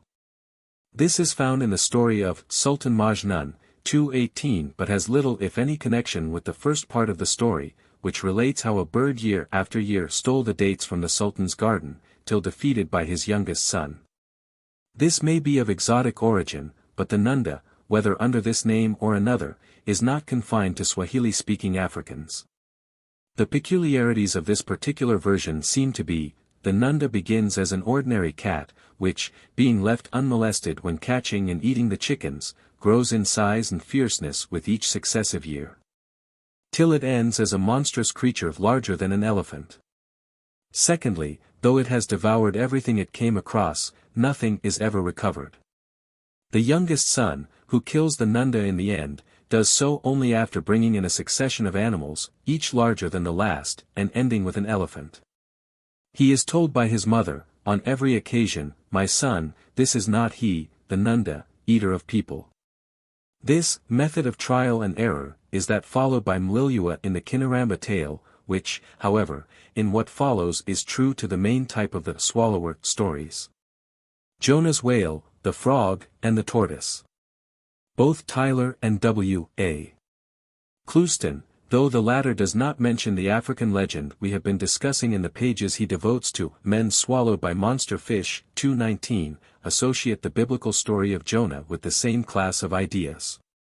Whether or not one can suppose any original connection, there is this important difference that Jonah was returned to the upper air unharmed, and, so far as one knows, without injury to the whale. But in all but one of the examples he quotes as parallels the fish is cut open. In these two cases we have a link with a curious incident which occurs more than once in African ogre tales: a frog, or in some cases a tortoise, swallows some children in order to save them from the ogre, and produces them safe and sound at their home. A good, typical instance of this class of tale is that given by M. Junid 220 under the title of Lomogrand Catellas. We have the usual set of incidents: girls passing the night in the ogre's hut and saved by the wakefulness of one among them. The friendly frog is less frequently met with, but Dr. Doak has a similar ending to the story of the Great Water Snake and the People. 221 A man of the Luo tribe, a non-Bantu speaking people commonly called Kavirondo, in Kenya colony, told me much the same story, in which the girls were swallowed by a tortoise. Those of us who have been brought up on Grimm will easily remember The Wolf and the Kids, which, like Red Riding Hood, if not springing from the same root, must have originated in a similar stratum of thought. The differences of background and coloring are as interesting as the resemblance persisting through the long course of development which has separated the European stream of tradition from the African. Chapter 15. Lightning, Thunder, Rain, and the Rainbow. It is only natural that lightning and thunder should powerfully affect the human imagination all the world over. Even when their causes are more or less understood, there are few or none but must feel a peculiar thrill at sight of the flash and sound of the answering roar. To the primitive mind, lightning is a living thing, instinct with destructive power, thunder the voice of some angry spirit or supramundane animal. Lightning is, perhaps, most often conceived of as a bird, and there seems no reason to doubt the good faith of those who declare they have actually seen it. Various descriptions are given of it, sometimes it becomes identified with an actual bird. Thus the Amandabile give the name of Isivalovalo both to the bird of heaven, Inyoni Yezelu, and to the white-necked fish eagle, which flies at a great height and whose droppings possess magical properties. Dudley Kidd, in Bombenaland, had a brown bird pointed out to him as the lightning bird. He was about to shoot it, but was dissuaded, and therefore presumably was unable to determine its species, as he gives no further information. The bird known to Afrikanders as hammerkop, the tufted umber, seems in some way to be associated with lightning as well as rain. To destroy its nest is to bring down a storm. The lightning bird described. One of Bishop Calloway's informants had seen a feather of the lightning bird, which may very possibly have been a peacock's feather. As it is a fact that peacock's feathers were sold in Natal about 1860 by some enterprising person who declared that they had been obtained from the heaven bird. 222 According to this man, the bird is quite peculiar, for its feathers glisten. A man may think it is red, again he sees that it is not, so it is green. 223 This suggests a kind of metallic iridescence, so that it is not surprising if peacock's feathers were accepted as being the genuine article. Another account says that it has a red bill, red legs, and a short red tail, like fire. Its feathers are bright and dazzling, and it is very fat. The Kosas call this bird Impundalue, a name nowadays adopted for an electric tramcar. It is said to appear as such, that is to say, in its proper form as a bird only to women, but Dr. Hewitt 224 does not mention what women, if any, have ever seen it. When it darts down as lightning, people only see the flash. It lays a big egg where it strikes, which eggs bring ill luck to the neighborhood where laid. The only way to circumvent the bird is to stand ready with a carry and hit right through the flash. No one has ever succeeded in killing one yet. He goes on to say that the Doctor 225 is supposed to dig up the egg in order to destroy it, but it is somewhat inconsistent with this to be told in the next sentence that the possession of the egg would bring great good fortune. The lightning bird's nest found in Mashonaland. The destruction of the egg seems elsewhere to be considered essential, as would appear from a very interesting account by a magistrate in Mashonaland, writing under the name Bizo. 226 He says that, the lightning having struck a tree near the native messenger's camp at his station, a woman doctor was called in. After examining the place she ran to and fro, round and round, and at last fixed on a spot, which she marked by sticking a horn into the earth, and said that the eggs would be found there. It seems that none but natives were present at this ceremony. Digging operations followed, but it is not said who dug, which is not without importance. The 3 government messengers who were looking on reported that not far from the surface a small round hole was found, very smooth, as if plastered. Digging down from this, at a depth of some 2 feet they found a nest with 2 eggs, quite ordinary-looking eggs apparently. The magistrate, on examining the spot, could find no trace of the smooth hole, nor any reason to doubt that the woman had placed the nest in the excavation herself, probably diverting the spectators' attention, as conjurers know how. At the critical moment, when he dropped the eggs on the ground and broke them, they were unmistakably addled. All the people present fled in real terror. But someone must have returned later, perhaps the doctor herself, for all particles of the eggs were carefully gathered, doctored, and thrown into a deep pool in the Sabakwi River. This was done to prevent the lightning striking again in the same spot, which, as a matter of fact, it never did, in this instance, up to the time of writing, though 15 years had passed since the incident took place. If these precautions are omitted, it is believed that the bird will come back to pick up its eggs, with probably fatal results. Mr. Guy Taylor, the editor of Nada, has in his possession a curious earthenware object, turned up by the plough near the Chikuni Mission, 227, which the natives declare is an egg laid by lightning. None of the local natives, Batonga and Baila, had ever seen anything like it. Heaven doctors. The natal heaven doctors are more concerned with the bird itself than with its eggs. They set a bowl of amici mixed with various medicines in the place where they wish the lightning to strike, and when they see the flash rush forward and kill the bird. It seems to have been believed that this had repeatedly happened. The bird was boiled down for the sake of its fat, which was a very precious medicine, used, among other purposes, for anointing the sticks held by the heaven herds in the ceremony of conjuring the lightning, to be described presently. The Bomvanas, it would seem, do not recognize the possibility of this procedure, if Dudley Kidd was correct in stating it as their belief that the bird sets its own fat on fire and throws it down. Chimungu of the Baranga. The Baranga identify the lightning bird with a hawk called Chimungu, which is believed to bury itself in the ground where it strikes.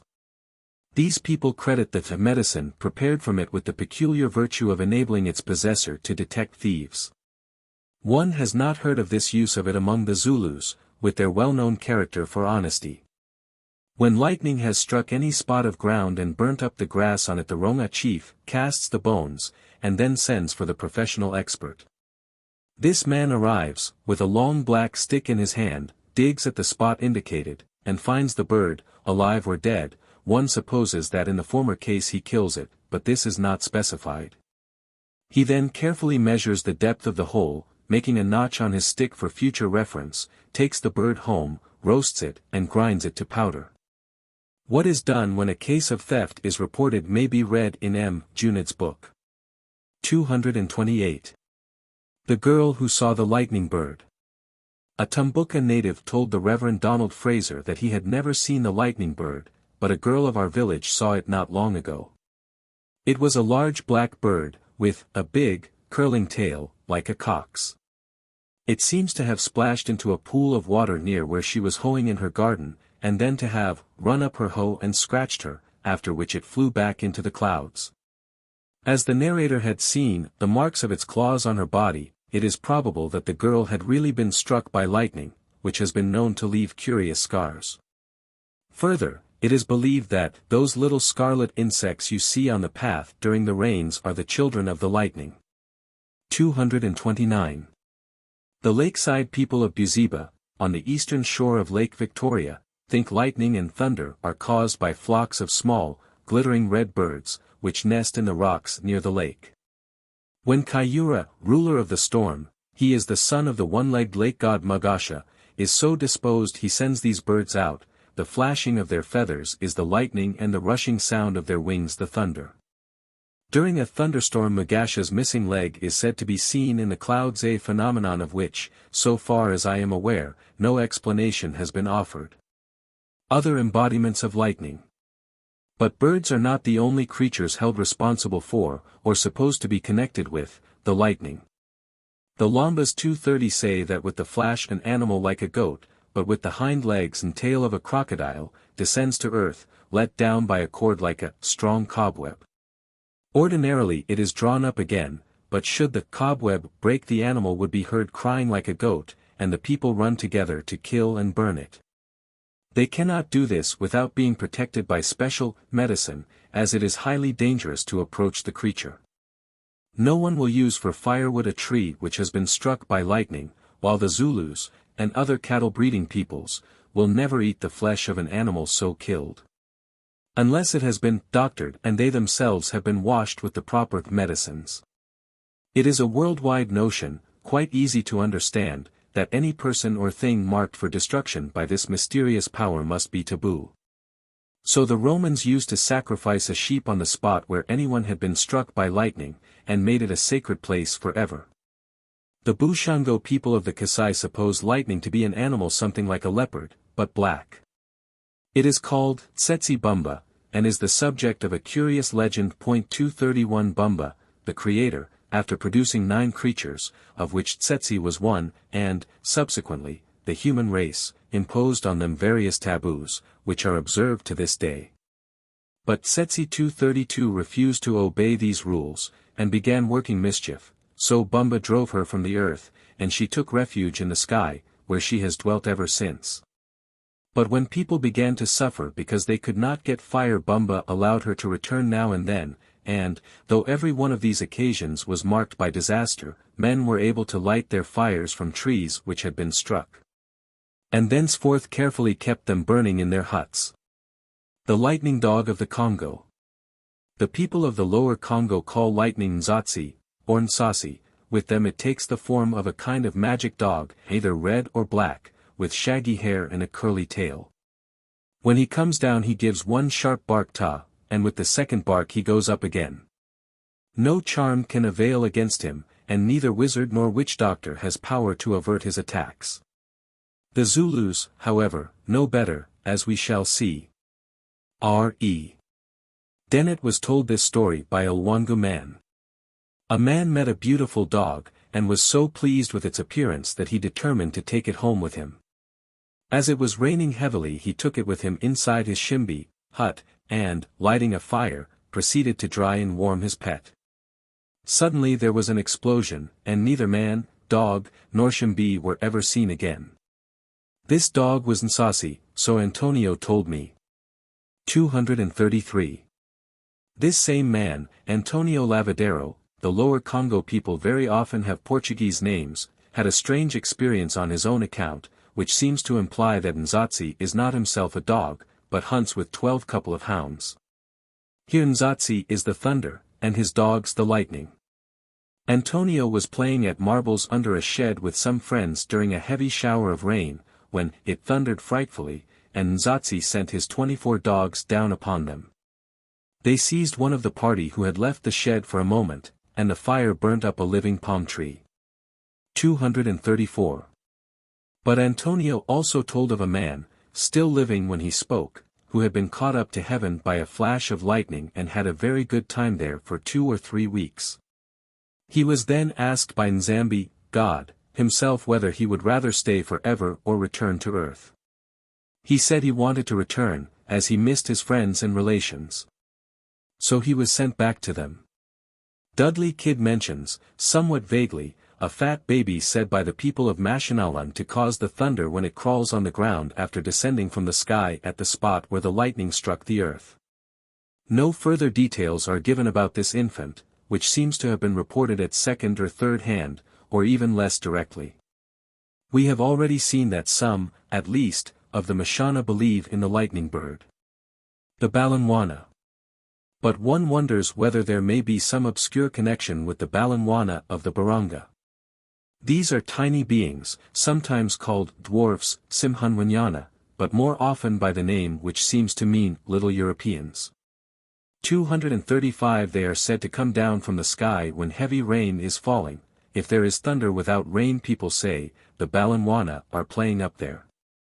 Nothing is said about lightning in connection with them, and they sometimes appear before a great disaster, such as the locust visitation of 1894, when a little man and a little woman fell from the sky and said to the people, "Do not kill the locusts. They belong to us, 236 in 1862, just before the war between two rival Gaza chiefs, a Mulanwana alighted on a hill at Lorenzo Marquez, and was seen by many people. M. Junid's informant had not himself seen him, he was too little at the time, and his parents would not let him go and look. He added, surprisingly, that the white men seized him and took him to Mozambique. It does not appear that any inquiries were made of the Portuguese authorities concerning this extraordinary capture. Heaven herds, or heaven doctors. Thunderstorms being exceedingly frequent and violent in tropical and subtropical Africa, more particularly, perhaps, in the south, where the abundance of ironstone in the hills may add to the danger from lightning. The art or science of averting them, or, at any rate, of preventing damage, has been developed in great detail. The Zulus have their heaven herds, who shepherd the thunderclouds, or heaven doctors. They instinctively feel a storm coming on, a faculty acquired by what is called eating the heaven, that is, eating the flesh of a beast killed by lightning. They also make cuts in their bodies and rub in a medicine compounded from this flesh. With, in addition, that of the lightning bird, scrapings from the thunderbolt, and, perhaps, certain herbs. The thunderbolt may be a meteorite, it is said to be a thing like the shank of an assegai, which buries itself in the ground where the lightning strikes, the spot being marked by a heap of jelly-like substance. The doctor, who has been watching the flash, at once digs here and finds the object. These experts are supposed to turn back hail and lightning, but not rain, which, in a land of frequent and disastrous droughts, is a blessing anxiously awaited. They have to undergo a special initiation and observe certain taboos, which do not, to our thinking, seem to have much point. For instance, they must never drink from a cup of beer unless it is quite full, or eat izindumba beans unless given to them. But if these and other prohibitions are infringed, the doctor loses his power, and if he is unsuccessful in averting a storm, it is at once attributed to his not having fasted, a term which includes other matters besides abstinence from food. When a storm is coming on, the Inyanga Yezelu seizes his sticks, which have been rubbed with the proper medicines, and takes up his station outside the house, sometimes on the wall of the cattle fold, if this is of stone. He brandishes his sticks, and shouts, scolding the heaven, ordering the storm to depart, and whistling to it as herd boys do to their cattle. While this goes on, no one in the house is supposed to speak. And if it is hailing, people do no work, for this, it is believed, would attract the lightning. Birds which bring rain. Rain, of course, is a pressing preoccupation for many natives of Africa, and the professional rain doctor is an important person. He will be more fitly treated in the next chapter, but there are also rain rites in which all the people take part, and rain charms which may be used by individuals. Thus the ground horrible, Insingizi 237, is a bird intimately associated with rain. When there has been no rain for some time, they catch an Insingizi, kill it, and throw it into a pool. If it rains, for it seems as if this result were by no means certain, it is said it rains for the sake of the Insingizi which has been killed, the heaven becomes soft. It wails for it by raining, wailing a funeral wail. 238. If a number of these birds are seen gathered together in one place, uttering their cries, it is supposed that they are calling for rain, and that it will soon follow. The Battler eagle, Inkunkalu, is looked to for omens of various kinds, among others it announces the coming of rain. But it is not, like the other bird, used as a rain charm. Shouting for rain. The Feast of First Fruits, Ukutshwama, was formerly, perhaps is still, held in or about the month of January, when the new crops begin to be fit for use. But it sometimes happens that the rains have been late in coming, and consequently there is no new food to be eaten. On such occasions the assembled people intone magical songs, which are believed to produce the desired effect. These same songs may also be used with the opposite intention, viz., to stop excessive and long-continued rain when an army is on the march. I have heard people shouting for rain on the slopes of Mount Bangui, in the Shire Highlands, with weird, wailing cries, perhaps calling on the spirit of the old chief Kankamba, who used to be invoked for the same purpose in Duff MacDonald's day. 239. But this is straying too far from our proper subject, and it is time to consider the myths of the rainbow. The rainbow. Africans have been struck not so much by the beauty of the rainbow as by its strangeness, and they nearly always look on it as malignant and dangerous. This may seem unaccountable to us, accustomed to think of it as the symbol of hope, and familiar with the lovely figure of Iris, the messenger of the gods. But it is a common belief that it stops the rain, and this is quite enough to constitute it an enemy. Its colors are sometimes said to be the glow of a destroying fire. If it settles on the trees, said a Louis man to Émile Jacquetet, it will burn all the leaves. It is curiously associated with ant heaps, in which it is supposed to live. Anyone who sees it, that is, sees the place where its end seems to rest on the earth, runs away as fast as he can. If he sees you, he will kill you. It is described one cannot see why as an animal as big as a jackal, with a bushy tail. Others say it is like a many-colored snake, 240, which is more intelligible. Some Zulus say that it is a sheep, or lives with a sheep. The common Zulu expression for it, however, the only one I remember to have heard, is Utingo Wenkasikatsi, the Queen's Arch, that is, one of the arched wattles forming the hut of that mysterious being, the Queen of Heaven, concerning whom it is difficult to obtain exact information.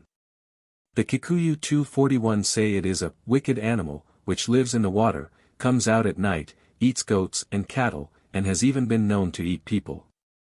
There was one which lived in Lake Naivasha and swallowed the cattle of the Maasai, but was at last killed by the young warriors. This, it seems, was related as an actual occurrence. It is worth noting that the Kikuyu say, the rainbow in the water, in the spray from a waterfall, and the sky is not the animal itself, but its picture. Because in a very distant region of West Africa the Yu, in Togo, say the same thing, the rainbow is the reflection of the snake in the clouds. These people also think that it hides in an anthill, whence it rises up after rain. One of the Kikuyu stories of the rainbow, the giant of the great water, could really be classed with those about the swallowing monster, recounted in a previous chapter. The Baganda are perhaps exceptional in their way of regarding the rainbow, whom they call Musok. He is the patron of fishermen. It is wrong, by the by, to point at the rainbow, so they say, anyone who does so will find his finger become stiff. The Baila 242 on the contrary, point at the rainbow to drive it away, not with the finger, but with the pestle used for pounding grain. They call it the bow of Leza, God, but none the less credit it with preventing the fall of rain. Where the rainbow ends. They have a curious idea that just below where the bow touches earth there is a very fierce goat ram, which burns like fire. But here and there one comes upon traces of the notion familiar to us in Europe that some treasure would be found at the point where the rainbow touches the ground, if one could only reach it. The Yu, who, however, need not concern us here, think this is where the valuable agri beads are to be found. A Chaga story told by Dr. Gutman 243 relates how a needy Dorobo set out from his home to ask Iroa for cattle. When he came to the rainbow's end he stood still and uttered his prayer. And this he did for many days. But no cattle appeared. Then he was seized with rage, the storyteller says, his heart rose up. He drew his sword and cut the rainbow in two. Half of it flew up to the sky, the other half fell to the ground and sank in, making a deep hole. Nothing more is said about the Dorobo. One would not be surprised to learn that he perished miserably as a punishment for his presumption.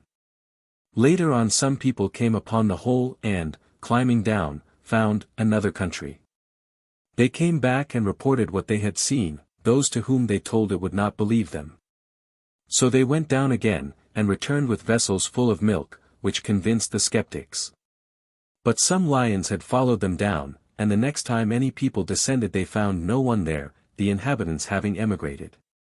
It is not actually stated that the first explorers found any people in the underground region, but it must be understood that they are implied in the mention of milk.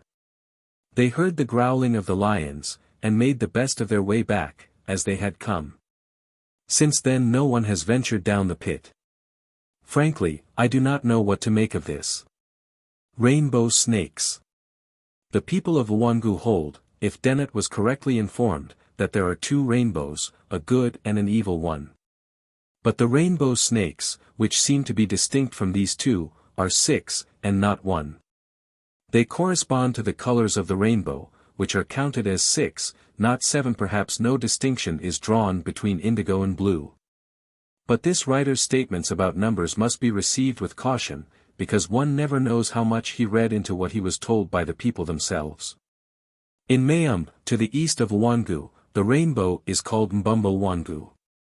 It is, says Père Bitremier 244, an enormous Nkisi snake, which comes out of water and wriggles up the nearest high tree when it wants to stop the rain. It is worshipped, if that is the correct word to use in this connection, by the secret society of the Bakimba. There is a saying that you should not stand still in the place where the rainbow appears to shoot up from the earth, nor stare at the mist whence it rises. If you do so, your eyes will become dim and misty. So much for the rainbow. Chapter 16. Doctors, Prophets, and Witches. The term witch doctor is often loosely used, as if it were synonymous with witch or sorcerer. This is something like putting the policeman and the detective in the same category as the criminal. There may be witch doctors who are scoundrels, as there may be unjust magistrates or corrupt policemen. But, on the whole, the witch doctor is a force on the side of law and justice, and one does not see how, where a belief in witchcraft is firmly rooted in the minds of the people, he could well be dispensed with. His office is to detect and prevent crime and bring offenders to justice, and his methods are on the whole less barbarous than those of Matthew Hopkins, the witch-finder. No African would ever confuse these two personages. The doctor is Nyanga, Mganga, Singanga, the witch Mchoi, or Mfidi, or Umtagati. But the Zulu word Nyanga, like our doctor, covers a variety of meanings. Properly it denotes a person skilled in any art or knowledge. A blacksmith, for instance, is Nyanga Yensimbi, a doctor of iron. So the Nyanga may be either a diviner or a herbalist, or both at the same time, possibly, also, a seer or prophet. The doctor's training. The diviner and the herbalist learn their business in the ordinary way, being trained by a professional, to whom they act as assistants till duly qualified. The rules of the diviner's art have been carefully studied by M. Junod, and fully described in his book The Life of a South African Tribe. 245. The seer is usually a man of a peculiar, nervous temperament, either known as such from childhood or seeming to develop special powers after a dangerous illness. He has to undergo a severe initiation, spending a great deal of time alone in the wilds. Some say that this condition is brought about through possession by a spirit. The Lombas 246 think there are certain goblins, Ifinkawela, already mentioned in chapter 13, with only half a body who wander about, invisible, in troops, hopping along on their one leg. Sometimes the fancy takes one of them to possess a human being, and then he or she, for they are of both sexes and all ages, hit some passerby in the face. It is not clear whether the man feels anything at the time, but after reaching his home he is taken ill, and begins to see visions, perhaps a procession of beings in endless march across the heavens, going westward. Arrayed in feather headdresses and carrying their sleeping mats. 247. He has then to be treated by some person already initiated, and is thenceforward known as a Mawa. He can always see the one-legged goblins, which are invisible to other people. He becomes peculiarly skilled in dancing, and acquires the power of composing special songs and singing them. These people are called in to sing and dance at funerals and other ceremonies, and, being paid for their services, make quite a good thing of it. Prophets.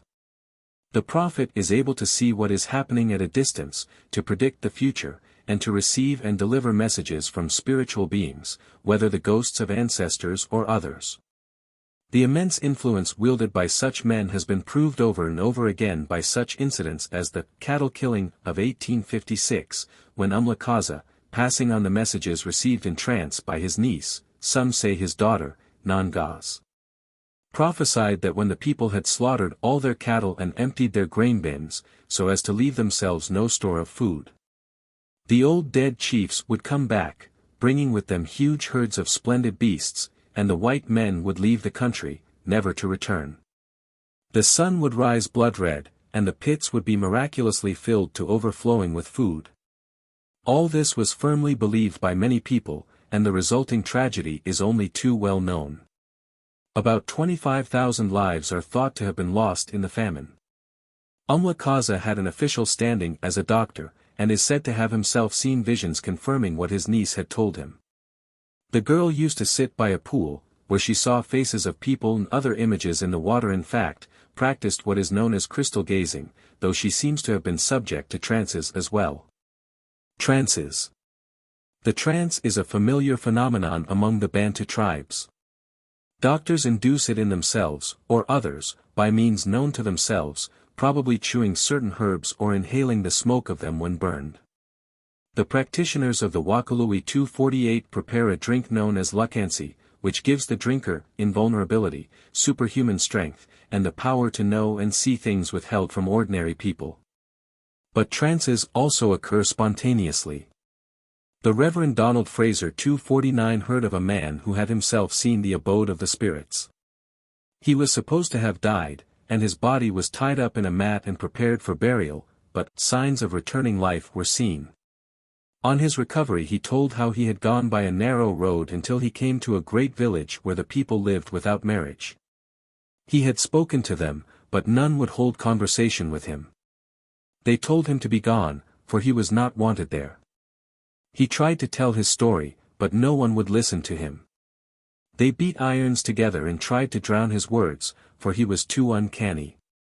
This is much the same as the tale of Mpobe and others like it, where people had similar experiences during their waking hours.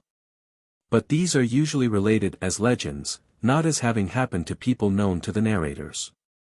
There is a novel touch here in the behavior of the dead people.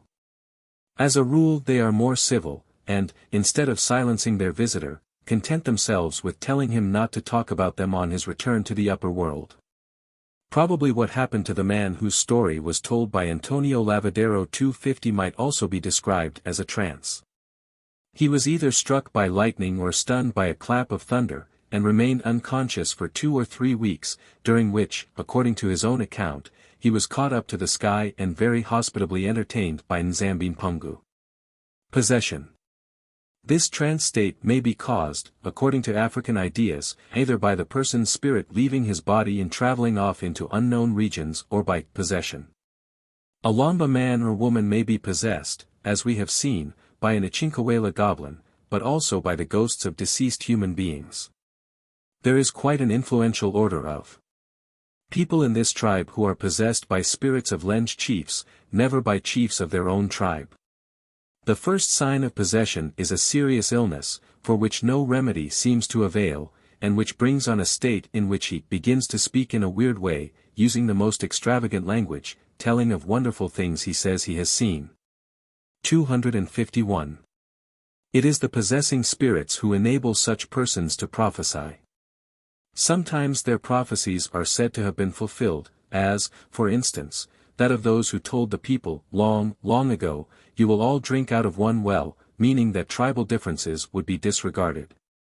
Which was held to have come true when white men came into the country and put a stop to intertribal warfare. Possibly some of these people are clairvoyants, others may have built up a reputation by means of some lucky guesses.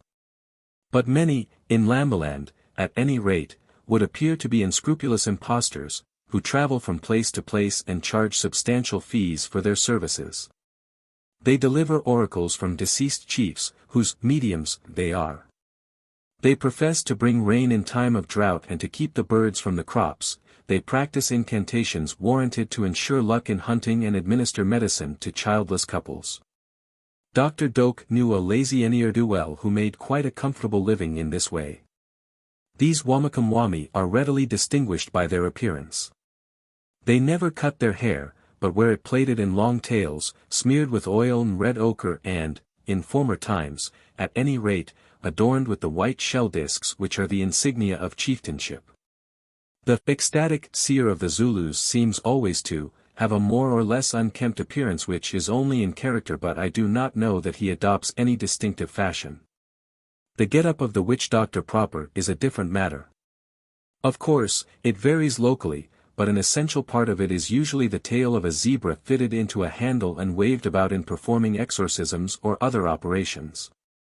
Bishop Peel of Mombasa used to carry a fly whisk of this kind when on tour, and it was a favorite joke with his carriers to declare that he was mganga. The Lomba doctors proper, Awale, are herbalists and diviners, and provide charms of all sorts, for protecting the crops and for other purposes. Charms of this kind are also supplied by the Wamakamwami, a fact which illustrates the overlapping of functions already referred to. Predictions fulfilled. More than one prophet is said to have foretold the coming of the Europeans, among others one Mulna in Ilala, northern Rhodesia. He said, "There will arrive people white and shining, their bodies like those of locusts." Whether this description was recognized as fitting the first white explorers when they made their appearance does not seem to have been recorded. Ilala is the scene of Livingstone's last journey and death, but the prediction was probably made after his time. Mulna also foretold the cattle plague of the early 90s and the locust invasion of 1894. Pottle, a chief of the Bapedi, in old times, but unfortunately there is no clue to his date. Old times might mean in the time of the speaker's grandfather. Prophesied the coming of the Boers by saying that red ants will come and destroy the land, and another wise man, about the same time, said, "I see red ants coming. They have baskets on their heads, hats. Their feet are those of zebras," the impression produced by boots. "Their sticks give out fire, guns. They travel with houses, the oxen walk in front. Receive them kindly." This was supposed to be fulfilled when Trickard's party arrived in 1837.252. If the prediction was really made at the time stated, it may be a genuine case of what is known in the Scottish Highlands as second sight. Shamanuka. A famous seer in Mashonaland was Shamanuka, of Chitungwiza, in the Hartley district. He is called a wizard by Mr. Posselt, 253, but he seems really to have been a man of high character and unusual, perhaps abnormal, gifts. Lobengula used frequently to consult him, and for many years treated him with great consideration. He had remarkable power over animals, not necessarily of an occult nature. He kept tame pythons and other snakes. Antelopes gamboled fearlessly about his hut, and his celebrated bull, Mindazapesi, would lie down and rise up, march and halt, at the word of command. He was believed to be the medium of the spirit called Shamanuka. His real name was Tsuro. He was credited with the power to bring rain and to control the movements of game. Frederick Courtney Sealis, when hunting in that part of the country, was told by his followers that they would never succeed in killing an elephant unless they first asked Shamanuka's permission. When this was done, he gave the messenger a reed which was supposed to bring the elephants back on their tracks by first pointing the way they had gone and then drawing it towards him. 254. In 1883, a man who believed Shamanuka to have been responsible for the death of his wife went to Lobengula with a false accusation of witchcraft against him. The king may or may not have believed this, but in any case he resolved on Shamanuka's destruction. He sent him a message, inviting him to Bulawayo on a friendly visit, but the old man was not deceived. He said, "I go to the Madsweedy, the Amandabeel, but I shall not return, but, mark you, some 8 years hence, behold I the stranger will enter, and he will build himself white houses."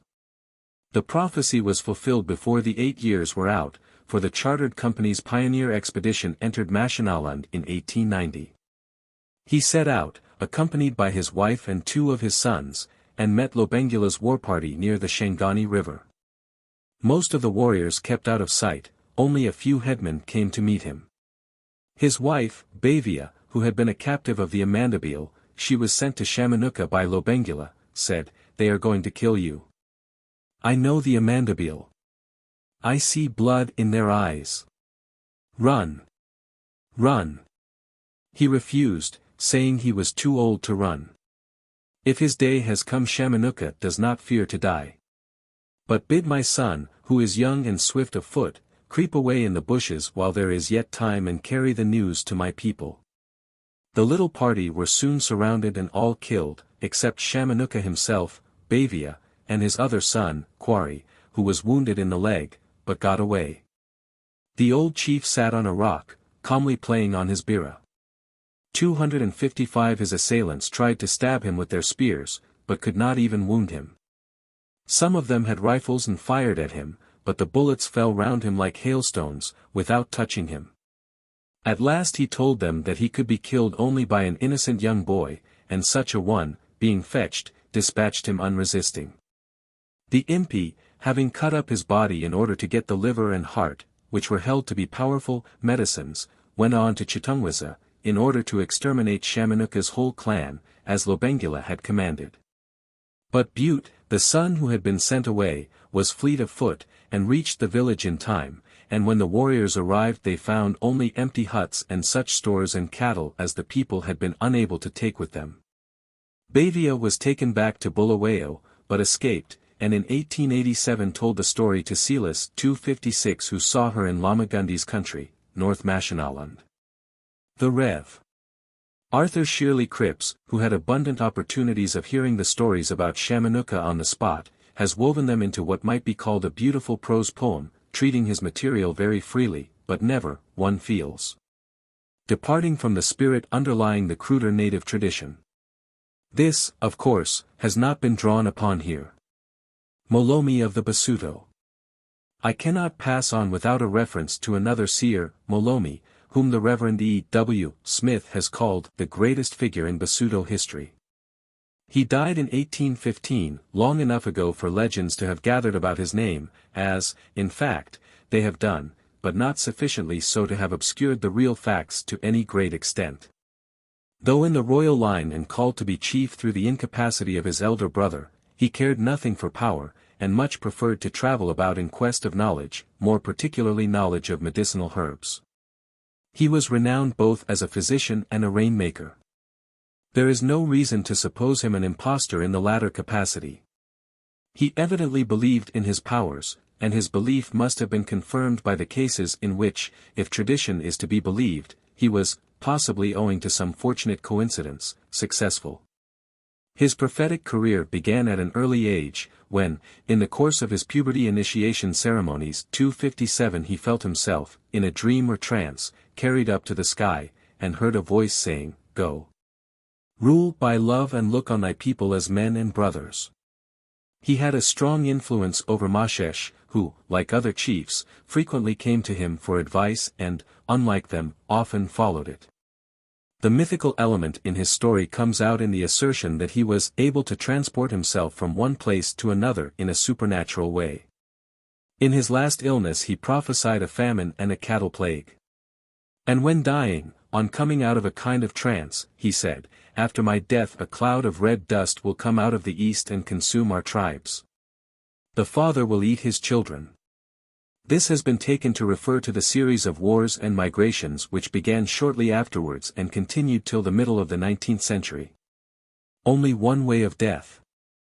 It will have been noticed that, as in the cases of Liongo, Chikumbu and Chibisa, there was only one way in which Shamanuka could be killed. The usual account given of this is that the person in question had charms against every possible weapon, or other cause of death, but one, which, of course, had to be kept secret.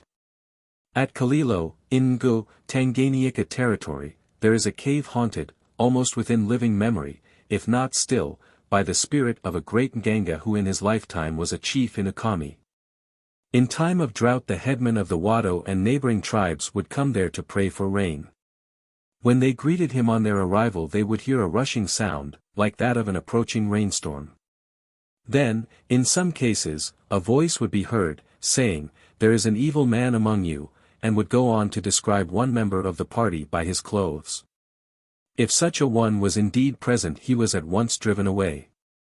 Then they put up their prayer, and if they heard the rushing sound a second time they knew that their request was granted, and went away happy. If there was silence in the cave, it was a sign that the spirit was angry, and they had to go back in the sun, instead of being refreshed by a shower even before they had reached their homes.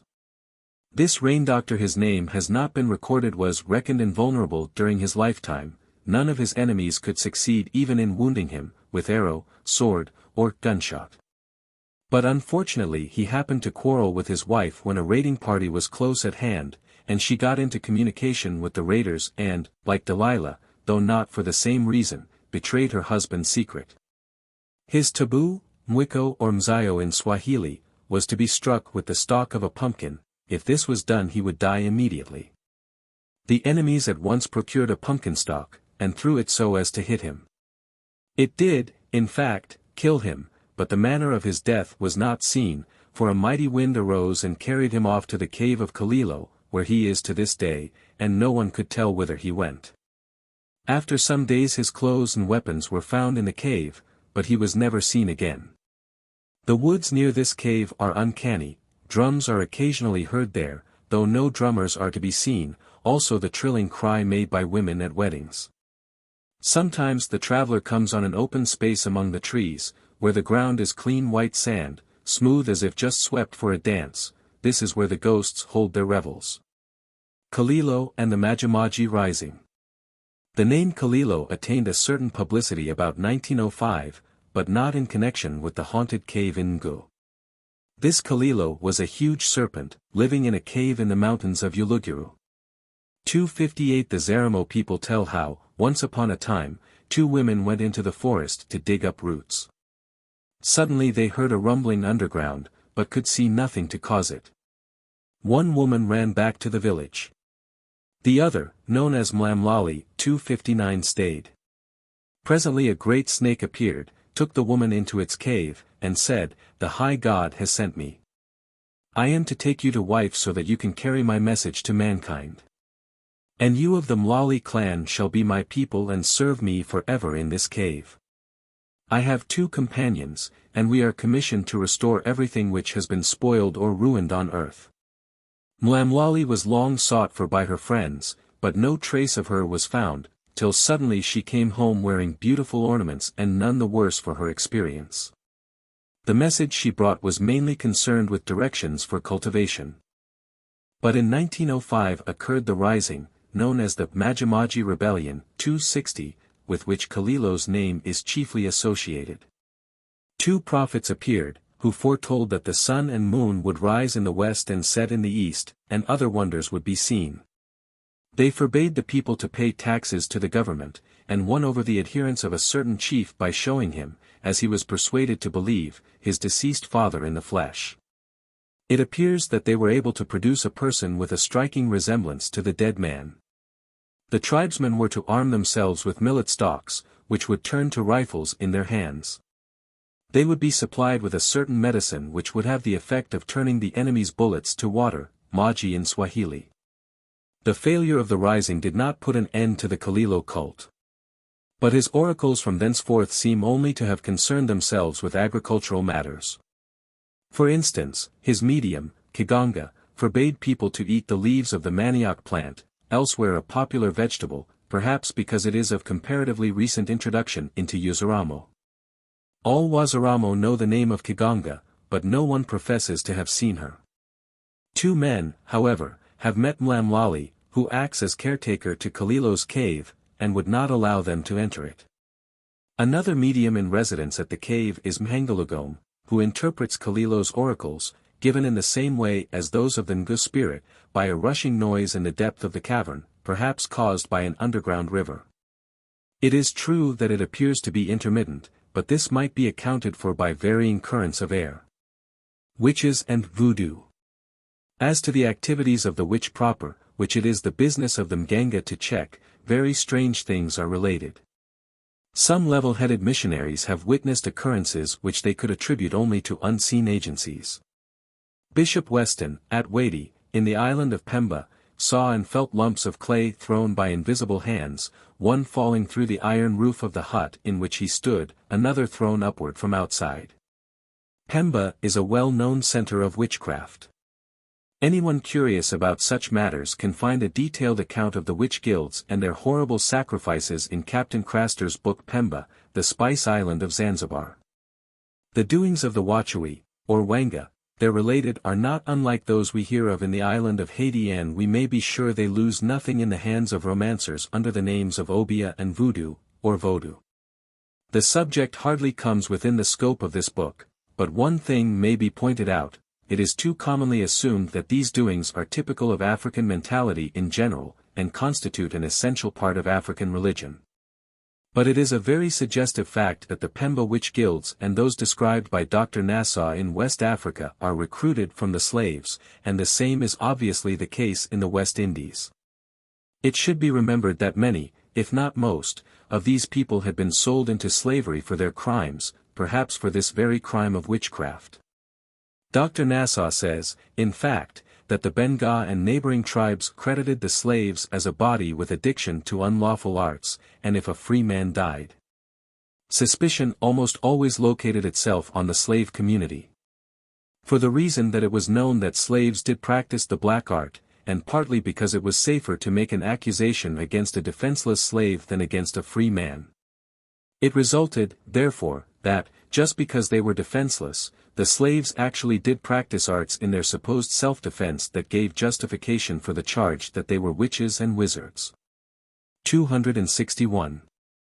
I have been assured, quite seriously, by more than one person in the coastal region of Kenya colony, that certain sorcerers, whom they called Wanga, 262 were in the habit of coming to your door in the night and calling the occupant of the house. If you came out and followed them into the forest, it was implied, rather than stated, that it was all up with you. It also seemed to be implied that once the intended victim had answered the call, he had no choice but to go and, presumably, be killed and eaten. The resuscitated corpse. Another belief, held strongly in practically every part of Africa, is that witches hold their revels at the graves of those recently dead, digging up and reanimating the corpse, and then killing it again, eating the flesh, and taking some of the parts as ingredients of the most powerful charms. But this is not their only reason for resuscitating corpses. There is a strange and horrible superstition, widely distributed, with considerable local variations, to the effect that it is done in order to obtain a familiar, who can be sent about on the warlock's evil errands. The Zulus call such a creature Umkovu. It is supposed to be like a child in stature and to be unable to speak except in an inarticulate, confused sort of way, expressed by the word yukachwachwaza. This is because the owner has cut off the tip of its tongue, to prevent its betraying his secrets. He also, for what purpose is not stated, runs a red-hot needle up the forehead. It is employed, among other things, to place poison, or what is believed to have the same effect, in the kraals, and also acts the part of the Irish banshee, as a death is believed to occur when it has been seen in a kraal. And should anyone happen to be ill at the time, the relatives would give up all hope of his recovery. 263 Another account says that they can make the grass trip up a belated traveler by twining round his legs. And, a touch recalling the Wanga I was warned against at Jambu, if anyone is foolish enough to answer when they call his name, they cut his throat and, in some way, force him to become one of them. The Yaos, and probably some other tribes, are terrorized by a thing called Ndandika, of like origin with the Umkovu, but in some ways very different. According to information kindly supplied by Dr. Meredith Sanderson, on the day of burial, or within 3 days from that date, a wizard goes to the grave at night armed with a tail or a horn containing medicine. With this he strikes the grave, uttering the words, "Arise, your mother summons you." The earth in the grave heaves and boils, and the corpse emerges without any visible passage having been made. The wizard then carries it on his back to a cave, or to his house, where he keeps it in the veranda room, a compartment partitioned off under the broad eaves of the hut. Here other medicines are used, and the legs are amputated at the knee joint. The corpse is now in a state of semi-animation. It is fed by the owner, but cannot move without his orders. If it is not fed, it cries unceasingly. Its cry is like the mewing of a cat. It cannot speak. It creeps along the ground, propelling itself by means of the stumps of its legs and on its hands. The possession of Ndandika gives supernatural power to its owner. It is usually employed for killing his enemies, and when people hear its cry they say, "It is ominous, the banshee has wailed," meaning that by morning somebody will have died. Should the owner die, that the familiar will rot away for want of the necessary medicines to keep it alive. The Tuyura. Even queerer and more uncanny are the Tuyura of the Kaanda country, in northern Rhodesia. 264 These are imps, having the figure of human beings, about 3 feet high, though the Lambas say they are like a kind of wild cat and are made, for a consideration, by sorcerers, not professedly in order to kill people, but to get wealth for the purchaser. They do this by, invisibly, stealing the food of his neighbors and adding it to his store. After a while they tell him that they are lonely and want company, and if he does not name someone for them to kill, they will kill him. He names a person, whom they kill by sucking his breath when he is asleep. He then becomes one of them. The owner has to keep on supplying them with victims, and at last is himself killed, either by them or by his neighbors on discovering that he possesses Tuyura. The Lambas occasionally procure these imps from the Kaanda practitioners, but for the purpose of counteracting witchcraft rather than of increasing their possessions. A man will come and tell the maker that he has lost a number of his relatives in suspicious circumstances, and wants some powerful Abwanga to put a stop to this. He is supplied with a pair, takes them home, and makes a sleeping place for them in the bush, not far from his hut. The witches are soon got rid of, but the Tuyura are by no means satisfied. The man has to name one friend or kinsman after another, and at last his wife. When he really has no one left to give them, he picks them up and carries them back to the maker, saying, "Here are your little things." The people are all finished. But so long as one of his kin remains, they will not go. The Baila call these creatures by a slightly different name, Teobila 265, and say they are the ghosts of men and women who have been killed by witches. These are said to raise up the dead person as an evil spirit. But from the accounts given it is not clear how this process differs from that of restoring the corpse to life, since the Teobila are solidly material enough to bite people. Mr. Smith's friend Mungalo had seen them, and at first took them for children, as they were only 18 inches high, but on looking again he saw that they had the bodies of full-grown men, and their faces were turned round the wrong way. Their activities are much the same as those already described. They are sent out to steal, to make people sick, and to kill. A West African parallel. The Mayum, in French Congo, have a belief in some gruesome beings which recall the above descriptions. They are small in stature, have legs cut off at the knee, high shoulders, and one remarkably long fingernail. Their skin is jet black, and their hair long and tangled. They are called Nkuyunana. But, instead of being fabricated by sorcerers for their own evil purposes, they are the ghosts of witches who rise from the grave of their own accord. They wander about burial grounds and deserted villages, approach people's houses by night in order to steal chickens, they frighten children, and occasionally attack grown persons. They speak through the nose, and may be heard moaning and complaining of the cold. Sometimes they play tricks on people by imitating children's voices. If a man should succeed in shooting one of these creatures, he ought to burn the body, presumably to prevent its rising again. If he misses, he should pour poison into the hole by which it has been in the habit of leaving and re-entering the grave. 266. After these, the more ordinary witches, familiars and messengers, such as baboons, hyenas, leopards, wild cats, owls, seem quite commonplace. Spells or curses. The Swahili and some of the neighboring coast tribes have, as might be expected, modified their beliefs to some extent under Moslem influence. The spirits of the dead are sometimes called wazuka, but more often spoken of by the Arabic names Jini and Shaitani, and though the Mganga is still, if I mistake not, a power in the land. The charms he supplies are apt to be slips of paper with a verse of the Quran written on them, or a magic square bearing the names of the 4 angels, Michael, Gabriel, Azrael, Israfil, with other words of power. Women and children might often have been seen 20 years ago wearing the amulet of 7 knots, a cord of black wool over which the wise man, as he tied each knot, had repeated the Surah Yasin, the 36th chapter of the Quran. One way of injuring an enemy is to get a duly qualified person to read Al-Badiri against him, that is, to intone the incantations contained in an originally harmless book of prayers offered in the names of those who fought at the Battle of Badr, the Al-Badri in correct Arabic. Again, the spiteful or vindictive person may go to the grave of a well-known saint, such as the site known as Pashi Jundani at Mombasa, and leave an offering there, burning a little incense while uttering his or her desire. Not that all prayers put up at Sheikh Jundani's tomb are necessarily malignant. No doubt there are many artless petitions akin in spirit to those one has seen penciled on the walls of Saint-Étienne-du-Mont, in Paris for children, for success in love. Possibly, since the March of Progress has not left Mombasa untouched, for success in examinations. These, of course, could hardly be classed as magic black or white. Chapter 17. Brer Rabbit in Africa.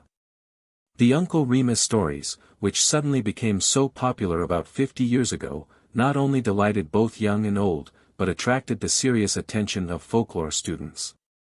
It is now generally recognized, though the point was hotly debated at first, that they originally came from Africa, brought by the Negro slaves, who, in the southern states, seem mostly to have belonged to Bantu-speaking tribes. 267 When it was discovered that the Indians of the Amazon had numbers of similar tales, it was suggested by some that the Negro stories had been directly or indirectly borrowed from them. By others that the Indians had borrowed them from the Brazilian Negroes. Neither suggestion seems to fit the facts. On the one hand, every story in Uncle Remus can be shown to exist in a more primitive shape in Africa, and among people who cannot be suspected of having imported it from America or elsewhere. Thus the Tarbaby story is known, in slightly differing forms, to the Douala, the Sumbwa, a tribe to the south of Lake Victoria, the Mbundu of Angola, the Mekua, the people of the Lower Congo, and several more. On the other hand, the more we know of the folk tales current in different parts of the world, the less likely it seems that the Amazonian Indians should have borrowed their stories from the Negroes. In the Malay Peninsula, where the local equivalent for Brer Rabbit is the little mouse deer, he figures in much the same incidents as the African hare and Hlakanyana. These incidents and the traits of character which they illustrate are common to human nature all the world over, the animal actors, of course, vary locally. The jackal.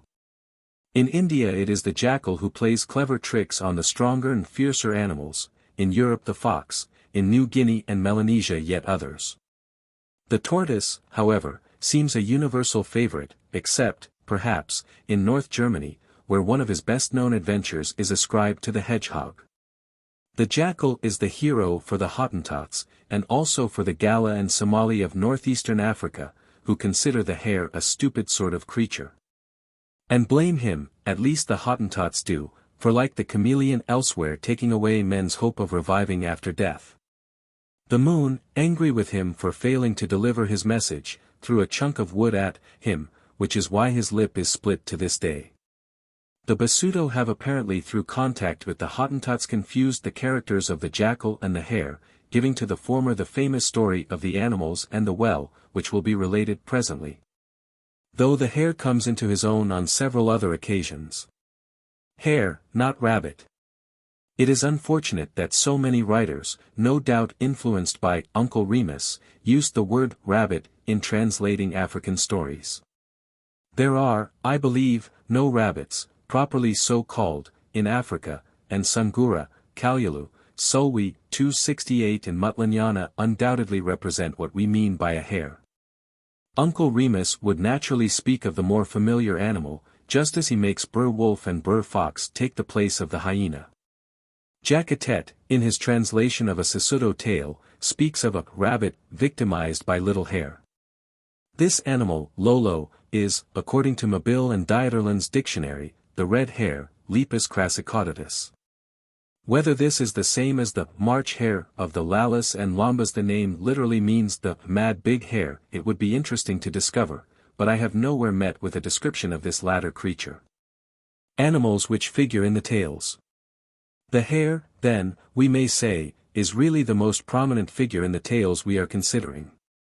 Next to him, indeed, in some ways more successful in triumphing over his enemies, and once, at least, getting the better of the hare himself, is the tortoise. The lion, the elephant, and, more frequently, the hyena are the foils and dupes, whose strength and fierceness are no match for the nimble wits of the little hare and the slow, patient wisdom of the tortoise. More inoffensive creatures, sad to say, the bush buck, the duiker, and the monitor lizard occasionally fall victims. The crocodile is sometimes introduced, and not always in an evil aspect. For instance, a Tumbuka tale shows him helpful to the other animals and treated with gross ingratitude by the tortoise. The hippopotamus also makes an occasional appearance, and it would be possible to make a long list of animals and birds which are mentioned, some of them repeatedly but play no very conspicuous parts. The animals and the well. I will begin with the story of the well, though I cannot pretend to arrange the hare's adventures, except for the final and fatal one, in chronological order. Some episodes are linked together in natural sequence, but such groups could, as a rule, be placed anywhere in the series without breaking the connection. It was a different matter when some unnamed Low German poet, or succession of poets, combined into the epic of Reynard the Fox, Reinke was, the scattered beast fables current in the Middle Ages. I have no doubt that one day a genius will arise in some Bantu tribe to perform the same service for Sungura. 269. I am not forgetting that the Mazuto Azariel Sakis has done something of the kind in his prose story The Assembly of the Birds. But this is rather a satire than the kind of epic that I have in mind, though it is a very remarkable work in its own way. Now for the story. Once upon a time there was a terrible drought over all the country. No rain had fallen for many months, and the animals were like to die of thirst. All the pools and watercourses were dried up.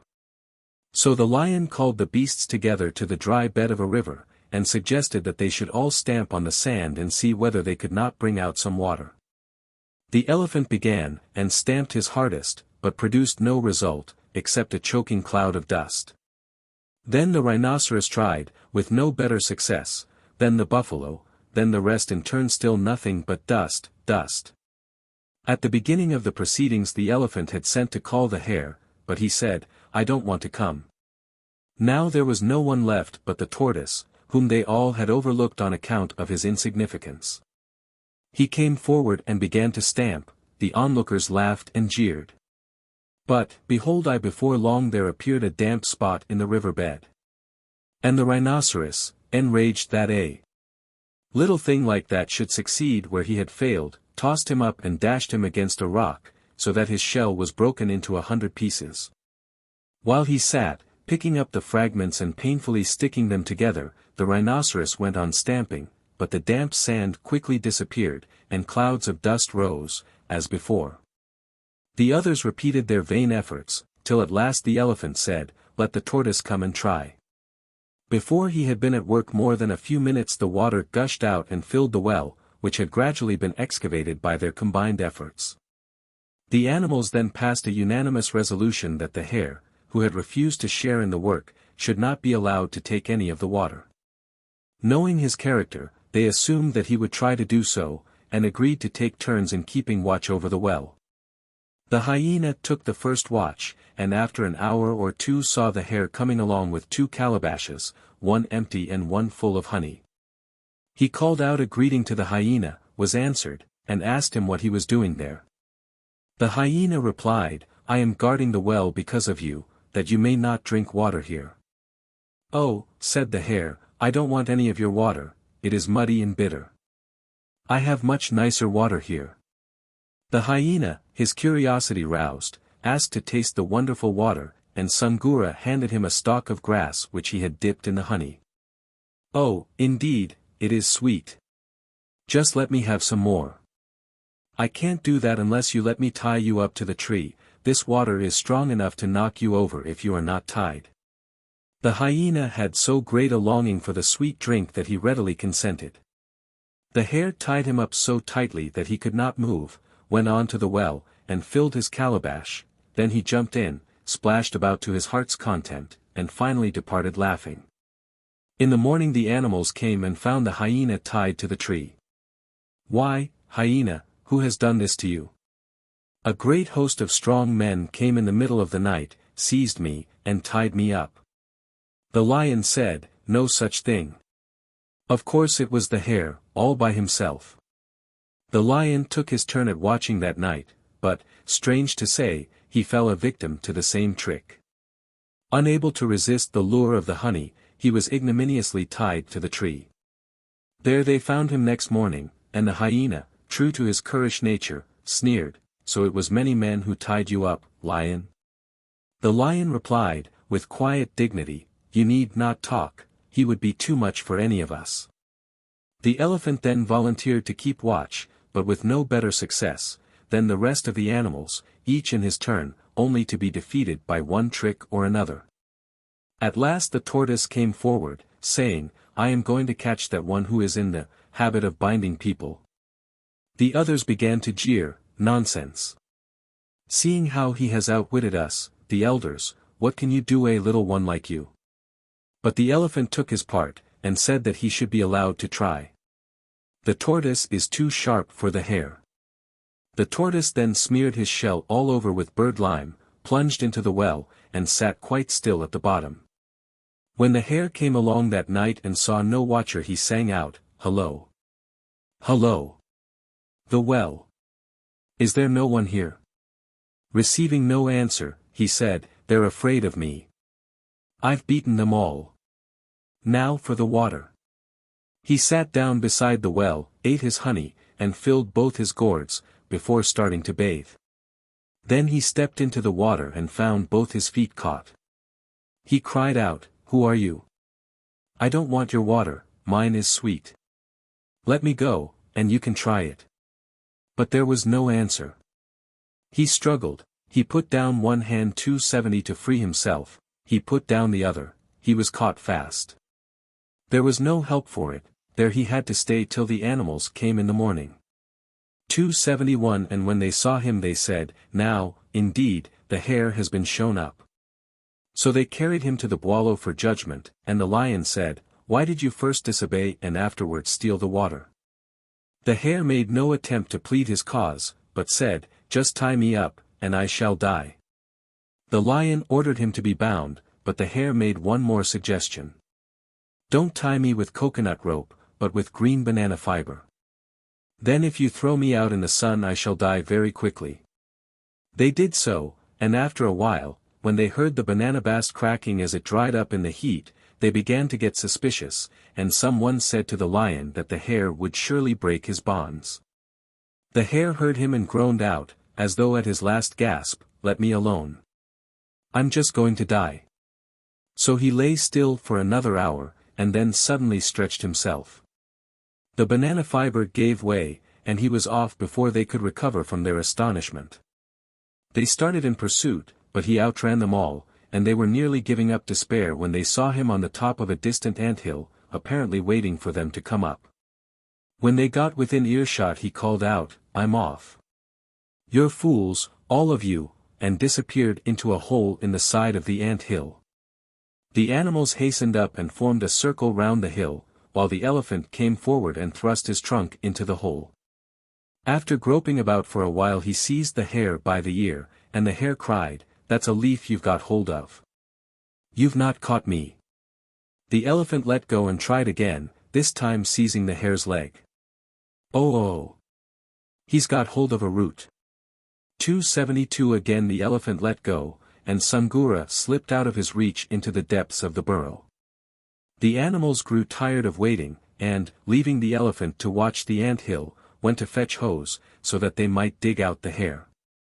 While they were gone the hare, disguising his voice, called out to the elephant, "You who are watching the burrow, open your eyes wide and keep them fixed on this hole, so that the hare may not get past without your seeing him." The elephant unsuspectingly obeyed, and Sungura, sitting just inside the entrance, kicked up a cloud of sand into his eyes and dashed out past him. The elephant, blinded and in pain, was quite unaware of his escape, and kept on watching the hole till the other animals came back. They asked if Sungura was still there. "He may be, but he has thrown sand into my eyes." They fell to digging, and, of course, found nothing. The hare's disguises.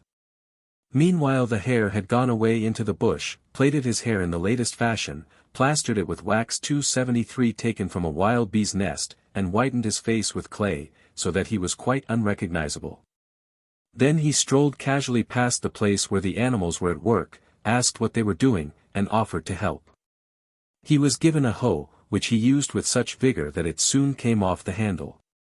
He asked the giraffe for the loan of his leg, used it as the handle of his hoe, and speedily broke it, whereupon he shouted, "I'm the hare, and fled, taking refuge in another anthill, which had more than one entrance. They started to dig. He escaped through the second hole, which they had not noticed, disguised himself afresh, and came back as before. This time, when his hoe came off the handle, he asked the elephant to let him hammer it in on his head. And he did it with such goodwill that he soon killed him.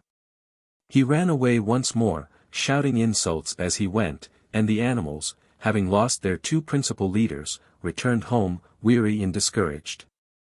The hare nurses the lioness's cubs. The hare then went on his way quite happily, till, some time later, he met a lioness, who seized him and was about to kill him.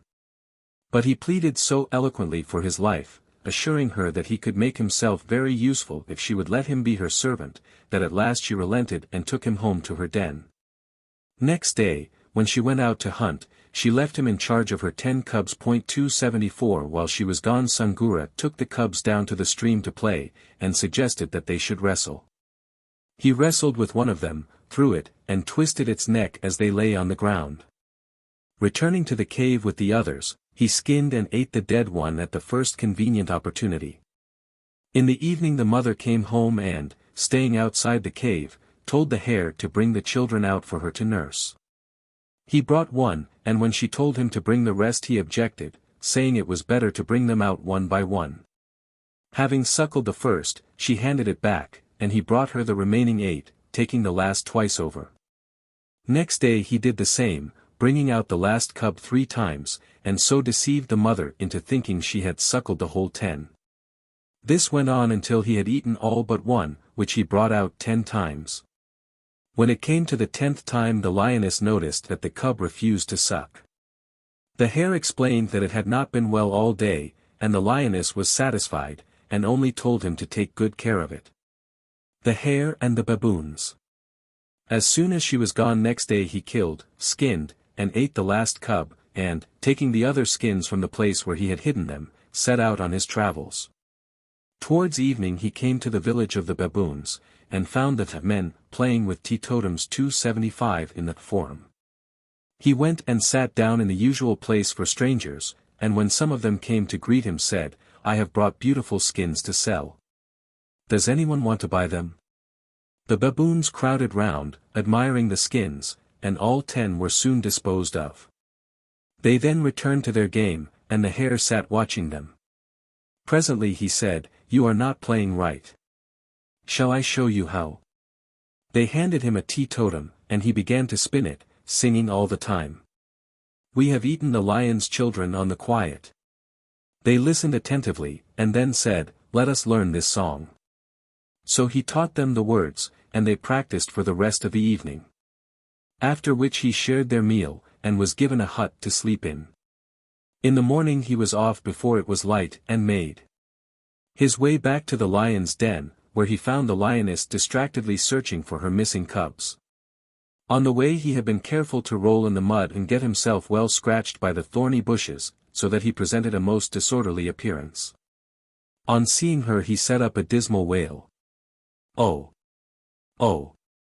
Some wild beasts came yesterday and carried off your children. They were too much for me, I could do nothing. See how they knocked me about and wounded me. But I followed them, and I can show you where they live. If you come with me you will be able to kill them all. But you had better let me tie you up in a bundle of grass and put some beans just inside, and I will carry you and tell them that I have brought a load of beans.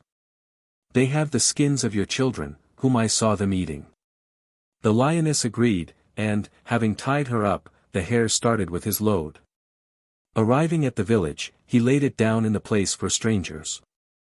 The baboons were so intent on their game that they hardly noticed him at first, and the lioness could hear them singing with all their might. "We have eaten the lion's children on the quiet." After a while they came up and greeted Sangura, and he said that he had brought them a load of beans in return for their hospitality of the day before. He loosened one end of the bundle, to show them the beans, and then eagerly accepted their invitation to join in the game. By the time it was once more in full swing the lioness had worked herself free, and sprang on the nearest baboon, bearing him to the ground. The others tried to escape, but the hare had run round to the gate of the enclosure, closed it, and fastened the bar. Then began a murder grim and great. Not one of the baboons was left alive, and when the hare had brought out the skins of the poor cubs and laid them before the lioness, she knew for a certainty that she had but done justice, and was duly grateful to the hare. He, however, thought it just as well not to remain in her neighborhood, so took his leave and resumed his wanderings. The hare and the hyena. We may pass over 2 or 3 more of the exploits commonly attributed to him, how he treated an unoffending antelope as Hlakanyana treated the ogre's mother. How, again like Hlakanyana, he got a lion to help him thatch a hut and fastened his tall into the thatch, and how he killed another lion by getting him to swallow a red-hot stone wrapped in a quantity of fat. The Gala and, I think, the Hottentots attribute this exploit to the jackal. Some of the most popular incidents arise out of his friendship with the hyena. How this friendship originated and why he should have chosen to ally himself with this most unattractive beast is not clear. The stories are apt to begin baldly with the statement that the hare and the hyena, or the tortoise and the monitor, or various other pairs, as the case may be, made friendship with each other, Anapolana Obwenzi, in Nyanja, no explanation being offered. It will be seen that for any tricks played on the hyena the hare had ample provocation, and the final injury he suffered could by no means be condoned. One very popular story tells how, being in want of food, they went to the chief of a certain village and offered to cultivate his garden. He agreed, and gave them a pot of beans as their food supply for the day. When they reached the garden they made a fire and put the beans on to boil. By the time they knocked off for the midday rest the beans were done, and the hyena, saying that he wanted to wash before eating, went to the stream and left the hare to watch the pot. No sooner was he out of sight than he stripped off his skin and ran back. The hare, thinking this was some strange and terrible beast, lost his head and ran away. The hyena sat down by the fire, finished the whole pot full of beans, returned to the stream, resumed his skin, and came back at his leisure. The hare, as all seemed quiet, ventured back, found the pot empty and the hyena clamorously demanding his food. The hare explained that he had been frightened away by an unknown monster, which had evidently eaten up the beans. The hyena refused to accept this excuse, and accused the hare of having eaten the beans himself. The unfortunate hare had to go hungry, but, finding denial useless, contented himself with remarking that if that beast came again he meant to shoot it. So he set to work making a bow. The hyena watched him till the bow was finished, and then said, "You have not made it right. Give it here." And, taking it from him, he pretended to trim it into shape, but all the while he was cutting away the wood so as to weaken it in one spot. The hare so far suspected nothing, and kept his bow handy against the lunch hour on the following day. When the wild beast appeared he fitted an arrow to the string and bent the bow, but it broke in his hand, and once more he fled. By this time his suspicions were awakened, and when he had made himself a new bow he hid it in the grass when the hyena was not looking. On the next occasion when the hyena appeared he shot at him and wounded him, but not seriously, so that he ran back to get into his skin and returned to find the hare calmly eating beans. In one Nyasaland version of this tale it was not the hyena but the elephant or the Zimwi, Izumo, a kind of bogey of whom it was difficult to get a clear account, who tricked the hare and was shot dead by him in the end. But the hyena fits in better, the poor, good elephant is more usually the dupe. And, according to some accounts, his end was to come otherwise. The roasted guinea fowl. Another time the hare and the hyena went into the bush together after game. They found a guinea fowl's nest full of eggs, 276, and soon after trapped a guinea fowl. They carried their spoils home, and the hare said to his friend, "You roast the fowl and the eggs. I'm tired, I want to go to sleep." The hyena made up the fire, spitted the bird on a stick, and put the eggs into the hot ashes.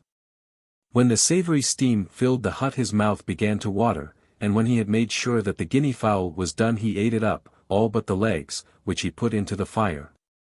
He then ate the eggs, carefully cleaned the shell of one and put it aside, together with one quill, threw the rest of the feathers into the fire, and lay down to sleep.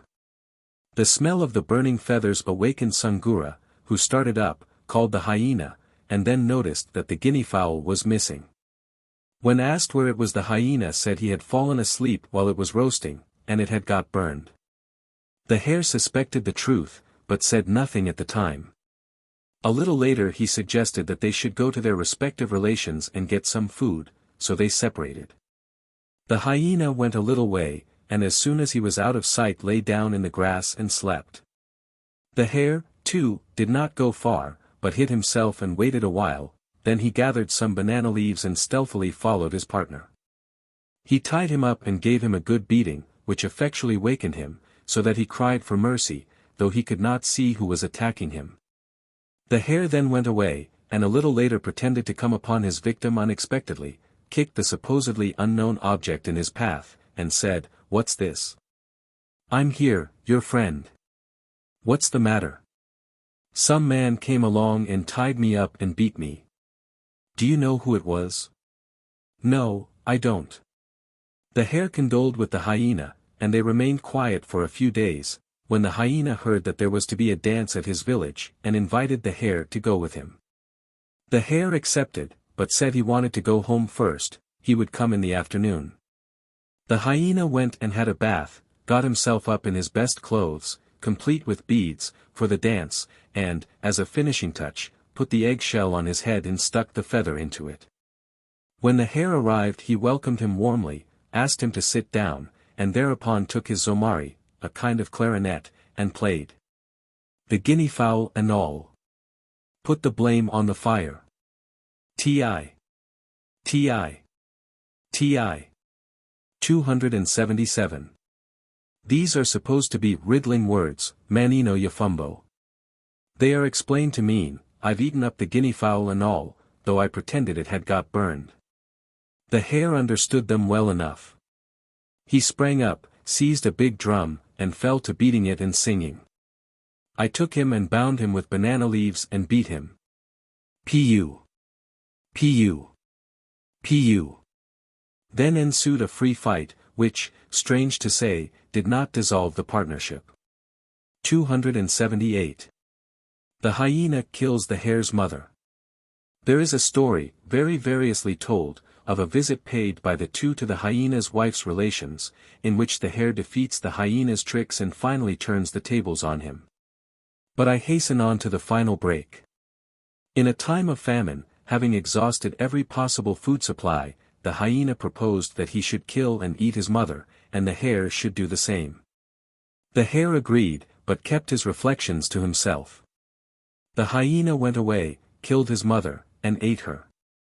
The hare went, ostensibly for the same purpose, but hid his mother in a cave which could be reached only by climbing up the face of the cliff, and left with her a supply of wild herbs and roots.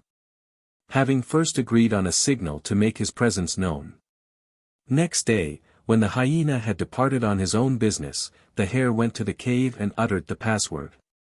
On hearing his mother's answer he called out to her to let down a rope, by which he climbed up into the cave. She had cooked sufficient food for herself and him, and after a hearty meal he returned to the place where he had left his friend.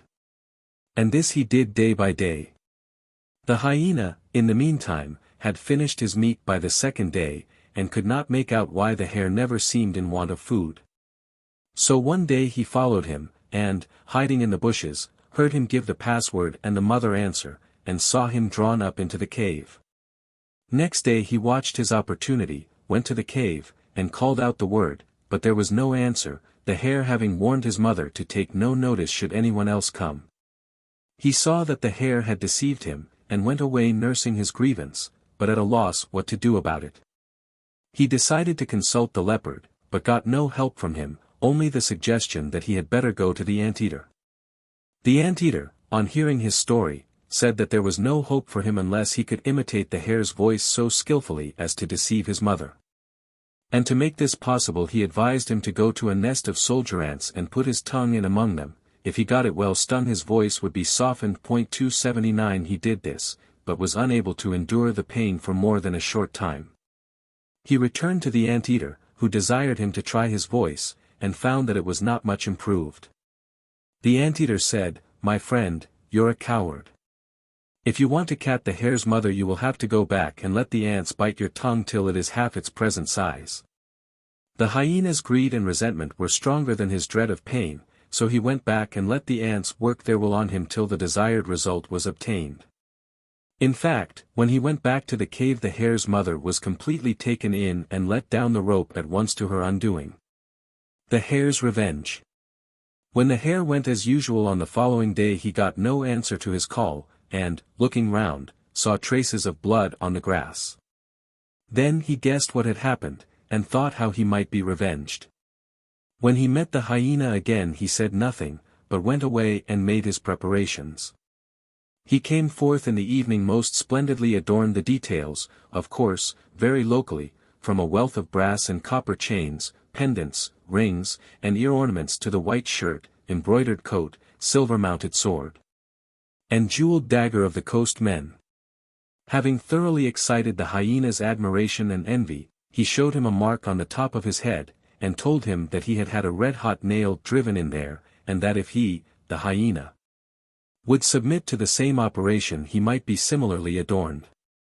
The foolish beast was quite willing. The hare had the red-hot iron ready, and that, of course, was the end of hyena. In Nights with Uncle Remus this story is told, under the curious title, Cut a Cord Law, by an old man who, unlike Remus himself, had been brought from Africa in his youth.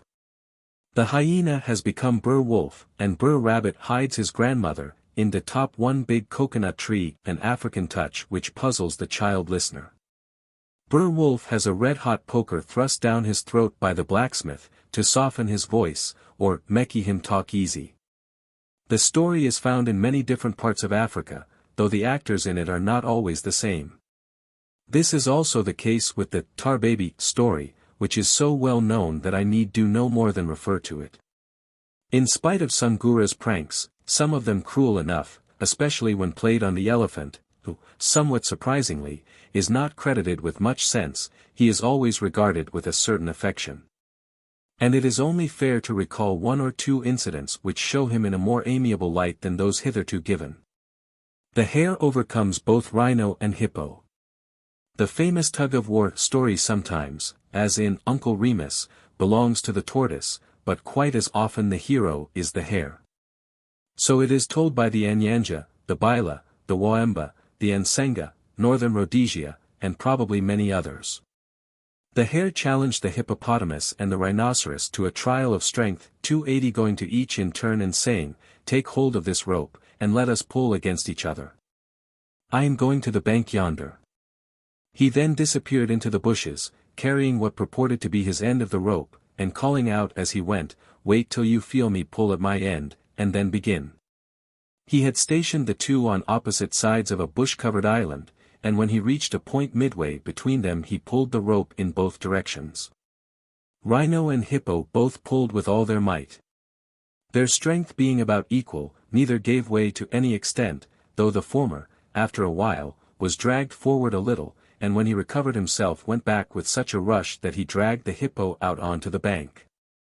Whereat they both ejaculated, "Stupendous!" And hippo called, "Hare! Hare!" but without receiving any answer. They went on pulling till they were both exhausted, and the rhino said, "I will go and see that man who is pulling me," and just then the hippo put his head out of the water, and said, "Who is that pulling me?" And Chipambil, the rhino, said, "Why, Shinakambisa, one of Hippo's praise names, is it you pulling me?" "It is I." "Why, who was he that brought you the rope, Chipambil?" "It was the hare." "Was it he who gave it to you, Hippo?" "Yes, it was he." It seems that these two had previously been at enmity, and the rhino had vowed never to set foot in the river. But the fact that both had equally been made fools of disposed them more favorably towards each other. Thus they became reconciled, and that is why rhinoceros drinks water today. Rhinoceros and hippopotamus, when they do not see each other in the flesh, rhinoceros will drink water in the river where hippo lives, and hippopotamus comes out to go grazing where rhinoceros has his home. This is the conclusion given by the Baila to the story. Other people end it differently, either the rope breaks and both competitors fall backward, or the hare, or the tortoise, cuts it asunder in the middle, with the same result. In a Nyanja version it is the elephant who pulls against the hippopotamus, both are tired out, and the hare goes to each in turn and claims a forfeit, which he gets. It is obvious that after the story had reached America the characters had to be changed. Brer Terrapin challenged the bear, and, as no other animal of equal size was available, he fastened the other end of the rope to a tree. The hare decides a case 281. There is a very popular tale in which the hare shows himself both wise and helpful.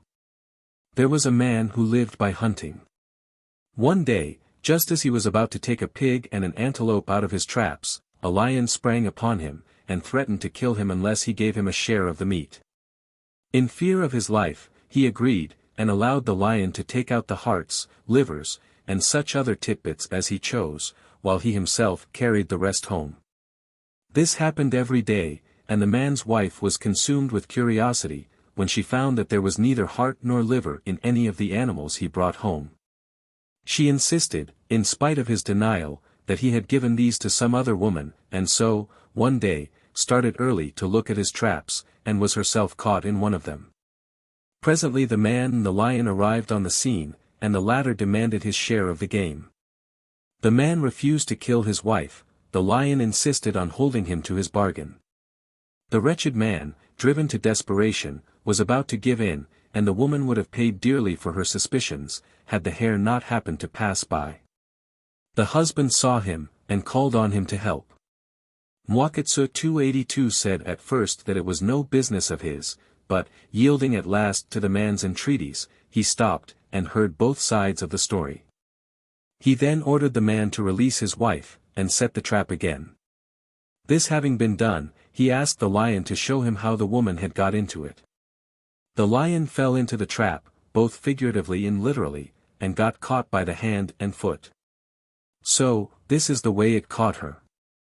Now let me go but Mwakitsu turned to the man and said, "You were a great fool to make such a promise. Now be off, you and your wife." They did not wait to be told so twice, but hastened home, while the lion called on Mwakitsu to release him, and received for answer, "I shall do no such thing. You are the enemy." 283. A Jiriyama storyteller remarks, but this was on a different occasion, when the hare had been supplying the lion with meat. So the little hare was on good terms with his neighbors and was a nice person in the lion's opinion. And in the opinion of his neighbors also was he a nice person. 284. The hare's end. And now for Sungura's sad end, which was due not to force or fraud of an enemy, but to a friend's misplaced sense of humor. He went one day to call on his friend the cock, and found him asleep, with his head under his wing. The hare had never seen him in this position before, and never thought of doubting the hen's word when they informed him, as previously instructed, that their husband was in the habit of taking off his head and giving it to the herd boys to carry with them to the pasture. "Since you were born have you ever seen a man have his head cut off and for it to go to pasture, while the man himself stayed at home in the village?" And the hare said, "Never." "But when those herd boys come, will he get up again?" And those women said, "Just wait and see." At last, when the herd boys arrived, their mother said, "Just rouse your father there where he is sleeping." The cock, when aroused, welcomed his guest, and they sat talking till dinner was ready, and still conversed during the meal. The hare was anxious to know how it was done, and the cock told him it was quite easy if you think you would like to do it. The hare confidently accepted the explanation, and they parted, having agreed that the cock should return the visit next day. He was so greatly excited that he began to talk of his wonderful experience as soon as he reached his home. "That person the fowl is a clever fellow, he has just shown me his clever device of cutting off the head till, on your being hit, you see, you become alive again. Well, tomorrow I intend to show you all this device." Next morning he told his boys what to do. They hesitated, but he insisted, and when they were ready to go out with the cattle they cut off his head, bored the ears, and put a string through them, to carry it more conveniently. The women picked up the body and laid it on the bed, trusting, in spite of appearances, to his assurance that he was not dead. By and by his friend arrived, and, not seeing him, inquired for him, the women showed him the body lying on the bed. He was struck with consternation, and, let us hope, with remorse. But my friend is a simpleton indeed.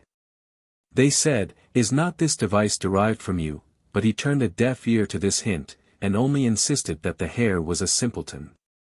He thought, however, he would wait and see whether, after all, he did get up. The boys came home when the sun declined. They struck their father, as he had told them, but he did not get up. And the children burst out crying. And the mothers of the family cried. And folk sat a mourning. And all the people that heard of it were amazed at his death, such a clever man. And for him to have met with his death through such a trifling thing, 285. That was Harry's epitaph. Chapter 18. Legends of the Tortoise. Next to the hare, the tortoise is the most conspicuous figure in Bantu folklore. In some parts, indeed, he is more so. Of the 61 stories collected by Dr. Nassau in the Corisco Bay District, 20 have the tortoise as the principal character. There seem to be no hares in this part of the country. The animal who most frequently measures his strength and his wits against the tortoise is the leopard, and he is invariably defeated, though on one occasion his son avenges his death by killing the tortoise. The African tortoise in the tales is usually of the land variety, though in one of the Benga stories 286 he is represented as taking to the water with his family, to escape the vengeance of the leopard. In Angola 287 they tell of a man who found a turtle, Bashi, and tried to drown him, as Brer Fox did Old Man Terrapin, with the same result. The American terrapin is distinctly a water tortoise, or turtle. There are various kinds of these in the African rivers and swamps, but, as might be expected from the immense extent of desert and forest country, the land ones are the commoner. Uncle Remus's Brer Terrapin. Brer Terrapin figures in 6 of the earlier Uncle Remus stories. 288 One of these has already been mentioned. Of the others the best are the Tug of War, the hare version of which was given in the last chapter, and the famous race with Brer Rabbit, which he won, not, as in the later moralized fable, through his own perseverance and the other's careless self-confidence, but by planting out his relatives at intervals all along the track. In the later collection 289 we have him tricking the buzzard into getting burned to death, and then making the quills of his wing feathers into a musical instrument, which is stolen from him by Brer Fox and recovered with difficulty. This recalls Hlakanyana killing a hare, not the hare, and making a whistle out of one of his bones, which the iguana subsequently steals from him, and the ronga hare, with his pipes made from the little horns of the gazelle he has treacherously done to death. Out of 70 stories in this book 11 introduce Brer Terrapin. The only one that need be noticed just now is where he rescues Brer Rabbit from the ungrateful wolf. Mr. Wolf had got pinned under a falling rock. Brer Rabbit, passing by, raised up the rock enough to release him, whereupon he found himself caught, and was about to be eaten when he suggests that they might leave the whole case with Brer Terrapin. His decision is the same as that of the hare against the crocodile in the Yao story, and Brer Rabbit escapes. Character of the tortoise. This, like some African examples one has met with, shows the tortoise in a kindly light. But in general he appears to be less lovable than, with all his wicked tricks, we cannot help feeling the hare to be. The tortoise is slow, patient, vindictive, and, sometimes, cruel in his revenge. But he never shows the inveterate and occasionally motiveless malignancy of the West African spider, the hero of the Anansi tales. It is easy to see why the tortoise should get a reputation for uncanny wisdom. There is something mysterious about him. As Major Leonard says, 290. Absolutely harmless and inoffensive in himself, the tortoise does not prey on even the smallest of insects, but subsists entirely on the fallen fruits of the forest. In the gloomy forests of the Niger Delta there are only 2 enemies capable of doing him any serious harm. The one is man, who is able to lift him up and carry him bodily away, which, however, he does not do, unless the creature is required in connection with certain religious ceremonies. His other and most dangerous enemy is the python, who, having first crushed him, swallows him alive, shell and all. But pythons large enough to do this, unless the tortoise happens to be young and small, are very scarce. Thus the tortoise has been practically immune from attack, a fact that in a great measure explains his longevity. His reputation has been enhanced by the fact that he can exist longer without food than perhaps any other animal. In process of time, the word which stood for tortoise became a synonym for cunning and craft, and a man of exceptional intelligence was in this way known among the Igbo as Mbai and among the Ibani as a cake, 291, meaning a tortoise. Although slow, he was sure, and this sureness, in the native mind, implied doggedness and a fixed determination, while silence and secrecy implied mystery in a veiled purpose, behind which it is impossible to get. The race won by the tortoise. The race story is known in Africa to the Kamba, Kond, 292, Lamba, Isla, Douala, Bakwiri, 293, and, I believe, to many others. I have come across only two in which the one challenged is the hare, and one of these, the Isla, is curiously mixed up with the story of the animals and the well.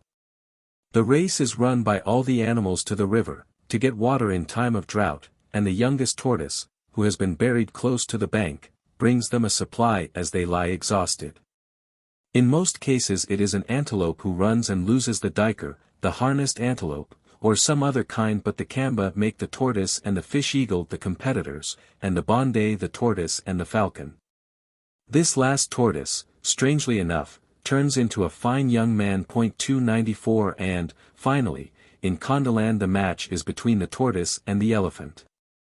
295. This is as follows.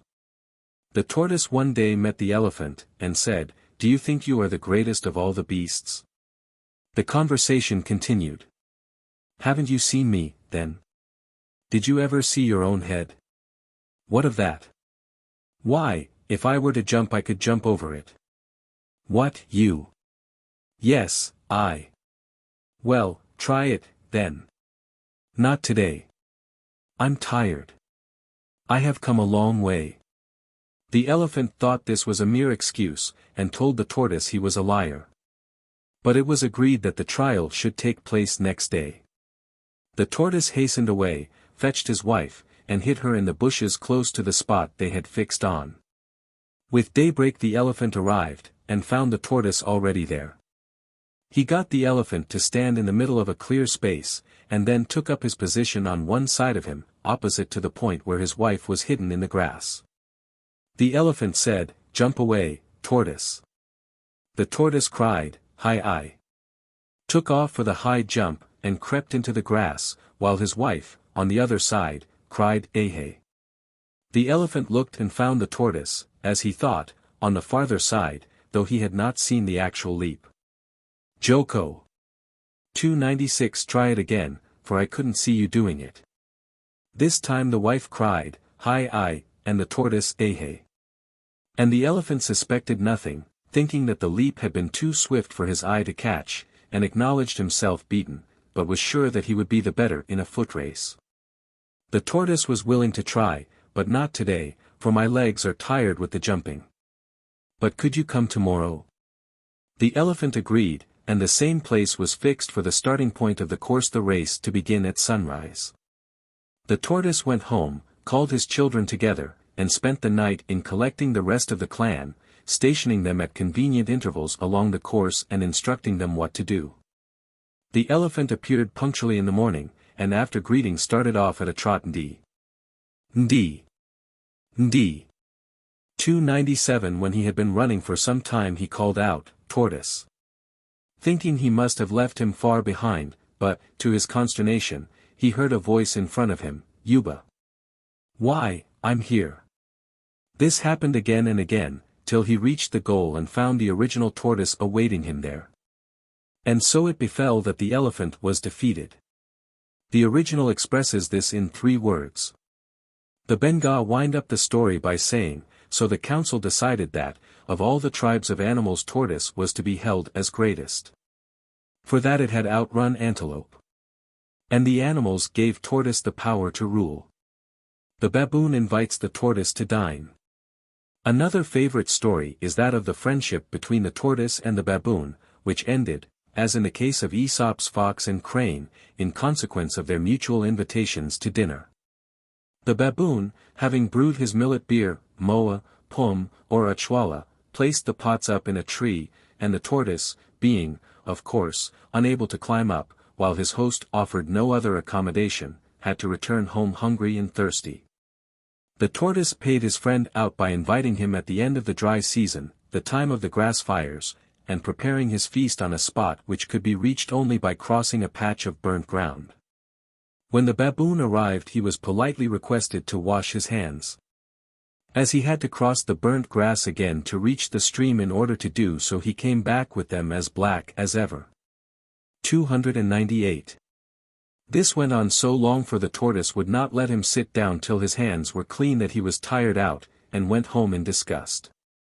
The Tortoise and the Monitor. Still more spitefully vindictive is the character given to the tortoise in the Nyanja story, which associates him with the Inyanzi, a large lizard, probably a species of Varanus, monitor. It opens, like many other tales of this kind, with the statement that these two made friendship, by which we are to understand that they went through the ceremonies of the blood covenant, binding themselves to help each other whenever called upon. One day the tortoise was in need of salt, well known to be a very precious commodity in certain parts of Africa, and set out to beg some from his friend. Having reached the Inyanzi's abode and got his salt, he next asked to have it tied up with string in a piece of bark cloth. Such bundles, each a man's load, used to be brought into Blantyre by people who had been making salt on the shores of Lake Chilwa. He passed the string over his shoulder, so that the parcel hung under his other arm, and started for home, dragging the salt after him. 299. The Inyanzi came up behind him and seized the salt. The tortoise, pulled up short, Njutu, turned back to see what had caught his load. He found that the Inyanzi had seized the bundle of salt in the middle, and said to him, "Don't seize my salt. I have just brought it from my friend's house." The Inyanzi replied, "I've just picked it up in the path. But you can see the string passing round my neck as we tied it. I, the tortoise, am the owner." But the Inyanzi insisted that he had found the parcel, and, as the tortoise would not give in, said, "Let us go to the smithy," this being the local gossip shop or men's club of the village, "that the elders may decide our case." The tortoise agreed, and they went to the smithy, where they found 8 old men. The Inyanzi opened the case in proper form. "I have a suit against the tortoise." The elders said, "What is your suit with which you have come hither to us?" He stated his case, and they asked, "How did you pick up the tortoise's salt?"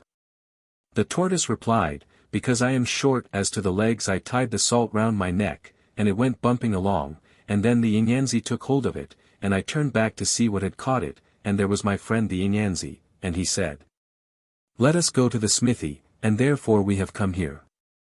The elders suggested that they should compromise the case by cutting the bag of salt in two.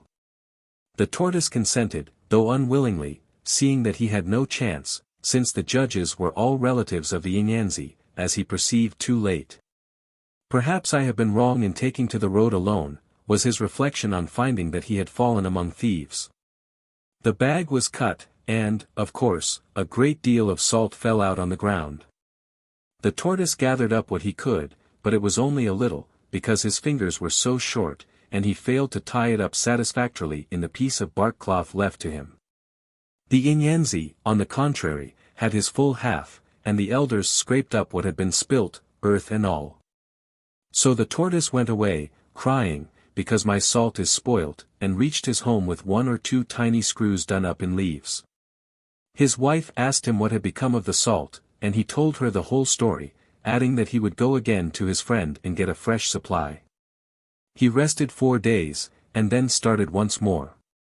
On reaching the Inyanzi's burrow he found that the owner had entered it and was enjoying a meal of lumwi, the winged males of the termites, which are about 1 inch long and accounted a great delicacy. The tortoise came walking very softly, Nyanganyange, looked carefully about him, spied the Inyanzi, crept up to him without being seen, and seized him by the middle of his body. Thereupon he cried out, "Who has seized me by the waist? As for me, I am just eating white ants." The tortoise replied, "I have picked up. Yes, I have picked up. The other day you picked up my salt, and today I have picked you up. Well, let us go to the smithy, as we did the other day. The Inyenzi said, "Do you insist?" The tortoise answered, "Yes." So they came out of the burrow and went to the smithy, where they found 9 old men. Having heard the case stated, these elders said, "You should do what you did the other day, you cut the salt in 2. The tortoise cried in triumph, "Ha! Ha! Ha! Ha! It is good so," and rejoiced with his whole heart. But the Inyenzi said, "Are you absolutely resolved on killing me? You formerly destroyed my salt, and I, for my part, am going to do the same to you. Ha! This is the end of me. To want to cut me in half. Well, do what you want to do. It's all over with me, the Inyenzi." The tortoise leapt up, too. I took a knife and cut the Inyenzi through the middle, and he cried, "Mother! Mother! I am dead today through picking up, and died." The tortoise took the tail and 2 legs and went on his way, and when he came to his wife's house he said, "We have settled the score, the Inyenzi ate that salt of mine, and today I have paid him back in his own coin, and he is dead." 300. Perhaps he deserved it, but the tortoise reminds one of Shylock in his determination to get his pound of flesh. This story may seem to have been related at unnecessary length, though in the original the speeches are repeated verbatim, over and over again. But it makes such a quaint picture of African life as it is, or was not so very long ago in Nyasaland, that the temptation to paraphrase it was irresistible, the journey for the salt, the covenant of friendship, in this instance basely betrayed. The old men talking over the case at the village blacksmith's forge. The name of the tree. There is a very curious story, found in places as far apart as Corisco Bay in the north and Transvaal in the south, in which the tortoise, as a rule, plays the principal part, though this is sometimes given to the hare. It may have a mythological background now partly or completely forgotten. This is suggested by the fact that God, Leza, Moiza, is introduced in some versions as the owner of the mysterious tree. On occasions it opens with the statement that there was a famine in the land. The animals, searching for food, or sometimes accidentally, while hunting, come across a tree previously unknown to them, full of ripe and tempting fruit. They send messenger after messenger to the tree's owner, in order to ask its name, or sometimes, simply, what sort of a tree it is, that we may know whether the fruit can be eaten or not. But the exact name is so often insisted on that it would seem to have some magical significance. The owner of the tree is in 2 cases, Sublia, Bena Kanioka 301, said to be God, the Bapedi and Bila speak of an old woman. The Basuto say, the owner of the tree is called Koko. As this word means grandmother, it would seem as if the old woman were the tribal ancestress. Other versions do not specify the owner more particularly, or call him, or her, simply, the chief. The messengers, in some instances a whole series is enumerated, in others, after the first, only, all the rest of the animals, are mentioned, invariably forget the name on the way back. At last an insignificant and despised member of the community, usually the tortoise, but sometimes the hare, and in one case the gazelle, is successful. Here the story should end, and does so in, I think, the best versions, with the triumph of the tortoise. But in some the animals turn on their benefactor and refuse him a share in the fruit. The Bapedi make him revenge himself by a trick which properly belongs to the hare, and several subsequent incidents are identical with those in a Ronga hare story, in which that of the tree follows on one of an entirely different character. This, like the Suto and petty versions of our tortoise story, makes it an essential point that the fruit on the topmost branch is not to be touched, but left for the chief. The Ronga hare gets at the fruit and eats it out of mere mischief, afterwards putting the blame on the elephant, the tortoise, to revenge himself for ill usage. Here follows the Lamba tale, 302. In a time of famine all the animals gathered near a tree full of wonderful fruit, which could not be gathered unless the right name of the tree was mentioned, and built their huts there. When the fruit ripened, Wakalyalu, Mr. Little Hare, went to the chief of the tree and asked him its name. The chief answered, "When you arrive just stand still and say Uwangalima." The hare started on his way back, but when he had reached the outskirts of his village he tripped, 303, and the name went out of his head. Trying to recover it, he kept saying to himself, Uwongelans, Anunchalantumba, Uwuwat. When he arrived the animals asked, What is the name, little hare, of these things? But he could only stammer the wrong words, and not a fruit fell. Next morning 2 buffaloes arose and tried their luck. It seems to have been considered safer to send 2, but on their return both tripped and forgot the word. In answer to their eager questioners he said, Uwumbalakanwa, Anunchalantumba, or what?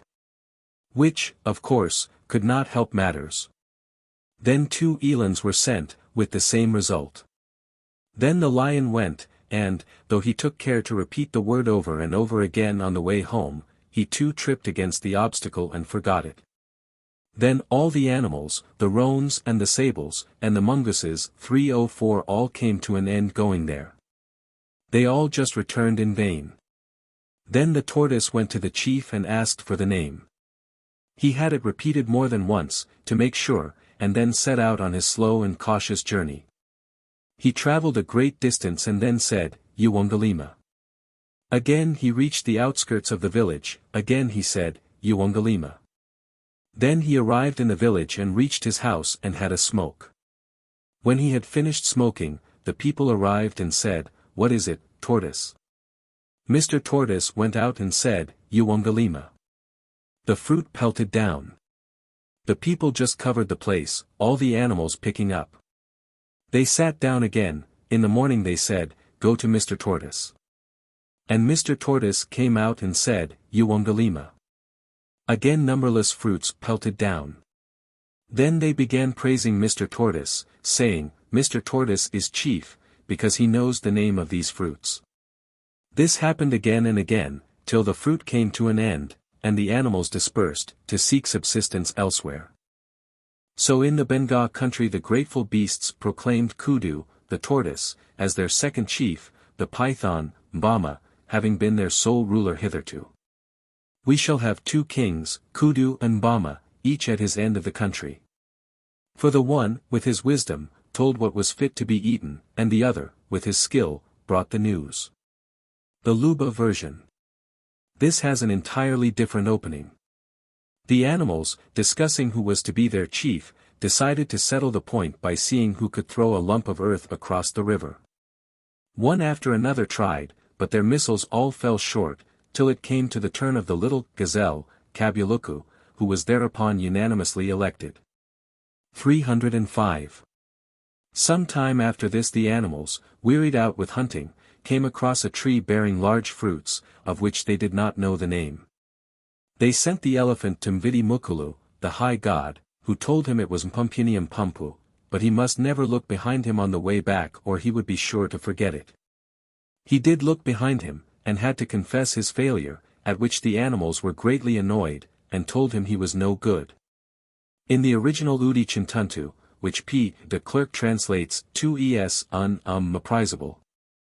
Then the buffalo was sent, but did no better, than all the other animals, except the gazelle, and they also failed. The gazelle kept her instructions in mind, never looked back, and returned successfully with the name.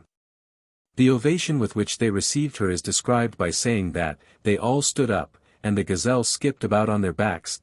One supposes that they carried her in triumph. Some further variations. The Bena Kanioka version, while beginning in much the same way, ends very differently.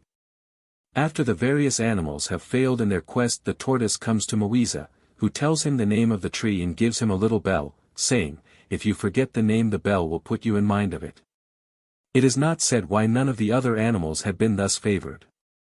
The tortoise did, in fact, forget the name on the way, but the bell, ringing in his car, recalled it to him. He reached the tree in safety, and told the name to the animals, who joyfully climbed the tree and ate the fruit, but refused to give him a share of it. When they had eaten their fill they killed him. But the little ants took his body away, and sang.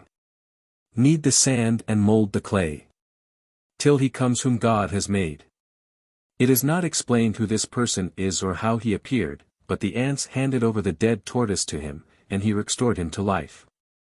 The animals killed him again, smashing his shell to pieces.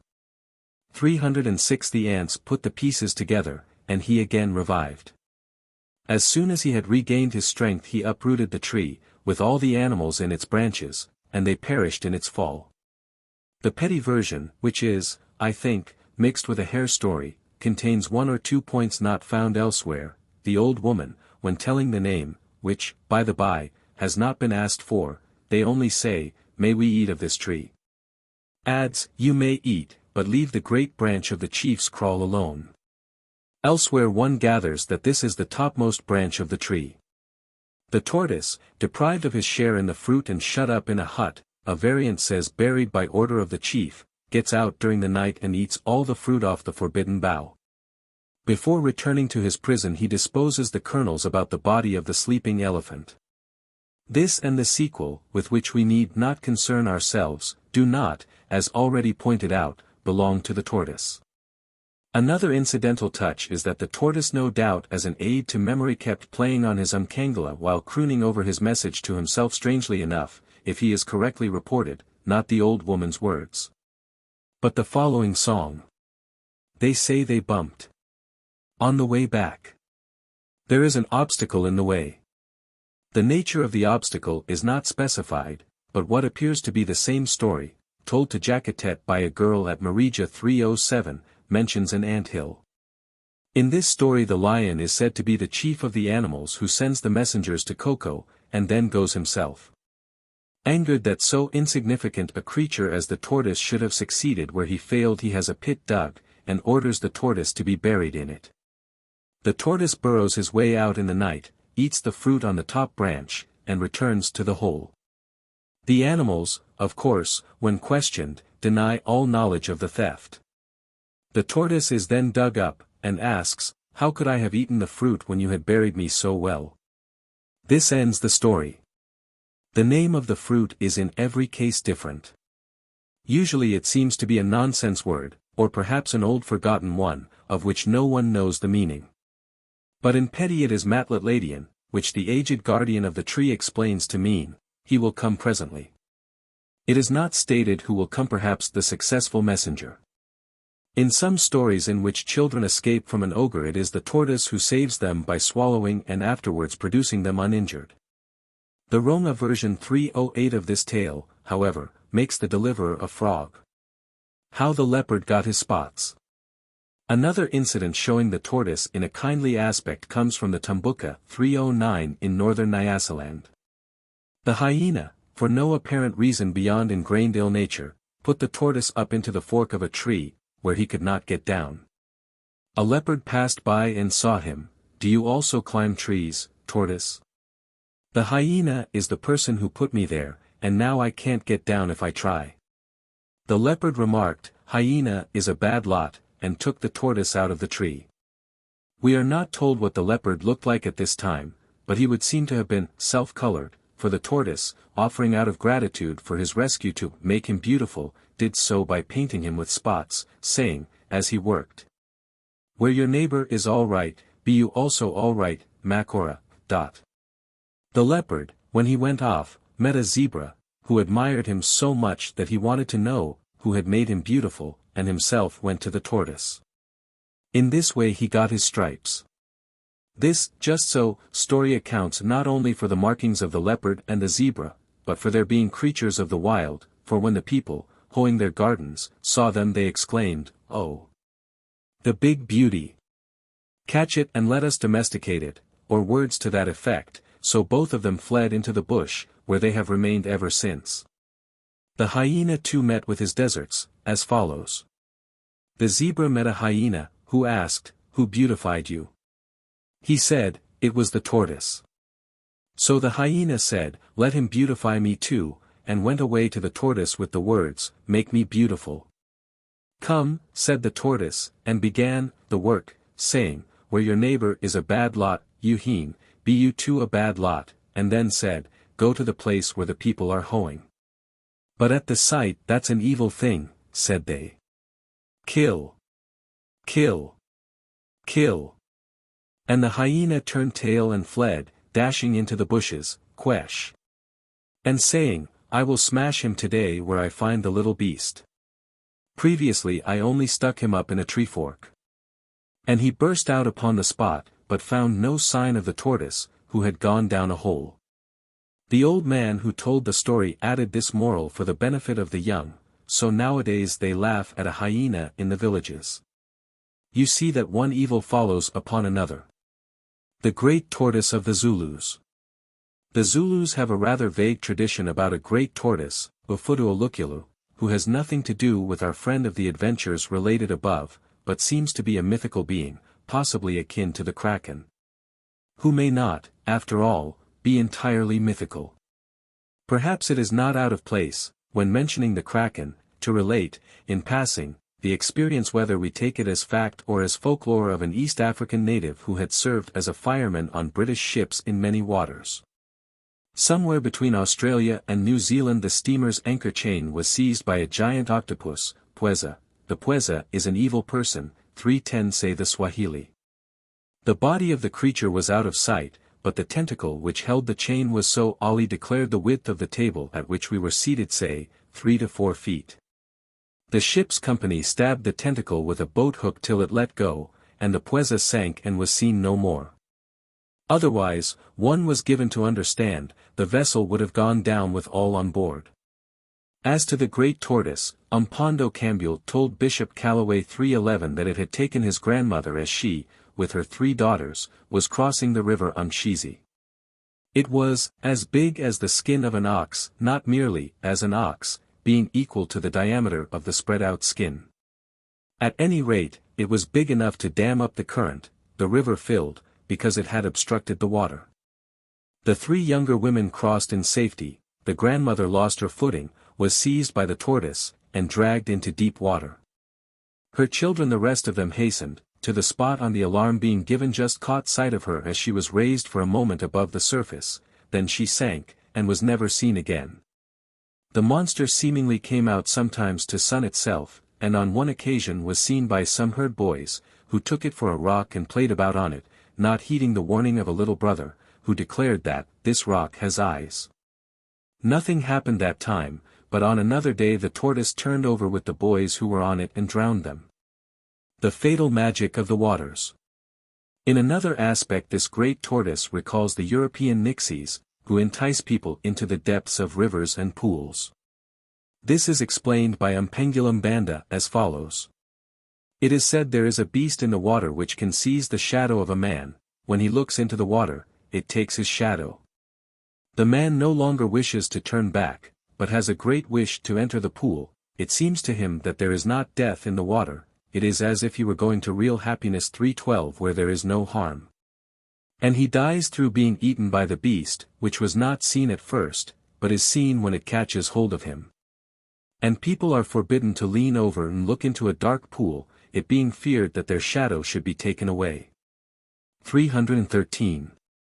This is given by way of comment on a story told by the bishop's other informant, about a boy who threw a stone into a pool. It is not said that he looked at his reflection, but this must surely be understood, and, on going home, refused his food and could not be kept from returning to the place.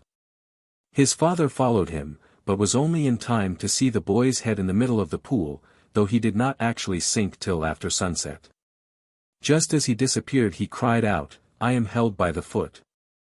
His father, who had been forcibly restrained from throwing himself into the pool, had offered a reward to anyone who should save his son, but it seems to have been accepted as a fact that nothing could be done, the child is already dead. And after he had sunk they said, he has been devoured by the tortoise. The rivers of Africa, not to mention lakes and pools, merit a chapter to themselves, which cannot here be given. The subject has scarcely been touched, we have only a few scattered hints from Zulu and Xhosa sources. There is Tikalash 314 or Hilly, the water sprite, who comes out to make unlawful love to women, and Isichikamana, who scares fishermen to death, and when on land, hurtles about in a sitting position, though provided with legs. Like Kitanusi of the Pacomo. Some of the stories, e.g., that of Tangalimlabo, included in several collections, describe cattle being driven into a river in the hope of saving the drowning, by inducing the water spirits to accept life for life. 3:15 And it is said that the Umsunduzi, which rises in the natal table mountain Umkambati near Pietermaritzburg, claims a human life every year like the Tweed, the Till takes 3 and the Lancashire Ribble 1 every 7th year, unless some other living creature is sacrificed. But this is to digress too far from our subject. Chapter 19.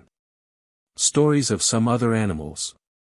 The stories about the more important animals, the lion, the elephant, the antelopes, and the hyena, usually introduce the hare as the principal character.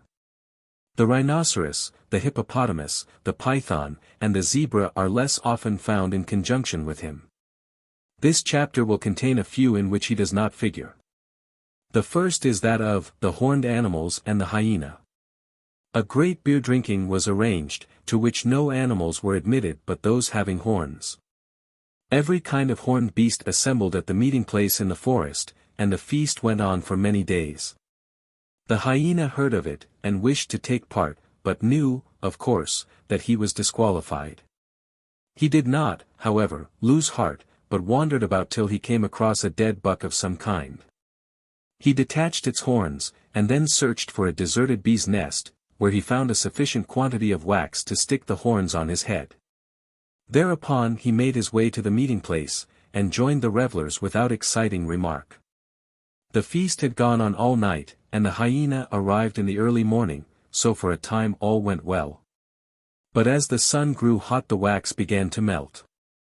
As he felt the horns getting loose he held them on with his hands, calling on all the other animals to do the same, quickly. Quickly. Because some of us have horns which come off.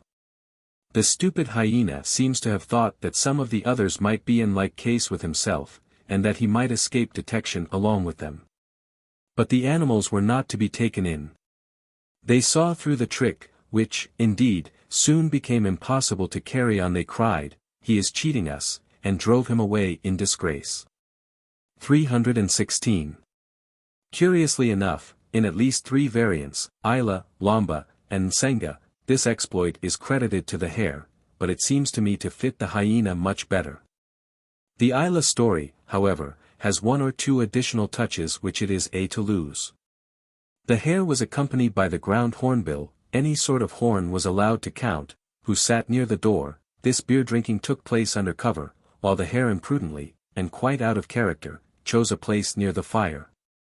When the wax began to melt the hornbill indiscreetly, or maliciously announced the fact, but the guests could not hear what he said, and asked the hare, who answered, "Hornbill is asking for the sediment of the beer."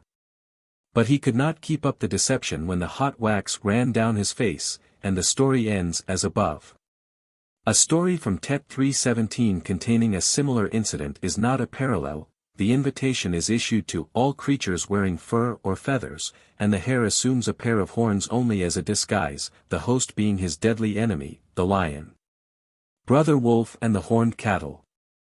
Uncle Remus 318 I am sure, is much nearer the true tradition, though, to be precise, the story in question is not related by him, but by Aunt Tempe.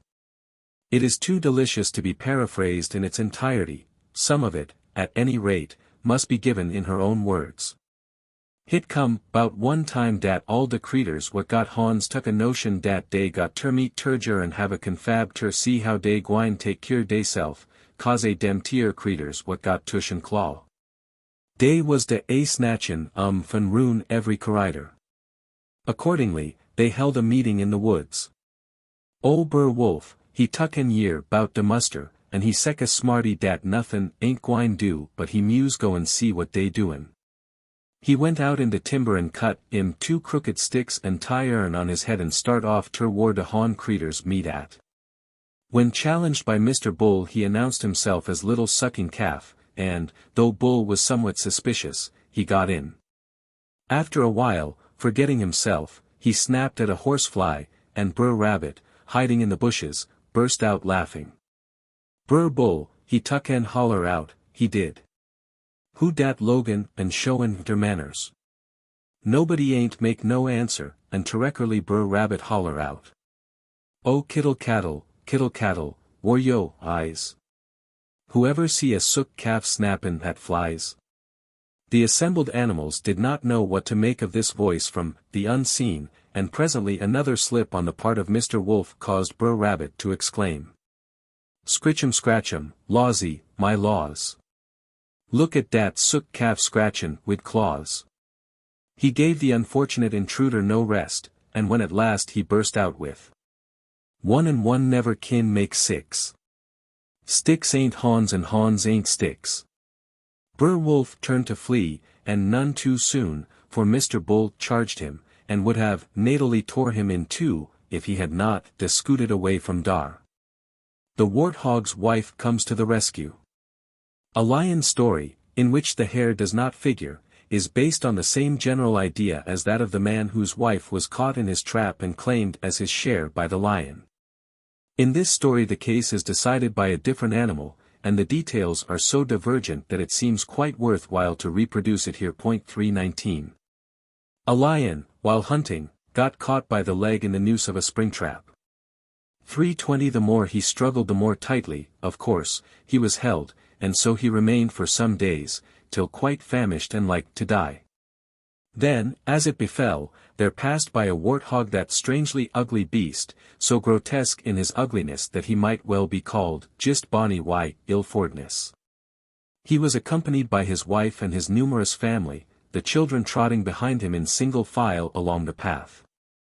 As they were searching for food they came upon the trap, and saw the lion fast in it, a mere bag of bones. He called out, "My dear Mr. Warthog, mew wame wangedage, loose me, your friend. I'm in trouble. I'm dying." The good-natured warthog loosened the rope and freed the lion, saying, "All right. Let us be off."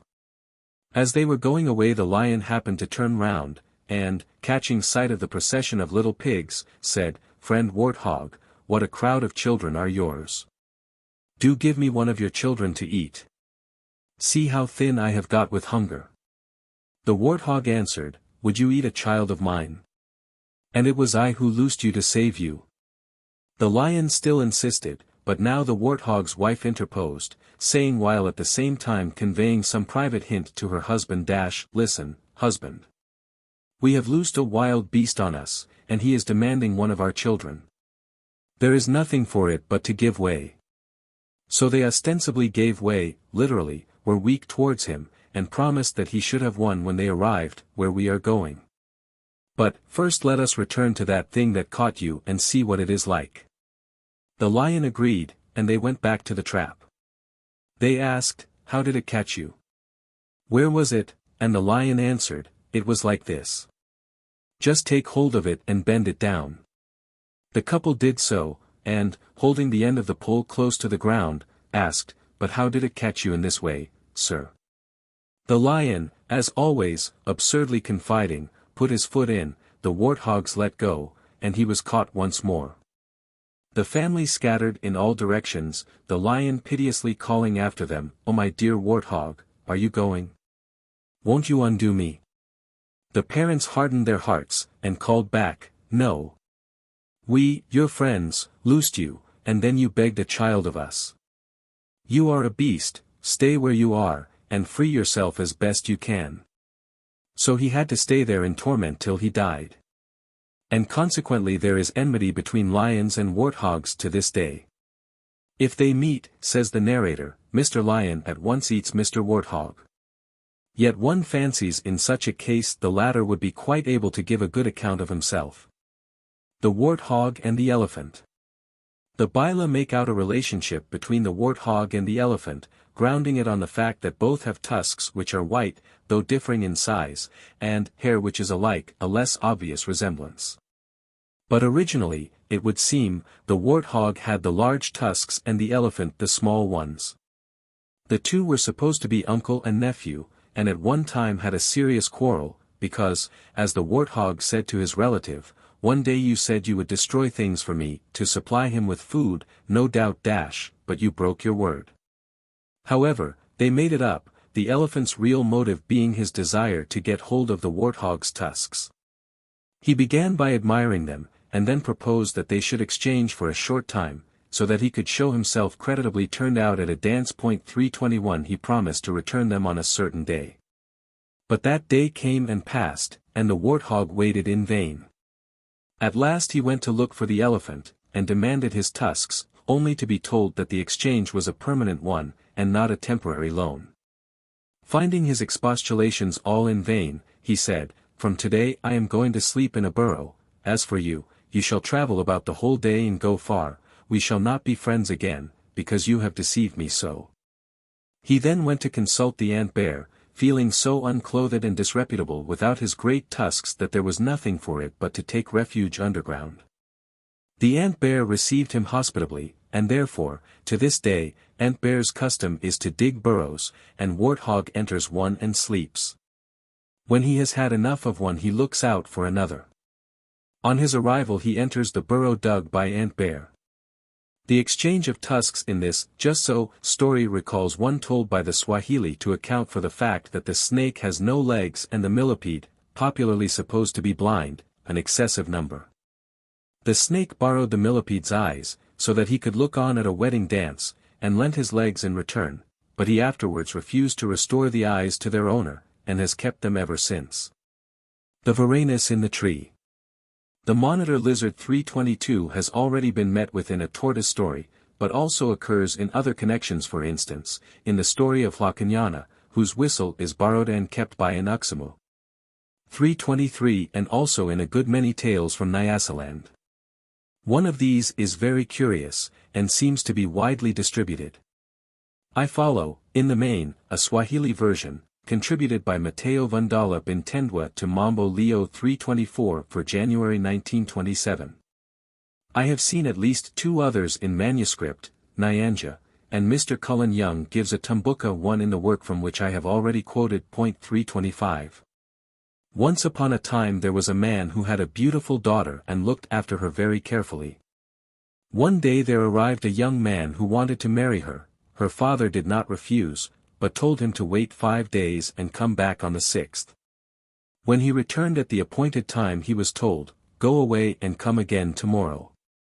Next morning the girl went to the well 326 with her water jar as usual, and when she got there saw a kenge drinking. As soon as it saw her it darted off and ran up a tree. She stood gazing at it for some time, never having seen such a creature before, and then filled her jar and hastened home, calling out to her father on arriving, "Father, I've seen a beast with a long tail which ran away up a tree." He answered, "Let us go, so that I can look at it." They went together, and he recognized it at once, but it had gone up to the topmost branches, where no human climber could reach it. The father reflected for a while, and then made up his mind that when the young wooer came back he would say to him, "If you want to marry my daughter you must go and catch that kenge on the top of the tree." It is not stated why he wanted it caught, but it seems, from other sources, that it is considered good eating at any rate, by some people. The chief in the Tumbuka version of the story, was extremely fond of eating the flesh of the monitor lizard in preference to all other meats. The young man was somewhat startled by this declaration, but only asked to be shown the tree. When he had looked at it he was filled with despair, and went away sorrowful.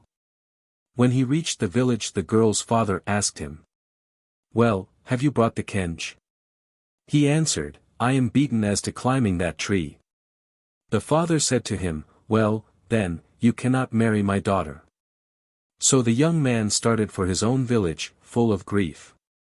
When he arrived he found some men sitting in the baraza, and one ancient asked him, "Is it all settled about your wedding?" The young man answered, "Much trouble over there." "Much trouble over there. What sort of trouble is there yonder?" asked the old man.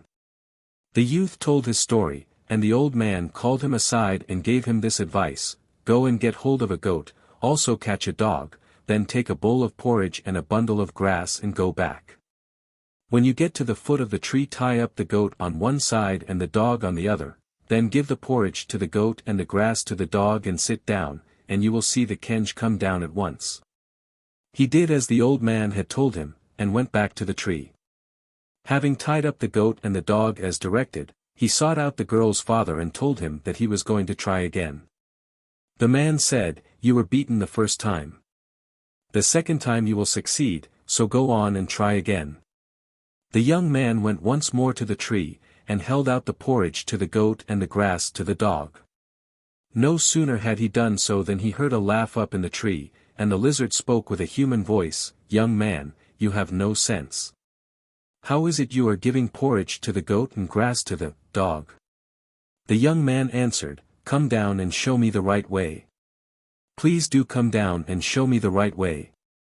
Then the kenge came down, and the young man at once seized it and ran off to the village, and the people, when they caught sight of him, even before he arrived, raised cries of rejoicing. And the girl's father hurried out to meet him and carried off his kenge in triumph. The wedding took place on the same day, and, of course, they lived happy ever after. It may be of interest to give, in Mr. Cullen Young's translation, the conclusion of the Tumbuka story. In this, after the lizard had called out to the young man, he paid no heed, but did the same as before. Then the monitor said, "Oh, what a fool that so-called human is. Goodness me. Take the porridge and give it to the dog, and take the grass and give it to the goat. Listen, can't you? And keep your ears open. But still porridge to the goat and grass to the dog." Down came the lizard. "I tell you, take the porridge and give it to the dog, take the grass and give it to the goat, and you'll see they'll eat. Stand back and watch me." Then, while the lizard was stretching out its arm to take the porridge basket, the young fellow snatched his axe and hit the lizard on the head twice and killed it. When he had killed it, he went with it into the presence of the chief, where he marveled, saying, "You are a lad of parts, young fellow. That beast defeated a lot of people with their plans." And then he began to summon all his people and said, "It is he who is second in the chiefship. Anyone making light of him as good as makes light of me." Matteo Vandala does not say what was done with the kenge which the young man brought in alive. I have never heard of their being kept as pets. The incident of porridge for the goat and grass for the dog is found in a Lamba story, Doke, Lamba Folklore, p. 151, The Chief and His Counselors, the opening of which is nearly identical with that of the Tumbuka, The Children and Their Parents, Cullen Young, The Tumbuka Kamanga Peoples, page 243. All the young men of a certain tribe were ordered by the chief to kill their parents, but one disobeyed and hid his father and mother in a cave. The land was ravaged by an ogre who swallowed people and then retreated to an inaccessible chasm. When this had gone on for some time, the chief called the young men together and, as no one had anything helpful to suggest, said, "Friends, who has his father here, that he may give me advice?" They answered, "No, sir, we have none, because you said, 'All of you bring your fathers and let us kill them.'" But at last the youth who had saved his parents brought forward his father.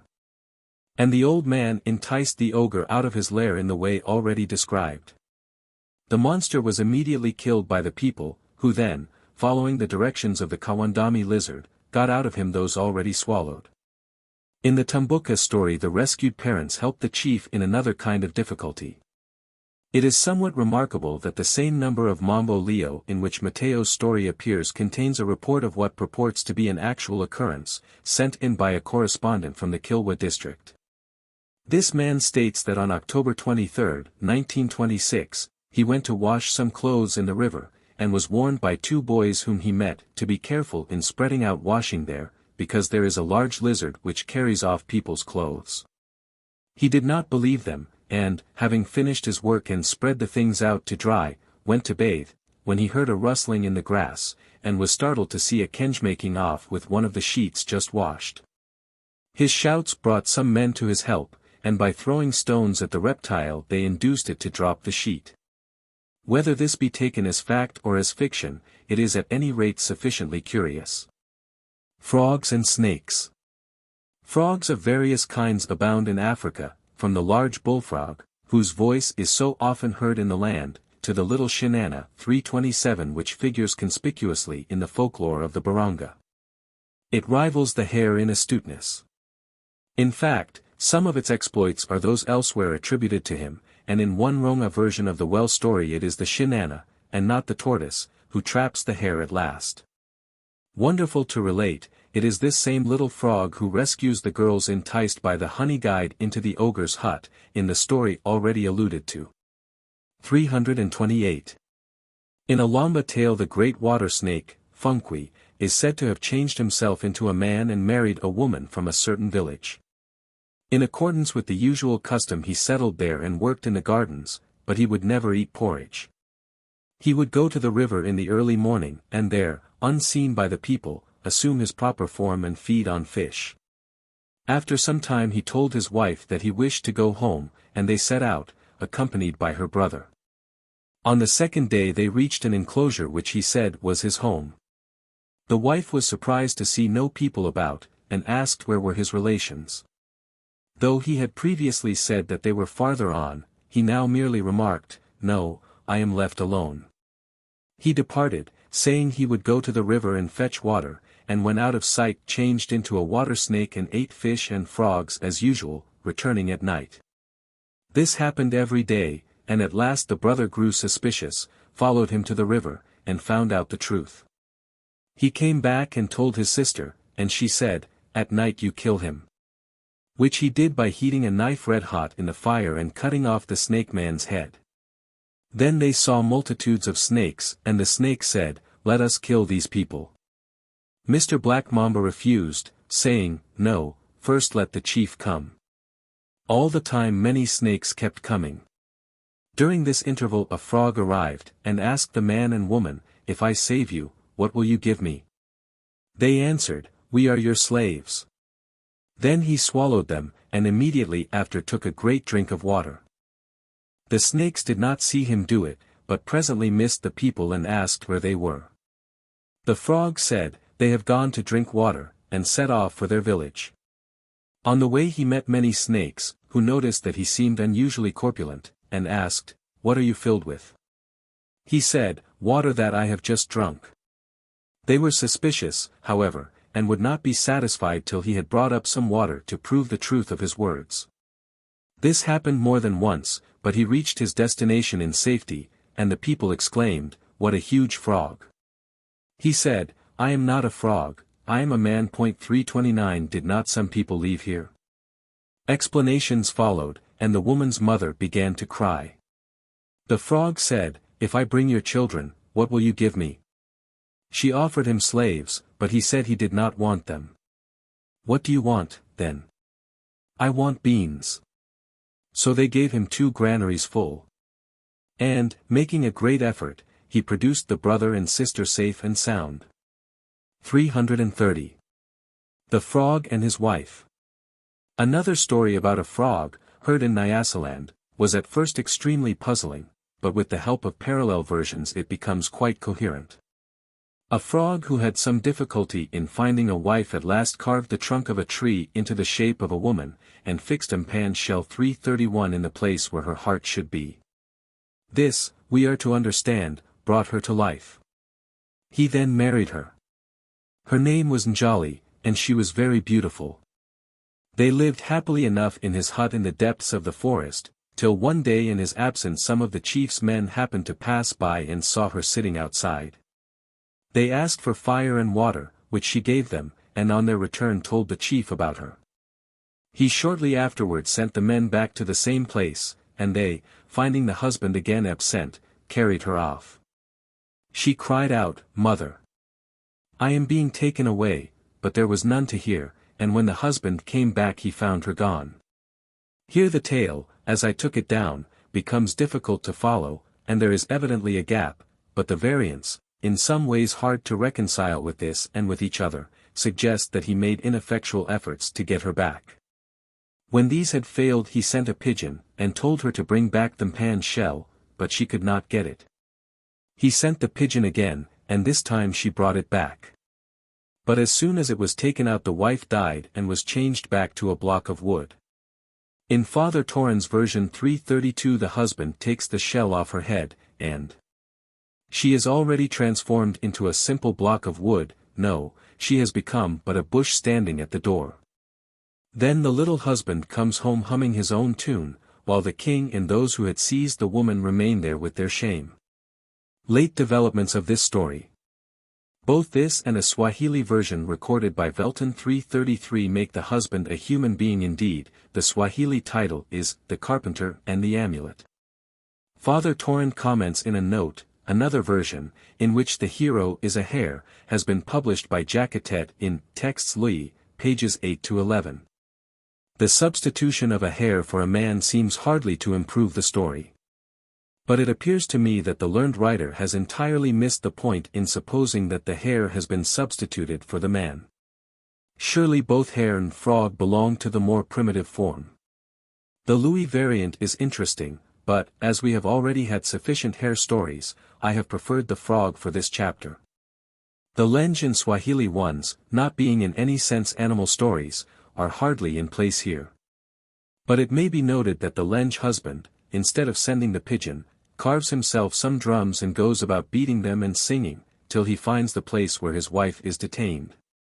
Both here and in the Nyanja version it seems to be implied that in the end, though at first carried off against her will, she was unwilling to come back to him. The bird messengers.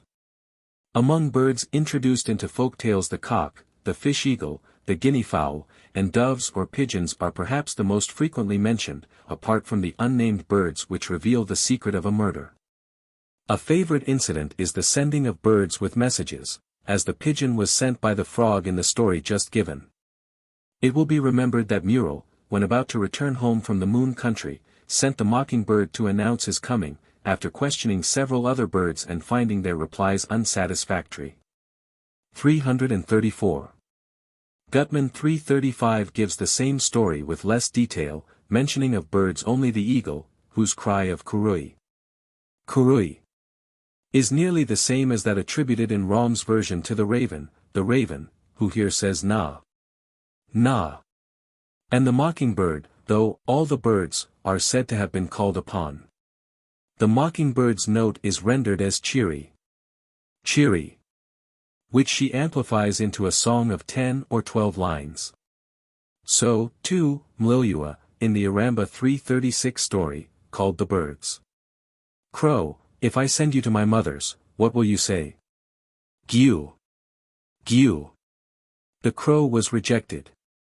None of the birds he called up pleased him, till at last came one known as the Shunta. If I send you home, what will you go and say?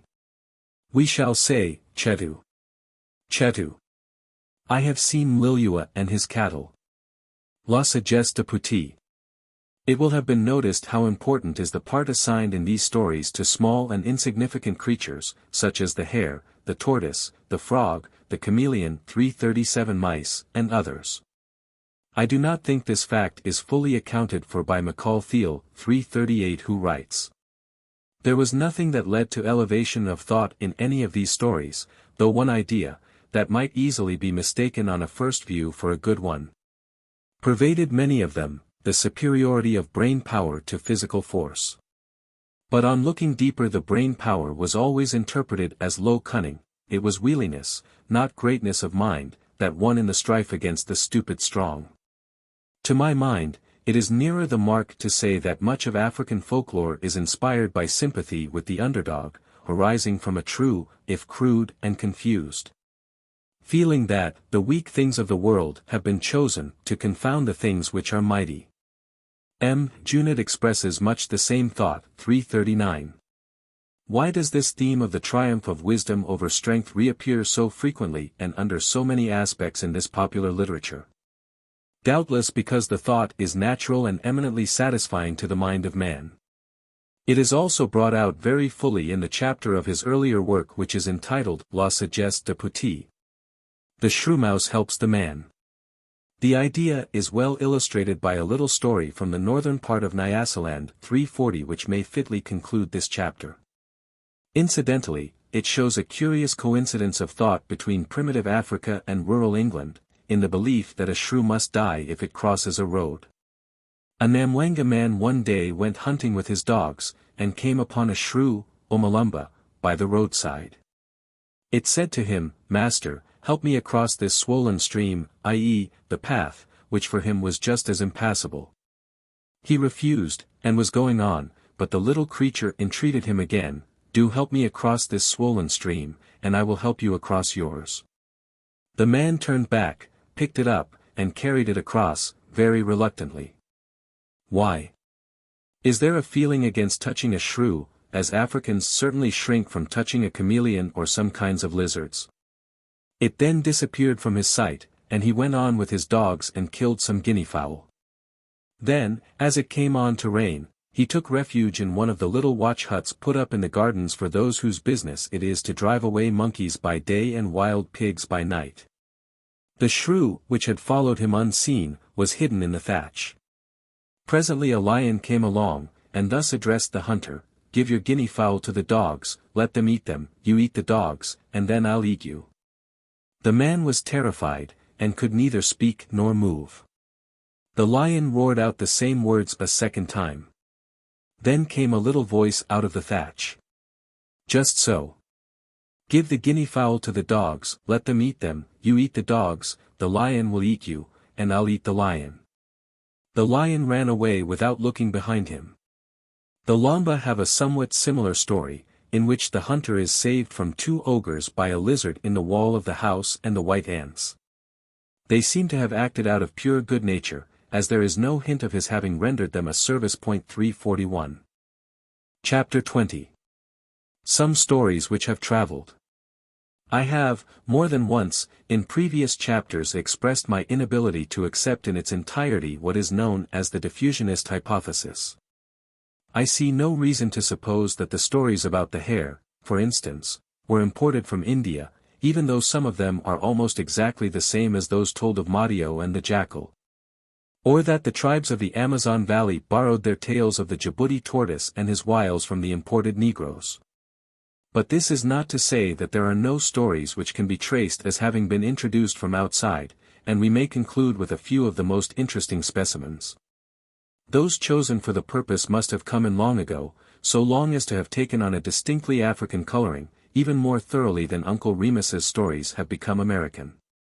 I am leaving out of account such recent introductions as Aesop's fables, which circulate extensively in vernacular translations, or stories manifestly taken from Grimm or similar European collections. In a manuscript collection written by a Nyanja native I found not long ago, among a great deal of genuine local folklore, the story of the king's daughter and the frog, which the writer must have read or heard, probably in English.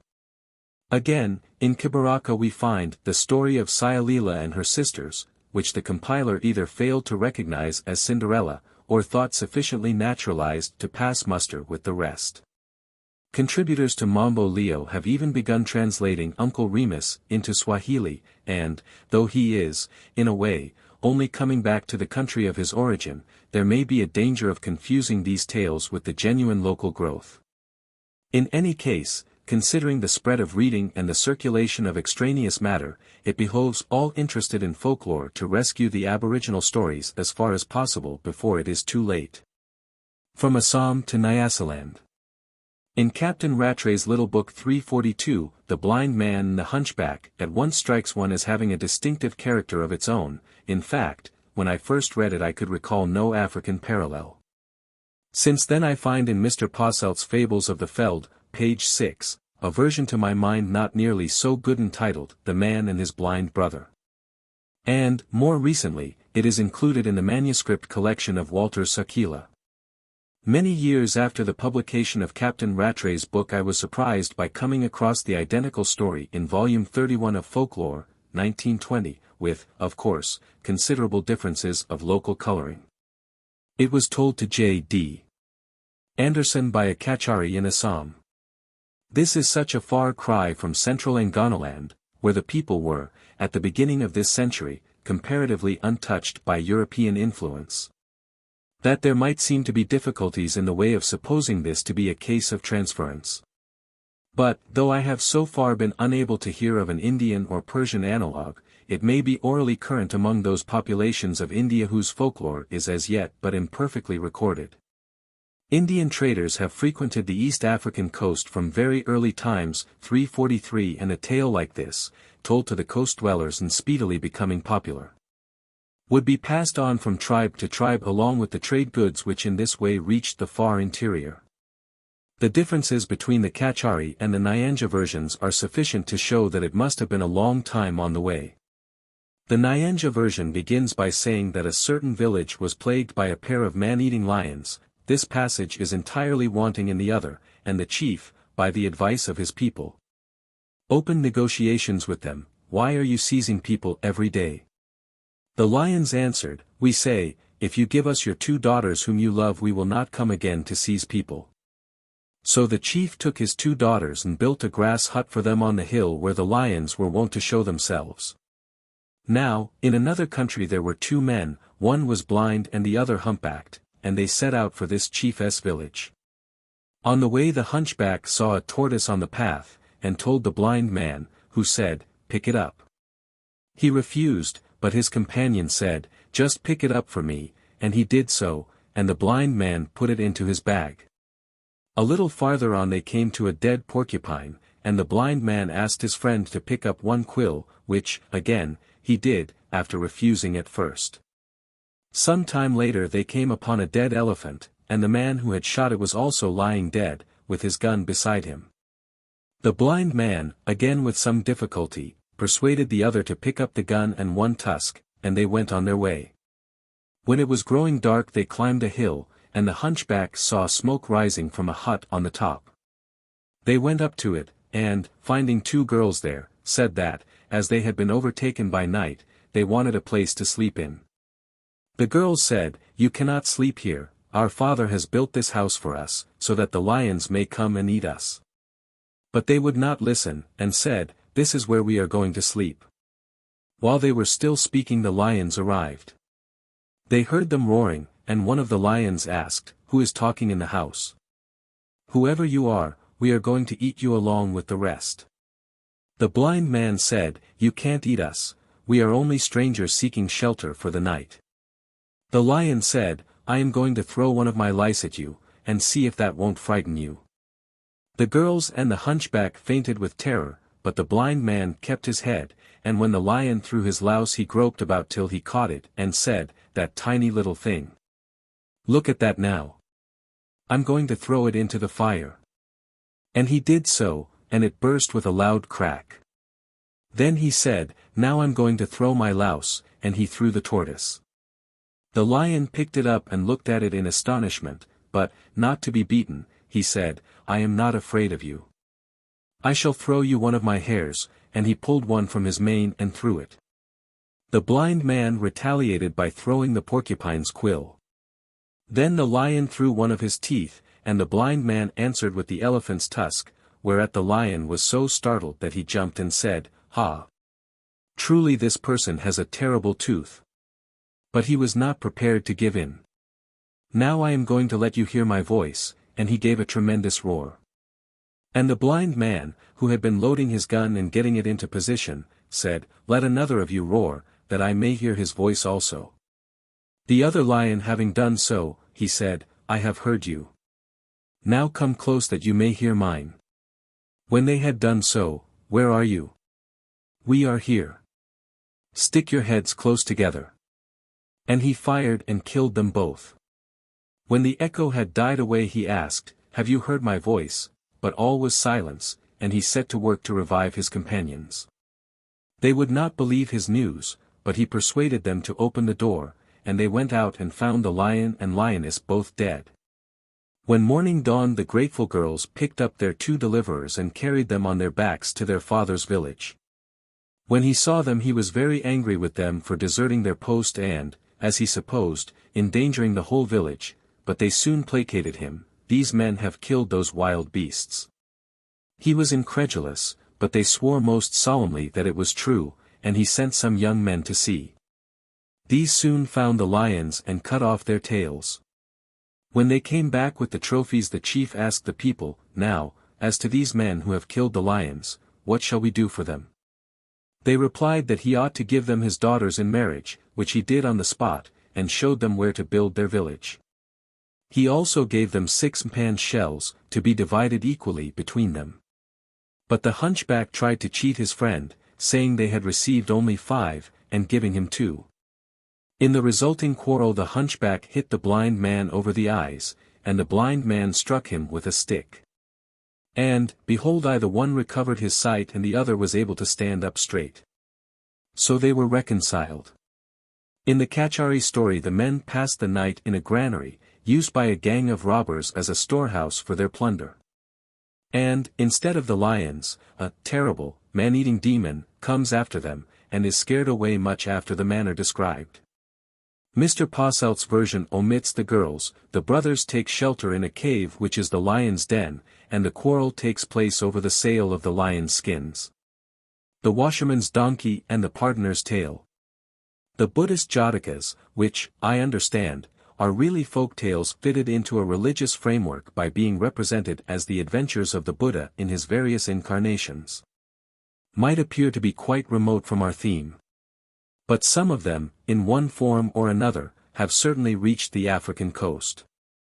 One of the best known among these is, The Washerman's Donkey, 344, which is really the Sumsumra Jataka, and is also found in the Sanskrit collection of stories called Panchatantra, under the title of The Monkey and the Porpoise. The Swahili title is only indirectly applicable to the story, or, rather, belongs to a story within the story, told by the monkey to the shark. The monkey who left his heart in a tree describes it much better. Another Jataka, the Vidaba, has had the strangest fortunes, finally coming down to us in the shape of Chaucer's Pardoner's Tale.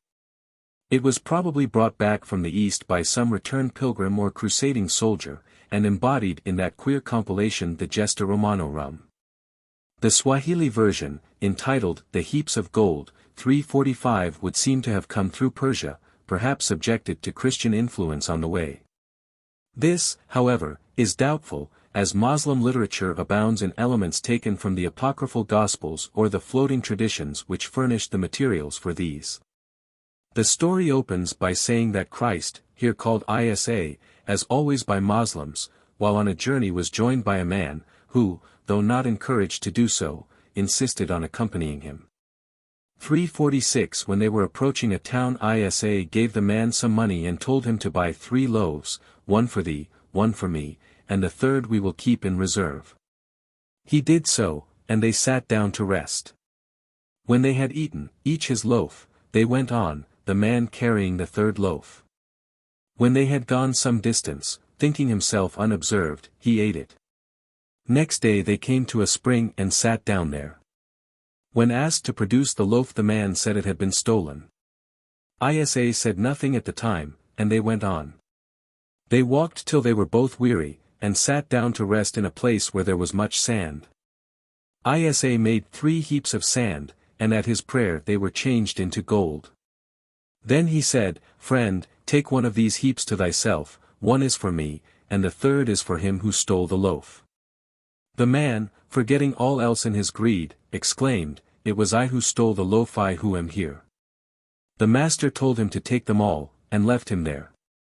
The wretched man could neither carry the gold or bring himself to leave it, so remained on the spot till 3 horsemen came by, who, seeing the treasure, stopped and murdered him.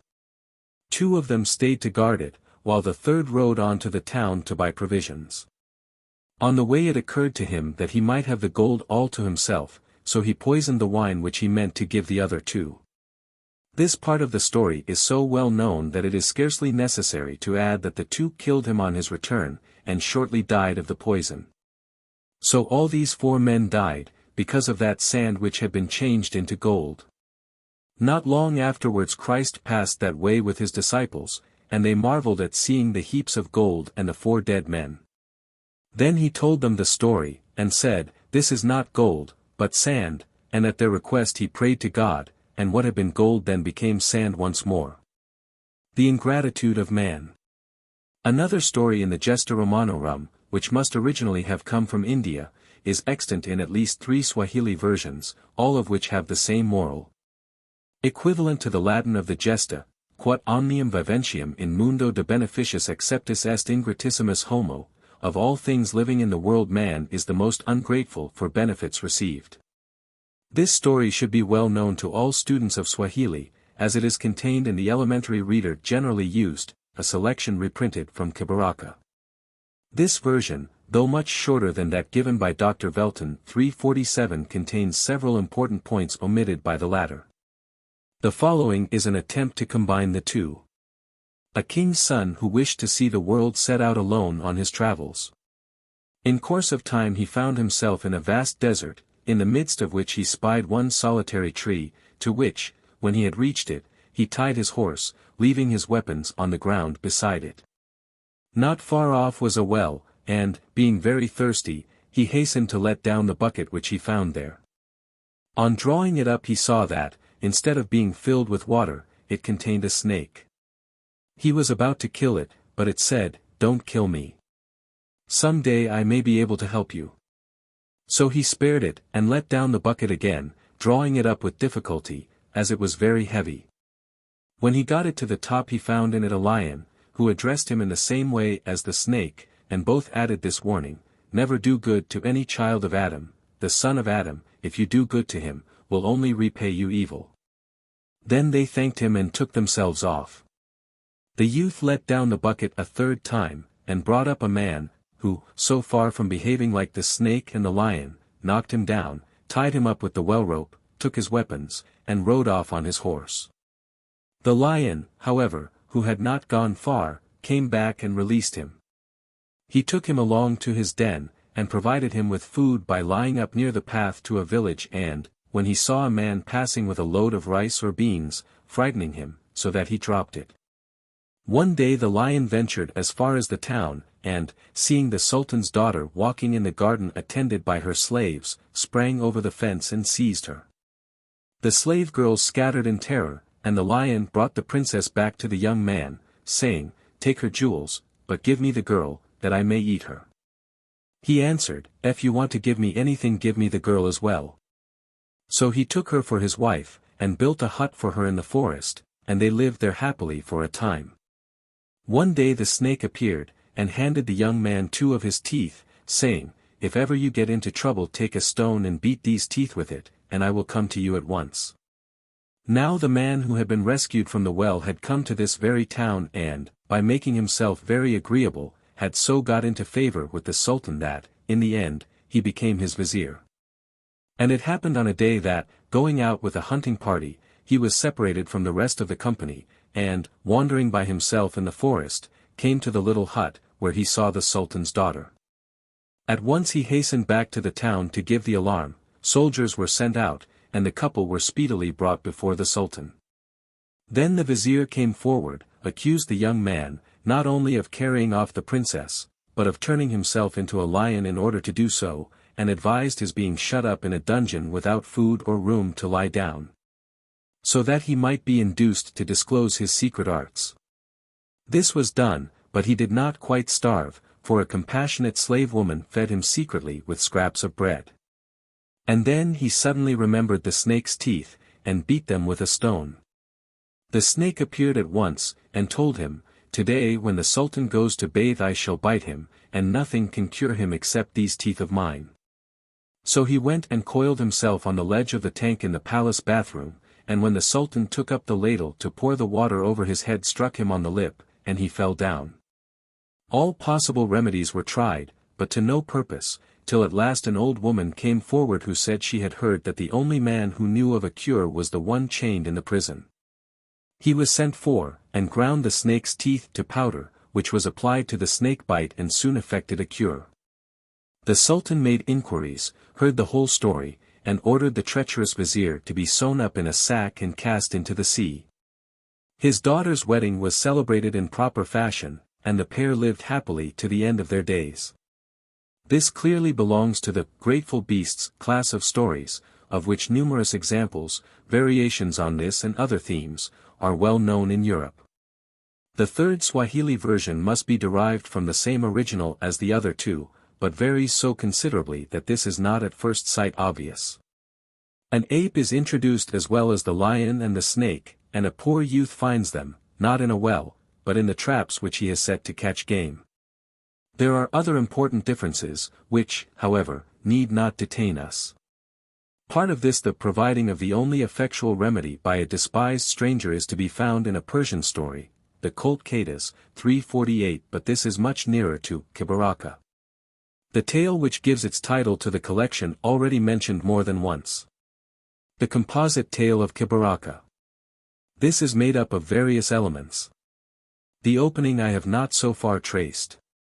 The Sultan's son and the vizier's son, born on the same day, go for a walk together, and the former treacherously forsakes his companion, who loses his way and wanders about till he comes to a house inhabited by a Zimwi. This being receives him kindly, to all appearance, but soon departs to call his friends to a cannibal feast. Here comes in the well-known motif of the forbidden chamber. 349 The Zimwi tells him he may go into every room but one. In the fifth, which is the forbidden one, he finds a gigantic horse, who speaks and tells him the true character of his host. The horse himself is being kept only till fat enough. Then he and every other living thing in the house will be eaten by the ogre and his friends, who are due to arrive in 2 days' time. He directs the youth to let out all the animals shut up in the various apartments, a lion, a leopard, a donkey, and an ox, and to take out of a great chest 7 bottles containing the obstacles of the well-known magic flight. The horse then swallows all the animals and a quantity of the ogre's treasure, directs the youth to saddle and mount him, and they escape in the usual way, throwing down the 7 bottles, one after another, to produce thorns, fire, sea, and so on. This part comes into far too many stories to be repeated here. The flight, with much the same obstacles, is found, for instance, in the Persian Orange and Citron Princess. 350.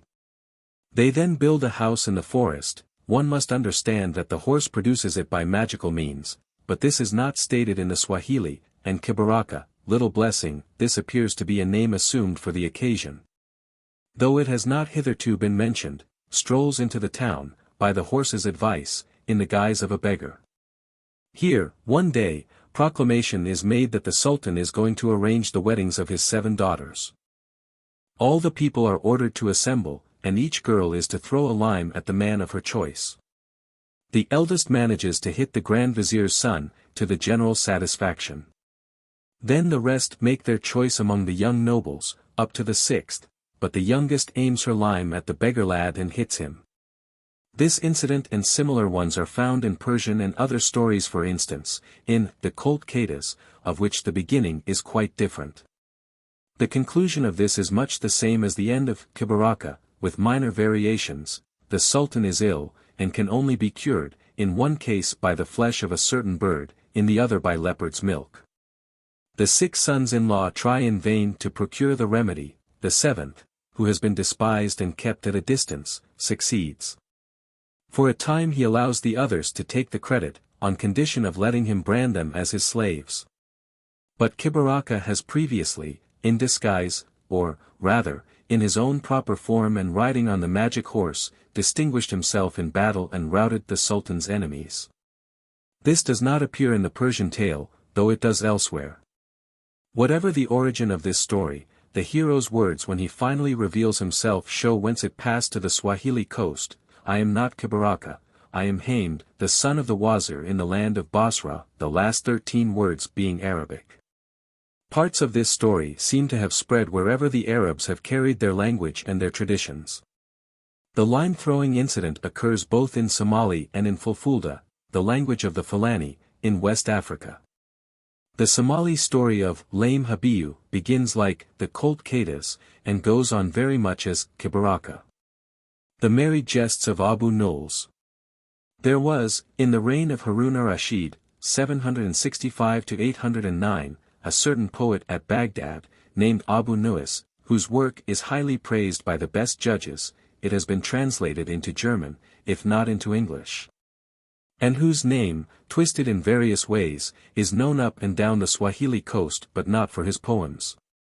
Whether or not any of the stories told of him are true, his legend has attracted to itself all the jests and practical jokes current before or during his time, or invented since. He has got mixed up with the hare, one of whose names in Swahili is Kibanawasi, which might be punningly turned into Kibwanawasi, little master of shifts. He is always being set impossible tasks by the caliph. Sometimes Harun is mentioned by name, and always cleverly turns the tables on him. When told to build a house in the air he sends up a kite hung with little bells, "Don't you hear the carpenters at work?" and then calls on the caliph to send up stones and lime, which, of course, he is unable to do. Some of his exploits have reached Delagoa Bay, where Junid, misled by the local coloring they had acquired by that time, concluded that Bonawasi was a corruption of the Portuguese Bonifacio. One of the most popular, here as elsewhere, it has been heard from Egyptian storytellers, is the order to the whole population to produce eggs, by which it is hoped to entrap Abu Nuwas. The charming illustration on p. 298 of Chance et Conte de Baranga shows the governor of Mozambique presiding at the performance in full uniform. The Portuguese, who at one time made their names so much dreaded on the coast, even now, proud as a Portuguese, and violent as a Portuguese, our current sayings in pate, are represented as being pitiably duped by Abu Nuwas. He burned his house down, loaded a ship with sacks full of the ashes, and put to sea.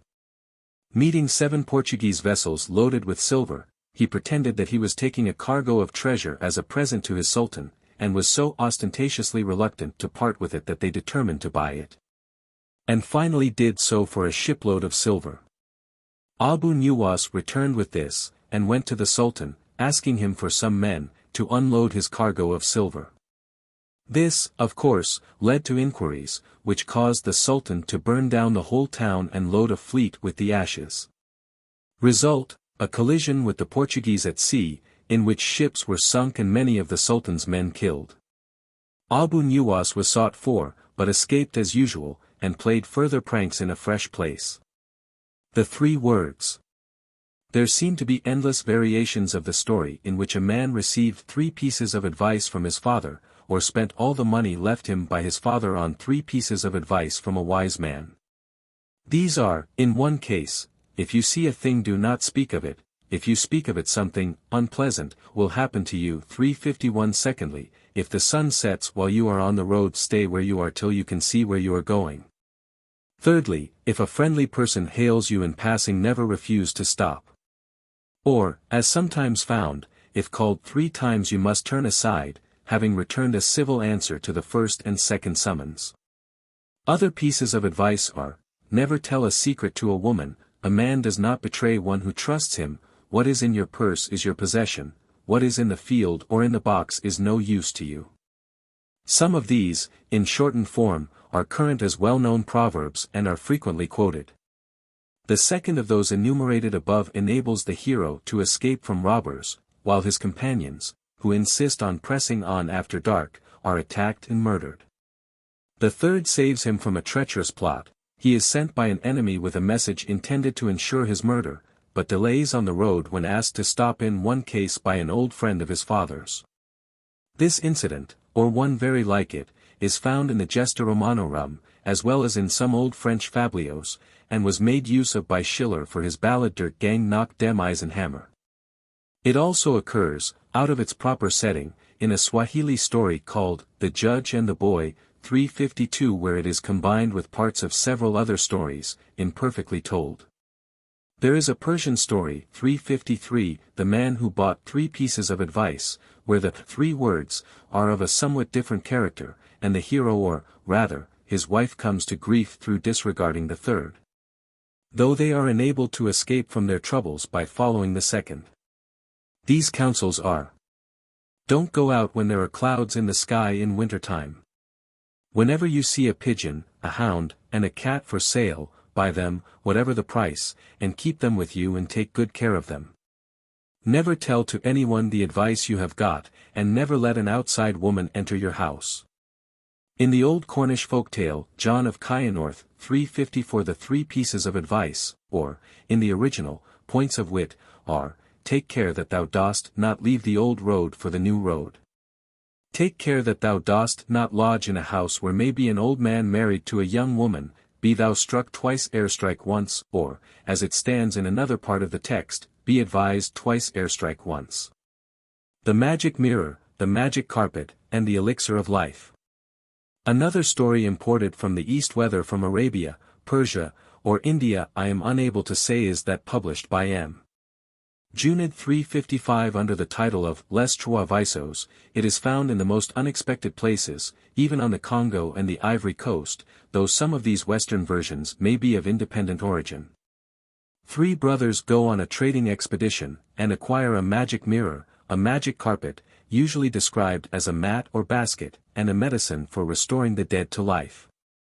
These enable them to see the young woman with whom all 3 are in love dying, if not already dead, to reach her before she is buried, and to administer the medicine. The question now arises, who has done the most towards saving her and shall consequently marry her? It is variously decided. Sometimes, as in the Congo version 356, the narrator stops short at this point, and leaves the decision to the audience. Portuguese influence. Some of the stories in Chatelaine's folktales of Angola must certainly have come from Portugal, while others are unmistakably of African growth, the latter being by far the more numerous. An interesting case of importation is the story of Fenda Madia 357-1 of the false bride class. She sets out to disenchant Felix Miranda, by weeping 12 jugs full of tears, but is cheated when just in sight of success by a slave girl, who takes her place and marries him. Here, too, a part is played by a magic mirror, a distinctly non-African element. The story is current both in Portugal and in Italy, but in all probability originated farther east. Parts of it resemble the latter portion of the Persian Orange and Citron Princess. 358. A magic mirror which might as well be a ring or any other object, since its function is not to reveal what is happening at a distance, but to procure for the possessor whatever he wishes. Figures in a story collected by Father Torrand at Quillimane. 359. Here the African and European elements are curiously mixed. A childless couple are told by a diviner to eat a pair of small fish. In due course they have a son, who, when grown, goes to cut wood in the forest. He befriends a python in difficulties, and is rewarded by the gift of a mirror which gives him everything he wants, and enables him to marry the governor's daughter. M. Junid 360 describes La Fille du Roi as a Portuguese story. It was told him by a Roma woman, who had heard it from some young persons of her own tribe employed by Europeans in the town of Lourenço Marques. The first part is much the same as Grimm's The Shoes That Were Danced to Pieces, except that there is only one princess, instead of 12, and the place where she goes to dance is called Satan's House. The rest of the story is quite unlike anything in Grimm, neither is it distinctively African. I have, so far, been unable to trace this part. In conclusion, I may mention, in passing, the curious fact that a story substantially the same as that of the Merchant of Venice was written out for me in Swahili by a native teacher at Ngayo, who said he had heard it from an Indian at Kipaini. The Indian, he supposed, had got it out of some book of his. He may, of course, have read Shakespeare's play or seen it acted, but it is quite possible that he had derived it from his own country. The story is found in the Gesta Romanorum, and can therefore, in all probability, be traced to an Oriental source. It is sometimes said that all the stories have been told, also that there are only about a dozen plots in the whole world. But the old stories are perpetually fresh to the new generations who have not yet heard them.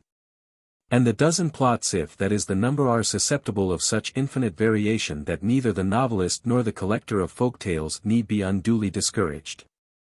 The more fully the subject is studied, the more clearly will it appear that the folklore of Bantu-speaking Africans is not inferior in variety and interest to that of Asia, Polynesia, or America, if differing from them in character. There is much that still remains to be known, and of what has already been recorded I have been forced to leave a large amount untouched. I trust the specimens here given will be sufficient to show that the notion of Africa as a continent without history, poetry, or mythology worthy of the name is wholly erroneous. Bibliography. Abdullah bin Himd bin Ali Liajimi, Hahari ya Wakilindi, History of the Wakilindi, UMCA Press, Majula, 1895 and 1904. Arnaud, P., in Anthropos, St. Gabriel Modeling, Vienna, 1912, 1913. Barnes, R.V., H., B., and Bullitt, M. W. Nyanjievglish Vocabulary, Sheldon Press, 1929. Baskerville, R.S. George, The King of the Snakes and Other Folklore Stories from Uganda, Sheldon Press, 1922. Bittermere, Leo, Mayamsh Idiot Icon, 2 volumes, Druckridge Erasmus, Ghent, 1922. Bleek, W. H. I. A Comparative Grammar of South African Languages, Trubner, 1862. Reynard the Fox in South Africa, or Hottentot Fables and Tales. Chiefly translated from original manuscripts in the library of His Excellency Sir George Grey, KCB, Trubner, 1864. Includes 1 or 2 Bantu stories. Bryant, R.E.V. T., A Zulu English Dictionary, Mariannhill Mission Press, Natal, 1905. Olden Times in Natal and Zululand, containing earlier political history of the Eastern Nguni clans, Longmans, 1929. Tner, C. G., Anthologie der Swahili Literatur, Felber, Berlin, 1894. Callaway, Henry, The Religious System of the Amazulu, Trubner, 1870, reissued by the Folklore Society, 1885. Nursery Tales and Traditions of the Zulus, Trubner, 1868. Casales, Eugene, Les Basutos, Merois, Paris, 1859. Chatelain, HLI, Folk Tales of Angola, Boston and New York, published for the American Folklore Society by G. E. Stechert, 1894. Clouston, W. A., Popular Tales and Fictions, Their Migrations and Transformations, 2 volumes, Blackwood, 1887. Colenso, J. W., Zulu English Dictionary, 4th Authorized Edition, Revised and Enlarged, Voss, Slatter, Peter Maritzburg, 1905. Craster, J. E. Pemba, The Spice Island of Zanzibar, Fisher Onwin, 1913. Cripps, Rev. S. Shamanuka, Little Books for Africa, No. 15, Sheldon Press, 1928. Cronus, F. M., and Ward, H. W., Cunny Rabbit, Mr. Spider and the Other Beef, West African Folk Tales, Swan Sonnenschein, 1903. Danholz, J. J. Im Band de Geisterglaubens, Verlag der Evangelisch-Lutherischen Mission, Leipzig, 1916. D. E. Clerk, P. Vink du Kont Luba, in Zeitschrift für Kolossalsprachen, Volume 4, p. 3, Hamburg, 1914. Dennett, R. E. Notes on the Folklore of the Fjord, French Congo, Nut, 1898. At the Back of the Black Man's Mind, or, Notes on the Kingly Office in West Africa, Macmillan, 1906. Dewar, Emmeline H., Chinamwanga Stories, Livingstonia Mission Press, 1900. Doak, C. M., Lamba Folklore, published for the American Folklore Society by G. E. Stechert, 1927. The Lambas of Northern Rhodesia, A Study of Their Customs and Beliefs, Harrap, 1930. Dryburgh, J. H. Yakin, in Journal of the Royal Anthropological Institute, Volume 61, 1931. Ellenberger, D. F., History of the Basuto, Caxton Publishing Company, 1912. Folklore Journal, Volume 3, Elliott Stock, 1885, Folklore, Volume 31, Glacier, 1920, Quarterly Journal of the Folklore Society. Folklore Journal, South African Folklore Society, Cape Town, 1879-80. Fraser, Rev. Donald, Winning a Primitive People, 16 Years' Work Among the Warlike Tribe of the Agoni and the Senga and Tumbuka Peoples of Eastern Africa, Seeley, Service, 1922. Fraser, Sir James G., Folklore of the Old Testament, Macmillan, 1918. Fleborn, D.R.F., Das Deutschen Jasse, und Ruwumajibiat, Land und Lut, Reimer, Berlin, 1906. Gutmann, R.E.V., Dr. Bruno, Dieten und den Länder Schagavever, Verlag der Evangelisch-Lutherischen Mission, Leipzig, 1909. Volksbuch der Wudschaga, Verlag der Evangelisch-Lutherischen Mission, Leipzig, 1914. Harris, J. C., Uncle Remus, or, Mr. Fox, Mr. Rabbit, and Mr. Terrapin, Routledge, N.D. Nights with Uncle Remus, Routledge, N.D. Hewitt, D.R.M.L. Bantu Folklore, Medical and General, T. Maskew Miller, Cape Town, N.D. Hobley, C. W., The Akamba, Cambridge University Press, 1910. Bantu Beliefs and Magic, Witherby, 1922. Halfmen, R.V. C., in Zeitschrift für Eingebernsprachen, Volumes 6 and 19, Hamburg, 1915-16 and 1930-30. Was der Afrikanische Großvater seinen Eskeln erzählt, Berliner Missionsgesellschaft, 1912. Hollis, A. C., The Maasai, Their Language and Folklore, Oxford University Press, 1905. The Nandi, Their Language and Folklore, Oxford University Press, 1909. Hurel, R. P., La Poésie chez les Primitifs, O.U., Contes, Fables, Récits et Proverbs du Rwanda, Lac Kivu, Gomir, Brussels, 1922. Ingrams, W. H. Zanzibar, Its History and Its People, Witherby, 1930. Jaquetet, Émile, Études sur les langues du Haut Zambeze, 2-party, Texte Subia, 3-party, Textes Lee, Leroux, Paris, 1899 and 1901. The Treasury of Basuto Lore, Vol. I, no more published, Kegan Paul, 1908. Original Sesudo texts, with a literal English translation and notes. Contes populaires de Basutos, Leroux, Paris, 1895. Johansson, E. Rwanda, Klein Anfangs Aufgaben der Evangelischen Mission im Zwischengebiet des Ostafrikas, Bethel Mission, Bielefeld, 1915. Johnson, Frederick, Notes on Kimikond, in Bulletin of the School of Oriental Studies, Vol. 3, pp. 1-32, Luzak, 1923. Kinyarwanda Folktales, Bantu Studies, Volume 5, p. 327, University of the Witwatersrand Press, 1931. Junod, Henri A., Chants et Contes de Baranga, Bridel, Lausanne, 1897. The Life of a South African Tribe, 2 volumes. Second edition, Macmillan, 1927. Kibaraka, Swahili Stories, University's Mission Press, Zanzibar, 1896. Kidd, Dudley, Savage Childhood, Black, 1906. The Essential Kaffir, Black, 1904. Klamroth, Rev. M. In Zeitschrift für Kolonialsprachen, Berlin and Hamburg, 1911.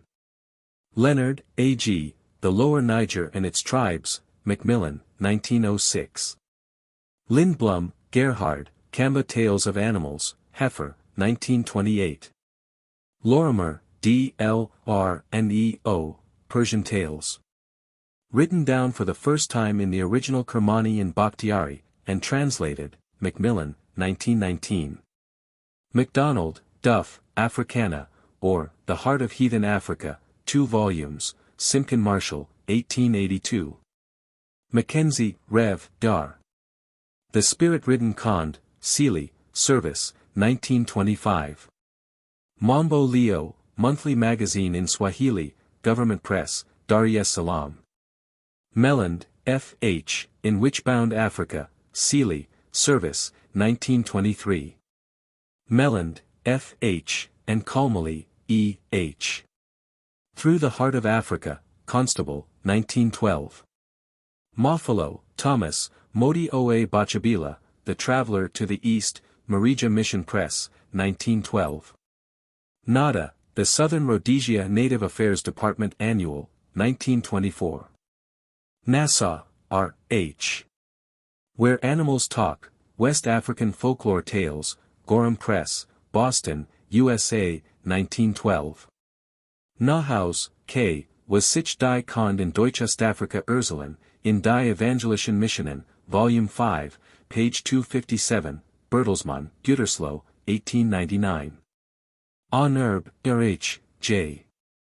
Through Deepest Africa with Gun and Camera, Pasadena, 1912. O.R. de Brown, Major G. S.T.J., An African Shell Ornament, in Journal of the African Society, April 1930, page 285, Macmillan. Posselt, F., Fables of the Veldt. With a foreword by Professor Karl Meinhof, Oxford University Press, 1929. Rattray, R. S., Some Folklore Stories and Songs in Chinyanja, SPCK, 1907. Rom, Rev. J. For such einer Grammatik der Skagesprache, Moski Dialekt, Reimer, Berlin, 1909. Res, Hermann, Kaziba, Land und Lut, Strecker und Schroeder, Stuttgart, 1910. Roscoe, R.E.V. J., The Baganda, Macmillan, 1911. The Northern Bantu, Cambridge University Press, 1915. Routledge, W. S. and K., With a Prehistoric People, Edward Arnold, 1910. Schulze, L. Aus Namaland und Kalahari, G. Fischer, Jena, 1907. Schumann, C. Grundriss einer Grammatik der Kondesprache, in Mitteilungen des Seminars für Orientalische Sprachen, Volume 2, Part 3, Spiemann, Berlin, 1899. Scott, D. C. Dictionary of the Manganya, Nyanja, language spoken in British Central Africa, Foreign Mission Committee of the Church of Scotland, 1892. Seidel, A., Geschichten und Lieder der Afrikaner, Schall und Grund, Berlin, 1896. Zeitschrift für Afrikanische und Oceanic Sprachen, Volume 1, 5 volumes, Reimer, Berlin, 1895. Seelis, F.C., A Hunter's Wanderings in Africa, Roland Ward, 1881. Travel Anadrexture in Southeast Africa, Roland Ward, 1893. Smith, Rev. E. W., and Dale, A. M., The Isla-Speaking Peoples of Northern Rhodesia, 2 volumes, Macmillan, 1920. Steer, Edward, Swahili Tales, SPCK, 1871. Stowe, G. W., Native Races of South Africa, Swan Sonnenschein, 1905. Taylor, W. E.